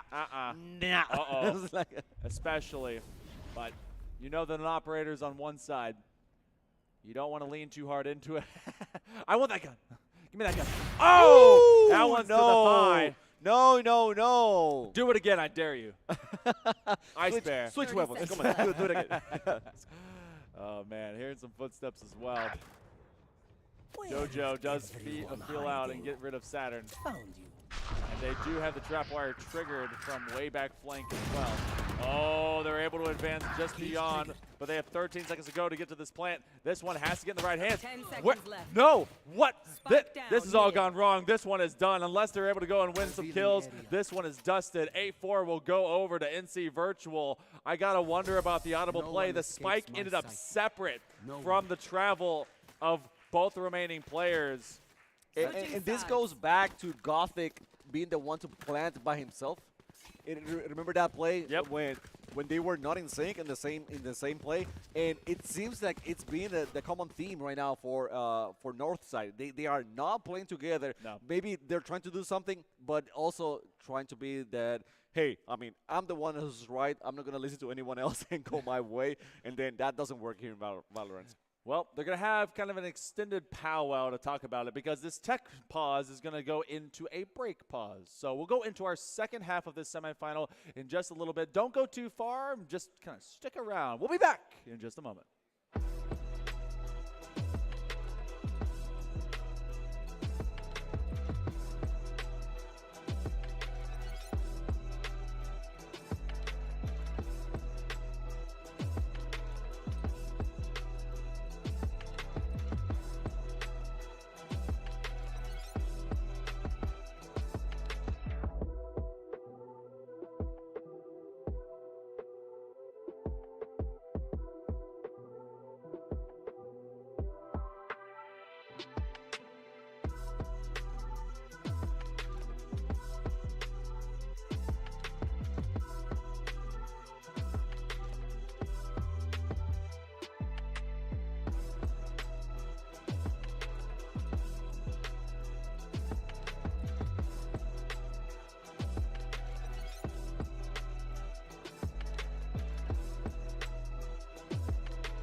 Welcome back, everyone, to UNCW. We've had some elaborations that have occurred since the end of the first half. So the way that this is going to go down, there was some conversations between coaches and the TOs, and for competitive integrity, we will be restarting at a clean slate the entirety of this semifinal.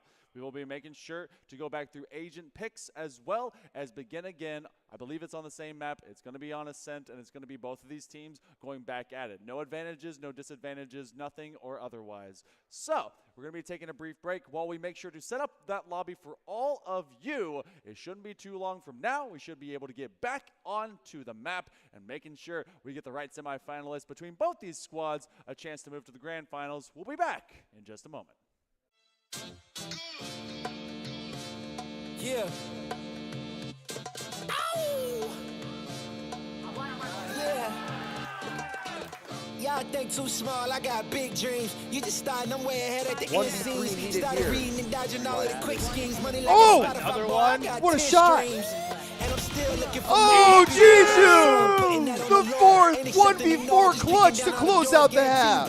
It will be Northwest Gilbert and your Valorant Greensboro Regional Champions. There's no time. The volley's in the lane. It's half, but it's over. Thought he was going to get the 50. It's sent back in by Arcs, who has just been so consistent when his team needs him most. And I promise I'm trying to before you count me out, homie. Let me remind you, they was blocking the shine. Now I think it's my time to count them dollar signs like lights, they'll blind you. Let me rewind to back when I was broken, I couldn't acquire 2 cents, and now I got 2 rents. They was sleeping on me, homie, must have got too big. Call my phone, I be like, who this? Damn right, hell yeah, I'm brand new. Smell like can too. I'm fresh forever like canned food. Try and tell me what I can't do. I wanna see the world, my vision on Shamu. That mean I got. Welcome back, everyone. We're getting into our semifinal action here in all of a moment. I am again Hail Monkey Man alongside Shamako, and sometimes esports is esports. And just like real sports, you have a lot of things that reset. Luckily, we just don't have to suffer from lightning delays. Yet. First outdoor esports win. I don't know. It doesn't have to be out. It doesn't have to be outdoors. It could be a power outage or something because of the lightning. That's true. It's I guess not quite lightning delay, but yeah. I've thought about like putting players and teams in an open LAN, literally on grass. Yeah, that's not gonna be wise. It's probably not a good idea. No, not gonna be wise. Yet. Yeah, not yet. Maybe when we have like a dome, which is it's not quite outside, but it is. What you mean it's not outside? Well, I want like outside. Anything out of concrete is outside. So if it doesn't have a hard roof, okay.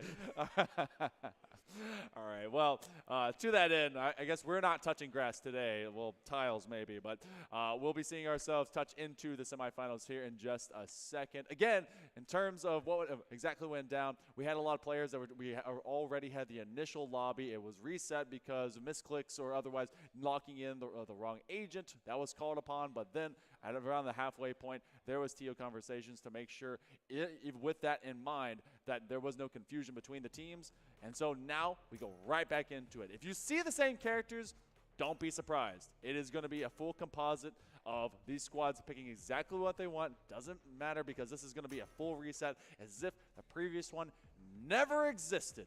To that end, though, I do speak to some of that efficiency because we now have actually the reason why Noob is here with us, trading in for NC Virtual, is because the previous player doesn't want to play on Ascent. So they bring in over in the sub. So they were like, okay, I thought about it. Yeah. I actually genuinely thought about it. Yeah. I thought maybe Noob is better in Ascent than whoever he was replacing. Yeah. And they feel better. And that's the reason why sometimes you have a alternate, right? Yeah. Because the different strength in different scenarios. So one big change that we have seen right now.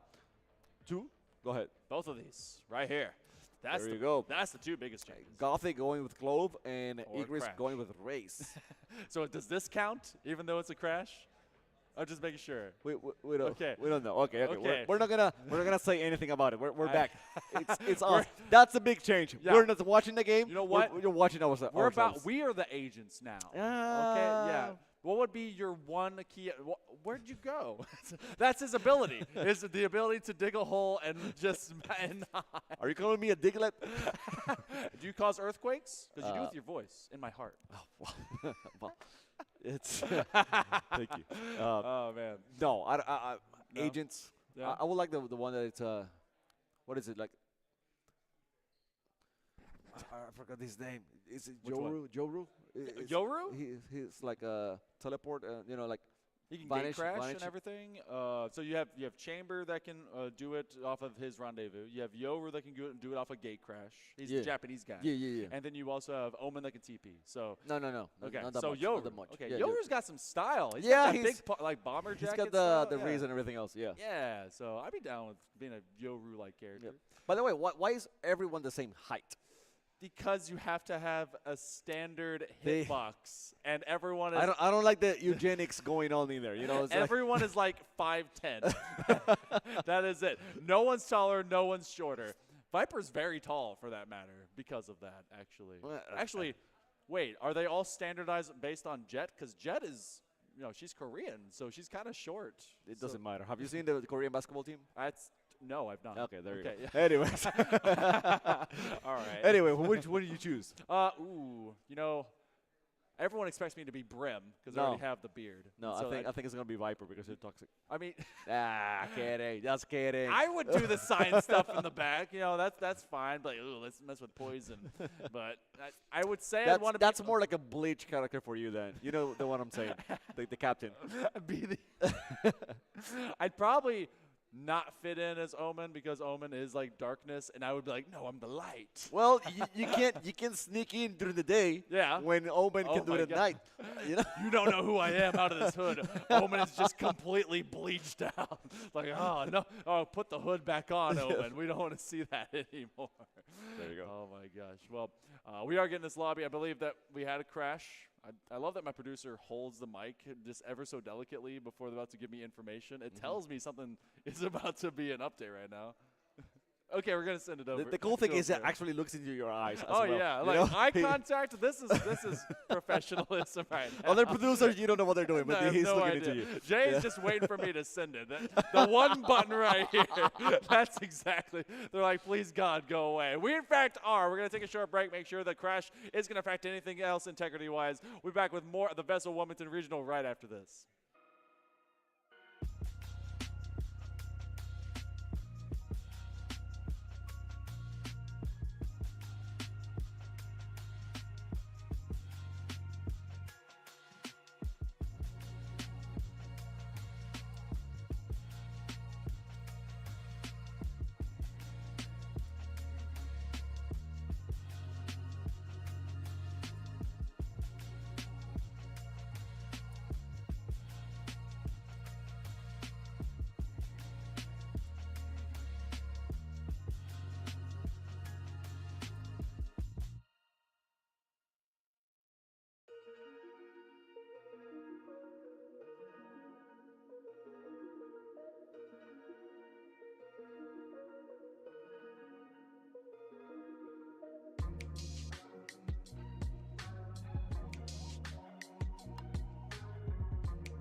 Welcome back, everyone, to UNCW. We've got this regional to kick back into, and we appreciate your patience and sticking with us. Again, I'm Hail Monkey Man with Chamaco, and we're going to let the semifinal play out as it will over on the Valorant side. We may reconvene with them, or we may simply get a result, but for right now, it's Grand Finals time! It's time to get over into it on the Super Smash Brothers side of things.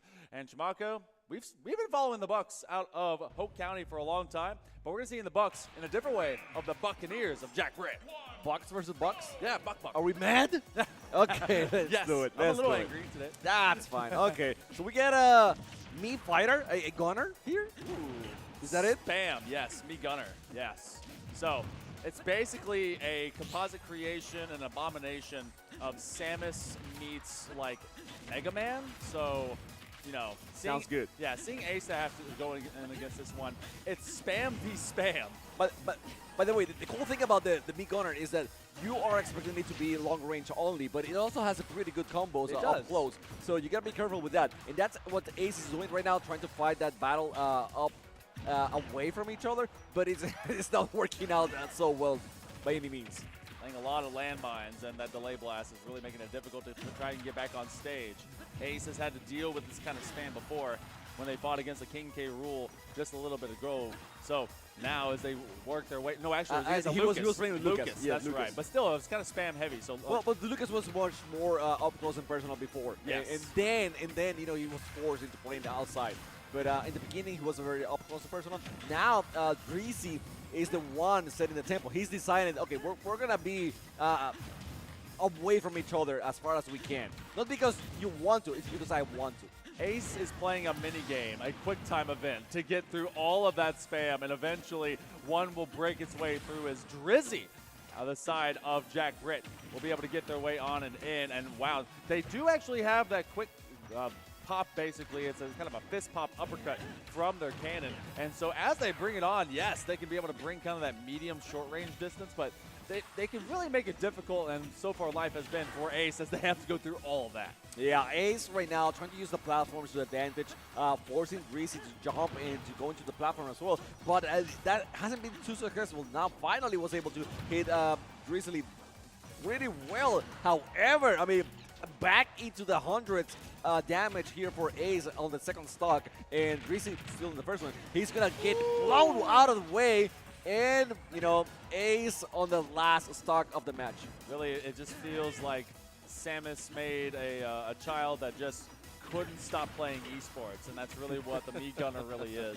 Ace is trying to be able to establish some level of mid-stage connection and at least control, but it's not panning out. They threw out the boomerang, and now you have the landmine that's going to have that delay blast, and they kind of short hop into it alongside with Drizzy, who just sticks nearby. They're looking for the grab. Going to be able to get the down punch as well as the fire smash as well. That last one doesn't connect. They were hoping to be able to get it, and now as you see this one thrown out, Drizzy's still at 3 stocks. The 1-2 step, the Hyrulean dance, just not connecting. Watch out for one of those missiles. It could be very deadly at the stage. You know, Ace is trying to, you know, keep it tight here, and finally sends Greasy out of the platform for getting that first stock out of Greasy. But you know, kudos to Ace. I mean, he's game. He's fighting the whole time. But I told you, one of those missiles, it could be the end for Ace. And this one is going for the me fighter, which, you know, now that he gets a win, I am not mad that we spent some time waiting for him to, you know, to create the fighter. Bro, look at the mustache game we got going on. That's that. Yeah, we know. Yeah, we see you. Gonna be quiet about it. All right, cool.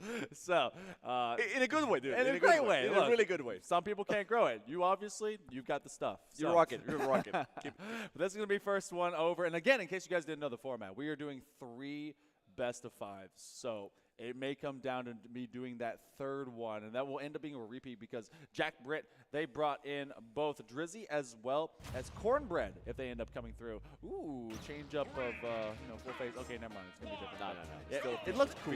Yeah. But either way, we still got Drizzy that's going to be on the map with us. And I mean, you have to work your way through the spam. We need to see, you know, even with it being basically a dodge quick time event here for Ace, being able to navigate through it and cut down on this distance early. I think Ace should be more used to to the tempo that Drizzy is bringing to the table. So hopefully he will be able to cut the distance a little bit more. And before he was very happy, or maybe complacent with fighting from the distance. Now he is cutting the distance way more and trying to do some damage that way. I'm not saying he's gonna win just because of that, but he's gonna force Drizzy to play a little bit different. Kalos also leaves its platforms on the outside corners. I love that connection as Ace is trying to work from this triple digits position, and now they're driving Drizzy straight into the same corner they were living at. Once you've seen the initial spam, now you have to see the adaptation, and you get it on the back end as well. So rage meter up here for Ace, but that's going to be a great up smash as well, as Drizzy will find themselves one stock up. It's still better than the other start that we had on the previous match, right? Yes. Ace is doing so much better. You can already have a Drizzy in the triple digits, and that's great. However, I mean, he ate a lot of damage just out of that combo and trying to hit Drizzy from the back, but Drizzy being very aware of the surroundings, using that block whenever it's needed. You have to find your way through some of these big mine drops, and then they get the grab and they throw them up, trying to be able to get that juggle. And again, creating this dystopian era of space that Ace has to find some level of heroism through. They do get one at least strike, and it does send Drizzy flying, but as soon as they regain ground and get their feet to the floor, Ace is really unable to find better positioning. Now, this is Drizzy that's slowly seeing themselves kind of bumped out of the way, 165%. Drizzy's just chilling. He's like, all right, you got to come to me, man. Exactly, and he's using those platforms so well. Every single time that Ace is bringing Drizzy up, man, that's gonna hurt. Every time that Drizzy is is falling down, he is looking for the platform to avoid an up attack from Ace when he's falling down. As now this one seems Drizzy's to win. He's got the confidence, and when you see the the down pull a few different times, doing the squat exercise, you know that they're feeling confident about it, trying to be able to get some edge guarding, and right now it feels like that they are on top of the world, looking to drive Ace up into a hole, and they've got 51% in damage. They're going to try and put them all the way to the external blast zone, and that up special is able to get there, and they do bring the down A, and even at 193%, we do not get a stock confirmation. Goodness gracious, 200. They may even get this one confirmed off of the grab, trying to juggle them. 195. Do they go for the 3-0 here in this second game? They drop right back down into the external platform. It's a grab, a throw, and out. Oops. Drizzy just can't quite get it yet. The numbers don't get much darker than that. You know, they don't get darker. 200. Finally, Ace getting one stock off Drizzy. It was about time, dude. I mean, this guy, I thought you said in squad game, but I thought he was fancy. I mean, I thought he was a tea drinker. Yeah. He might be. Look, Drizzy is playing with his food right now. Ace recognizes it, and that's going to be the up smash, and that's going to complete this second game. When you start seeing someone play like Drizzy, they know that they're in control of the game. And much of Smash, obviously, is knowing your fighter, knowing your character, and knowing everything. But it's also attitude. And clearly, Drizzy's having a great time. Good attitude right now. Good attitude. Okay. maybe the best sportsmanship, but it doesn't look like their Ace is really too much in his own head. He is keeping a very positive attitude That's for very himself. Positive, for himself. Yeah. I know. Gotcha. Oh, that's man. fine. That's fine. It's been tough, and this is also where you see yourself as Ace possibly audibling into another character, but it's not that they haven't been able to connect. Oh my goodness, both of you. Why? Me Gunner versus Me Gunner. Fire with literal fire. Ace is trying to say anyone can win with a big gunner, okay? So, I mean, it's not that hard. It's not that hard. We just spam, and that's it. I mean, well, it could be. It could be. Let's see how it goes here. And they are spamming already. They're truly spamming. The master welcomes the student into the Kalos dojo. And Ace, they choose not to change maps. We go right into it. A rocket will connect and really pressing the advantage now. It would be hilarious if both of these players pick a gunner, but we end up in a fist fight instead. Ignoring everything that they built up to. It's like, we're not going to spam anymore. Let's fight each other here in the center of the stage. Oh my gosh, all tactical. Yeah. Trying to be able if you could take off the gun, of your hand, and just put it aside, just bring it. You evolve from a me gunner into a me boxer. Like, oh my gosh. you just quickly become, just it goes fight night round 3 on you. But Drizzy, they are showing Ace that it's a little tougher than it seems. There's been a lot of rocking. They're trying for the deflection, but Ace is looking to make their way back to stage. Drizzy doesn't want him to get there. Drizzy is having all the bases covered here. I mean, he's covering that platform very well, covering the edge and everything else. And Ace was just having so much trouble getting into the platform once more. He had like 100 before when he was sent off, but after that he racked up 40 damage because Drizzy was so good at not allowing him into getting back into it. Drizzy short hopping. They're fully charged, and they're waiting for the short hop. You get the deflection from the rocket, but now off the grab, they're going to quick combo, trying to be able to juggle them up again. Looking to separate some space. I'm not sure Ace knows all of the extra moves that come out of the Mii Gunner, but they're trying to get through them as quick as they can. Drizzy, on the other hand, it looks like they are well in charge, looking to be able to get that charged up, and they do get a quick barrage. This is enough time. It's 69 bonus damage right now with Drizzy, but Drizzy at 108. Ace could find himself a stock confirmation here soon. Maybe. It could. Yeah. Could is a... The probability exists. Yes. But right now, Drizzy is controlling the action very well. I mean, the spam is a little bit better from him. He's more... He got more variety than Ace. By a lot, and that's going to be the second one. So I told you, man, in the beginning, Drizzy was still trying to figure out how to play against Ace because obviously a different character. But once he did, that 119 hasn't moved up from there in quite a while. It's been a while, and though it may not be flawless, it is looking very futile to try and challenge against Drizzy.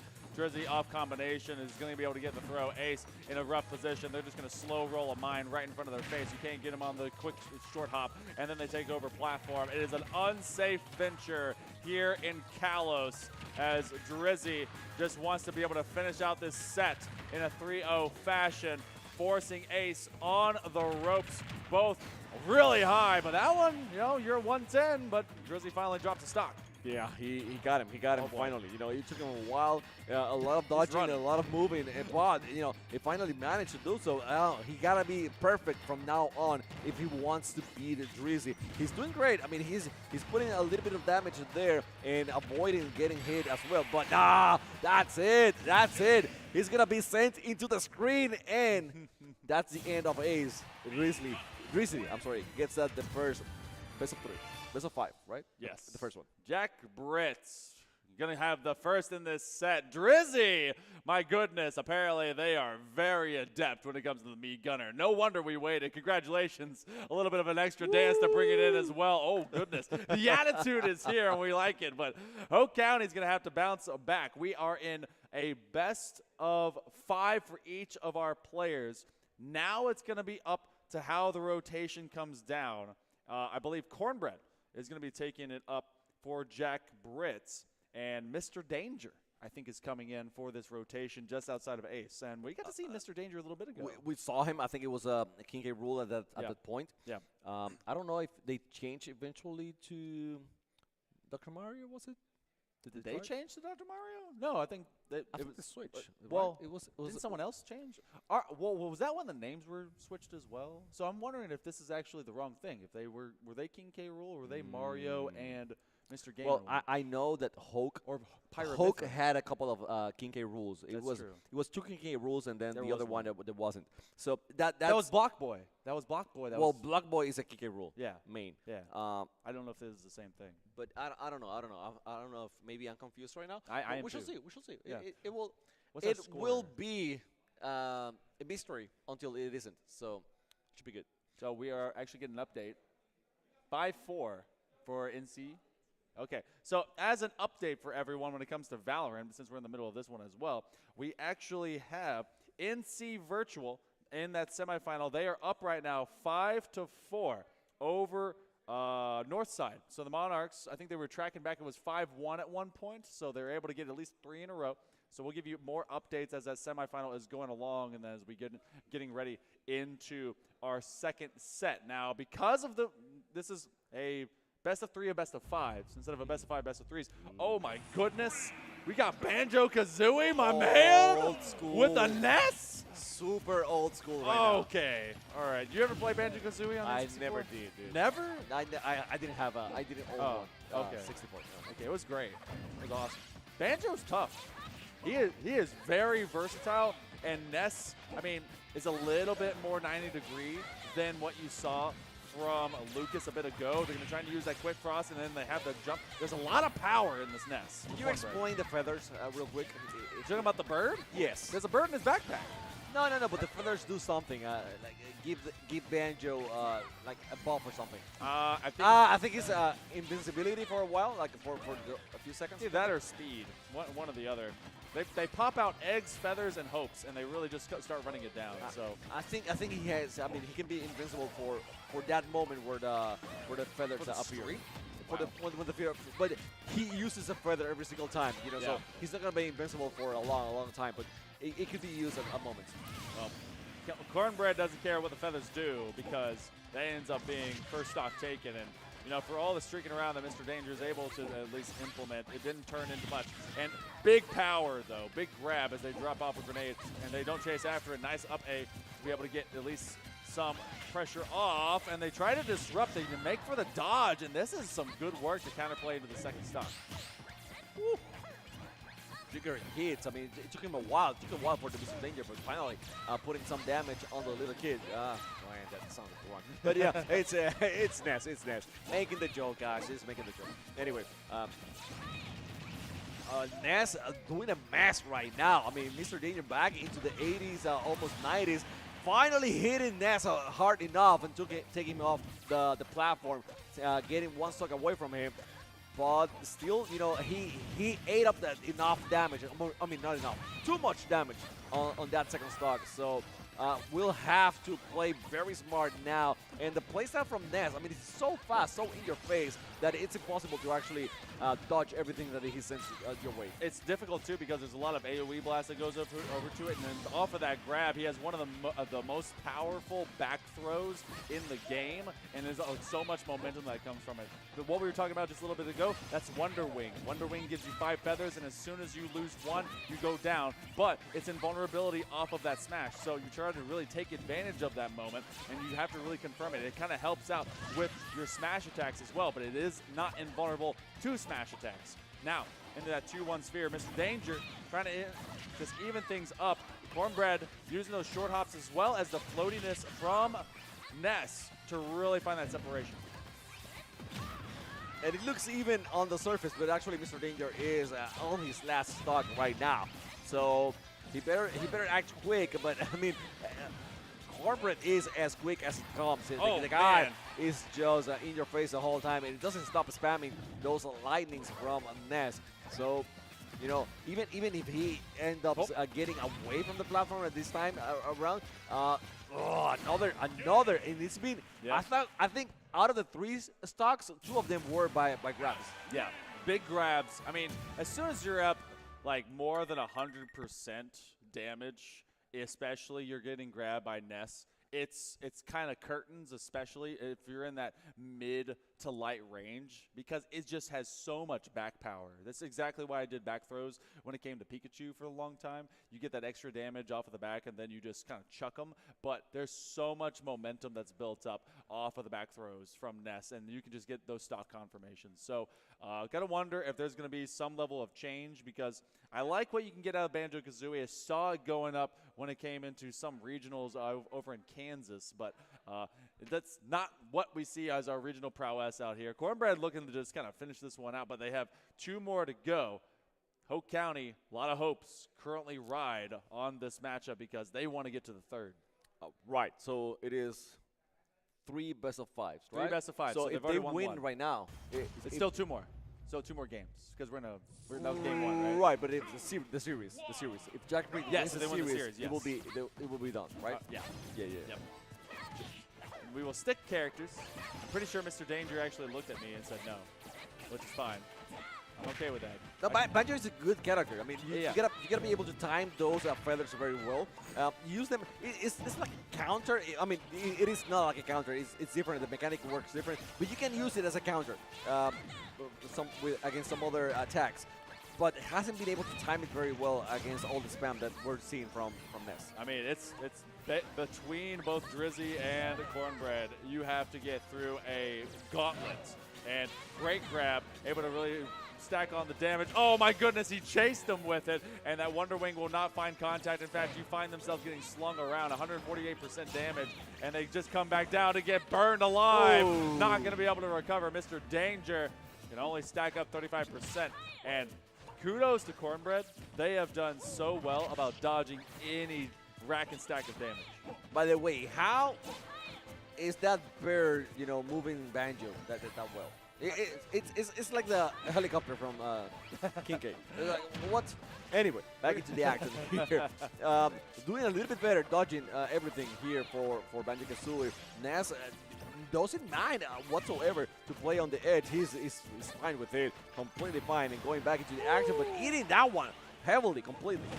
Finally, not telegraphed, and that one will finally even us up at stocks. And that only 22% damage. Mr. Danger was able to limit the issue as they're just trying to just tease them, but now getting bullied around at 100%, maybe 100-0 real quick as they throw him back. That back throw again, 101%. You're not quite confirmed. Using the special, the Wonder Wing to be able to get back on the stage. Another back throw. It's easily spammed. And oh wow, lightning saved his life. Define saving the life. It kept you from dying for now. Well, for now, yeah. There you go. For later. It's a different thing.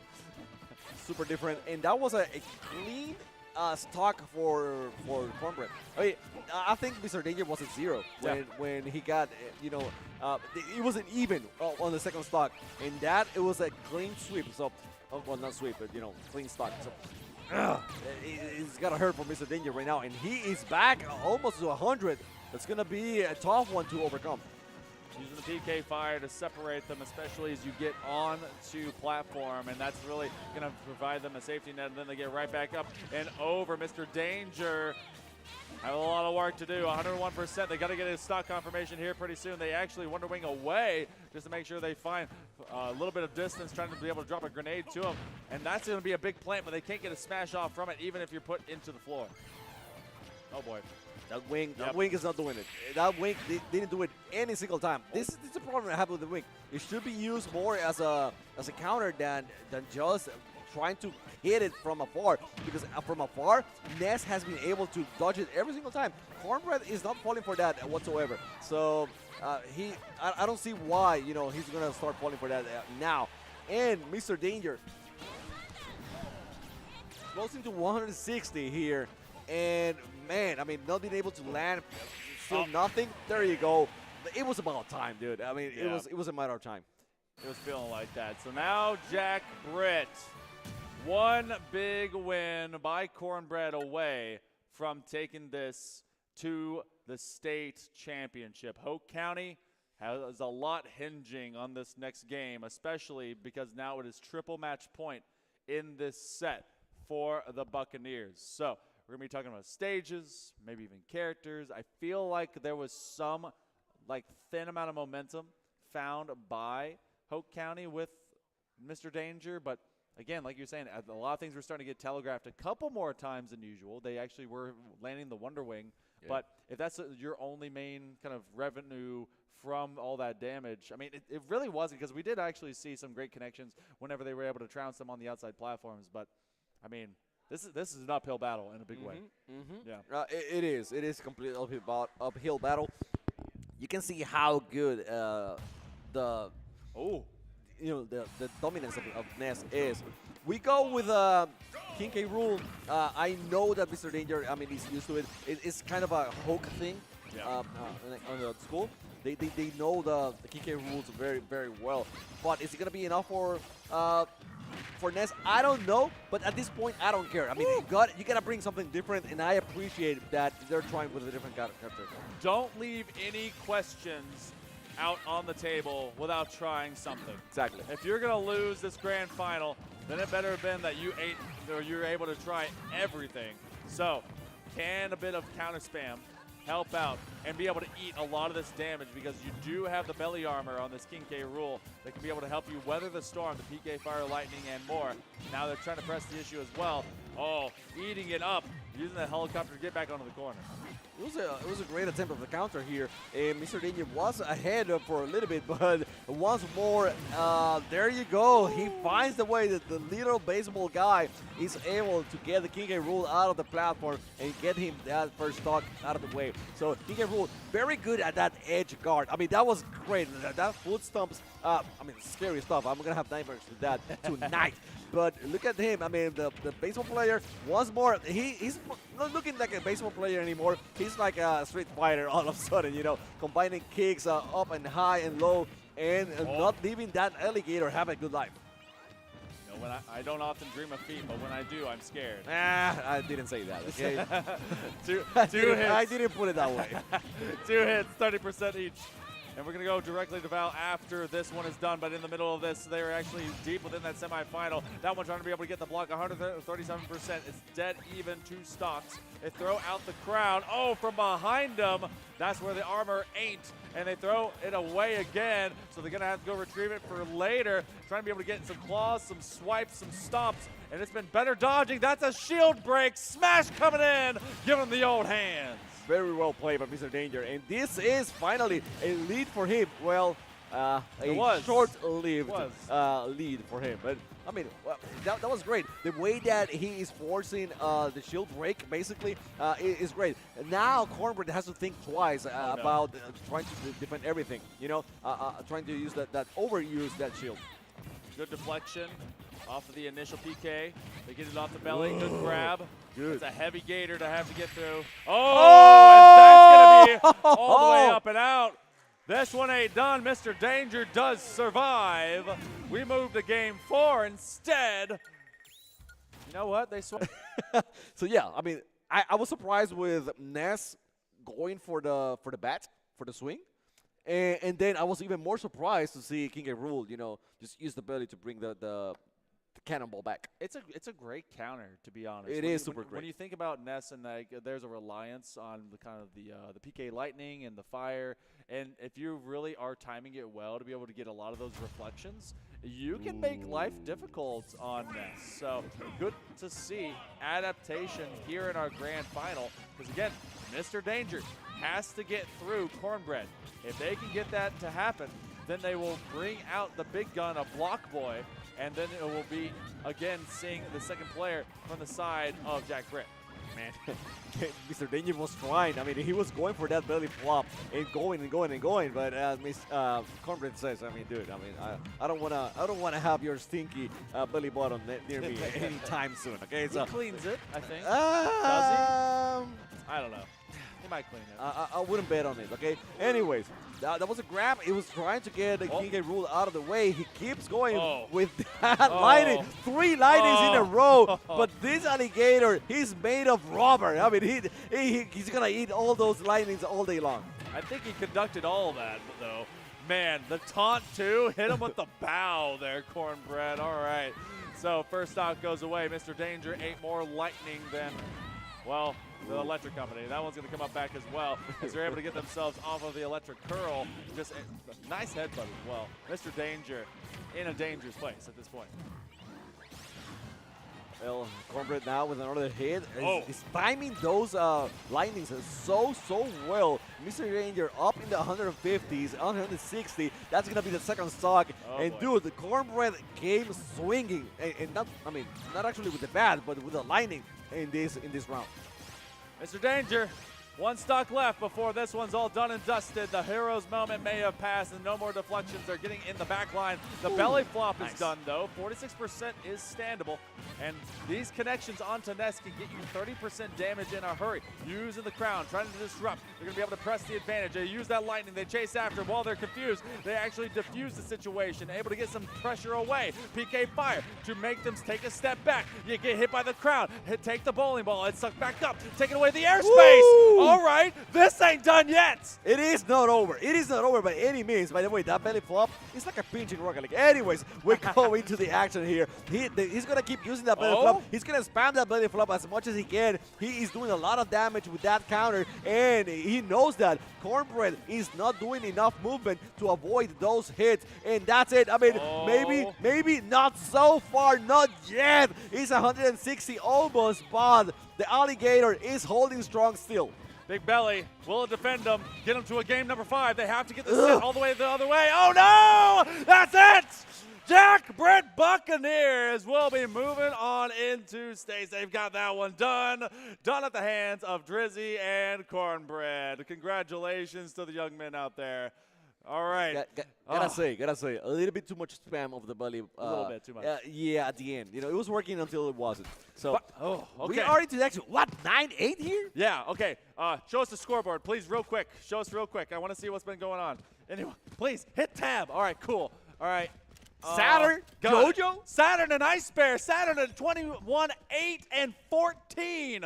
Whoa, JoJo at 25 and 6. You were wondering if JoJo was going to come back. There they are. Izumi 9 and 13. What's going on here? Okay, all right. We're going to be celebrating, doing interviews for that grand final just a moment ago. We're going to do that later. But we got this semifinal that's coming right back into it. We'll make sure to get everyone up on stage in just a bit. North side, the Monarchs fighting back. NC Virtual Academy now on to their attacking half. Okay, I'm so impressed that Izumi is not having like a great game now.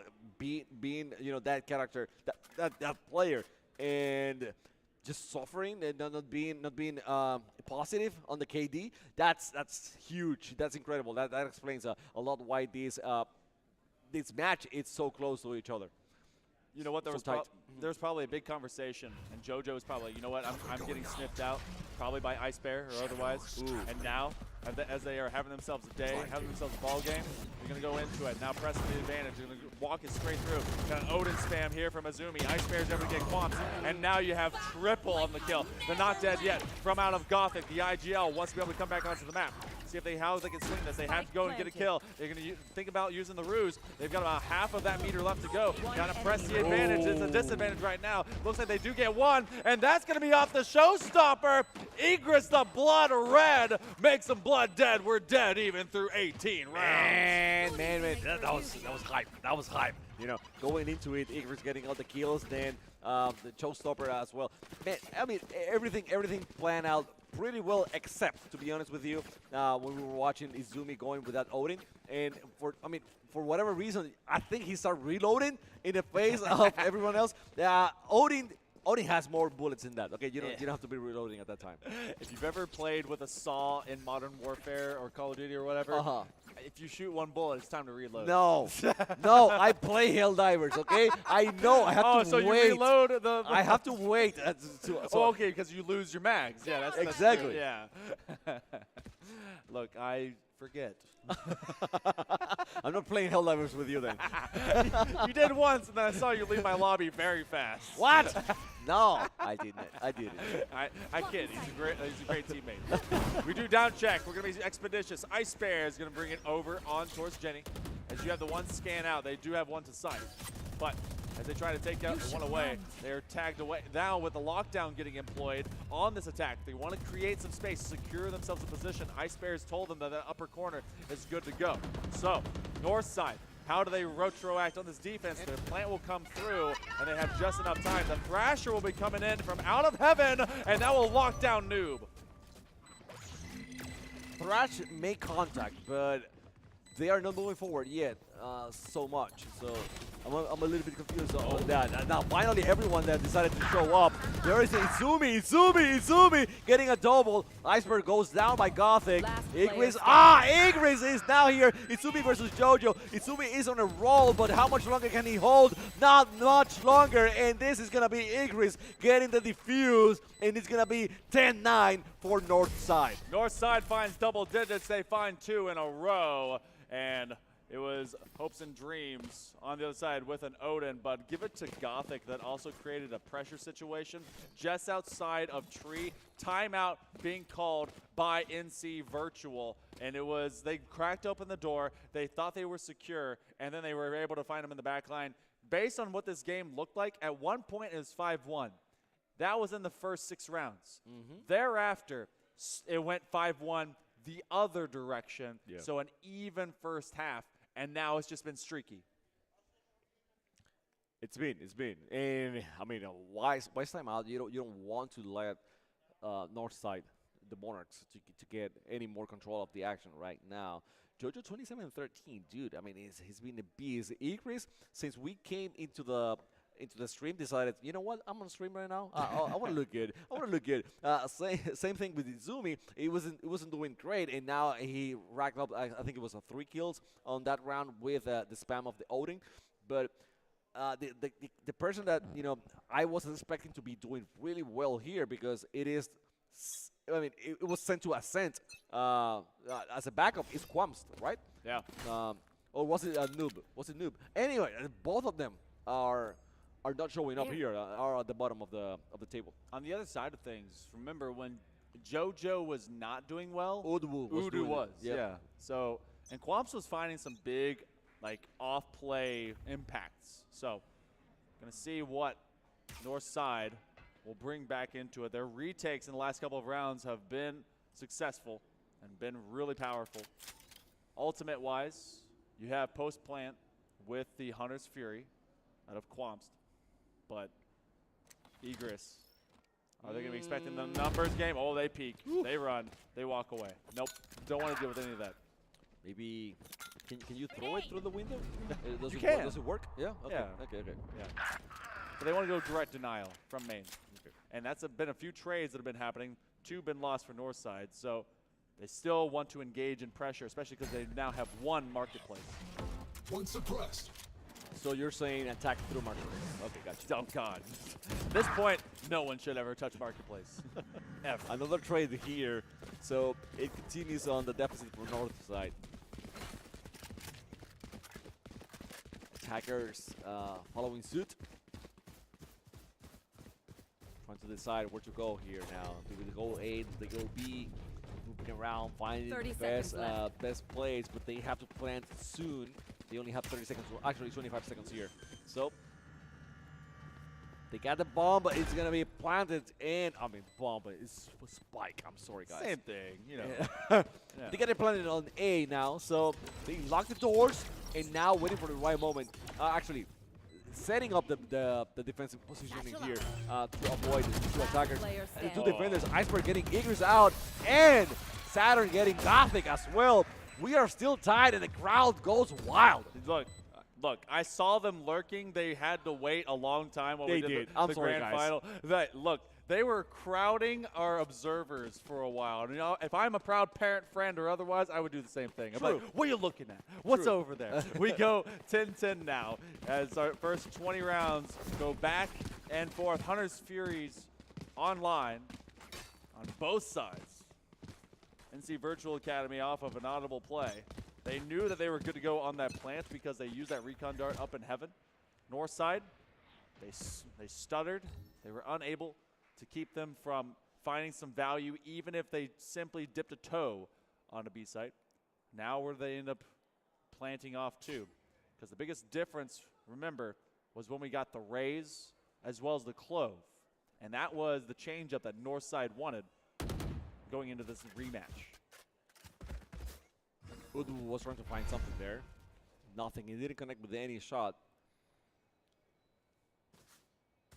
Listening. He's trying to listen. Actually, trying to listen, trying to find something else in there. It's the case. The flash doesn't find anything. Actually, he did find something. Okay, so this is good information for the attackers now. Depends on where they sit. True. They know that they have by proximity Gothic nearby.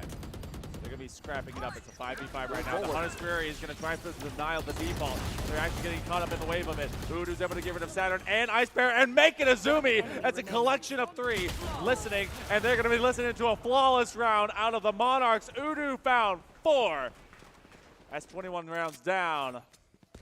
How long can each side survive? Look at the buy from out of Virtual. I thought that was a pretty good round. I mean, I thought.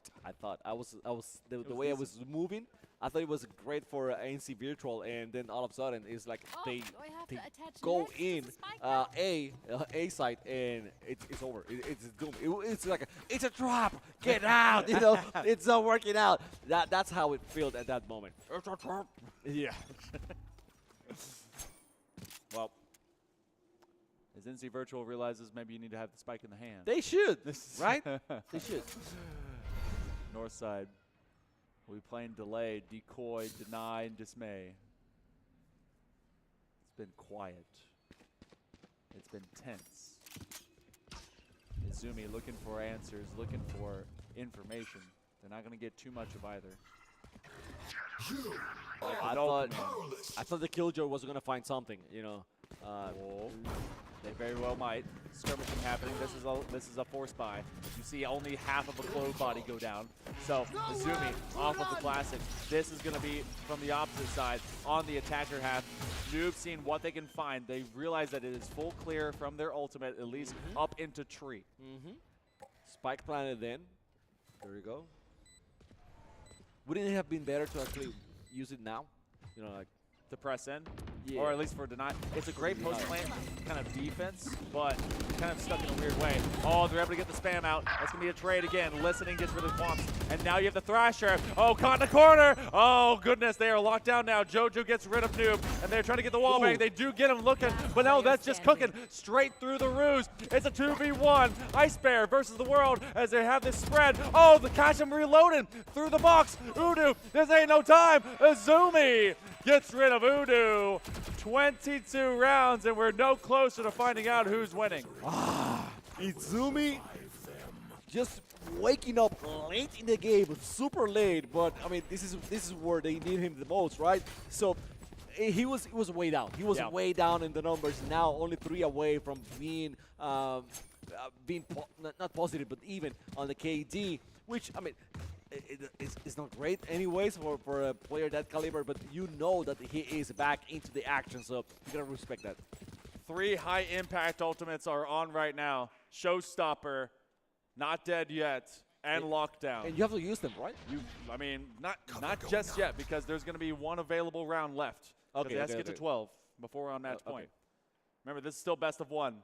I know that these guys have basically played 3 halves. Oh, that was on target. They did not click that pixel. As thin as it was, a shot may have been able to do it.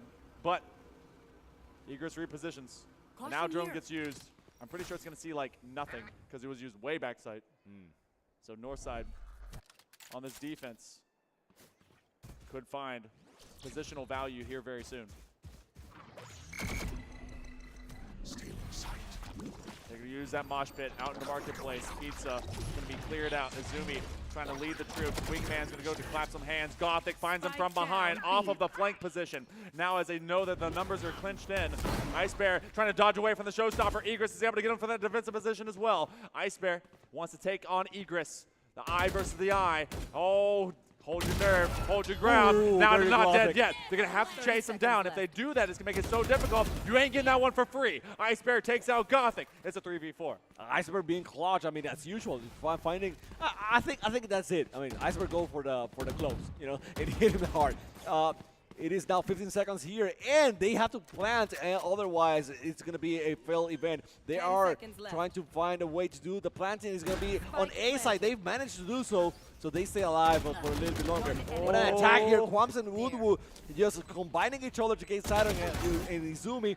Igris is down, and Iceberg clutching it here. Oh, so close. Quamps finds Iceberg, and it's going to be an easy defuse. Monarchs are on match points.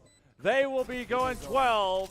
NC Virtual Academy has to force overtime, which I told you we may go. Yep. A little while ago. Is there enough cash to go around? Weapons will be in hands, and that's what matters the most. There's a couple of big weapons in the hands right now of NC Virtual. They can get Ice Bear to get that Blaze Storm. They've got rifles, but they've got a lockdown. That lockdown has no counter to it right now from a Sova. They can open up a site, and that's step 1.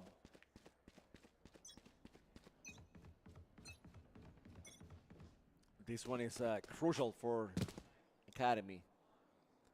Let's see if they're able to plant and not only plant but defend that spike as well. It's been difficult. They're finding that area a little bit contested. Get out of my finding way. presence. So, I mean that goes both ways, right? I mean, Yep. if you're the defenders, you know that the attackers are there. You The should attackers run. obviously know the defenders are there as well. So, Final footsteps could be laid here on A site. Lockdown is at least being shown. No planting happening as of yet. They're going to use that paranoia, going to try and clear out the Ginny. That's going to be one blind drone. The drone sees that there's numbers. 5v5. This is it. This is your tournament life on the line. Oh! Able to find one. Ice Bear finds two. Maybe even a Oh! third. That's Udu that finds a trade. Gothic's able to do the same thing on the set. The battle bot is dead. It's a 3v3. Egress looking for targets. The Clove is able to put down the roofs that separates them. They do have at least one tag onto listening. Hanging them out just behind. Egress loses their flank position. Izumi gets them from hell. Udu on 6%. Trying to see what they can do from this position. They drop down. Ooh. They don't get the target. Oh, maybe one-on-one. No! Whoa! We go OT again! I don't get it. I mean, I wasn't ready for that. I thought Northside had the numbers, but I mean, wow. Virtual Academy not giving up whatsoever. So we go into overtime, switching sides now, and dude, this is only the semifinals. Okay? Oh my God. We get a grand finals after this. In case anyone doesn't know, we have a best of 3 of Valorant after this. So, you know, hope you're here till 10 o'clock. We flip halves. Again, OT rules. Win by 2. We flip every single round. At the top of the stack for NC Virtual, Ice Bear and Saturn, 26-17 and 5, 24-14 and 19. That's effective as an initiator. JoJo is taping this team together with nearly a 30 bomb on the side of the Monarchs. Let's see how they go onto their attack in half.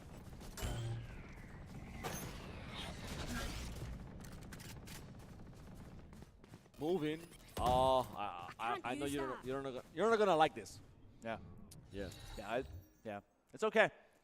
Between these two, the first half last time we got to see them do this, it was at minimum effective. And especially for the attack. Okay. Ruse gets put down.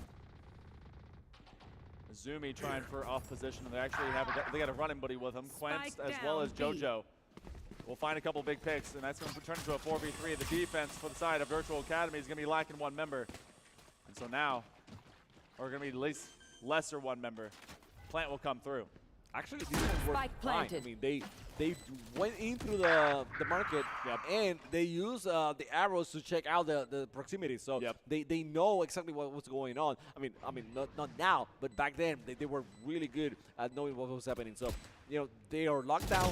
They are trying to keep a good position in Gothic. Getting Ice Bear is big, and only one defender alive here, which is Saturn. This is almost mission impossible. Well, if there was ever going to be a mission that they could get done, Saturn has to do it now. They've been leading this lobby, but this one just doesn't have a lot of time. All 4 pressing out. They're going to get some exit frag, but JoJo eclipses 30 for North Side. The Monarchs put themselves back onto match point again. It's going to be up to Virtual Academy if we're going to go to double OT. And that was a great play because you sent JoJo and Igris, which are basically probably the best 2 attackers that you have right now on board side. And I mean, it's chances are that they're gonna take away. You know, they're gonna win a 2v1 against pretty much anyone. So that was a good play. Impossible for KO for Saturn in that situation. And now they go to I'm sorry, not overtime, but timeout. Which that's I mean. Yeah. How many timeouts do we have here in overtime? I believe you get 1 per round. I don't know about the exact round. rules. Well, I mean, because I feel like you just take timeouts. That feels like a lot. I mean, it's kind of hard to measure, but I guess maybe 1 per OT set would make kind of sense. But okay, I don't know, because you get 1 per half in regulation. Yeah. I've never looked at OT timeout rules. No. I've never gotten OT. That's a lie. I've gotten to OT plenty of times. I went to a 6-time OT one time in ranked. Didn't work. I lost. Didn't work. I lost so bad. Like, why do I bother? Yeah, no. Why do I bother? Let me just leave. It's like having a 10-minute overtime in Rocket League. You're just like, if I lose this, I quit. I think this one is worse. It is. It's definitely more than 10 minutes. And you gotta get more insults from this. Anyway, back into the action right now. Northside with the lead. So if they manage to defend this one successfully, they're going to be moving into the finals. Defense will be tested of the Monarchs. NC Virtual. They want to pivot off of a pick. Where do they end up traversing to? If the Monarchs are able to make this read. Sometimes playing for life and playing for contact is kind of the biggest thing. You have that flash drive. Oh, Egress. Ooh, so oh, close. boy, they give themselves away. Saturn covers down. Egress had a chance, but because they walked into the corner to set that dark cover, they saved their own life, and then Egress found themselves at the bad end of a barrel. Now, do they commit up into it? I think so. I think they're going for it. Oh, boy.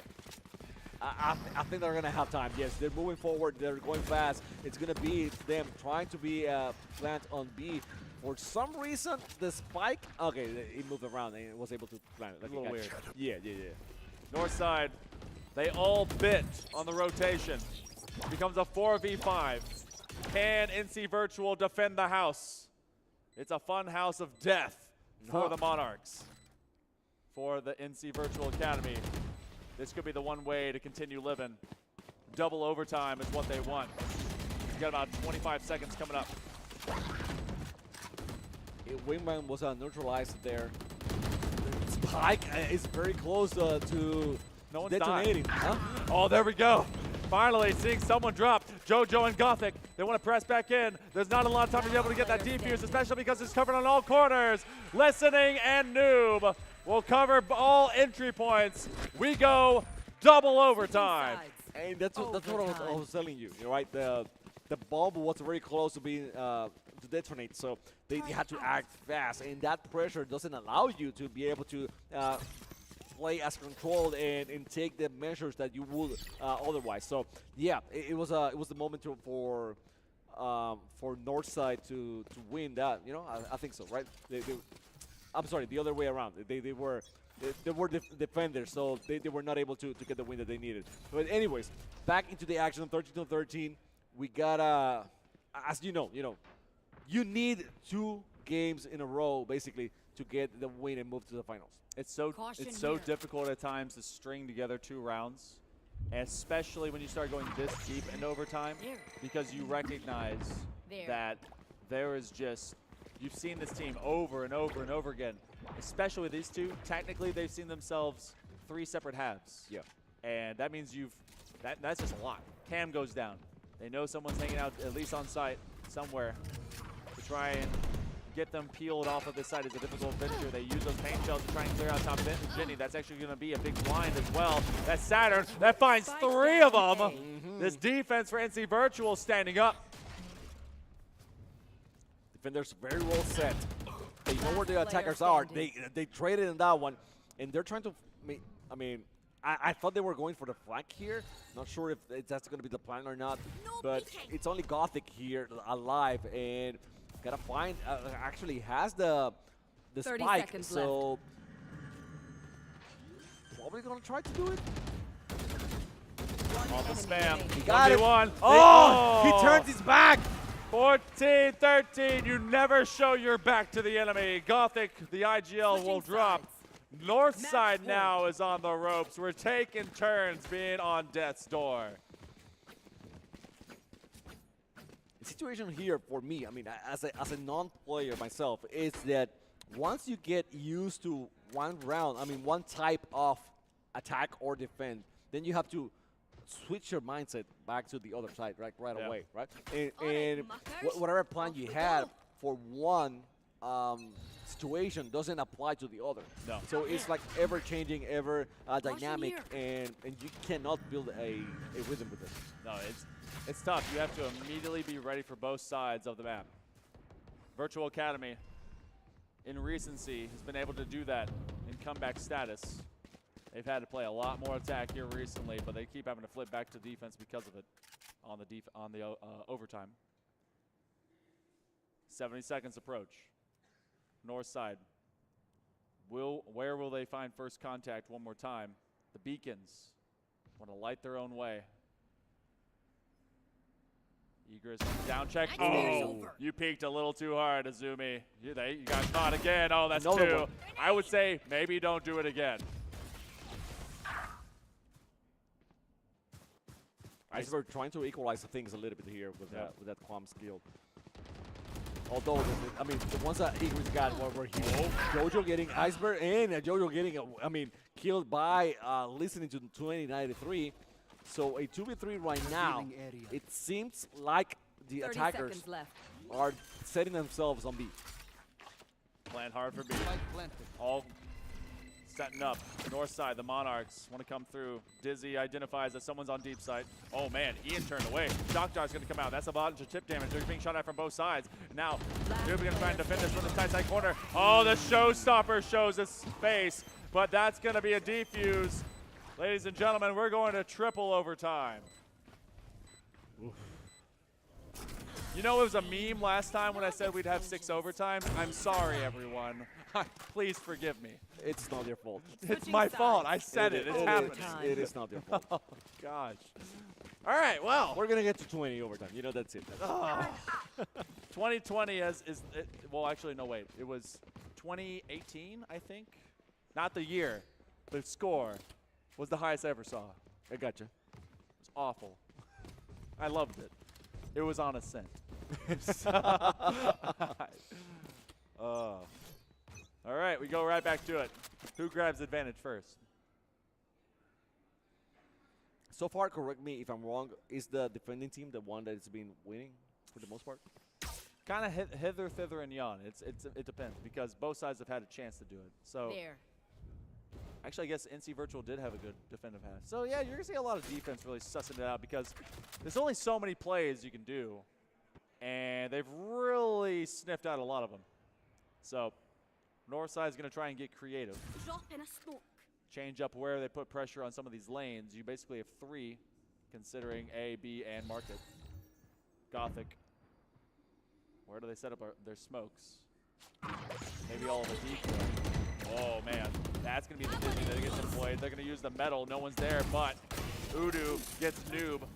And so they can't quite march completely through off of the swarm grenade, but that will delay them for all of a moment before the plant is going to head towards B. Another plant on B. They don't get tired, dude. I mean, they're going B all the way. It doesn't matter what team it is. It's going to be a plant here. And they're going to try to set themselves up. That was a great one by Clumsy Jojo. Saturn trying to equalize, and that was a big trade, but Igris was the one to get Izumi at the end. And Northside once more on the lead. Match point. Yes, it's been attacking and defending, so it's so the scores usually go here, but they don't keep it, which is unfortunate. I wish they like. So we don't know. We don't know exactly. Yeah, unfortunately. Okay, gotcha. Otherwise, it was even. It was 6-6-6-6. But what is the range? So this one. No, what's the range? Oh, this is a defuse. This is a defuse. So if you have the pliers, it's a clip. It's like you clip the wire. Yes. So the defuse means that the defenders are winning. Yes. Like a lot. Right? Yeah. So. But it's also been even. So that one is a win though. Attacking side, north side found it on the slightly more difficult side because you have to pry open the defense. Monarchs on triple overtime. Can they finish it out? They'll be defensively receiving NC Virtual Academy as well. They really kind of put all that pressure up into heaven. That plant will happen again. Guess where, Jenny? Oh, shock dart. That's a lot of damage. Well, the spike is planted. Northside has a good idea of where NC Virtual is at now. At least a few of them. Pretty much been sticking to the same role. That's the mosh pit. They're going to force them out. Oh boy, you have 2 different pieces of AoE damage. And now the exchange, Quamps and Jojo. Able to find a couple. It's still 2v2. Jojo from off angle, but it's Azumi that susses them out. NC Virtual playing for survival. Gothic, they know they're both deep in hell. They don't have a lot of time. NC Virtual, they will survive. We go 30 rounds. Quadruple overtime on the way. Overtime. They're fighters, dude. They are fighters, okay? They're going to continue here. They've been playing for a long time. Long time. I mean, and this is only one game. If you consider the half that we don't count, 42 rounds. That's a lot of Valorant between 2 squads. And that's in one game. It is. But we go to our pure 30. We go to round 31. What do you change? What do you mix up? You guys stay alive and well out there. Make sure to continue cheering for your squads. NC Virtual Academy and Northside are putting on a hell of a show for you. The Monarchs going to again try to find success on this attacking push. NC Virtual Academy has been pretty disciplined defensively, but when they receive Northside, it's often a amount of pressure, especially in numbers form. I do like the formation that NC Virtual really has. Egress wants to check more vertically at times. It's a interesting formation, and I think we can talk about it afterwards. You know, in the outcome of this match. Wow, he ate it. He ate those. Nom nom. Yeah, like I'm not moving anywhere. Okay, I'm staying here. Whatever happens. I'm all good. Chill Well, out. the Owl Drone saw him. They confirmed that is one stuck Sova. Spray. Do they even protect him? Vulnerability comes out. So noob.com does in fact fall. Now Quamps and this attack is starting to find this push. They do get the numbers. There's a 3v3. Ice Bear from off angle gets Quamps. Ice Bear is going to be on site. They're set to receive. Udu gets rid of Ice Bear. It's a 2v1. Udu by themselves. Can they win this duel? They get a 1v1. Now the paranoia gets employed. 1v1. He got utilities. He does have utilities. Yeah, he can use his wingman if he wants to. 12 seconds to go. He's faking. Where he goes is the plant. Azumi from off of it. Now you plant. You gotta get to sight. If you're Azumi, you gotta play the hero. Shot my wingman. Saw you, Mosh. Thrasher has come on. Yep. This could be the round. They shoot it out. He knows exactly where Izumi is, but Izumi is great otherwise. I mean, it's not enough knowing where Izumi is. Does he catch him off that angle? Oh, he got him. Udu's able to grab 3. What a comeback. That was a 1v3 on the other side of things. North side. Even when NC Virtual was able to press, Udu comes up as the hero this time. And again, they've now, of our 4 overtimes, Northside has had 3 match points. Virtual Academy has been chasing. Having that thrash was so big. It was massive. Just being able to know exactly where Izumi was, and then being able to wait for him basically to come into the action. Because otherwise, I mean, you're having panic attacks looking at both sides. But yeah, and we didn't mention the outcome. I mean, the formation that they had before, but it was that NC Academy, they were not looking at B whatsoever. You know, they were in A and middle in Marketplace, basically. Yeah, they had that super stack of players because they know that Marketplace has been where basically these rounds have been won or lost. And a lot of util has gone down to just simply play, all right, immediate deny, or at least delay, and then seeing where you can take these fights. North side, where does that defense go? It feels eerily similar. NC Virtual Academy looking for that first pick to see if they can spin away from. You're going to use that 0-point knife. If you're NC, to see if anyone's nearby. North side, trying to suss them out. Ice Bear wants to press with speed. Now they got a clear sight. Ice Bear. Oh! Wait, JoJo, come on. Scaring the heck out of me. Took a while. Took too long. Ice Bear was like, wait, why are we here? And JoJo looking for another one. I'm Saturn finds 2. Gothic and Quamps hit the floor. JoJo hits the ground running, though. He's a sprinter. He's a lover. He's a fighter. He has 3. It's a 3v2. NC Virtual Academy has 15 seconds. This one until death. They've got to get the spike. They've got to get it to sight. They're going for fights instead. They are not able to do it. Udu and JoJo with a 4K. Northside survives quadruple overtime. 32 rounds it takes. They move on to the grand finals. Udu MVP? At the end he was. He really was. At the end he was super clutch. I mean, my gosh. definitely JoJo, a great player, and he had, I mean, massive numbers to his credit. But Udu being able to get that win, you know, the 1v1 against Izumi, and then clutching it out at the end. Man, what a heartbreak this has to be. Because you're, how many rounds was it? 32 rounds. Dude. That's a long time. It is a long time. And now they have some time, a little bit of time, Northside to recover and go into the finals after that I don't know how you prepare yourself from this to the finals. You gotta be ready to play some Valorant. A best-of-3 grand final Valorant matchup on the way. This one is gonna be going between Pine Forest, the Trojans, the number 1 that comes out of the Sandhills Conference, against the number 1 that comes out of the Southeast in the Monarchs of Northside. We'll be back in just a little bit to set you up for a big finale. Don't go too far. We'll be back in a moment. Yeah. Ow! Yeah. Y'all think too small, I got big dreams. You just starting, I'm way ahead at the end scenes. Started reading and dodging all of the quick schemes. Money like another one. What a shot. And I'm still looking for Jisoo! The fourth 1v4 clutch to close out the half. It will be Northwest Gilbert and your Valorant, a Greensboro Regional Champion. There's no time. The volley's in the lane. It's half, but it's over. Thought he was going to get the 50. It's sent back in by Arcs, who has just been so consistent when his team needs him most. And I promise I'm trying to before you find me out, homie. Let me remind you, they was blocking the shine. Now I think it's my time to capping them dollar signs like they'll blind you. Let me rewind to back when I was broken, I couldn't acquire 2 cents, and now I got 2 rents. They was sleeping on me, homie, must have got too big.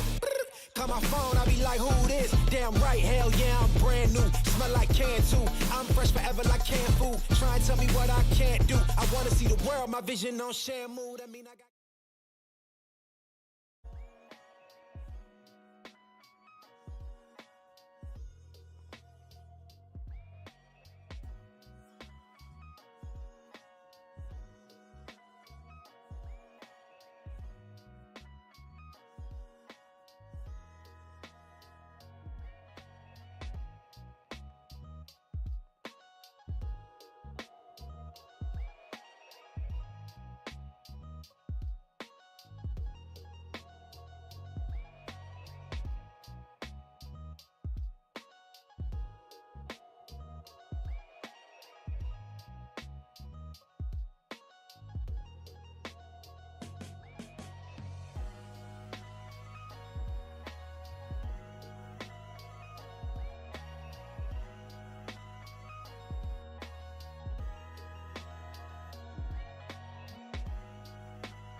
All right, we got our champions for Smash Ultimate here, Jack Reed High School. And I mean, it was a dominant win. We have Misty with us. It was a Drizzy on display right on there, Yes, but sir. they actually missed it. So congratulations.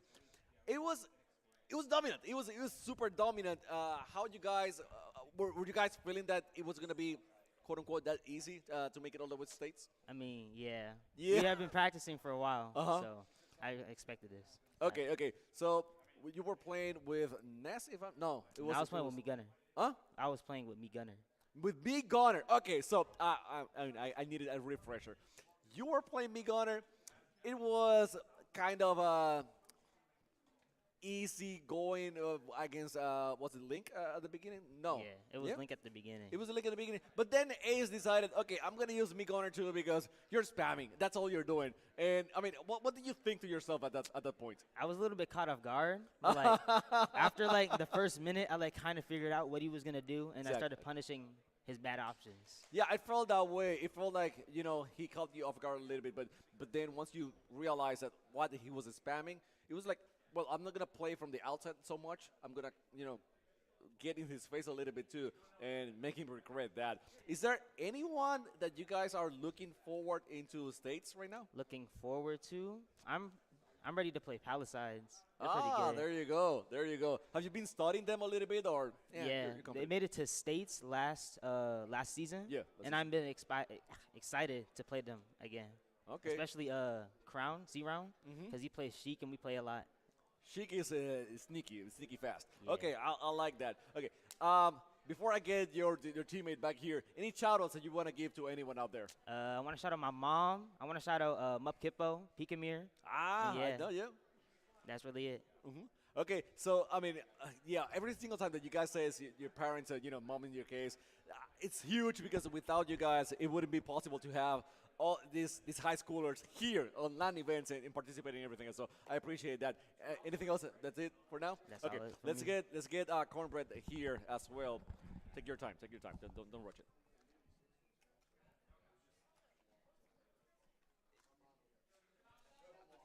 All right, yeah, put it on, please. However suits you, however it works. Actually, we just need the mic and that's it. So if you want to keep it there, that's fine. You hear me fine, right? Yeah. Okay, just put it a little bit closer so they can hear you. It's flexible. Yeah, there you go. Awesome. Okay, so Cornbread here. Now you had the match, the last one against King K, right? That's right. That's right. And you were using Ness. Ness is your main character, or do you use something else? Okay, if you can come a little bit closer. Yeah, Yeah, sure there you thing. go. So yeah, Ness is my main character. I've been playing him since Smash for Wii U and 3DS. Okay. I like Earthbound a lot, so it was great to see some Mother 2 representation in Smash. Nice.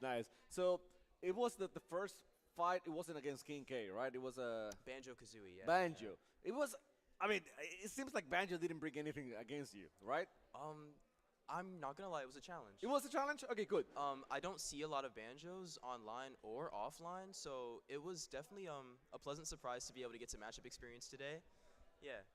All right. So he switched to King K, and he actually got a win over you, right? That's true. That's true. I mean, a loss. Everyone loses sometimes. So what's your thought process right now?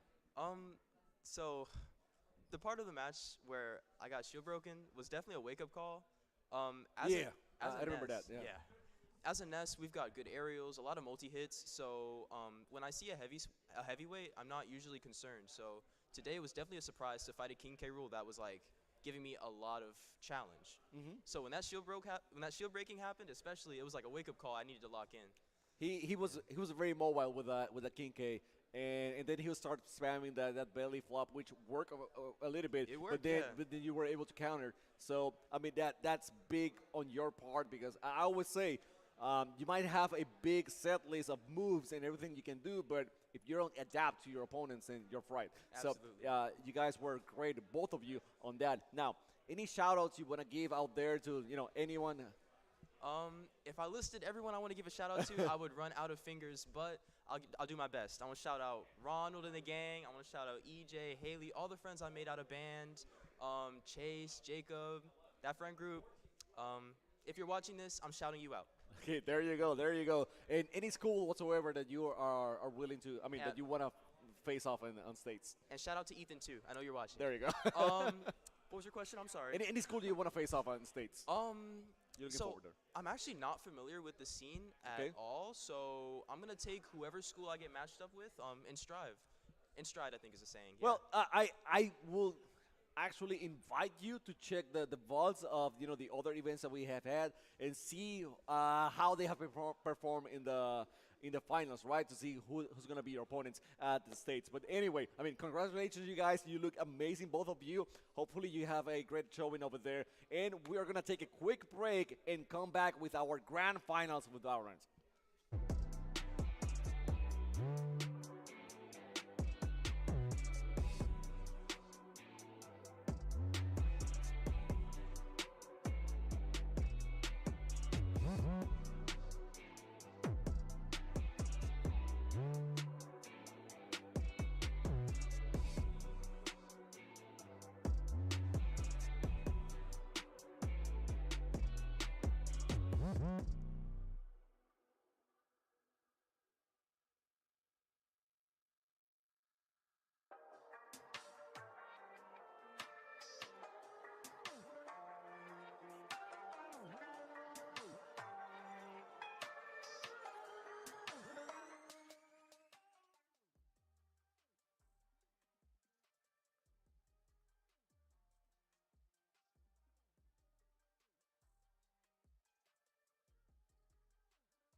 Witness the biggest academic esports event of the year, VESL's State 40 Championship. seconds between maybe Experience the best North Carolina students facing head-to-head in Rocket League, Valorant, and more for their share of $120,000 in prizing. This event is not just for our competitors. Attendees will have a chance to win a one-of-one $3,000 PC, meet some of their favorite gaming influencers, and more. All of this and more is happening in the Raleigh Convention Center on May 31st and June 1st. Sign up for your free tickets today and be a part of the action, only happening at VESL's State Championship.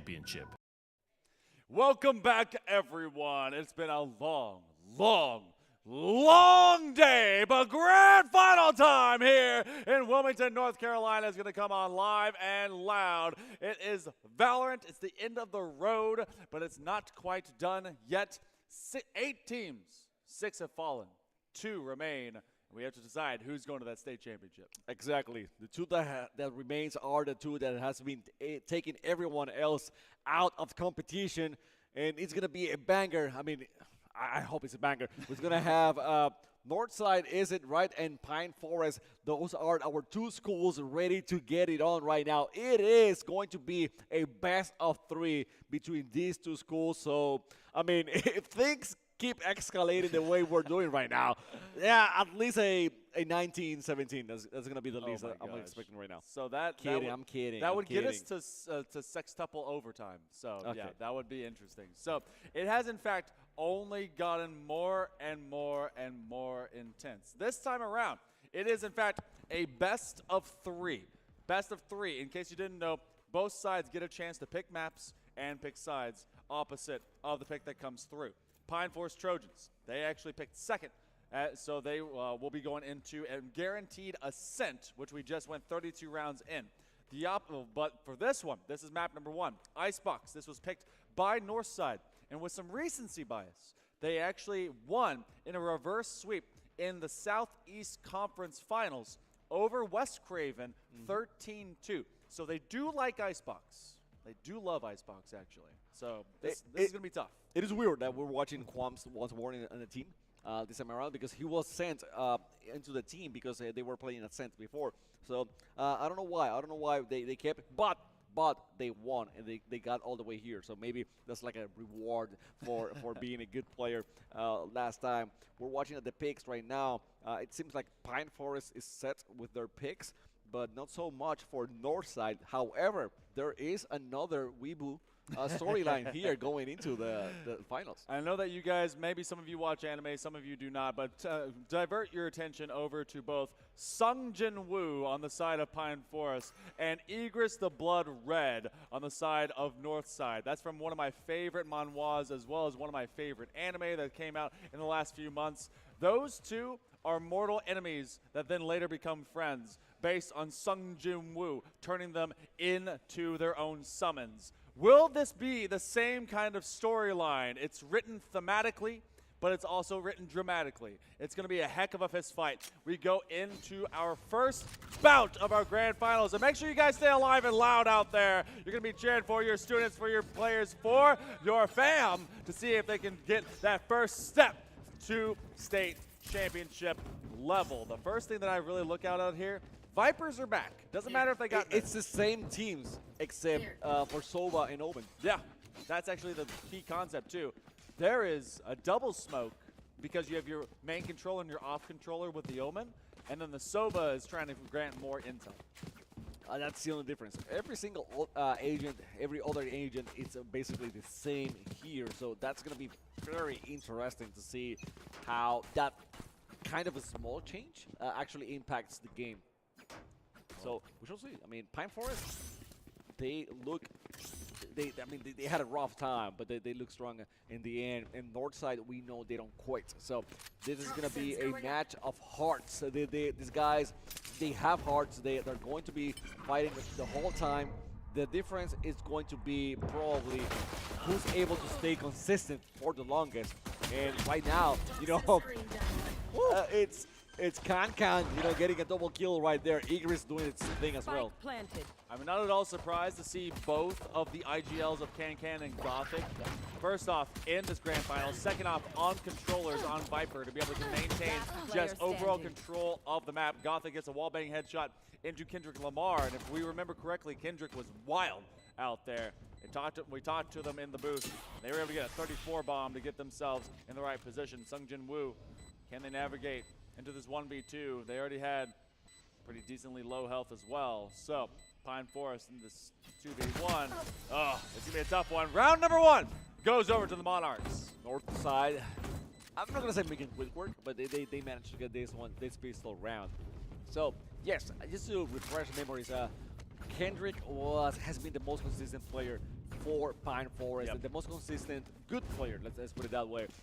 From Pine Forest, getting, I think it was about 30 something on the last one, and probably about the same on the quarterfinals. On the other side, north side, they have not been as consistent. The only reason I'm gonna say this is because Jojo actually had a lot of kills in both games, but the first half that we had to repeat, he wasn't doing so hot. For some reason, for whatever reason, we can make excuses, we can make jokes of Iceberg, whatever, but he wasn't. So we're gonna need Jojo to be at that high level to nullify Kendrick. Otherwise, it's gonna be a long night. One counter I do need to keep up with is whenever Igris does fight against Sungjin Woo. That's going to be busy. They gets the kill. Can will go down. And Monarchs, they end up taking round number 2. But yeah, I'm going to be keeping track of the Igris. You're doing it? Okay. Yeah, I'm going to make sure that I actively do so. Because I want to see if that ends up being a big rivalry between these two. But either way, you do have the buy-up round. Only I think 1 drops. And I mean, Igris wants to be able to plant their feet and run. Haunter, shout out! I got to talk to their mom a little bit ago. Apparently, she likes Haunter. It's her favorite Pokemon. Oh, for real? Yeah. So it's going for Haunter, the Pokemon. Yeah, okay. literally Haunters. That's sick. Okay. I love seeing that crossover between Pokemon and Valorant. Make it a skin tank. I'll buy it. I mean, they got a gecko for that. They do. It's basically your Pokemon master. Kendrick Lamar does get a pick early on, as they do have the buy up now here for the side of the Trojans. So north side, they see themselves stunted initially onto this B main push. Biggest thing that you can get out of Vipers, even though they have less time with their toxicity now with the Tox Screen and Poison Orb, you still have a lot of full map impact. Gothic gets rid of Red Death, but Kendrick Lamar and Sungjin Woo, they're going to slow down this attack in a big way. Right there. Kendrick getting Jojo, that was huge, and also getting Quams. Yeah, so Kendrick as good as possible. And seeing Sungjin Woo getting the last one here. So Pine Forest waking up after a rough first 2 rounds.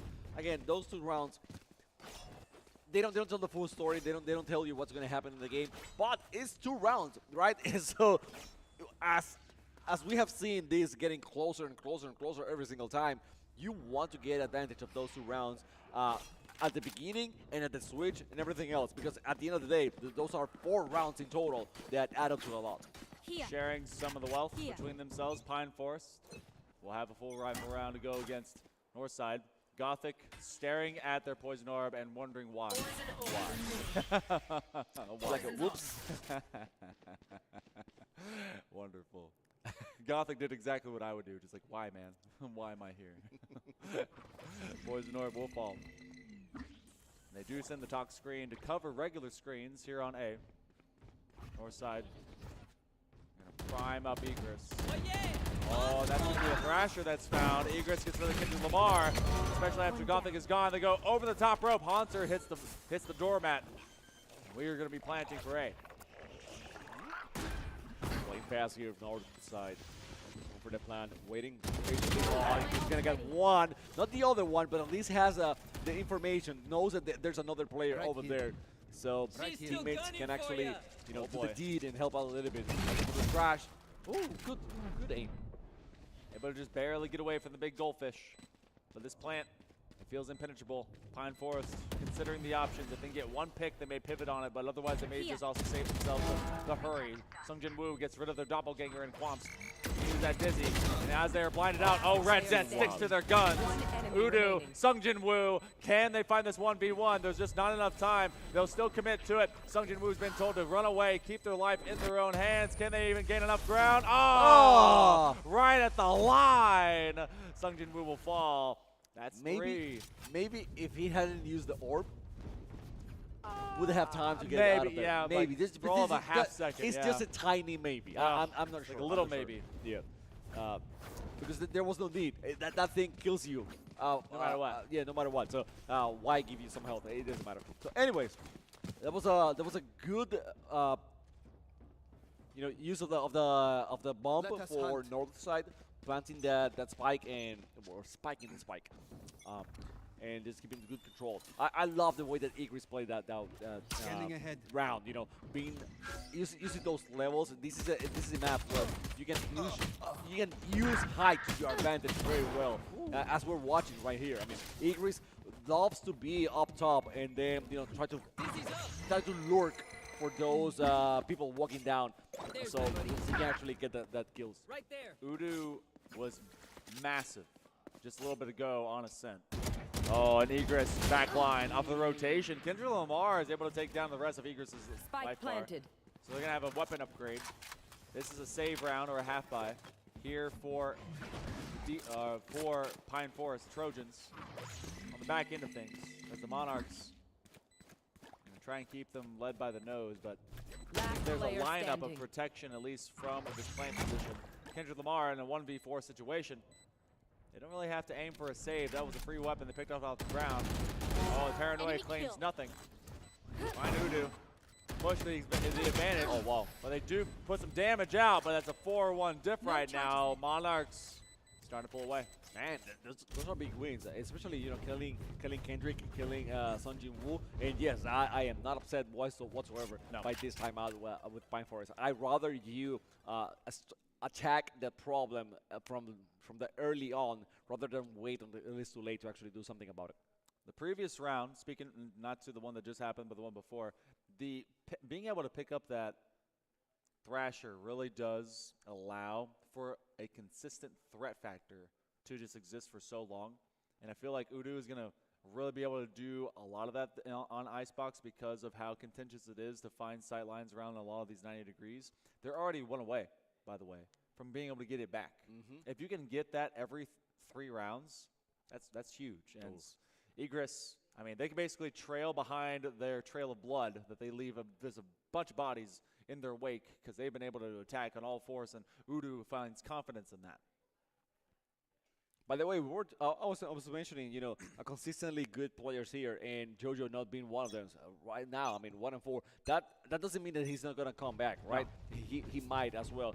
Udu and Igris are the ones that are taking the lead, and that's something we saw before as well. Whenever JoJo wasn't doing great, Udu was the one actually, taking his place into the game. So very interesting how dynamics work for north side.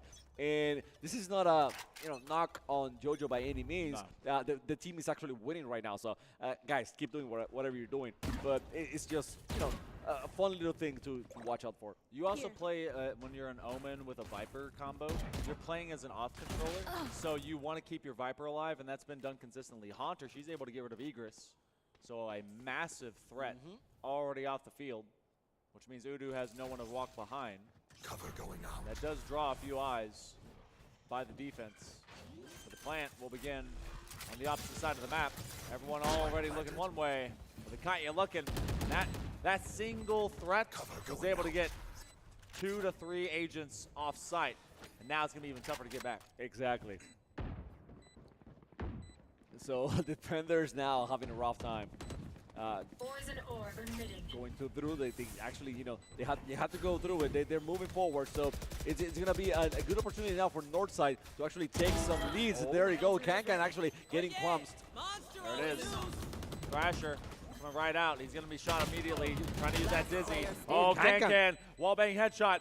Gothic, oh, they get it from the back line. What a flank. That's going to be defenders taking the round, though. Gothic doing some damage. Pine Forest will recover 1. A couple fell, though. Gothic nearly securing that round. They were just a little bit late. Yep. There you go. Timeout buff. Timeout buff? Still going? Still. It's 87% right now. I wish I don't really have, I kept don't count. have. That seems like a very accurate percentage, though. Like, come on. It was once. It didn't work out, I think. every single time it has been. I'm gonna check the VOD later and be like, all right. No, you won't. I have a 6.5-hour drive. Dude. I might. I don't know. Just listen to some Chappelle or something like that. Ooh, Igris. An attacking operator gives Red Death a new belly button. See if they cover in the next round instead. Kendra Lamar, a lot of pressure. Down. Igris from That's on big. top. Wow. I'm telling you, Igris likes to play with those high grounds. Spike down B. It's like always lurking, always looking around, and finding all those spots where people move and walk. And Igris is ready. He's ready to take action. People specialize in maps in this game. They have maps where they just shine and look better. And this one seems this one seems to be one of those that Igris really enjoys. They pick it actually, right? Yeah. So well, actually, yeah. This came.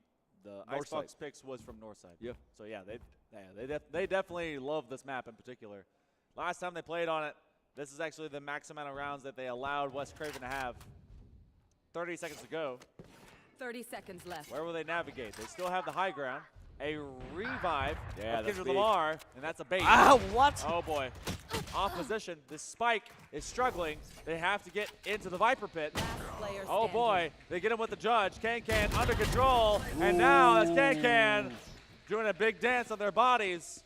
That's good control. Recognizing that they have taken over mid, secure your spot. Let the rest of your defensive team wander because you have control within the Viper pit. By the way, I like that combination. If I'm throwing a Viper speed out there, let me get a shotgun. Because I'm gonna be there. Of course. Yeah, well, not necessarily, but if people come in, if they dare to actually knock on my house, that's how I receive them. In the game, guys, in the game, okay, in the game. This is Don't go to Chamaco's house. in the game. Otherwise, it might be a hug. Who knows? Regardless, we're seeing Jet here moving with the blades outside, dancing. That's not a dance I want to see. Getting Can out of the way. And the good thing about the blades, in case you don't know, if you throw one and get the kill, then they reload. You got all of them back at once. You can't walk around with a There you go. Yep. full floor of knives. You have to be gifted from heaven. Haunter gonna try and use at least one. They find a player, but they don't find the right one. Gothic, they got the judge, showing they can do the exact same play. Now it's Haunter versus the world. And this 1v versus 3. Mosh Pit's gonna get invested and try and put them off corner. But now they swing away. Oh, what a bad timing. It works both ways, people. Gothic can taketh and giveth both of their Viper picks. Again, Gothic is a Viper as well. So if you are going to have a Viper speed, shotgun. Yeah. Play shotgun. It works. It works so far for both of them. So, so far, I mean, super close. Yes, we had the timeout buff, but other than that, it hasn't been like a super buff. We're not gonna see a run of rounds going all the way for Pine Forest or all the way for North Side. So far, it is about using the utilities very well, using those ultimates as well, and taking advantage of those situations. Operator's still online. Igris was never put down. And Dizzy is going to try and get him all slimed up. They know there's targets on A. Just wipe it off. Just get rid of it. Cloth counter pick. Udu up in rafters. Red Death will fall.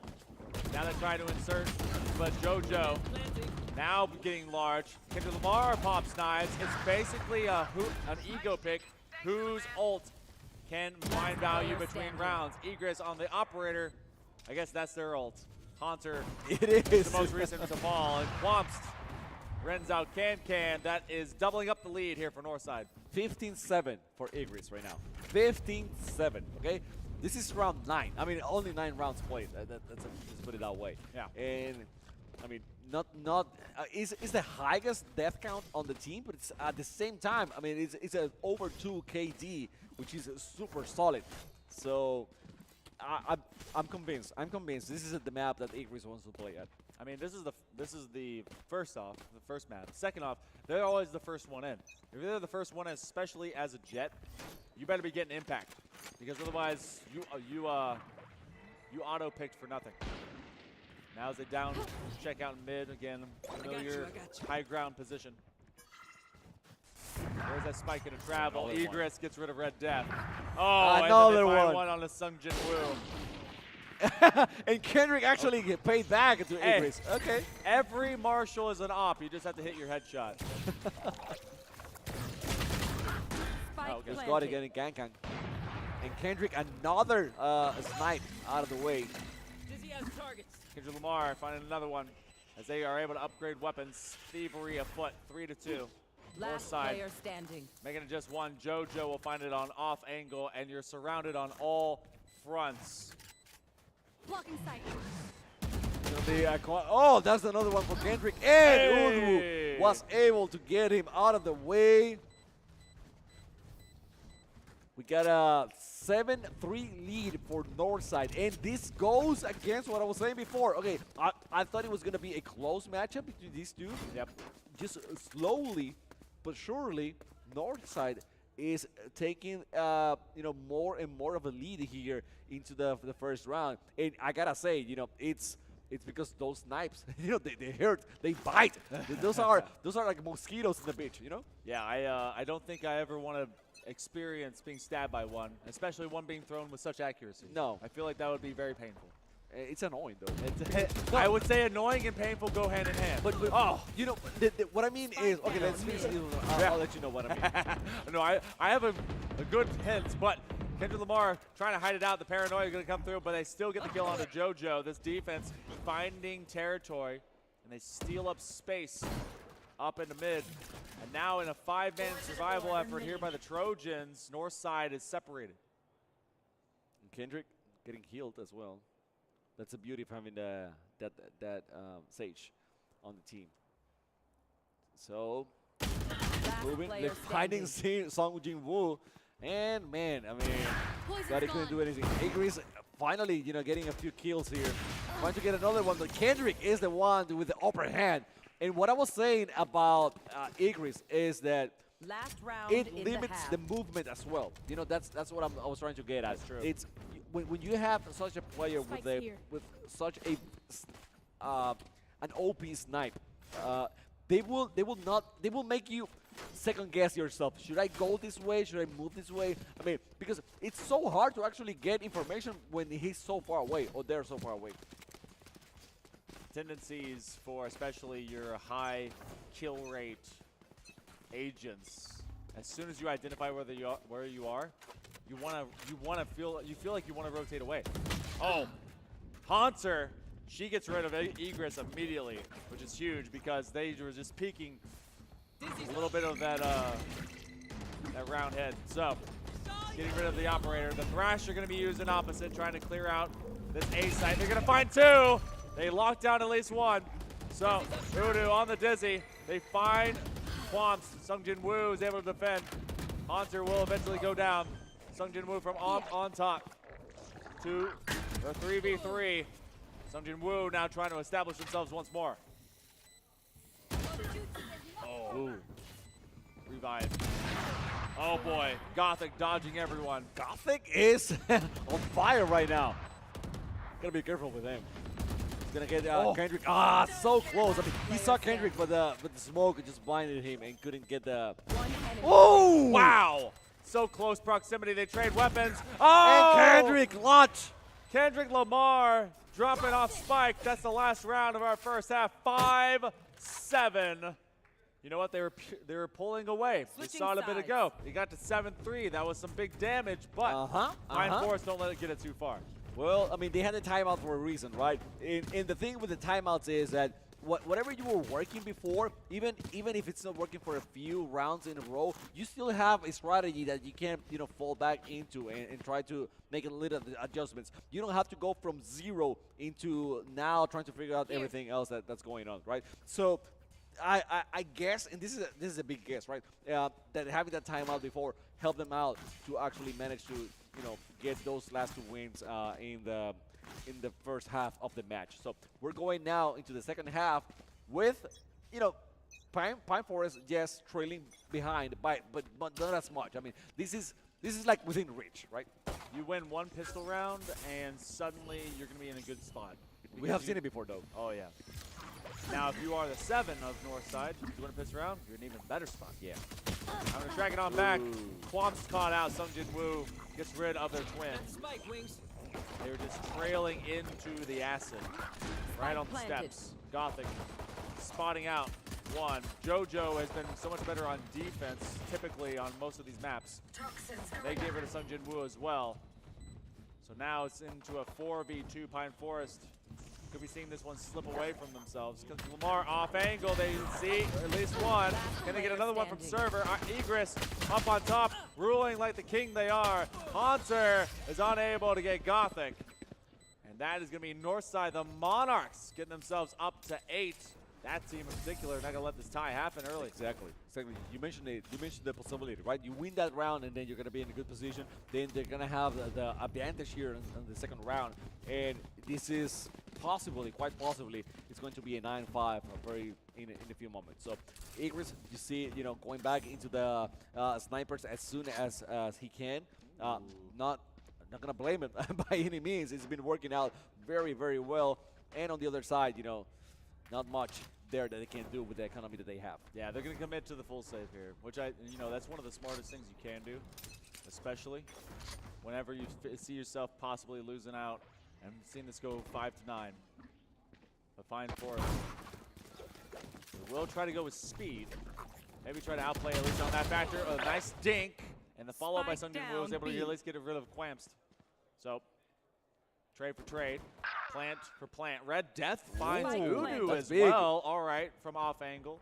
Gothic, they were waiting it out, and so did JoJo. So now, enemy remaining. Not really going to have the weapon upgrades available. This becomes a 1v3. JoJo, they just kind of get the free defuse. Yep, probably going to do so. At least the first half. Right? Oh, over the top rope. Oh, the right by click. Kendrick. Here the 1 ping. Clinton Lamar able to get 1. 1v1, though. They got the half. Off of the acid.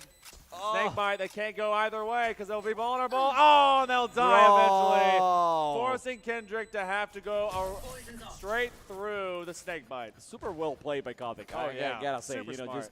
just one side or the other. Now, in some other situations, like early on the map, probably you don't have any issues if you're Jet because you're gonna be able to jump over it and just move around, right? But in this situation, Kendrick didn't have anything else. They were just waiting for the. I mean, you have used all your utilities at that point, and it was like, dude, what do I go? Where do I go? I have to go towards the spike. I can't leave it alone. But I mean, that means going through a lake of poison, basically. So yeah, good start for Northside. They are now 9-5, super strong, super solid. And only 4 away of getting the first win. This is a best of 3, so this will not proclaim them champions, but look at that numbers. 20-11 for Igris, Gothic with 15-8, super solid as well. I think those two have been, making a super impact on the team. Honestly, today, across that top 4, Quamps has been able to come in and they have established themselves on the side of the north side, but they had the recency with Ascent, but seeing all these players, everyone's had a moment to shine. JoJo especially, but Igris, I think, has always been kind of in their back pocket. Did you know you could also get a ride on that submarine? I can get a ride? Yeah, you just have to work for the King Corporation. I live in King? You can. So they match 401k. Oh, really? Yeah, 7%. Okay. They're really favorable, but you have to, the stuff, the snake bite stuff? Yeah. You have to drink that once a year and survive. I don't know. It might be, in this economy, it might be worth it. If I keep being a caster for VESL, maybe I don't have to do it. So same thing. Get to Lamar. Oh, man. Early frags here, able to find out as they find it from just off the ponytail. So, Eagles falls. That's the north side. Haunter comes back through. And then a lot of trades quickly happening. The skirmishing from distance is lighting up the kill feed. It becomes a 1v4. The Trojans in a place of advantage. They did have the weapon buy-up favoring them. Kid Lamar going to try and hold things down from up top. JoJo left, well, in a pretty difficult situation. They're probably going to just stick nearby, see if they can get an exit frag. But it was a timeout as well. It was. Timeout buff. And timeout buff. Put it on the whiteboard. 88% snap right now. Woo. A lot of damage. JoJo. JoJo. Dude. JoJo. Trying to get him killed with JoJo saved the spike. Bucky. With spike. Yeah. I thought he was going to die to the spike. So that, well, because you don't really need the Bucky. And you actually get less cash. JoJo only dies with Dio. Dio. Dio? By Dio? Yeah. Are you approaching me? No, it's it's JoJo's Bizarre Adventures. I know, that's what I'm saying. Dio, are you approaching me? Ah, gotcha. Well, I can't hit you if I don't get any closer. Yeah, come on. Do you think they're more of a Joseph Joestar or more of a... To be honest with you, I don't even watch JoJo. Oh, God. Oh, fake fan. No, I'm not faking. I am not faking. Fan, so. I am not faking anything. I just made a reference. I can make a reference. Oh! JoJo kept that Bucky for a reason. Bye-bye, Can. Udu going to support. Wow. Defense for Northside showing up. Stuck over in this yellow cannon. Getting stuck a little bit here. Yeah. Feels like they're being funneled. Watch out for that wingman. Oh! A little bit too late. Man down. More Pikachu. Wingman is kind of cute, but anyways, let's go into it. Bit of a gooey monster. Yeah, but it seems like he's holding a tablet or something when he's waiting, so it's fun to watch it. Anyways, 5-3 right now. Seems like Sage doesn't have anything for Omen. That's rude. A little bit rude, help him out. They may have self-healed a little bit. They don't need it. JoJo's saying, hey, keep it for someone else. I have a Bucky. Okay. Yeah. Sungjin Woo gets rid of Udu. That's going to leave it to a 3v3. 30 seconds left. They stuck around. Maybe they're going to find out. JoJo wants to find him. The wall goes up, and then Kid Lamar gets JoJo off the board. No more Bucky, no more problems. Egress on the flank. It's a 2v1. They're going to go for the shooting gallery. Sungjin Woo will secure it. Last player standing. That was a big one by Sungjin Woo. By the way, I still think that north side Sage should have healed Omen, but somehow. I don't know if they were that close. I didn't check the map, to be honest with you. But when you, at the moment that it became a 3v3, I said, we need all the health that we can get. So that was my line of thinking. Again, I don't know if they had an orb to heal or not, but that's what I went through. And now we see 3 ultis on Pine for its hands. So you gotta watch out. If you can combine that Gecko with the Jet, Post plan hold for both. Pressure for both. Seeing how they can weaponize it. Been favoring B here recently, and they've been pivoting to A. Dizzy will go up, come down, tag no one. So really no info given. Wall goes up, and they've been sticking with his game plan. JoJo on the wall bang gets rid of Red Death. That will get rid of the post plan hold. Now it has to be up to the Thrash. They're going to use it from the shadows. They use it for intel to see who's nearby. Already diffusing. Egress on the slow escape. Oh, they couldn't get the damage done, but they at least put damage out. 2v2 here, defusing. One enemy remaining. Yep. Can on the Quamps. That's the Poison Orb plus Snake Bite combo. Thrash is going to not be able to get Egress. And Haunter, she comes up huge.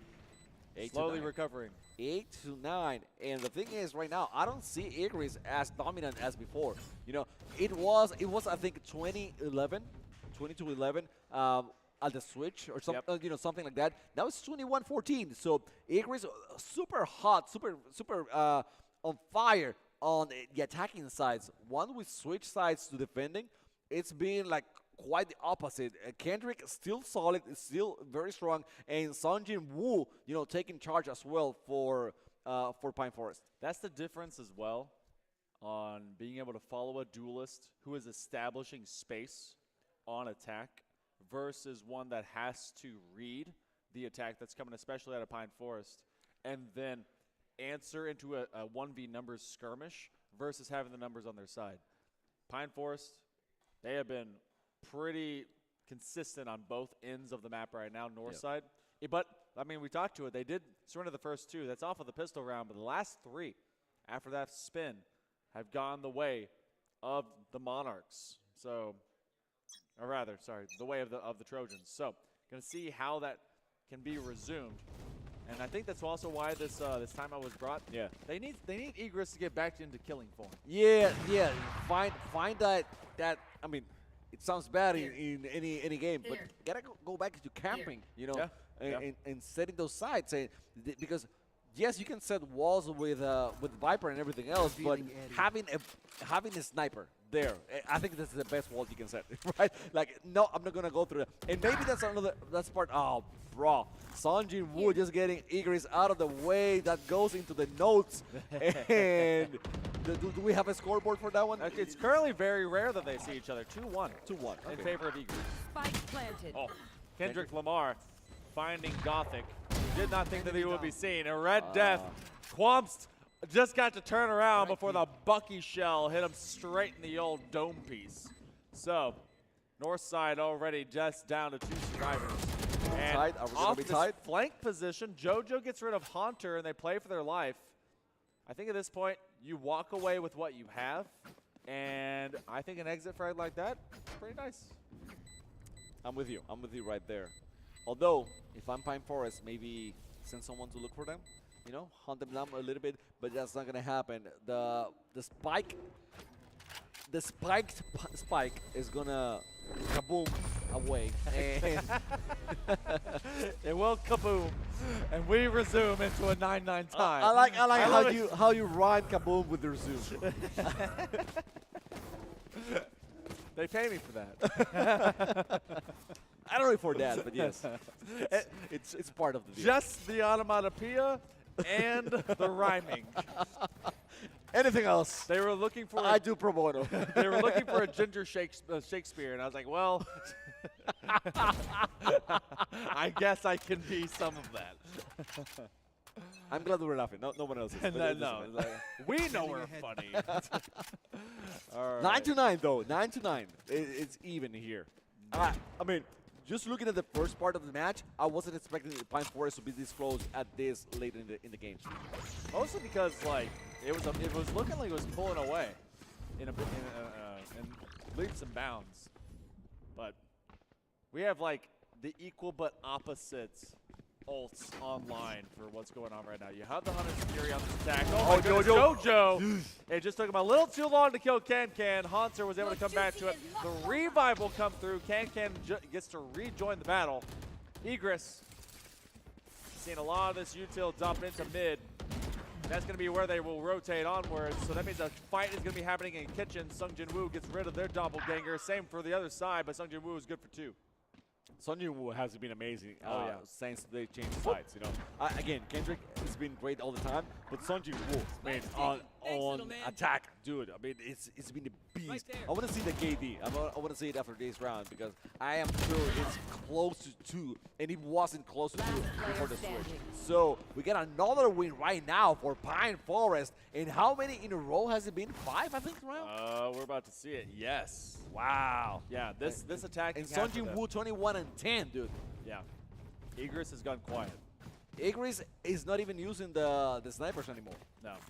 Which you would think they would be prioritizing, but apparently an attacking operator here was much more their play. Now their eco is shot. We see an active discussion, no timeout for it, of the Monarchs realizing, okay, what do we do? Hero rifle? Looks like we want to play at least into that. Ultimates are on. They don't have to deal with the from the shadows. JoJo's just going to be chilling. And they put out some warning shots. Don't come over here. Don't come here. Don't come here. Yeah, that works. That works. This is Chamaco's house. Do not come here. I don't. He didn't have a shotgun. Oh, okay. That's yeah. That was previous. Yes. Eagles got one. I was with the ulti though. Which counts the same. I mean, it doesn't matter. It does. Ooh, wow. Okay. Well, Spike down B. JoJo was thrown into ice jail. They're going to throw out the paranoia just to at least scare them out. But 4v3, Pine Forest loses a couple. The Thrash will come out, and that's going to put some pressure, but they actually go for the spin. Anything. Kendrick Lamar takes out the IGL, and Gothic will now have to play it from distance. Now good for a third as JoJo will hit the ground. 2v2. Both sides, a Jet and a Gecko.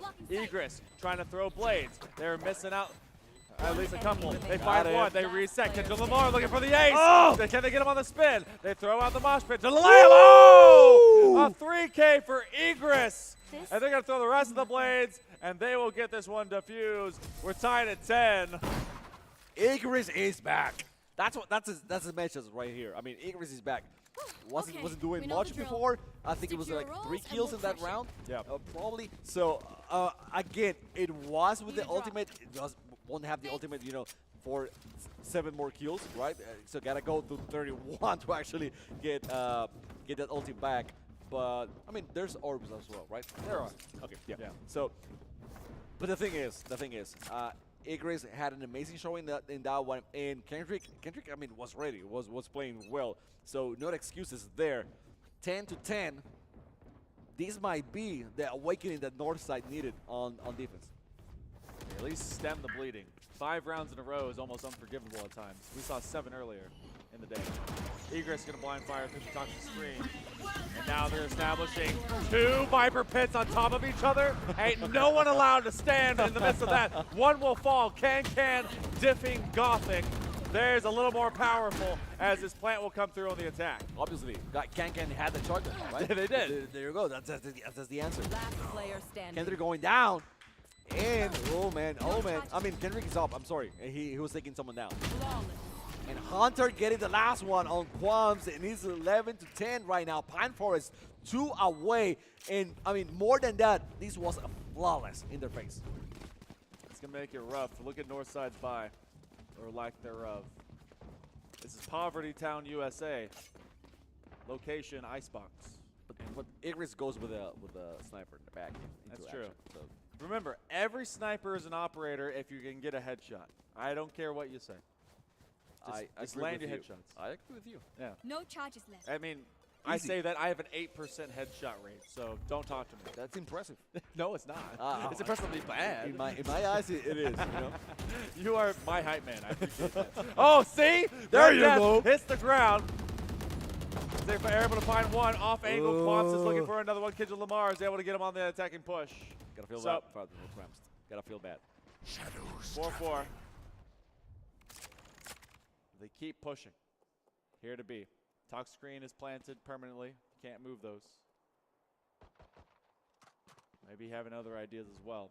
I thought that Egress was gonna move lower, to the bottom of the map and find them, but they decided to get out of the way. So yeah, probably a good idea to play with the rest of the group too. Yeah, That's where their firepower is. I just wanted to see the fireworks, but Well, especially too because they're playing at an eco diff, so they need to play together, much more together. So. Spike planted on A. This has been usually on B for the most part here, especially since maybe because they don't have the Sage. Yeah. They can't put the wall, the orb wall. But going into A now and trying to defend that one. Egress trying to regress. Using the paranoia, you're basically blind, but you can see the boost. That's going to be close proximity. They're trying for the heal. Gothic is going to try and spin it around. Right click. Good for it. It's a 3v1. Gothic only with a classic in hand. Free weapon and all. Can. And Pine Forest Trojans are on map 1 point. Wow. 31-14. Wow. Dude. Kendrick. What a beast. And Sunjin Woo, I mean, still there. Almost close to 2 KD. Not as impactful in the last few rounds, but Kendrick is making up for everything else. By the way, Red Death and Hunter has been, playing better and better as well. So let's see this, which could be the final round. Although Northside much better economy now on this side, so they're not gonna be having the issue with the small pistols. Saved to be able to get to this moment.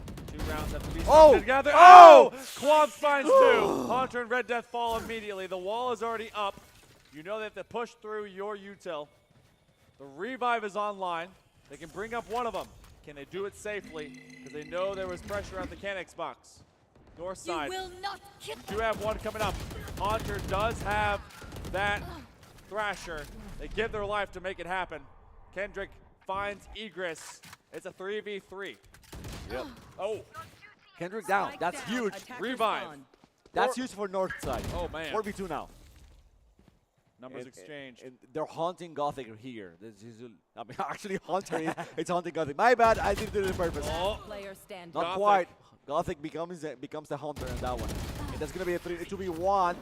And Northside is still alive and pushing for that overtime. What a play, too. They put the wall up to separate them, funnel, and then off-angle Quamps kick-started that entire chain reaction to get the first 2 kills, forced them to come up, make the revive play onto Haunter, and then Haunter was able to survive just long enough, but they were stuck in a funnel. So as they stepped back, Gothic went down main mid, and then they were just completely rats in a cage. And by the way, 3 ultis back into Pine Forest's hands. So they got a lot of firepower right now with it. Let's see if they're able to use it. I mean, I'm guessing they will try eventually to go to lead. They're just faking this time around. I don't see why they will go here. But Igris getting 1. Igris getting 2. Oh boy. And that was against Sungjin Woo. Yep, that's on the tally. North side. Closer and closer to forcing an overtime now. We had one overtime a bit ago. Now Hunter's Fury comes out online. They're trying to clear some space. No one's on the low end of it. JoJo takes some damage, but doesn't die. Kendrick Lamar is able to find Quamps. That plant doesn't occur. Egress has 3, still alive. That's the mini boss. JoJo much the same. You're looking at OT around the corner. Kendrick is in a rough spot. They want to go down swinging. They're ready to bring it all the way out. Oh, they miss. How in the world? Thought that one was online too. I got a question, but I'm going to leave it afterwards. I got you. A tense moment. Intense, super intense right now. 23 seconds. How long does it last? The cloud, that's what I mean. Oh, maybe just a few, but that's it. 4K. Igris getting 4. Getting 4 in there and not even using a sniper. So there you go, impressive stuff from Igris. And my question was, was it better to keep the sniper on your hand or the blades? So the blades are going to stay. They are permanent until they're used up. So you can like use them. As long as you're resetting them, you'll get the blades back. Now, say you only have 1 blade. If you pocket it and you go and pick up a weapon, you'll still have your blade. You just hit X or whatever your alt button is, it comes back up.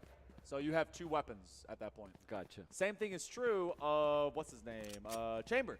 You can have 2 primaries, Tour de Force and whatever's in his pocket. There you go. Yeah, so it's kind of neat. I knew it. Yeah. Just for the people out there. Yeah, of course. Yeah, we're just educating you guys because you all have been wonderful. Yeah. We flip half. By the way, yes. We flip half, and Igris is back on offense, on attack, and back with the sniper. So So you got to be ready for him. That investment, by the way, in overtime, you don't have enough creds to get an operator and a shield. Well, so you have to go all in on one or the other. It's a light armor, right? No. But you get something. Well, None. I'm looking at the wrong person. Well, this is full, but they didn't even get any of that. Off angle. Can. Can. Looking for another one. They win 2 fights. Can getting both. As Quamps will fall alongside their Gecko. That's going to slow things down here for North side on this attack. Toxins going up. Gothic. Oh man, they can't even go and grab the spike. That's smart. That's super smart. Oh, Igris back into the action, getting Sungjin Woo. Kendrick getting Gothic. It's gonna be another one here. Red Death getting JoJo behind from the back. And Igris is not going down still. Now even with the dance with the blades. Oh man. 2v1, but got the blades and got the operator. Woo! So close. On the jump peek. On the swing. Oh, he got the Hunter. Are they a hero? Or are they going to lay him out to 0? Igris. They got Two big kill buttons ready to go. North side. But at the same time, doesn't have to force anything. I mean, you can wait a little bit there because it is the pressure on north side. They have to plant. You don't have to force anything. Oh, they ping it again. 7 seconds. A decision has to be made. Where do they end up going? Oh, Kendrick Lamar! That came down to the final man. Oh. That's what I was saying. You know, Kendrick, he was there. He didn't have to force anything. He could wait. And he was, you know, paying attention. As soon as he listened that they were planting, it's like, I got you now. I know where you're at. Bam! Get the shot. Especially since you know that Igris had the blades. He's like, I'm not gonna force anything. I'm not gonna show. I mean, blades and sniper at the same time. No. I'll take it easy. Between both of our Jets on the field right now, there are 68 kills. That is absurd. 35 kills for Kendrick Lamar, 33 kills for Igris. This is a duel between the top of the stack for either side. 23 kills for Sung Jin Woo, 23 kills for Gothic. 17 and 17, Kankan and Jojo. It's nearly dead even. The entire the only difference of kills is Udu and Haunter, and it's the Geckos. Wow. That is crazy. It's so close between these two sides. Yeah. That's why we're in overtime. Yeah. So. And Kairu called a timeout here for Pine Forest. Last time they did that was when they had that massive 7-round comeback and went single OT on split. Right there. When they did that, it stabilized the team. Timeout buff. Timeout buff. Let's see if it happens. I mean, it's been happening 87% of the time, so. I'm kidding, guys. Possibly I'm 88 now. I'm kidding. If it works this time, I'm bumping it up to 89. We don't have this stats. We're just making up them. That's huge. Every stat is made up 60% of the time. It does. Throw up the top screen. They're waiting for the window expose. I think they saw one walk by. North side. They've already received some pressure onto JoJo. Quamst has been able to find this separate angle from Yellow Canic's box, and they know someone's on site. Oh, a lot of damage, and that's a spray. Sung Jin Woo gets rid of Quamst. That's one up, one down. Igris finds Red Death, and Haunter will fall as well. Blow for blow. JoJo. 3v4. Kankan guarding that bridge. They're separated from their spike. It's Stefan Kitchen. Sung Jin Woo gets rid of JoJo, and now you diff him on Jet. That's huge. I mean, it was 3v4, but now all of a sudden, Northside with a disadvantage here. Udwu. Oh, he's getting hit. He's getting hit. His health is very low. Oh, boy. Sung Jin Woo getting one more. It is Sung Jin Woo and Kendrick Lamar alive here. Oh, and got it down. This is it. The first round goes to Pine Forest. 14-12, a single overtime, and timeout buff is absolutely real. I'm bumping it to 90%. I don't care. Okay. It's real. Whatever makes you happy. Hey, right now, you guys out there with Pine Forest, I think they're pretty darn happy, right? They should be. It was big because Icebox was chosen by Northside. Yeah. So they were expecting to have the advantage on that one, and Pine Forest was able to take it down. Hey, a lot of a lot of energy left out in the crowd. We're going to try and match you here in just a little bit. We're going to take a short break before we go to map number 2. It's going to be on Ascent. If you didn't get enough Ascent before in 32 rounds, guess what? You're going to get more of the Wilmington VESL Regional right after this. You're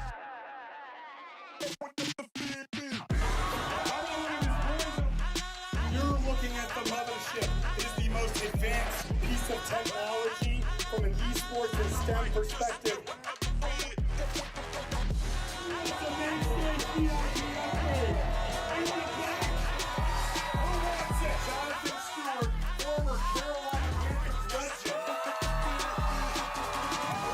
Input from the mayor of Charlotte, Vi Lyles. He actually needs it. Because the Love and Life Music Festival is an amazing place. The main stage VIP is even better. I told you about the esports big rig that'll be there. What's your favorite game? Between either Madden or 2K. You think you'll beat Pablo? Depending on how often he plays video. Yeah. I got celebrated birthday with an opportunity of a lifetime. So let's go with the birthday girl right here. Let's go! We made this game partnering with Epic Games in our own North Carolina. This wouldn't be possible without our boy Steve Isaacs over here from Epic Games. He brought us the partnership that made the map of the festival. Life Music Festival is about to take over. No, you just keep going straight. You'll find the victory here. We got a short gun. We got a short gun. Short gun. Guess who's gonna win it? Let's hear you guys. Get high, baby. Who did it? Who did it? Right there. Player 5. Player 5. Let's go.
Welcome back, everyone. We're live and loud here in Wilmington, North Carolina at the Warwick Center in UNCW. I'm Hail Monkey Man alongside Chamaco, and we've seen a ton of action so far, and apparently it will only continue to ramp on up. We didn't get quad overtime, still got overtime. It was overtime. It was overtime all the same, but the Monarchs, they do get themselves up into 1-0. North side are in the lead. Actually, sorry. Trojans. Trojans is Pine 1-0. Pine Forest, the Trojans. They're in the lead in this series, and they were able to really take control when it came to that attacking half.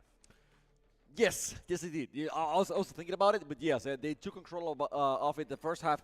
Not so hot, but the second one, they were able to pass through. Although, you got to give credit to Northside because they were able to force that overtime and then, battle it out for a little bit. But in overtime as well, Kendrick, he was too smart. He was too good. He was too solid. He got the dubs. We've seen big moves today, even bigger moves coming in here. Okay, let me talk to you a little bit because this is a change of the game.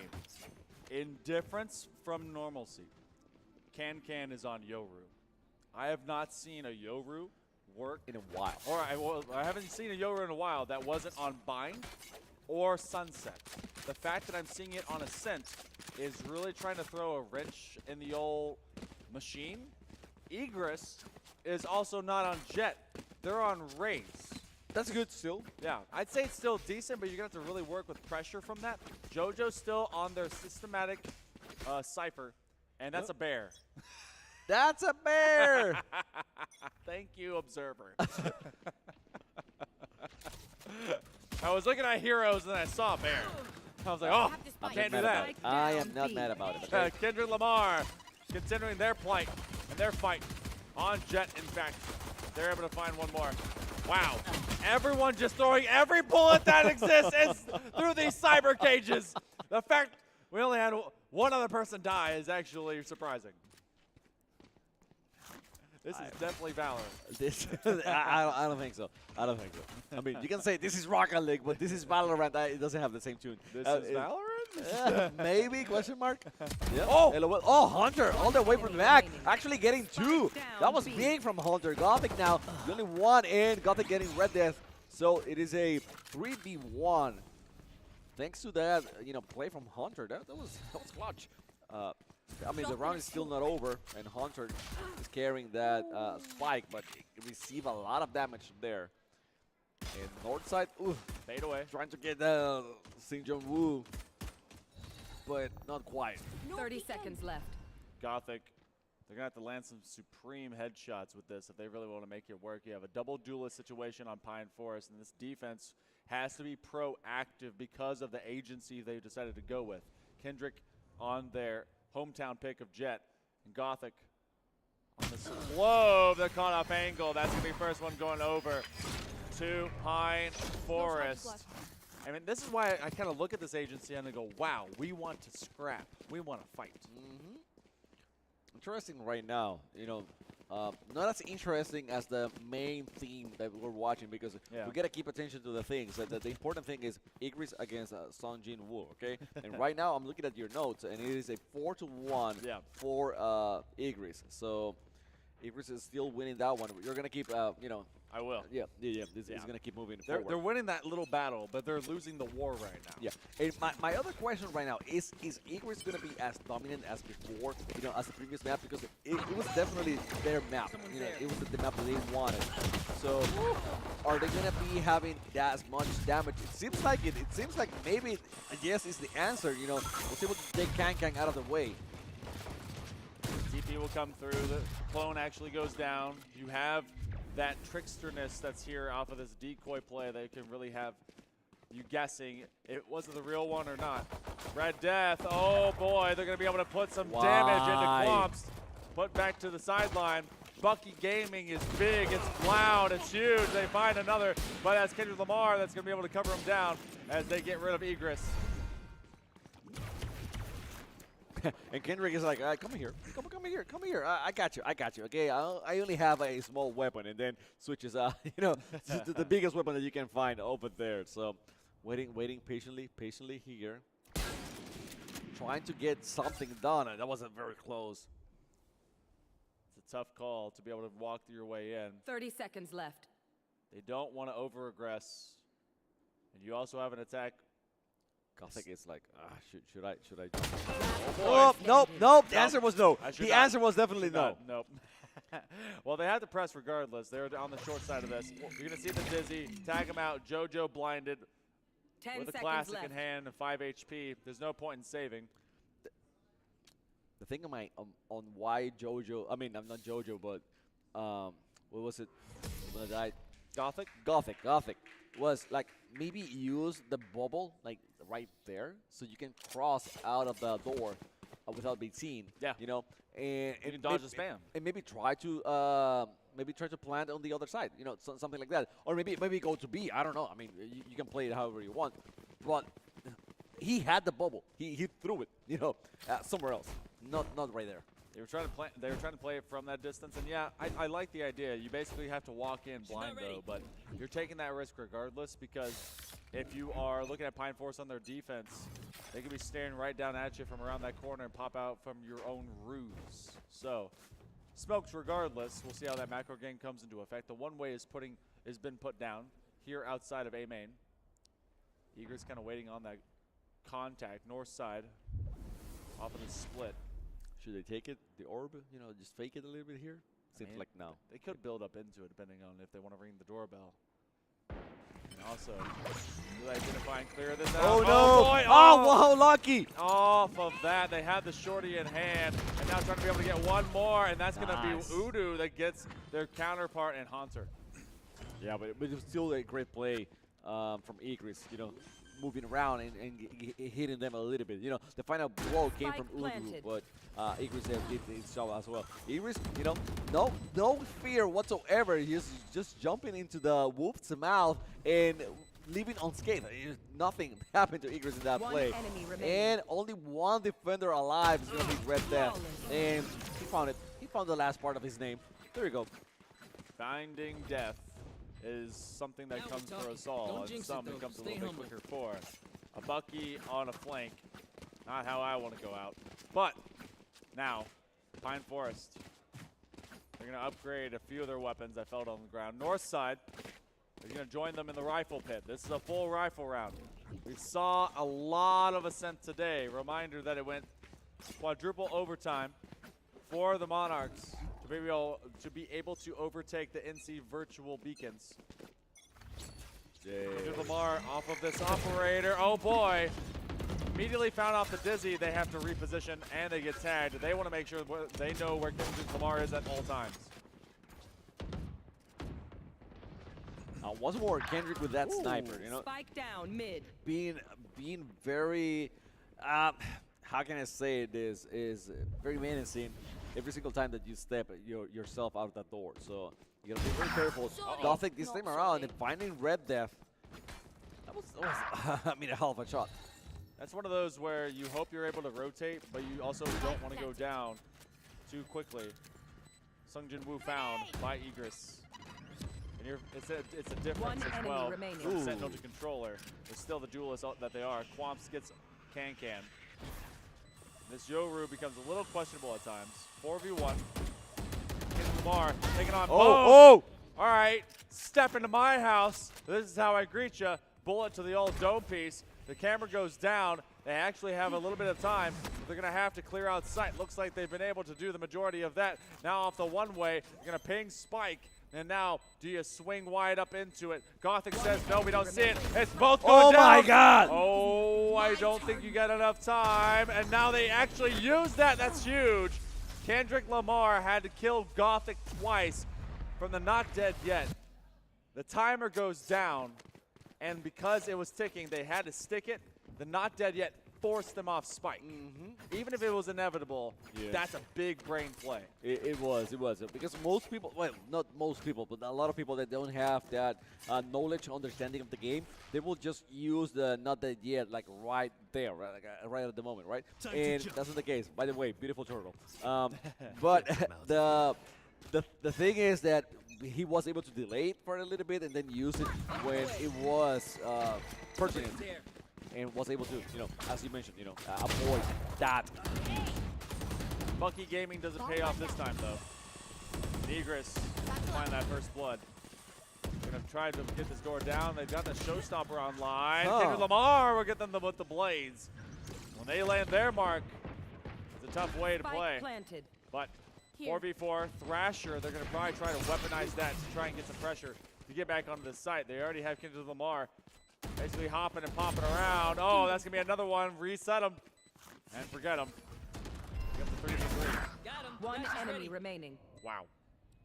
Jojo getting the Kendrick down, which was huge. I mean, Kendrick was flying with those blades, and now Son Jinwoo, the only one alive here, with a pistol in their hands, by the way. It's an eco round for Pine Forest Trojans up against it. Camera will fall. Jojo's going to try and hold hard sentry into this, and then eventually will become a bonus point for the side of Northside. Monarchs find this lead. Timeout. They mess with one of us. They mess with all of us. They've taken early timeouts. I wouldn't hate one here, but I really think it pivots on this round. You can go for extra time to talk about it. If we end up with one late, I wouldn't mind it. Right there. But loss or failure in this round might be indicative for either side to take the first time out of this half. Let's see it then. A couple of ultimates ready here, so Showstopper might be one of those that we see blowing people into bits and pieces. So if you are Pine Forest, maybe don't walk very close to each other. It does, in fact, take down numbers. We've seen a lot of double kills on a Showstopper today, which I don't see very often. I see a lot of single kills. Thrasher gets loosed out. Haunter gets blocked down. They say, no, please, no. Egress says, yes, yes, yes. That's going to be a wallbang headshot by Can. Defense stepping up for the Trojans. Sungjin Woo looking for their first kill. It's going to be off the gate crash. They get one, they get two. Sungjin Woo gets a couple. We're equalized inside the first half of the first half. You know, you've been saying I'm a coach, but right here, I mean, you nailed it. You nailed it. It was, you hit it in the head. You said, okay, I mean, depends on what we do here, if it's a good one or not. If it's a good one, we'll let it go. And, you know, Jin Woo getting not the first one, but the 2 kills as well. And Can looking really, really solid. We shall see if it was a fluke or not for them, because Jin Woo, I think, has had very good moments in this map, but also very quiet moments as well. So.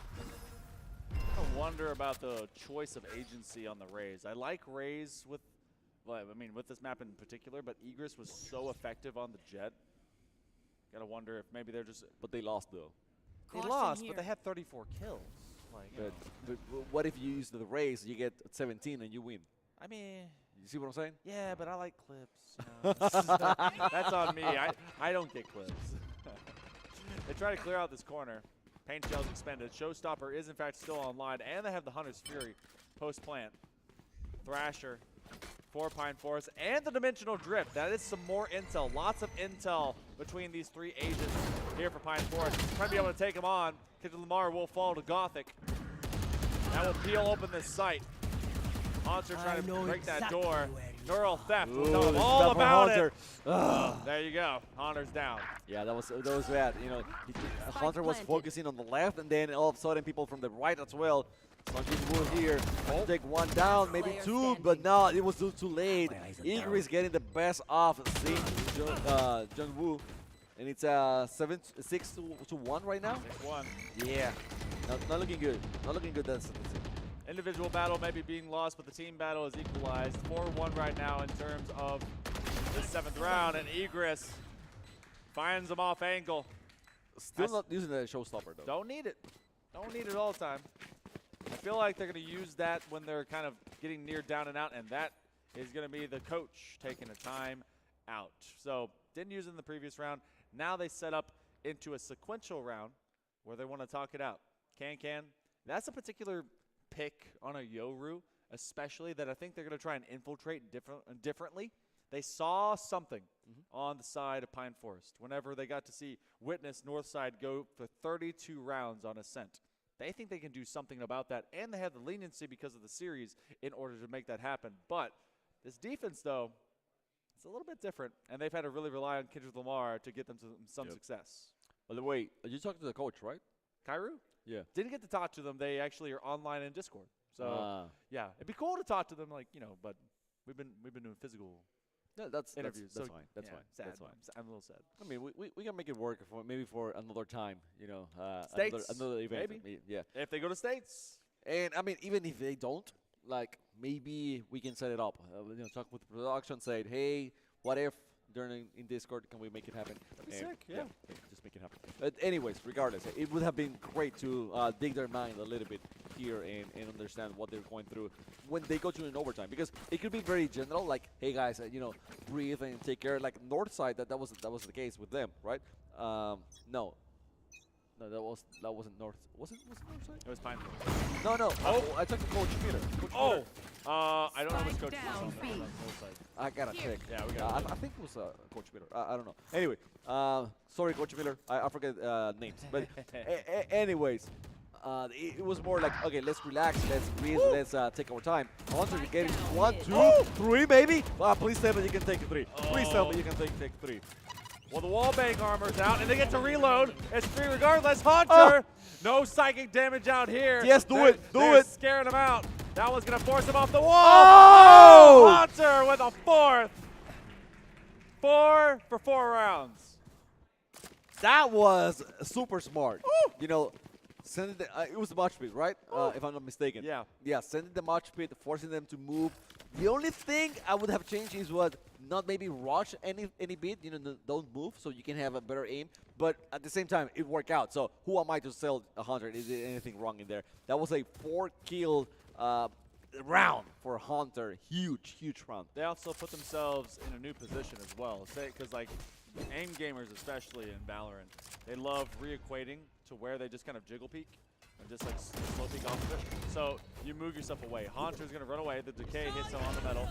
And then the Thrasher's going to get used really early. Not going to be very recoverable, especially in open distance. They had no idea that they would go right back for it.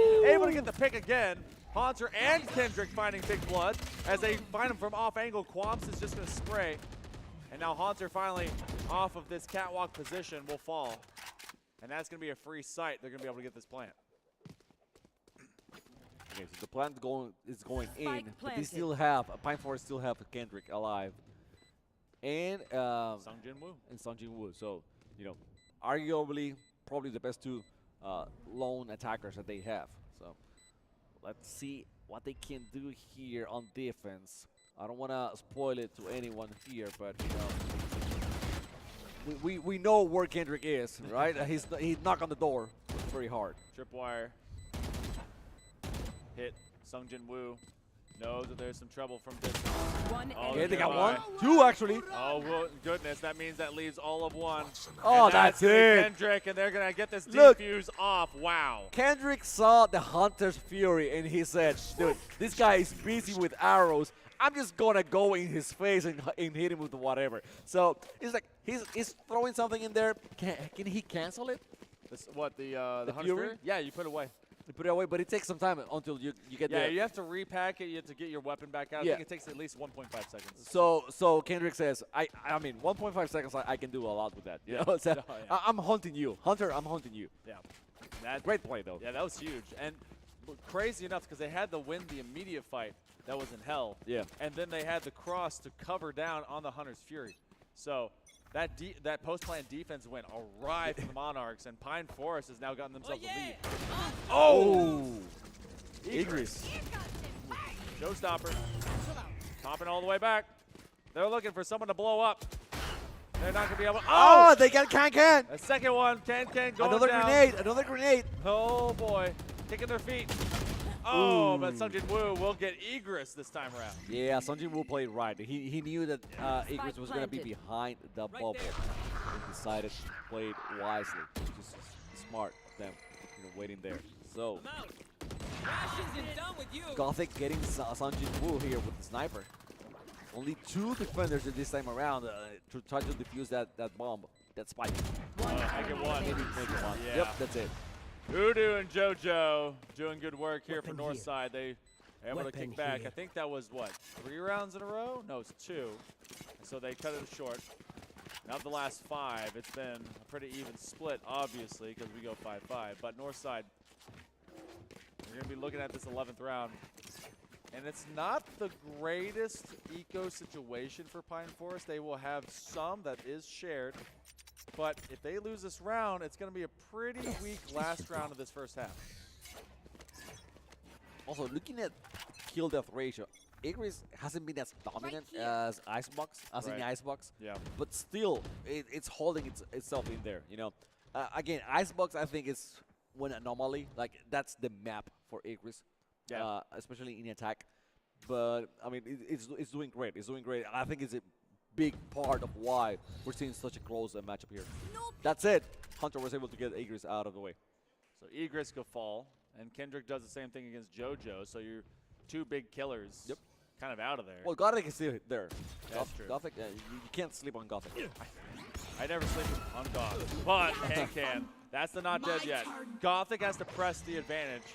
They have to walk it through or else they're going to lose their life, and that's why they're using a util dump right now to burn through that meter. So they're going to fall behind Gothic. A lot of damage. It can be right around them. Haunter grabs one off the spray, and then they combine that off of the judge. That leaves Udu in a tough spot. They're going to get identified. 4v1. Oh, I wouldn't stick around when I'm getting scanned out, but Kendrick Lamar does. And that's going to be now a 6-5. We can do no worse than a dead even first half. Well, and it's part of the reason. I mean, as soon as you kill Igris and you get it out of the way, JoJo hasn't been having an extremely good game, but it's still one of the best attackers that they have on the north side. As soon as you take those two, it's way easier. You know, I mentioned Gothic, and Gothic, you know, did fine, but it was an uphill battle, and you see now the results. They're going for a timeout. So let's talk to it as well, because JoJo, I mean, obviously we had him up here on you know, in the booth a little bit ago, and they've been going up and down, and sometimes it's based a lot on this momentum. They right now they're kind of a stable attacking Cypher differential. It's tough because as a Sentinel working onto attack, one of the best things that you can really do post plant util to be able to get, or at least off a flank util, but otherwise you're gonna have to lurk. And if you either play into numbers or you lurk, and you try to keep everyone guessing, haven't been able to really weaponize that, because look at what Kendrick Lamar is doing. A greater than 4.0 KD at 18 and 4. Yeah. People dying at Kendrick's hands. It's JoJo's right now. I can see how. I mean, it's been playing. It's going to be difficult for him to be a high killing machine, you know, for the team.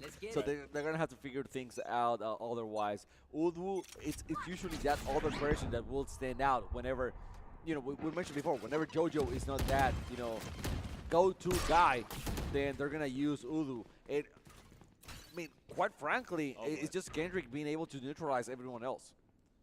I think they tagged him out. They were trying to check down on Can. Oh, I want to see that.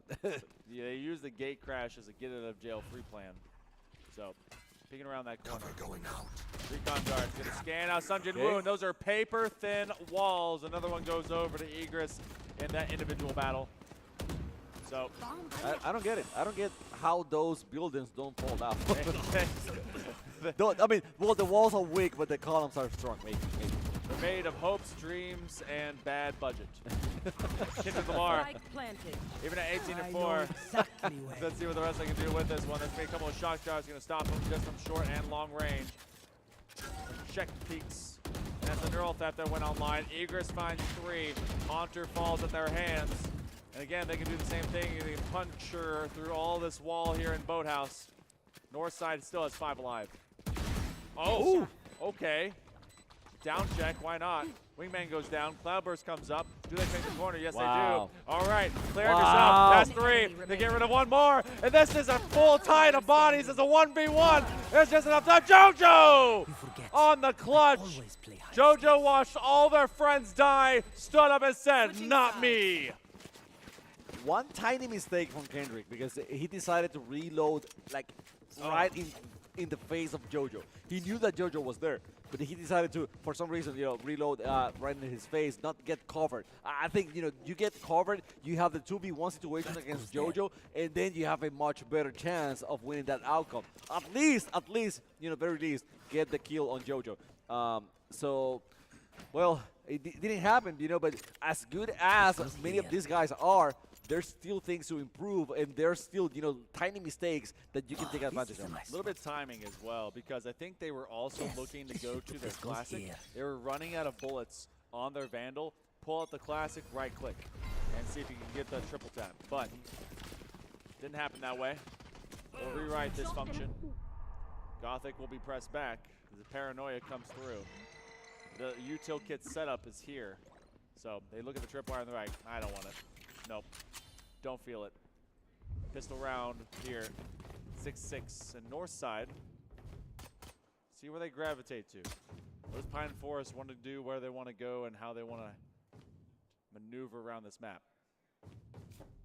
Now, would you say that the Cypher now, you know, talking about JoJo, will be more effective on defense? I definitely think so. JoJo is going to, especially with his kit, they're not running the double sentinel setup because that's what they did last time with Killjoy.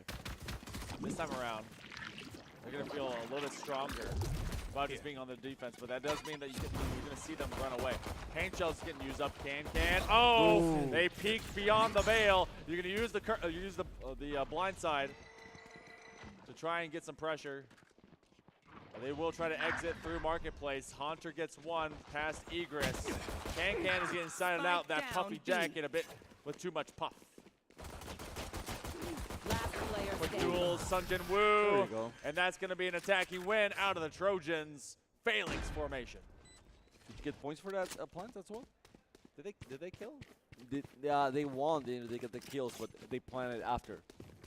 So as long as it goes down, even if it's post, what do you call it? So you have 6 seconds. Yeah. If you plant before we change to the round, you get the ult orb. Oh. It's nice. Yeah. It becomes a bonus. Yeah. Even if you got all the kills, now you can build up even more ult. Okay. So it's not just front. Yeah. It actually helps out. It's pretty dope, and it gets you extra credits too. Like 400 credits. A little bit of cash. Trying to pressure. They have the better weapons right now. Site control. It's a takeover. Kendrick Lamar. Oh, it's going to just find two very quickly. Quamps and Egress will fall. 7-6. Gothic trying to rally the troops. It's tough when you have basically no guns. They're trying. Gothic is trying, you know. We can see it, but it's an uphill battle. You know, going against two. They got two. No way. Now, dude, how? You get double kill with a pistol. You switch to a big weapon, and what do you find? A shotgun in your face. Oh, man, that's a double bunky kill off of the right click between those bodies. North side is going to take this one. And we go timeout after that. Like, they've heard of the 90% timeout buff. So the Monarchs are trying to weaponize that if they can. Man, that was actually, they wanted the pick-me-up on the Clove. Gothic was like, okay, I'm feeling, let's go. They had no idea a third person was literally around the corner. Yep. Otherwise, that could have been a 3K if they just kept pressing. Yes. But Pine Forest, great position right now in the second half. 23-7. I think Kendrick was 18-4 before. In the previous, they've been ramped up. Not as strong, you know. After that, it's been 5-3 since. But still, you know, being a factor whatsoever. I don't. I'm just doing word math that actually doesn't work for anything. So no, because if you look at it, you're gonna say, he's not been as useful. And no, actually, Kendrick is still very, very, very much the main attacker here for Pine Forest, and they have a two round lead so far. So can't be talking smack about a player that's doing so well. Got to see how this defense stands their ground though, because obviously Egress on the raise, you have long-standing immediate denial. You have the boom bot to get your intel and some explosions, as well as your paint shells to slow them down on the approach. But you don't get the same kind of dueling that happens, maybe to mid or otherwise. Egress, they're hearing them jump as well. Paranoia comes through. They see that util. Oh, man. They try to at least not let themselves get blinded out. Fade away from the ruse. They get blinded. Bunky Gaming on Red Death. And now it's a full melee out here in Tree. Planting the seed of doubt. Neural Theft will be online. Udu's going to be able to get Kendrick Lamar. Pine Forest stopped at the door. That was scary, dude. That was super scary. Gotta watch out there. I mean, they're super close. They don't know it. There's one. They'll be taken out by Udu. Red Death. Bucky Gaming. Oh my God. Again! Dude! A 3K! Red Death! What? Bucky for the win, dude. For the win. This is the guy that has not been a factor in a while. Okay? And Red Death decided, okay, let me get a shotgun. Let me get that feeling once they do it. And this is something that I enjoy very much in this map specifically because you have those corners. You can use them very wisely. You know, you have that close quarters combat, which a shotgun will most likely win over other weapons. Biggest deal, timeout was taken. We dropped to 88%. Wow. It works for both sides. That's true. That's true. Pine Forest. Now it's an eco break. That was the buy-up round for North Side. They're in a rough position. They're trying to take advantage. Can already does. Quam hits the floor. Paranoia to try and make them blinded out. Near side, they're teasing the cyber cage. But they're going to teleport onto site.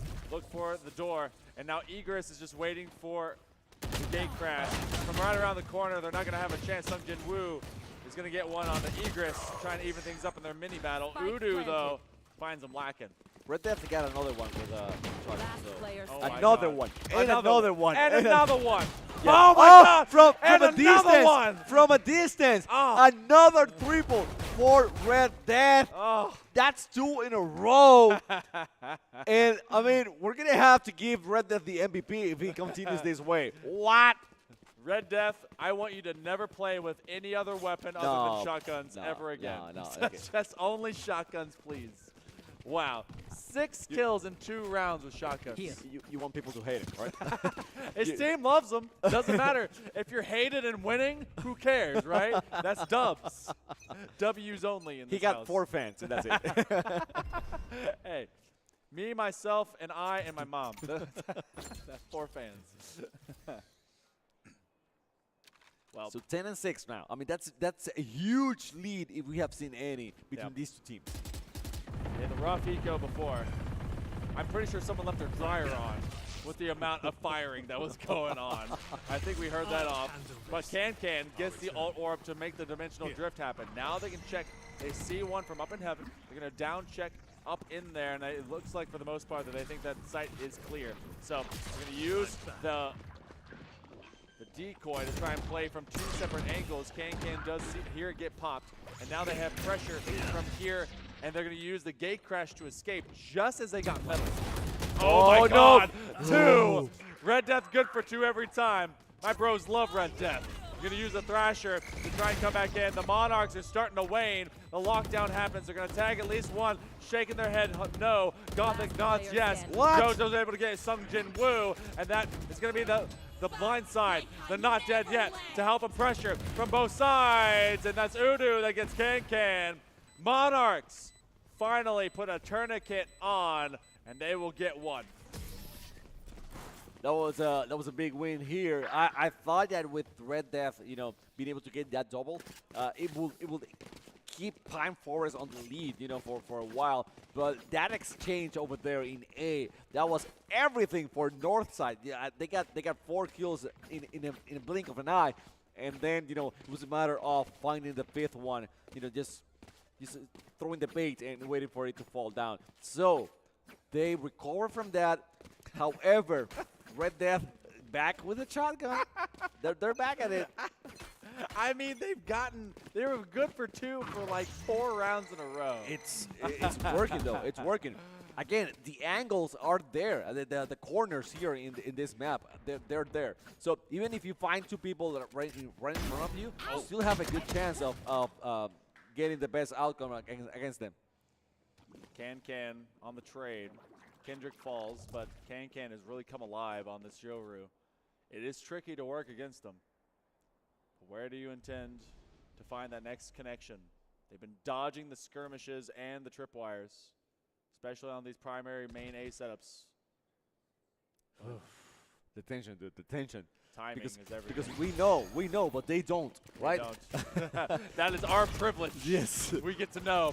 Off the cam, Can gets rid of Quamps. They're stuck in logs. Oh, Nice, Jojo. nice. They will Spike separate down, B. Haunter from her body.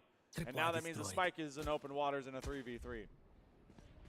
I know exactly where you are. They know exactly what they are, okay? Cool. That's there good. you go. Shadows traveling. I would hope they know. Yes, please. So, Spike has been planted on B side. And watch out for Red Death, you know, because he has that shotgun up close and personal. So, yeah, you know, you make a tight turn and you might find yourself not so well. Red Death ready for the fist fight. Voodoo gonna throw that dizzy. Blinds out 3. Oh wow, everyone's tagged That's up. a good big no kill. more judge.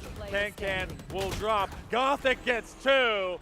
And the Monarchs will string together 2 big wins.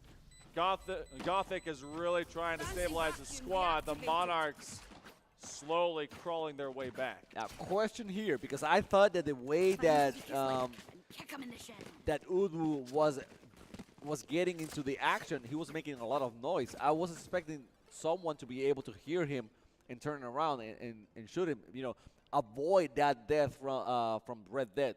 Yeah. Red Death. Which wasn't the case. Am I missing something there? It feels like that as well, because if you're covering stairs close proximity with a judge, you have one that's looking to both funnel points from out of house and one on close corner that can crawl underneath walkway. You pretty much have every lane covered. But to that end, they ran it so fast, sometimes even off of your audible intel, you don't know how quickly they're going to appear behind wall.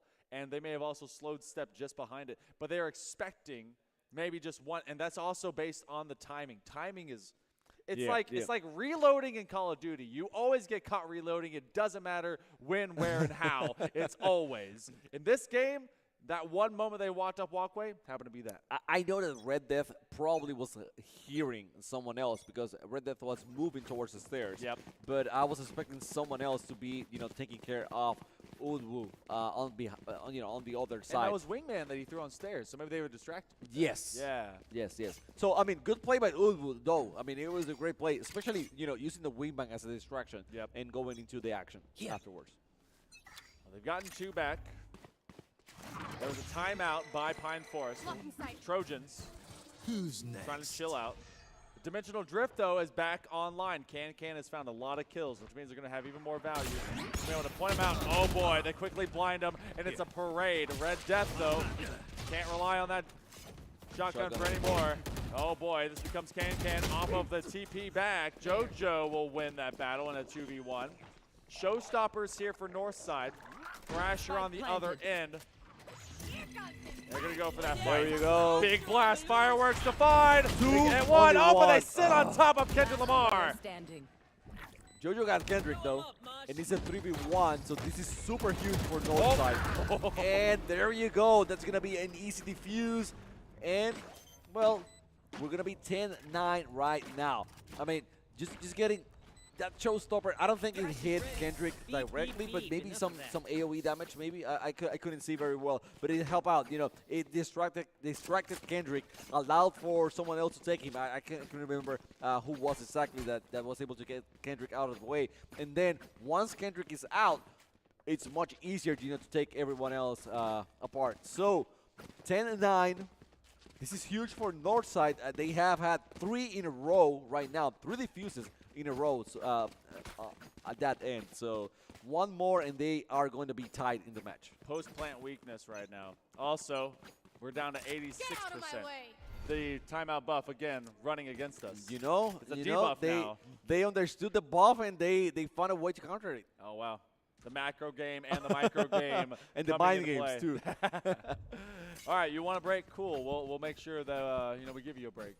Thrasher is here for the Monarchs. Bladestorm will be up for Pine Forest. The crowd falls deathly ill.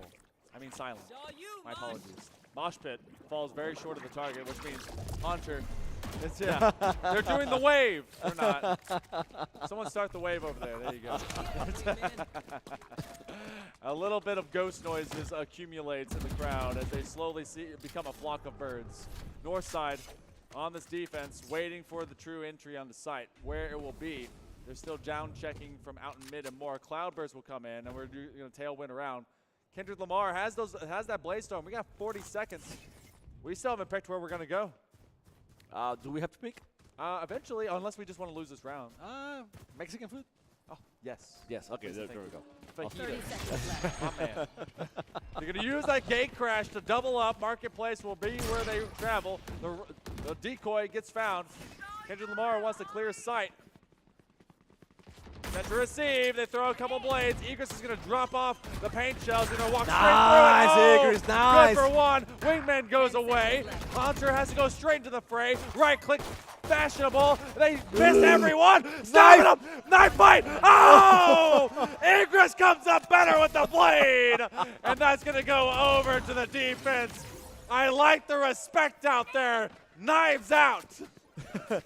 It was about time. I mean, how many games have we seen in only one knife fight so far? So, yes, and it was to actually tie the game. So, everything on the line on the championship game, the game to qualify for states, and which is the fight knife. That's beautiful. You know what? They missed every right click, and then Hunter was like, okay. Both went to the knife. I want to see that all the time. Let's go. All right, well, back to regular Valorant. No, we're still with Naruto. Still just one? Naruto, yeah, with the knife, with the kunais. Pine Forest is actually in a bad way. I'm sorry. They won the 4. North side won the next 4. Red Death falls. As Gothic, the IGL here for these Monarchs, is able to get them on a wall bang headshot. By the way, Red Death, after getting killed, for the first time. Yeah. After not having a kill with the shotguns, haven't had any kill for I think 3 or 4 rounds. Now, we've seen that streakiness kind of. Yeah. Out of Red Dead. They come, they go, and it's like Yeah. But it's sad. It is. I want to see more shotgun kills. We were spoiled. We did. We really were. True. Well, that tripwire is going to at least expose a few. That is so much util to have to get through. Are they even allowed to play the game? Paint shells will go out. Nice. They're going to commit to it, but everyone will give their life. Wow. Igris has been so smart with those paint bombs. It's amazing the way that it's been used to move people away from their position. Expose them, and then being able to get a kill with a gun or with the grenade itself. So 22-17 right now for Igris. Hasn't been able to extend that KD up so high as Kendrick, for example. Right. But still, just becoming better and better and better in the last few rounds, which is, when it actually counts. 11-10, 5 in a row. North side, they won on time, and then they've been able to defuse. Where does Pine Forest go? That last one was an eco situation. Egress is going to be put off position. They're going to use those paint shells again to make it difficult. Hunter's Fury getting used here by the north side defense all the way out from that catwalk position as well. That's going to be a kill on Kendrick Lamar. Egress again finds Sungjin Woo. And this is starting to become a bit too upheaval. Oh, the defense for north side answering the call to arms. They won a game 3. Bam! Flawless, one step away, and there went all of Pine Forest's creds. And that's solo leveling for you guys. Oh, it really is. Igris solo leveling up and up and up and up and up. I mean, that was a beast of a round. I mean, 2 beasts of a rounds for Igris back to back, and I probably can say back to back to back more. So, yes. It's impressive, and everyone else is on board as well. That Hunter's Fury from Quams was great, taking Kendrick out of the way. Kendrick, dude, you can't be letting yourself killed by those kind of raids. You see them coming, right? So be more careful next time. The team needs you. It is 12-10. One more game, one more round, and Northside will force a game number 3. We could be going the distance. My producers They grinned We don't and they care shook about a that. fist at me. but the Monarchs are here to play. Sungjin Woo checking out from distance. They bought what they could. Plant will be coming in. Spray from Egress. They're going to put out some paint shells. Can they sell it?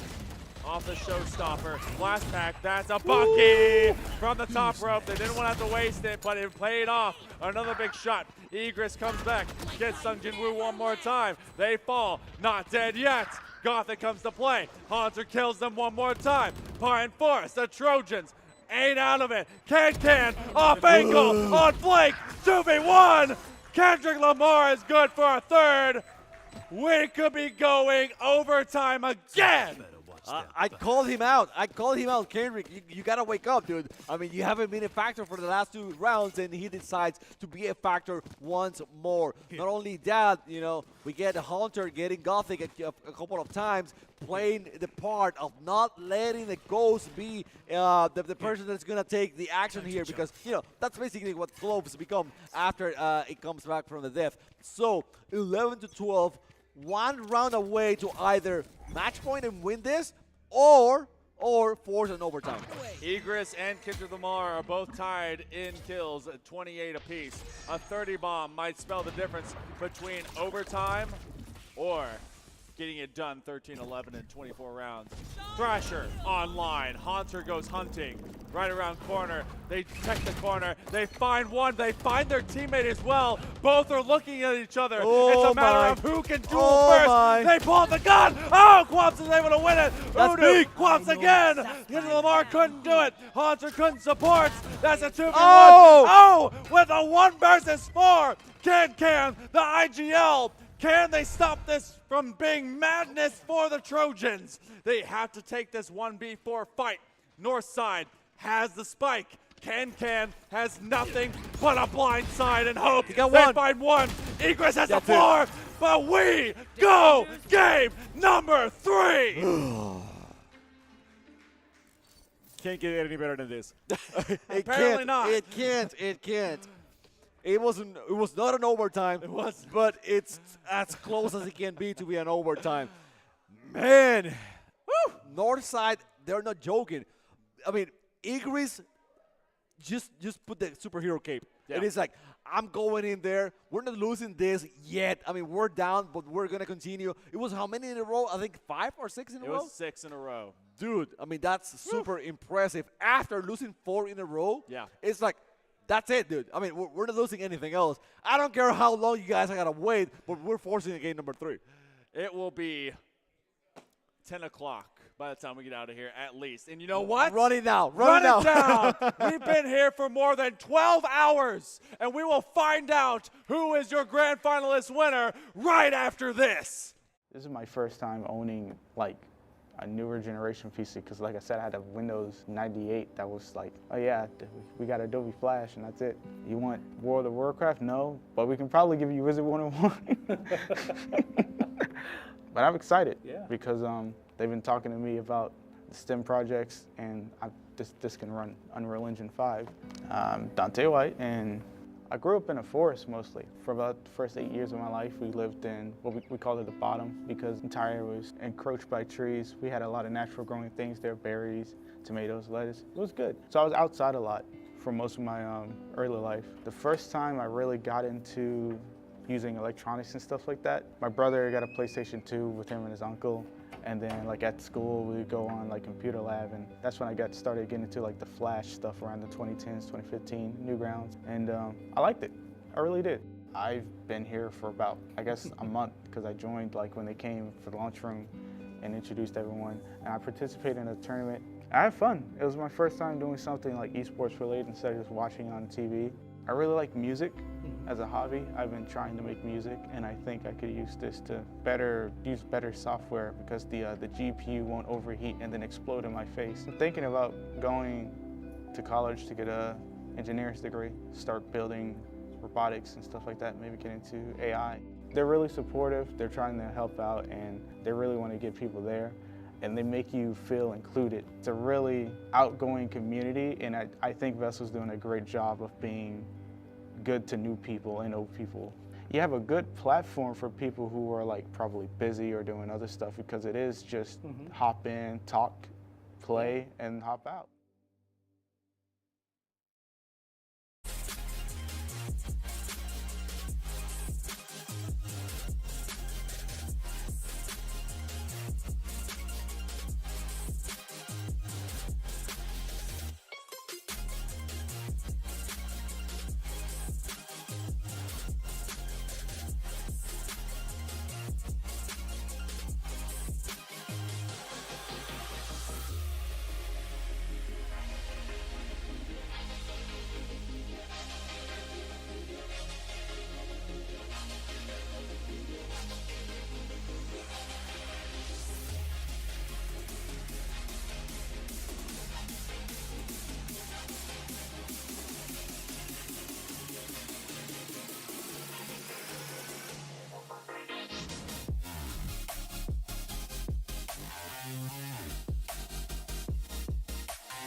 127.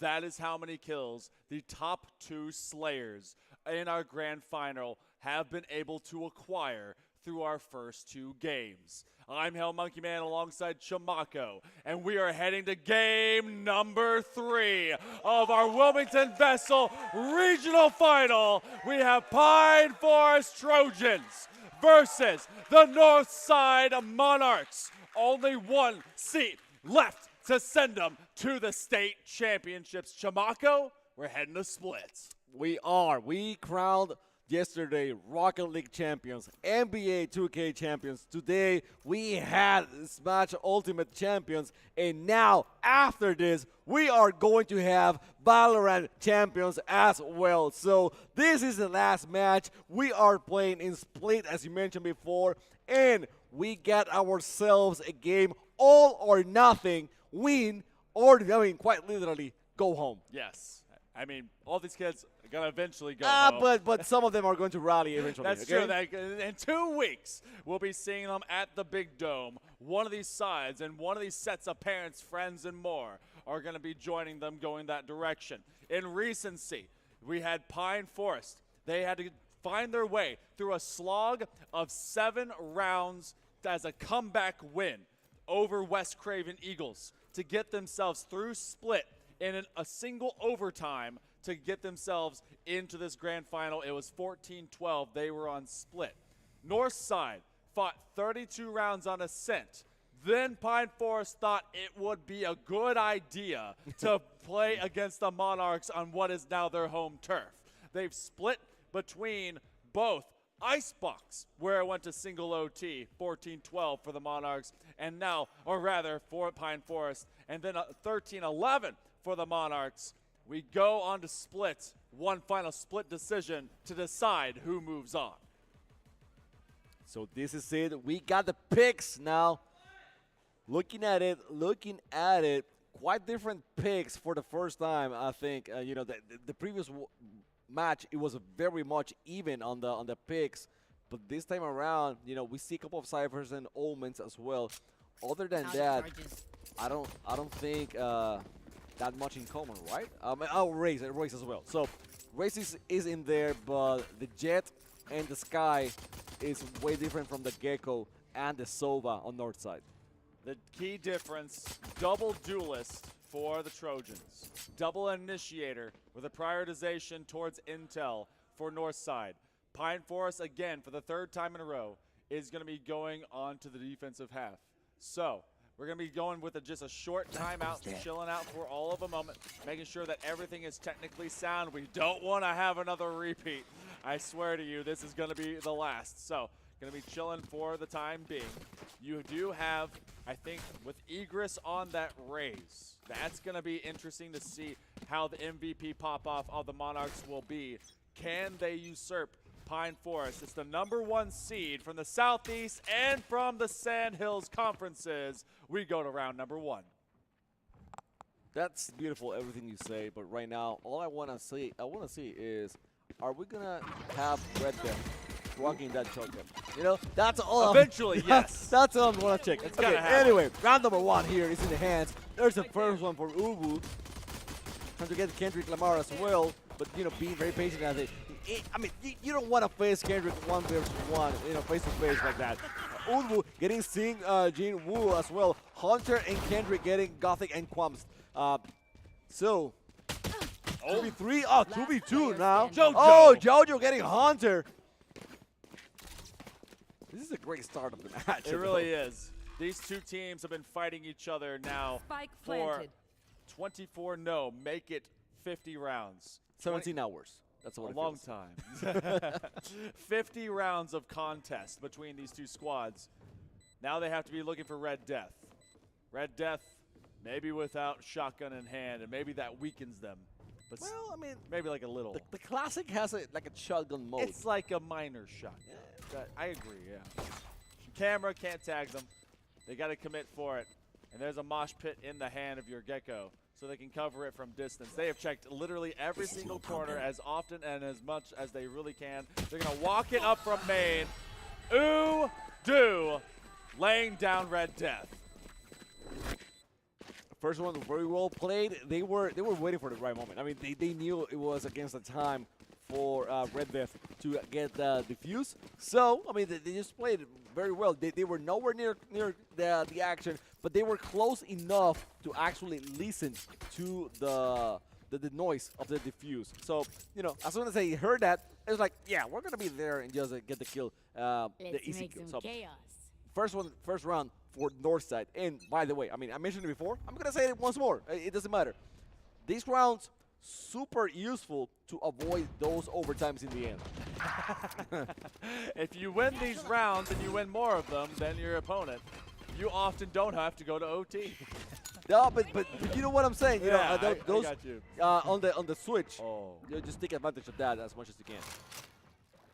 They do down check into mid, and obviously Northside, the Monarchs, are going to have the pressure in their favor. Gothic is able to creep up behind Kendrick Lamar.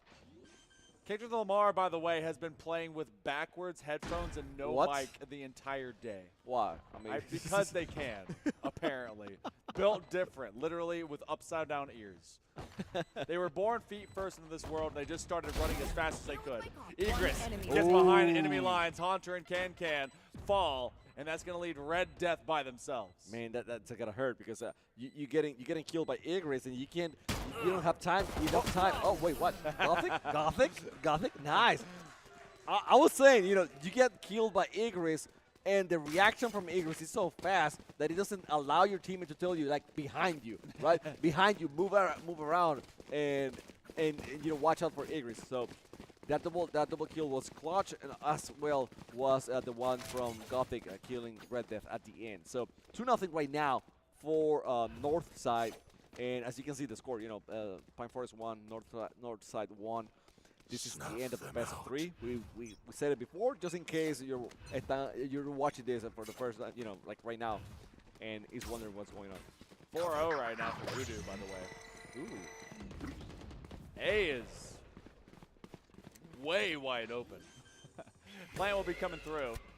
Egress in this bonus round, a flawless in the previous. You already have the Thrasher online. JoJo finds Haunter, and Sungjin Woo will fall. Doppelganger Syndrome online.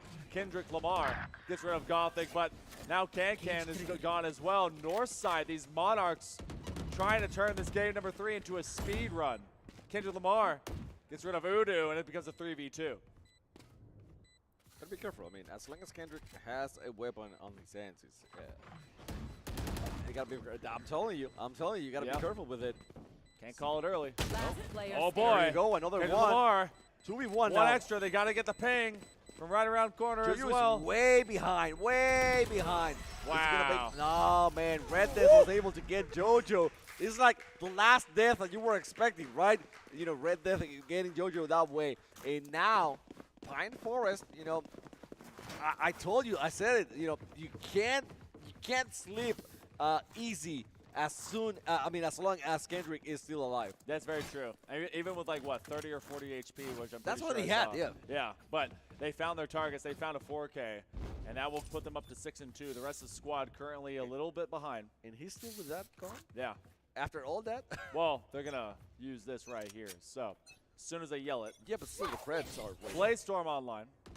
It's to conserve a ton of creds.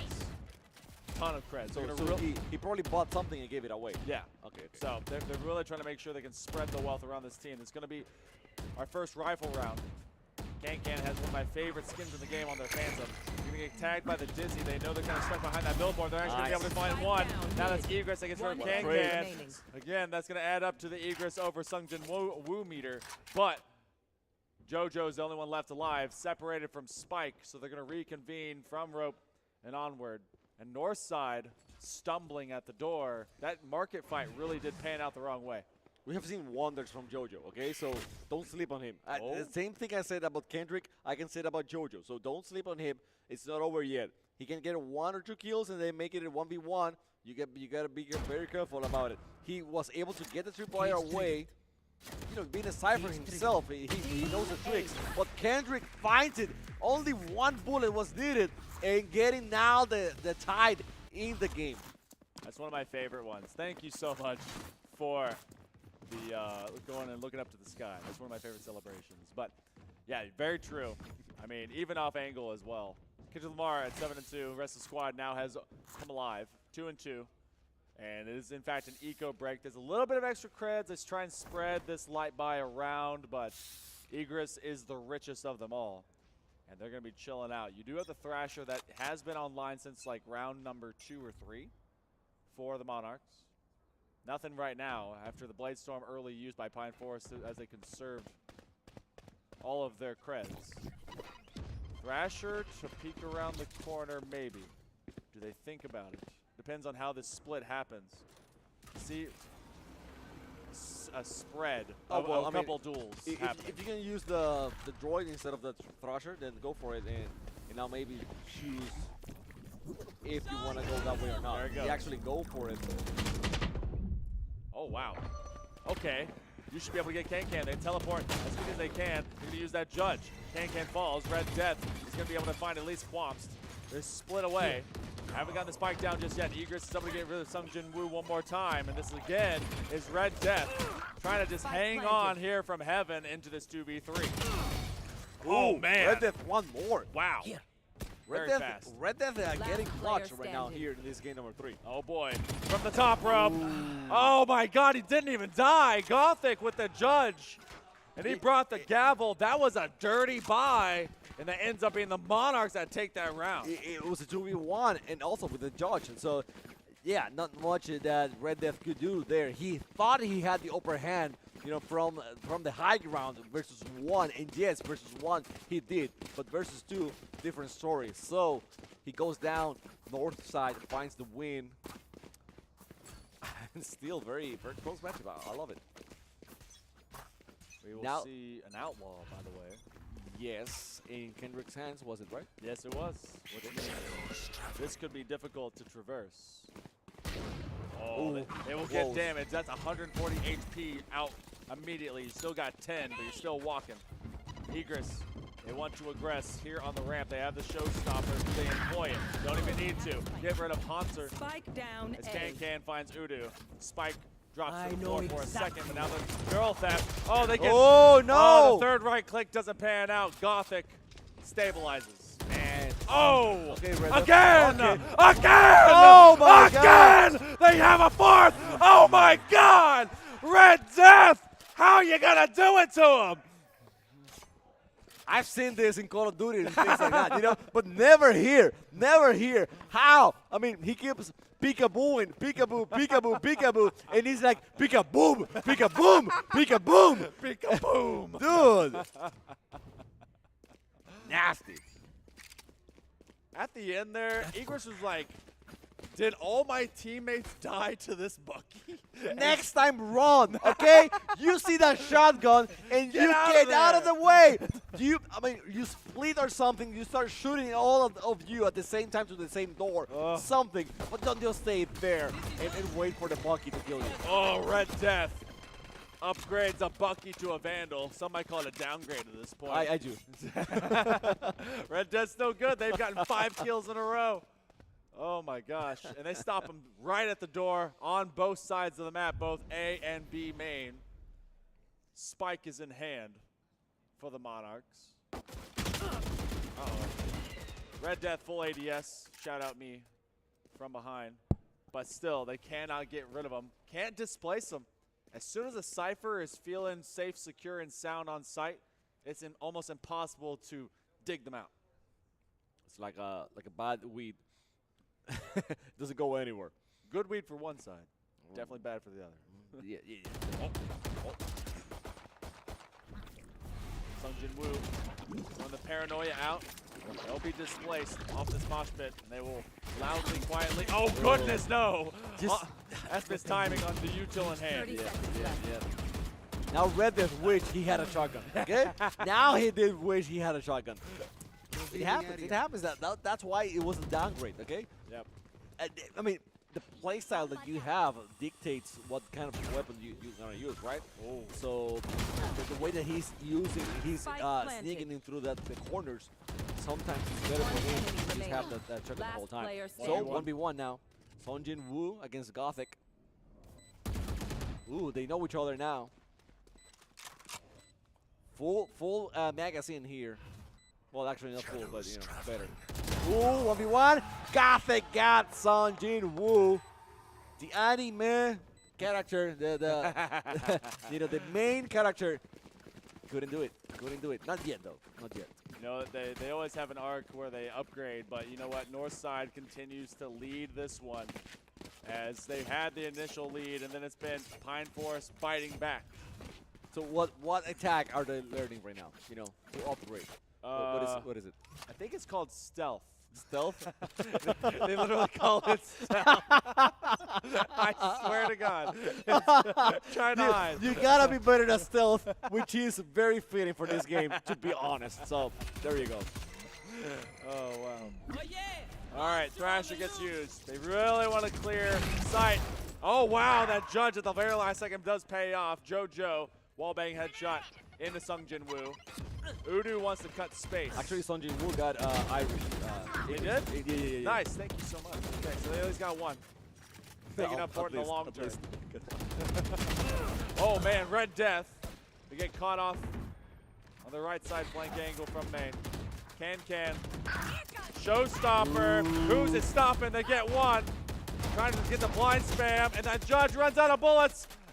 They let him reload. Can goes down. It's another 1v1. Is Sova immortal?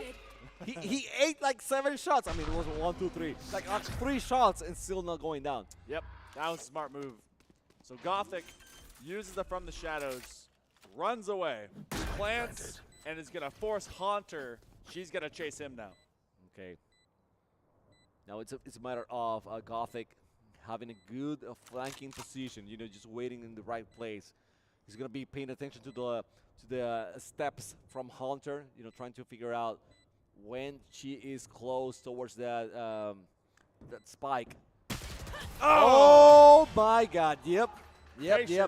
Pays well, off. It was the plan. It was the idea, you know, and the execution was flawless. Gothic used headshot. It was super effective on Haunter.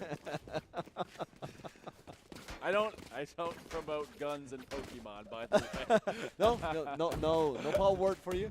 No. I don't think they have actually.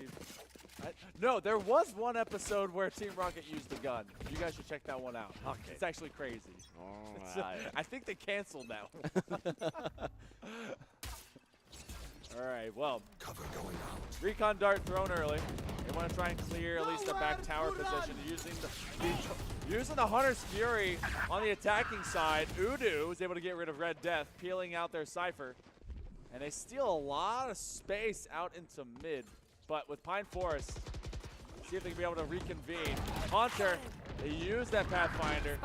Doesn't take a bite out of Crime or Wingman. The plant still convenes. And now Sungjin Woo, what can they do with just a sheriff? Showstopper gets... no! No, it's the judge that gets 2! Now the Showstopper is just to delay anyone else that wants to go to site.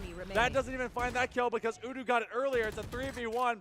Can gets it. Oh my God! They get one, but Quamps shuts them down. Can was trying to make magic happen, but Northside finds a slew of rounds. Gotta feel like, yep, timeout's coming. Yep.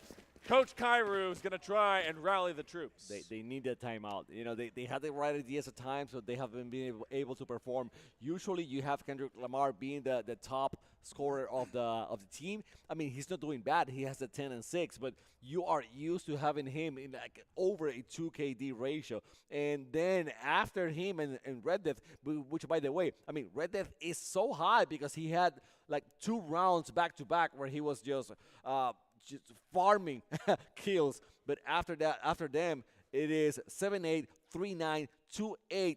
Haunter and Sungjin Woo should be higher. I mean, you need those 2 players to also perform to carry their own weight.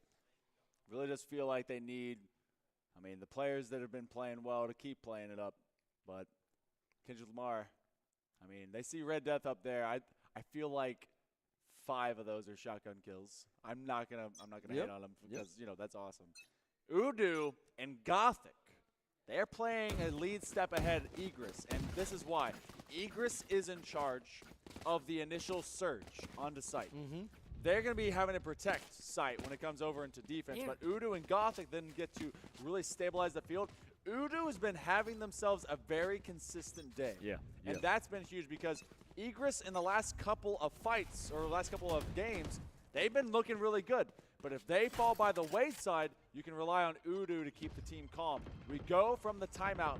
Is it a buff this time? Is it a debuff? Will it even matter? Udu understands Gecko. I mean, he's really good with it. In and out. Yep.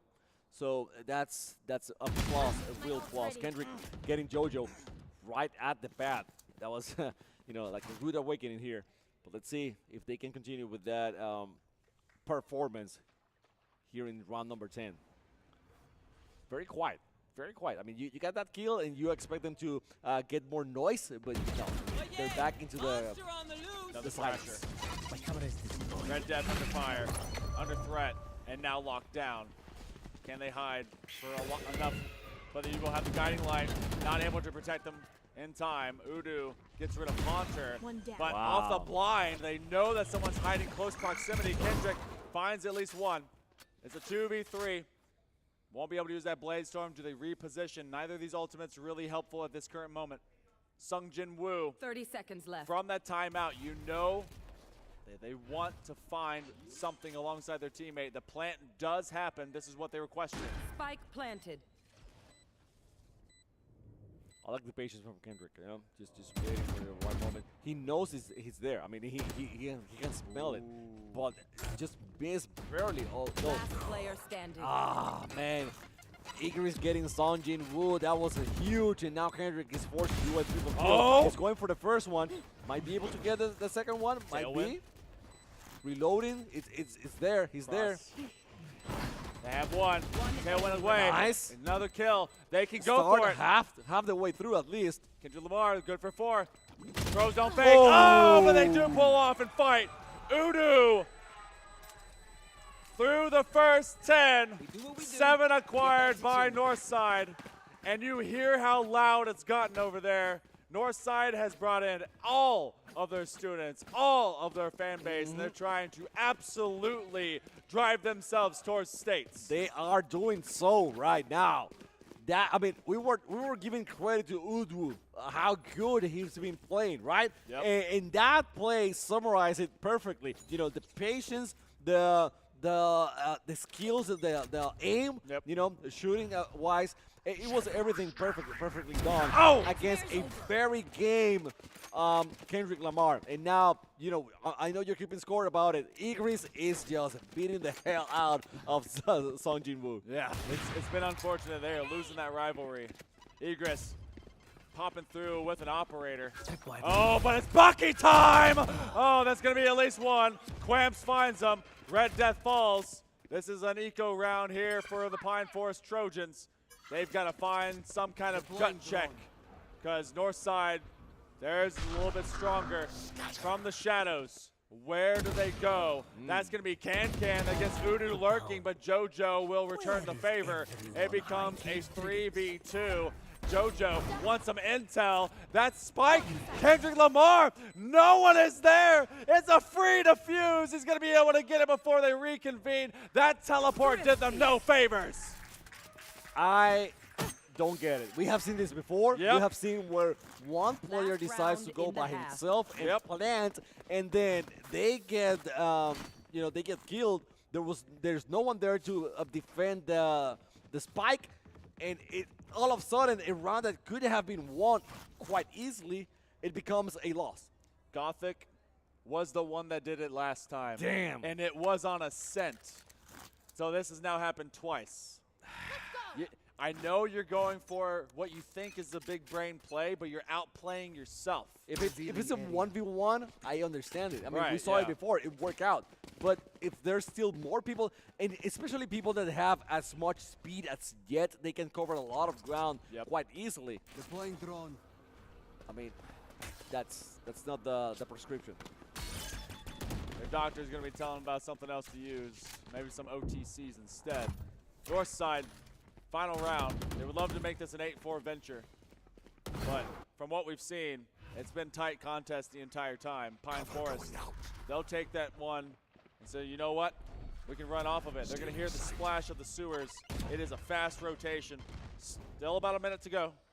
The Monarchs, where do they end up finding themselves traveling towards? They let loose a bunch of heavy footsteps. You do have a showstopper burning in your pocket. You don't want to die with it. They see Red Death. Showstopper! Double kill! Can. IGL finds a couple.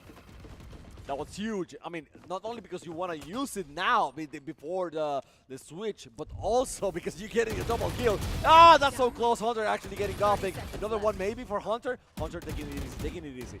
Go, reload, take your time. That's, oh, so close. Sung Jin Woo decides, you know what, I don't want to risk it anymore against Igris. I'm hiding. And somehow Igris was still there. Sung Jin Woo actually getting the kill in the end. But it was a 1v3, and it seemed for a while that the one was having the upper hand. Igris was treating that like it was bot strafe training, completely calm, and no one was landing anything on nothing. And eventually they're like, well, I ran out of bullets, gang. So, looking back to this coulda, woulda, shoulda, maybe been at one point an 8-3 into that last round. Maybe if you're Northside, you're looking at that. Maybe a 9-3. Yeah. Well, 8-3 at the time, and then last round. Yes. Yeah. I think so. I mean, it was two big mistakes. Well, I mean, one big mistake, and then the second one was well played by Pine Forest. But yeah, if you go to overtime, or if you lose by little, you're going to be looking at those decision making. Hyper-analyzation. But Pine Forest, they have an attacking composition. Northside has an intel composition off of the double initiator with your Gecko and your Sova. But with this Jet and Raze combo, you can take over sites lickety-split. They already get one off the board. Udu and the rest of the gang, they're going to have to convene into this pistol fight, going full West Side Story, and they're going to have to be snappy about it.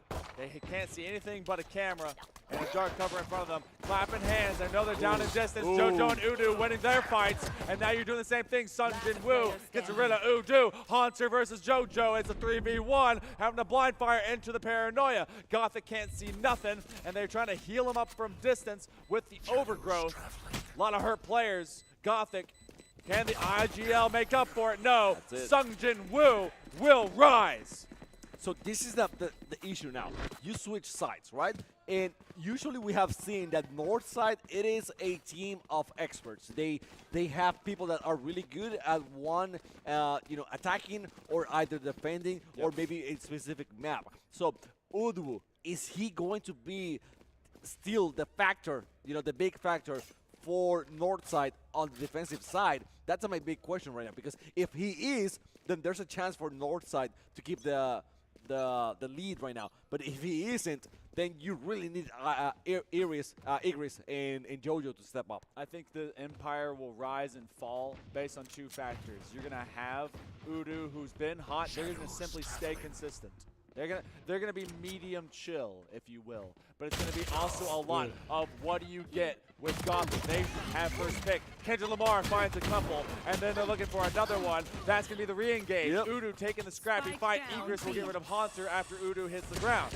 It becomes a 2v3. Igris takes a Bucky to the belly and bows to Red Death. 3v1.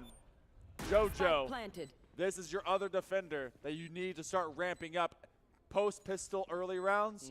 We're going to see how this gets defined. 3v1 is going to be a tough task. Yeah, and if he can get a few kills here, he get that economy going for them.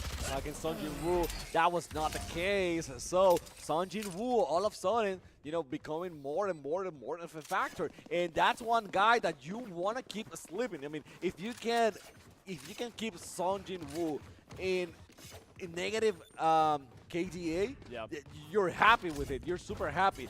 But right now, it seems to me, I mean, it might be too early to say, but it seems to me that he's rising up to that, 1-to-1 ratio, closely getting there and playing better and better. What am I seeing right now? I don't want to say anything about it. What am I seeing right now? It is a meta, okay? It is a mess. No, it's meta. It's meta. It's meta. All right, well, let's see how meta it is. The Pathfinder identifies as something's nearby. And the paint shells Let's go, Well, they didn't exactly find that full value. Let's go, Bucky. All right, north side. They do just find themselves in a 7-7, Pine Forest, after the equalizer. I'm just going to give you guys a hint. There's a lot of shotguns out there right now. Don't know where they're sitting. Pine Forest is taking their time.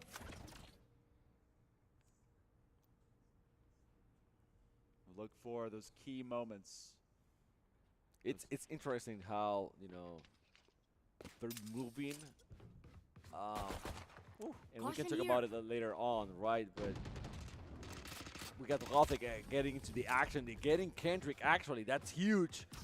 Kendrick off the board. Right. Huh? The fact that Kendrick off the board. Yep. Yeah, because that's been 30 the seconds sole left. proprietor for success.